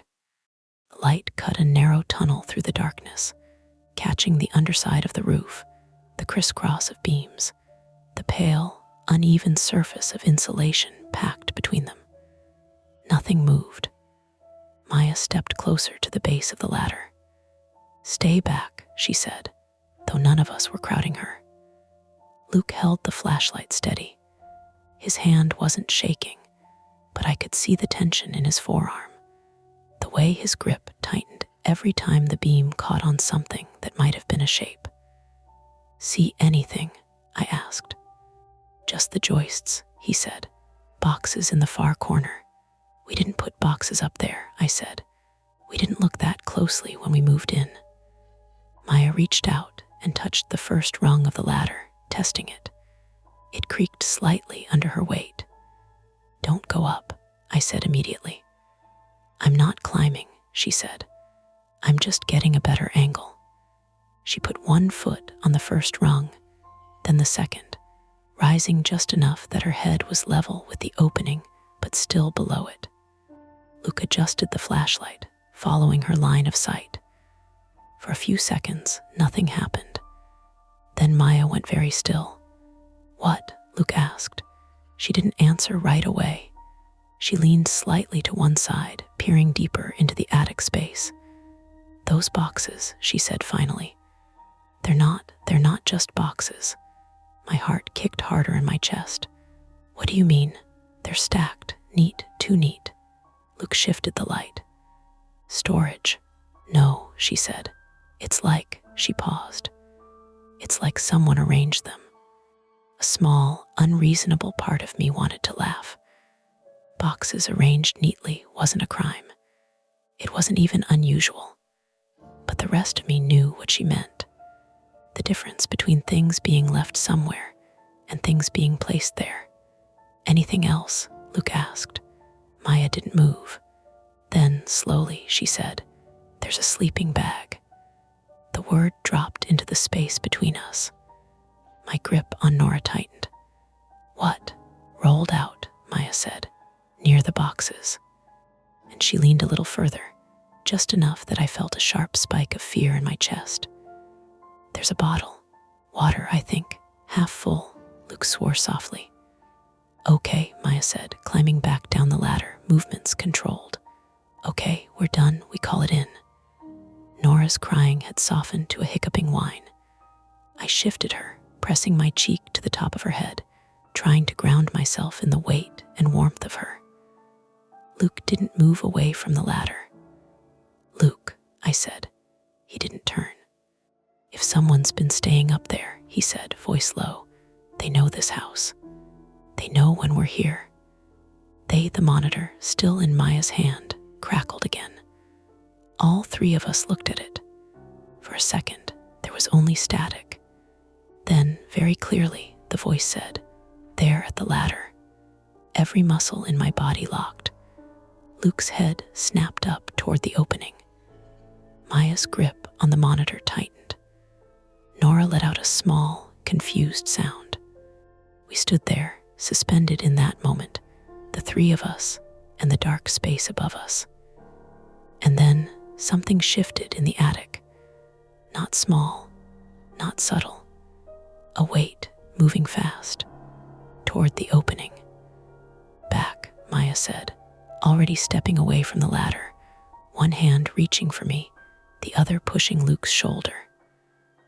Luke stumbled back just as something hit the top of the ladder hard enough to rattle the metal joints. The flashlight beam jerked wildly, catching a flash of movement, fabric, maybe, or hair before it swung off into the rafters. The ladder shuddered. Dust rained down. Nora started screaming. "Move," Maya said, louder now, grabbing my arm and pulling me toward the living room. "We're getting out. Now." Luke hesitated for half a second, looking up at the opening like he might still try to see something, understand something. Then the ladder shook again, harder. That was enough. He turned and ran. We didn't stop to grab coats. We didn't turn off lights. We moved through the house in a rush of half-formed motion, feet hitting wood, breath coming sharp and loud. The front door stuck for a second, of course it did. It always stuck, and then Luke wrenched it open, and cold air hit us like a slap. We spilled out onto the sidewalk. Behind us, inside the house, something heavy shifted again overhead. Maya was already pulling out her phone, dialing with quick, practiced movements. "Yeah," she said when the call connected, voice clipped and steady. "Possible intruder. Occupied residence. We have a visual on makeshift bedding in the attic and active movement. Address is," she rattled it off. I stood there on the sidewalk, Nora clutched tight against me, her cries echoing off the row houses, and looked back at the front door hanging open. From inside, faint but unmistakable, came the sound of footsteps. Not overhead now. On the second floor. The cold hit first. Not the cinematic kind. Just that ordinary Philadelphia evening cold that settles into your sleeves and makes your fingers stiff faster than you expect. But it cut through everything else, the noise, Nora's crying, the adrenaline, and left me standing on the sidewalk with the front door yawning open behind us like we'd forgotten how to live in our own house. Maya was already halfway down the block, one hand on her phone, pacing in tight lines while she spoke to dispatch. Luke hovered near the doorway, not stepping back inside, but not moving far enough away to feel safe either. I shifted Nora against me. She was still crying, her face red, breath catching in uneven pulls. I tucked her into my jacket as best I could, rocking slightly, murmuring nonsense just to give her a rhythm. Inside, something moved again. We all heard it. Footsteps, heavier this time. Not overhead on the second floor landing. The same place the attic hatch opened. The same place you had to stand if you wanted to come down the stairs. Luke took a step forward. "Don't," I said. "I'm not going in," he said, but his voice had that thin edge again. "I'm just what?" He didn't answer. Maya came back, already slipping her phone into her pocket. "Units are on the way. 5 minutes, maybe less." "That's a long 5 minutes," Luke said. Maya followed his gaze to the open door. Yeah, the house felt wrong with the door open like that. Too exposed. Too much of it visible at once. The narrow hallway, the base of the stairs, the faint light spilling from the kitchen in a strip across the floor. It looked like a stage set, waiting for something to step into frame. "Close it," I said. Luke hesitated. "If someone's inside, they're already inside." Maya nodded. "Close it. If they come out, we'll see them." He stepped forward and pushed the door shut. It stuck again halfway, like it always did, then gave with a dull thud when he leaned his weight into it. The lock clicked. For a second, everything went still. Then a sharp, metallic crash from inside. Nora flinched against me, her crying spiking again. "What was that?" I asked. "Kitchen, maybe," Luke said. Maya shook her head slightly. "Could be anything. We don't go back in." Luke exhaled hard, running a hand over his face. "We can't just stand here if they're tearing the place apart." "Possessions don't matter right now," she said. "People do." "It's not just stuff," he snapped. "That's Nora S." "I know," Maya cut in, not raising her voice. "I know, but you don't clear a structure without backup, not like this." He didn't argue, but the frustration stayed on him, tight and visible. I kept my eyes on the front windows. The curtains were thin, old fabric that let shapes move behind them. For a moment, I thought I saw something shift on the second floor, just a flicker, like someone passing between the light and the window. My stomach dropped. "There," I said, pointing. Luke and Maya both looked up. The window stayed still.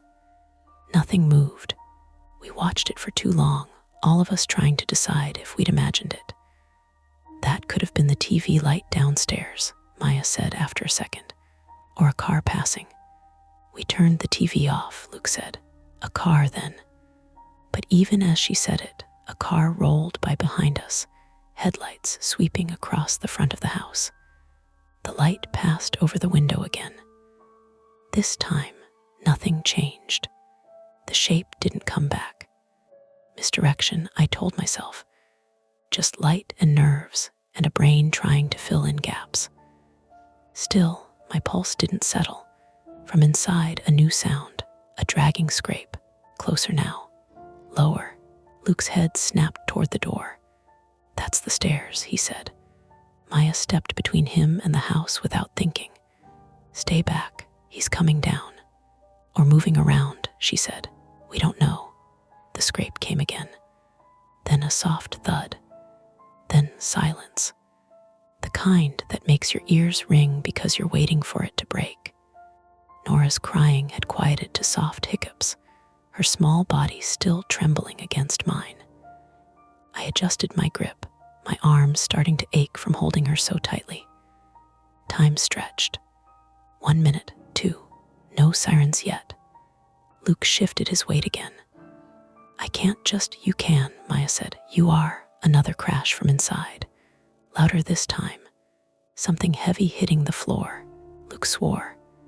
"What if they're breaking the back door or the windows?" "Then they're leaving," Maya said, "which is good. Or they're looking for a way out and don't see the front. Then we move further back," she said, "but we don't go in." The tension between them tightened, stretched thin. I felt it too. That pull, the urge to do something instead of nothing, to fix it, to act. It's a dangerous instinct. Nora shifted again, her hand catching in my hair. The small, ordinary pain grounded me. "Think, not panic, not guess. Think, the monitor," I said suddenly. They both looked at me. "What about it?" Luke asked. "It's still inside," Maya frowned. "Yeah, if they've been using it, if they're talking through it, then it's not just random interference." I swallowed. "It means they know how to use it, or they've had time to figure it out." Luke's eyes narrowed slightly. "You think they've been up there a while?" "I think they knew she was awake before I picked her up," I said. Saying it out loud made it heavier, more real. Maya's expression shifted. "Which means they've been listening." "To us," Luke said. "To her," I added. Implications settled over us like a weight. From inside, faintly, the monitor crackled. We all froze. It was muffled through the door, but unmistakable. That same thin static, that same cheap speaker distortion. Then the voice. "Hello?" Luke took a step forward again, almost unconsciously. "Luke," Maya said, sharper now. "He's talking," Luke said. He's baiting, she said. Don't engage. The voice came again, louder this time, like whoever it was had moved closer to the device. You left. A pause. And almost conversationally, you shouldn't have left.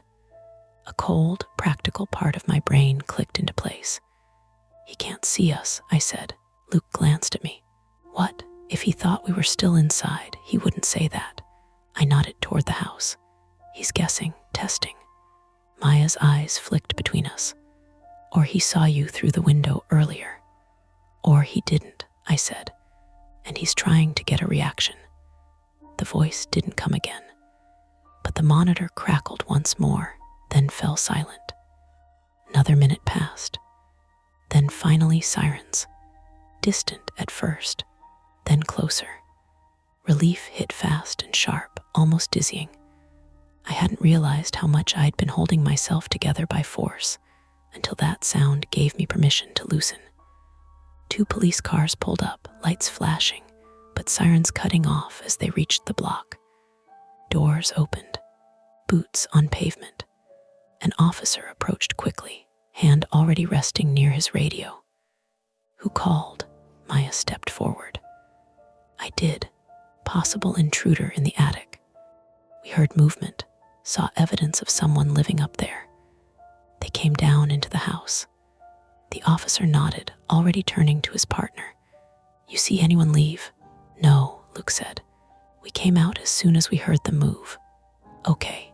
The second officer moved toward the front door, checking the frame, the lock. Door S secured. They're inside, I said. We'll clear it, the first officer said. You stay back here. It should have ended there. That should have been the handoff point, the moment where the problem left our control and moved into someone else's. But it didn't feel like that, because the house was still ours, because Nora's crib was still upstairs, because the thought of someone, whoever he was, moving through those rooms, touching things, leaving traces, felt like a violation that hadn't finished yet. The officers entered quickly, weapons drawn, but low, movements controlled and practiced.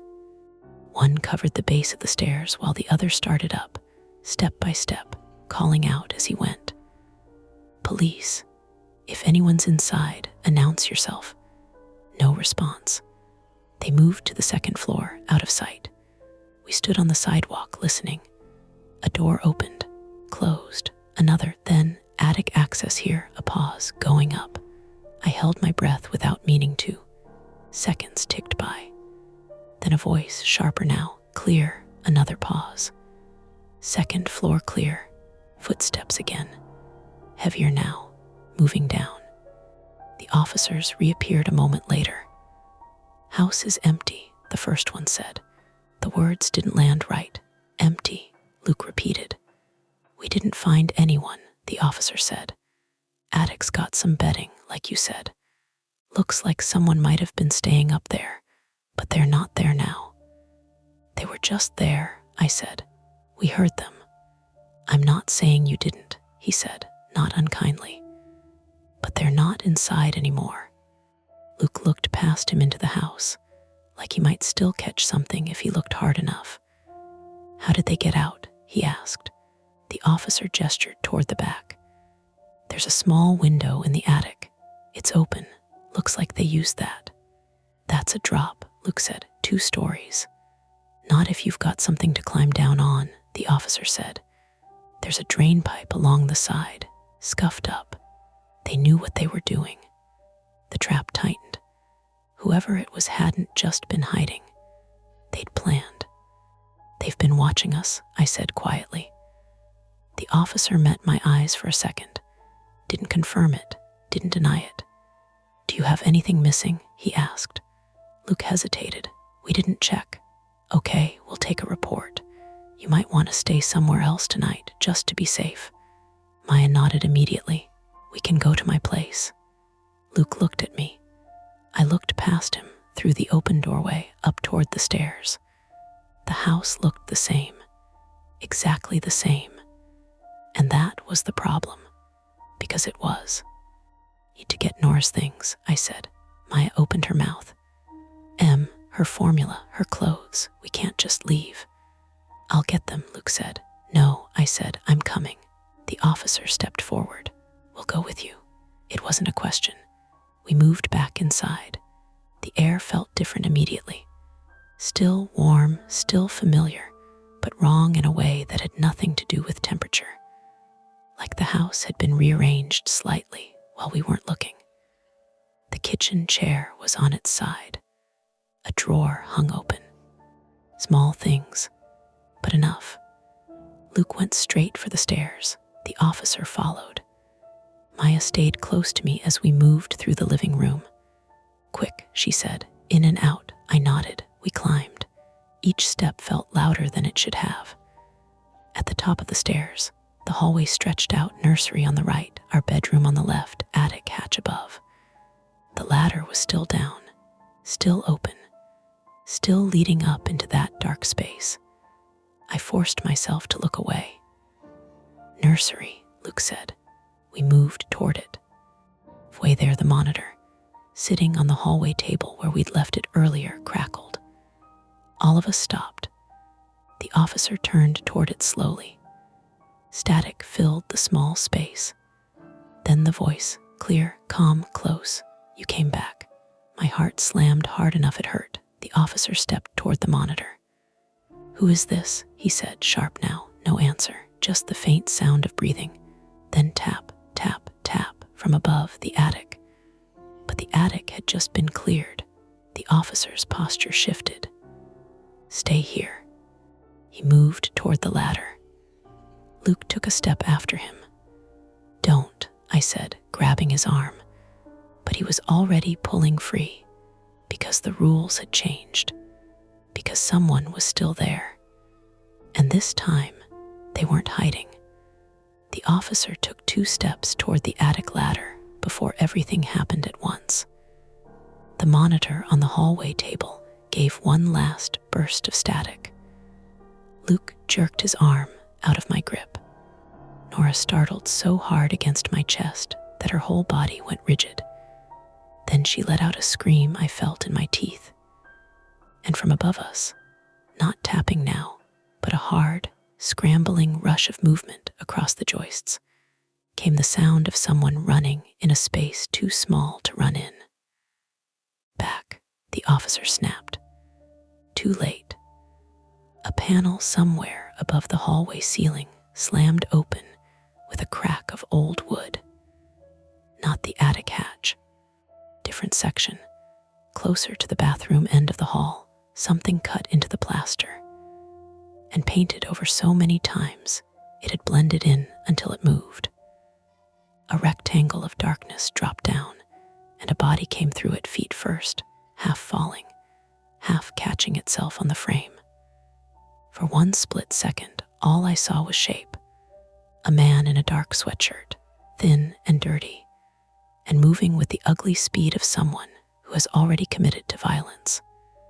Then details came in hard pieces. Gray knit cap, beard gone patchy at the jaw, eyes too bright, one hand wrapped in something white that might have been gauze once and was now gray-brown.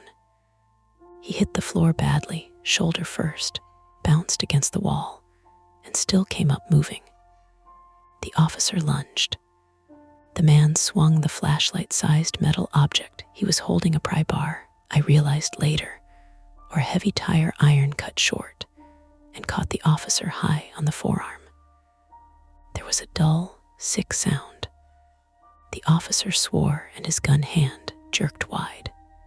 Maya shoved me backwards so hard my shoulder hit the nursery doorframe. Inside, she yelled. I stumbled into Nora's room. My heels slid on the rug. I hit the changing table with my hip and almost went down, but I clutched Nora tighter and stayed upright by pure panic.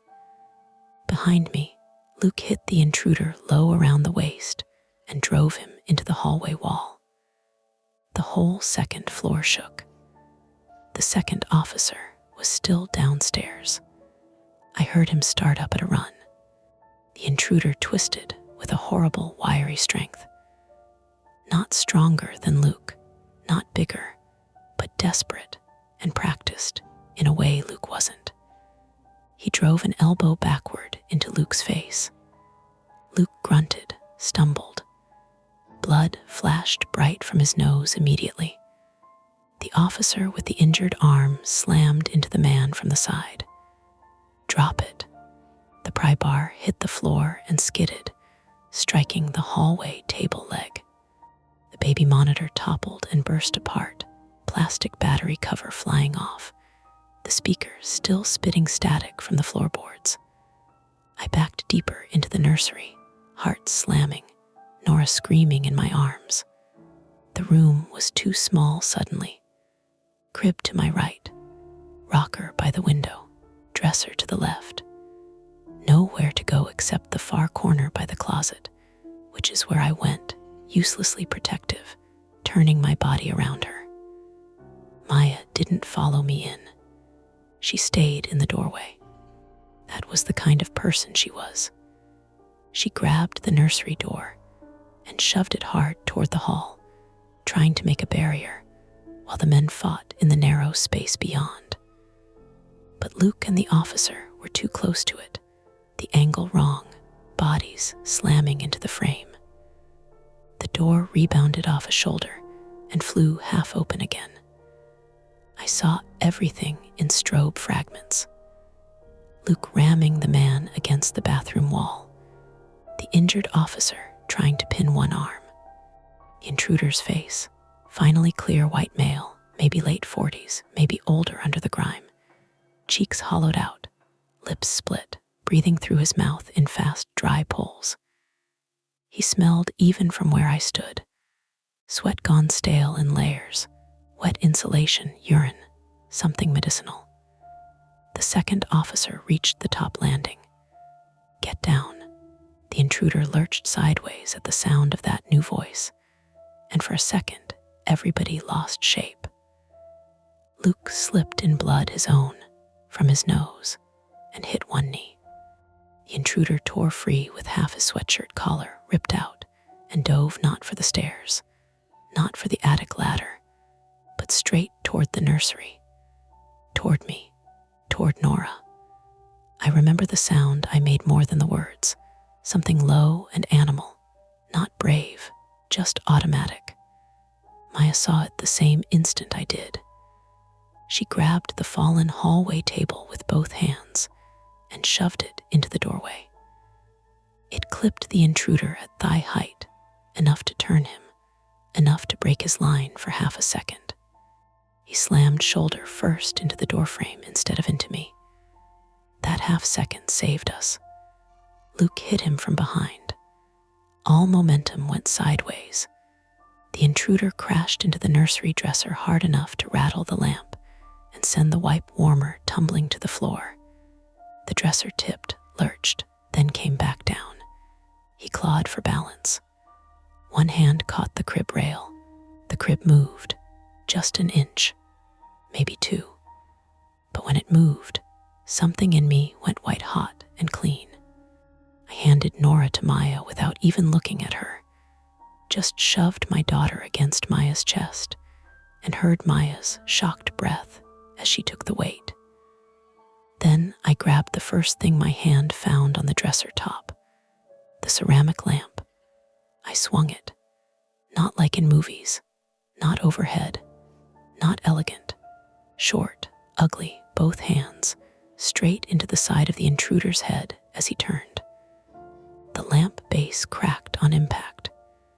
The sound was dull and dense. He went down hard, taking the corner of the changing table with him. I felt the jolt run up both my arms into my shoulders.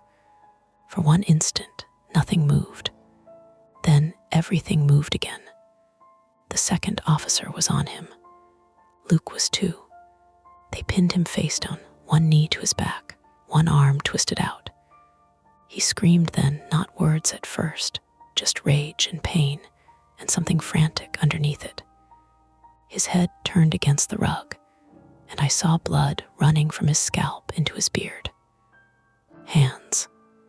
Hands, I am. Other hand. The injured officer kicked the pry bar down the hall out of reach. Maya backed into the nursery with Nora, putting the crib between herself and the doorway. She had one hand over Nora's head, as if debris might still fly. Her face had gone flat and work-like in the way medical people do when emotion would only get in the way. The intruder kept bucking. He was thinner than Luke by a lot, but fear gives people ugly endurance. It took all 3 men to hold him, then handcuffs, then at last stillness, or something close to it.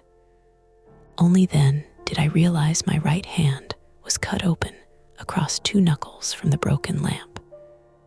Blood was dripping onto the nursery rug, dark against the pale fibers. My wrist trembled so hard I couldn't make it stop. Luke pushed himself upright first. His nose was running blood down over his mouth and chin. One eye was already swelling. He looked at me, then at Nora, and I saw the exact moment he understood how close the intruder had gotten. "You okay?" he said, voice wrecked. I started to answer, and instead sat down hard in the rocker because my legs quit. The officers hauled the intruder into a kneeling position. Up close, he looked even worse. Small sores along his neck. Skin cracked from cold. The white wrapping around his hand was duct tape over gauze. He kept trying to twist around and look into the nursery. "Keep him facing forward," Maya said sharply. One officer did. The other was already on his shoulder radio, words coming fast and clipped. "Suspect in custody. Officer injured. EMS requested. Possible concealed access point in 2nd floor ceiling. Scene not secure." The intruder laughed once under his breath. It was the most upsetting thing he had done. Not because it was dramatic, because it sounded tired. Familiar, almost. Like someone amused that everybody else had just caught up to what he'd known all along. Luke heard it too. "What?" The man spat blood onto the floorboards and said, "You left her alone every night." The hallway went dead quiet. I felt something cold move through me that had nothing to do with weather. One of the officers shoved his shoulder down. "Shut up." But the damage was done. He had not been guessing. He had not just heard us talking and stitched together a story. He knew our rhythms. Maya shifted Nora higher against her chest. Nora's crying had worn down into little exhausted gasps. Her face was blotchy. One tiny fist was clenched in Maya's quarter zip. Luke took one step toward the man before the officer blocked him with an arm. "No." "He was watching her," Luke said. "No," the officer repeated, firmer. The intruder's eyes moved, searching, and landed on me past the doorway. There was no triumph there. No wild movie villain look. Just a sick, flat possessiveness that made my skin crawl.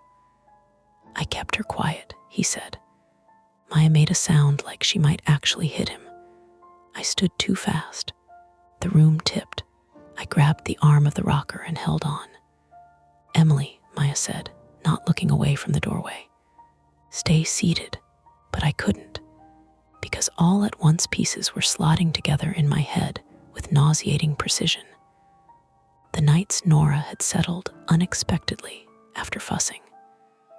The faint knocks I'd half heard and dismissed as pipes.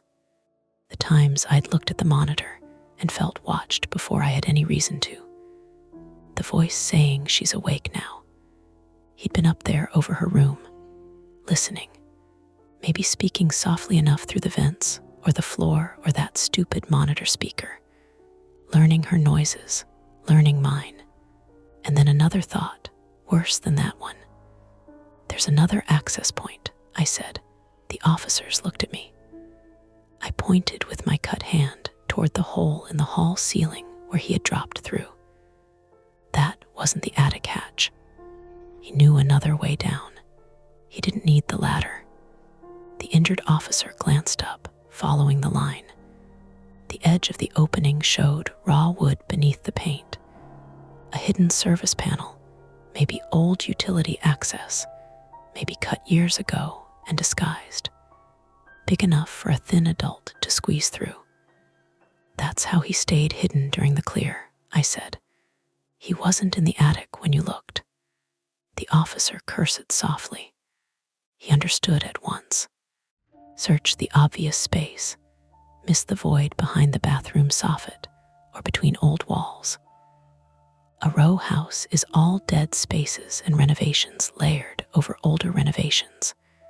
The intruder smiled then, barely, one side of his mouth. The second officer hauled him fully upright. Move, he resisted, not enough to break free, enough to make them work. As they dragged him toward the stairs, he twisted again, trying for one last look toward the nursery, and Luke surged forward anyway. The officers caught that too, one keeping the suspect, the other blocking Luke with his good arm. Do not make this worse. Luke stopped because he had to, not because he wanted to. He was shaking now from the crash after adrenaline, from rage, from the kind of helplessness that comes when the physical part is over and the emotional part starts finding its shape. They got the intruder down the stairs. His boots banged each step. I heard the front door open, neighborhood voices outside, radios. Then the door shut again behind them. And suddenly, the house was quiet. Not completely. Never that. Sirens in the distance, now closer. Someone outside asking what happened. The old radiator ticking.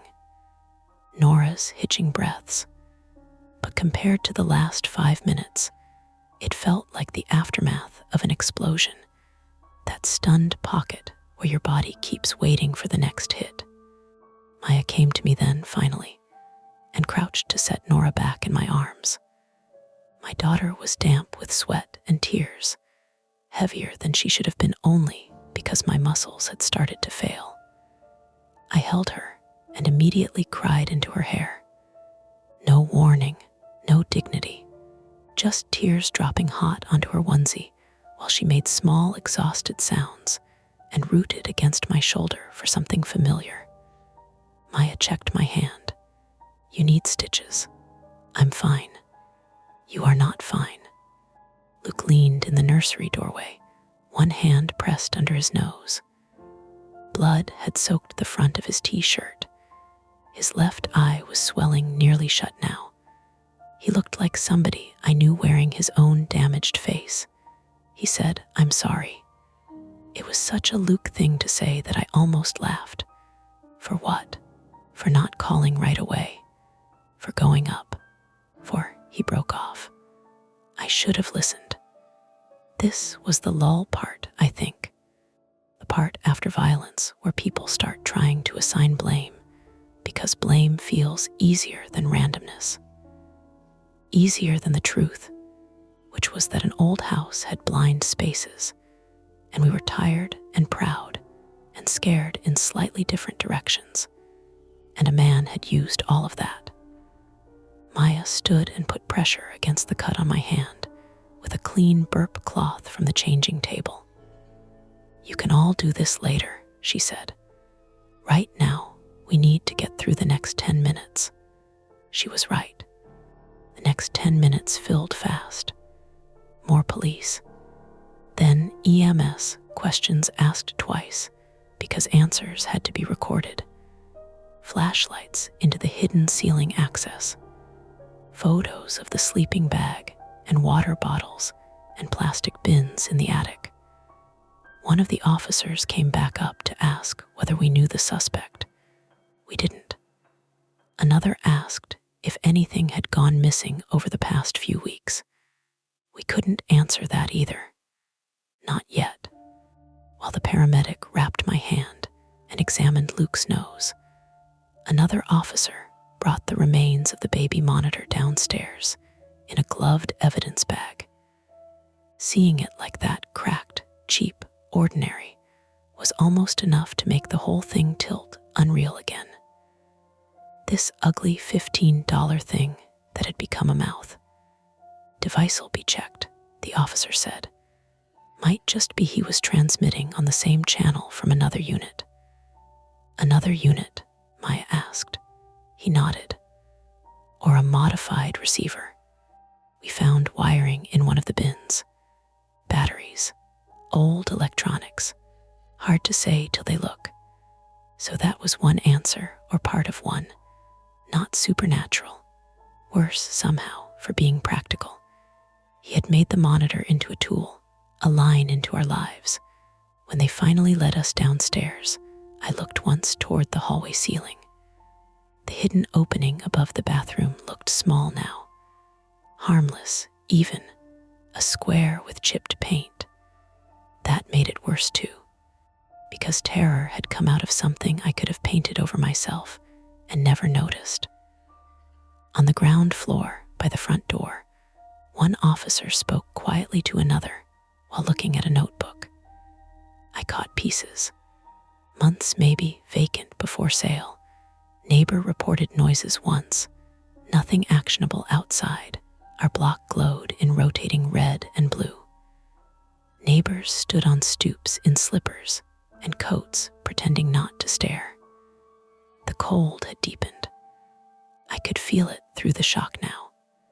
As they guided the intruder, head bandaged now, hands cuffed, one side of his face swollen toward a police car, he turned once more toward the house, toward the second-floor windows, toward Nora's room, not looking for escape anymore, just looking. One of the officers pushed his head down and folded him into the back seat. Door shut, resolved in the strictest sense. But when I lifted my eyes to the nursery window above us, I could not stop imagining the dark space just above it. The beams, the insulation, the place where he had lain awake while we slept under him and called it home. Luke touched my shoulder lightly with his uninjured hand. I looked at him. "We're done here," he said. He meant the house for tonight. Maybe longer, maybe forever. He didn't know yet. Neither did I. Nora had finally fallen asleep from sheer exhaustion, mouth open against my chest, eyelashes stuck together in damp points. My cut hand throbbed in heavy pulses. My arms felt hollowed out. Behind my eyes was the beginning of something I knew would last much longer than any bruise. We walked to Maya's car under the spinning lights, and even after the doors shut and the engine started and the house began to disappear behind us, I kept listening for tapping. We didn't go back that night. Maya drove us to her place with the radio off and the heater turned up too high. Luke sat in the front seat, one hand pressed under his nose, with a wad of gauze the paramedic had given him. I sat in the back with Nora, her head tucked under my chin, finally asleep in a way that felt less like rest and more like shutdown. Every time the car slowed at a light, I looked at the rearview mirror without meaning to, checking for headlights that weren't there. Maya's apartment was small and bright and smelled like detergent and something citrus. It felt wrong to bring all of this into it. She cleared a space on her couch with quick, efficient movements, like she was setting up a treatment area. "Sit," she said. I sat. A different ambulance crew had offered to take me to the ER for my hand, but I had refused at the door. It wasn't rational. It was a feeling that if I left Nora again, even for an hour, something would slip through the gap. Maya didn't argue then. She just wrapped my hand tighter, cleaner, and told me we'd go first thing in the morning. Now she unwound the makeshift dressing and looked at the cut with a frown that told me she had been right. "You're getting stitches," she said. "I know." Luke leaned against the kitchen counter, eyes half closed. His face had gone a shade too pale under the bruising. When he took his hand away from his nose, the gauze was already stained through. "You need an X-ray," Maya told him. "I can breathe," he said. "It's probably not broken. Probably is not a medical plan." He shrugged, then winced. Nora stirred at the sound of his voice. I tightened my hold on her without thinking. Maya noticed. She noticed everything. "She's okay," she said, quieter now. "I know. But I didn't know. Not yet. We slept in shifts. Or we pretended to." I lay on Maya's couch with Nora on my chest for hours, listening to the unfamiliar sounds of a different building, elevator cables, a neighbor's television, footsteps in the hallway that came and went without meaning anything. Every time a pipe knocked, my body went rigid. Every time Nora sighed, I checked her breathing with my palm over her ribs. Luke lay on the floor with a blanket, one arm thrown over his face. He didn't sleep at all. I could tell by the way his chest never settled into a rhythm. Maya took the bedroom and left the door open, her phone on the pillow beside her, ringer up. At some point, sometime near morning, I must have drifted off. Not deep, just enough to dream something I couldn't hold on to. I woke with my heart already racing and Nora's breath warm and steady against me. And for a few seconds, I didn't remember where we were. Then I did. The rest of it came back in pieces. The panel in the ceiling, the smell of him, the sound of the lamp breaking against bone, the way he had looked into the nursery. I didn't cry again. That had already happened. Instead, I lay there and stared at the ceiling until it was light. The hospital was colder than it needed to be. Maya drove us. Luke sat beside me in the back this time, because I wouldn't let Nora out of my arms long enough to strap her into the car seat again. It wasn't safe. I knew that. Maya didn't push it. We went in through the side entrance. Fewer people, less waiting. Stitches first. The nurse cleaned the cut on my hand with something that stung like a bright, clean pain. I watched her do it. I wanted to see it, to keep it in the realm of physical things I could understand. "You did this with a lamp?" she asked. "Yes," she nodded once. It worked. 4 stitches. Tight, pulling at the skin in a way that felt wrong every time I flexed my fingers. Luke's nose was broken. Not badly, the doctor said. It would heal straight if he kept it set and didn't touch it. He nodded like someone who had already decided to touch it at least once out of habit. Maya stood in the corner with Nora, rocking her lightly, talking in that low, steady voice she used with patience. It worked on Nora the same way. We left with paperwork and instructions, and a bag of things that made it feel more official than it already was. Outside, the day looked like a day. People moving, coffee cups, a dog pulling at a leash. It felt indecent. "Do we go back?" Luke asked. He didn't mean right now, he meant ever. Maya didn't answer. She looked at me. I looked down at Nora. She had her fingers in her mouth, sucking with a quiet, focused seriousness that made everything else feel far away for a second. "We have to," I said. "Do we?" Maya asked. "Our stuff is there. Stuff can be replaced.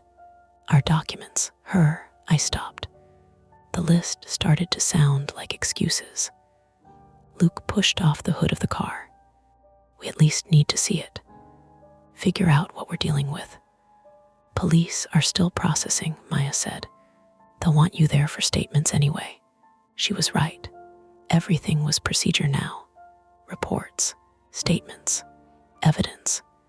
It was the part of the story that belonged to other people. We went back that afternoon. The police tape was already up across the front door. A thin, bright line that didn't look like it could stop anything, but still managed to change the entire shape of the house. A detective met us on the sidewalk. Detective Harris, 40-something, female. Hair pulled back tight, coat buttoned to the throat. She introduced herself without warmth, but not without kindness either. The kind of person who had done this enough times to know where to place her voice. "You're the Carters," she said. "We've got your preliminary statements.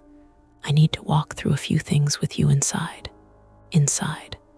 The word landed harder than I expected. "Is it safe?" Luke asked. "Yes," she said. "He's in custody. We've secured the access points. There's an officer posted until we're done here." She lifted the tape. We ducked under. The house smelled different, not him anymore. That had been taken out by the movement of people, the opening of doors, the circulation of air. Now it smelled like dust and cleaning solution, and something faintly metallic underneath. The kitchen chair was upright again. The drawer closed. Someone had tried to put things back into a shape that made sense. It didn't work. "Walk me through what happened," Harris said. We did again. This time slower, more detail. The sequence mattered, who stood where, what was said, when the sounds started, when they changed.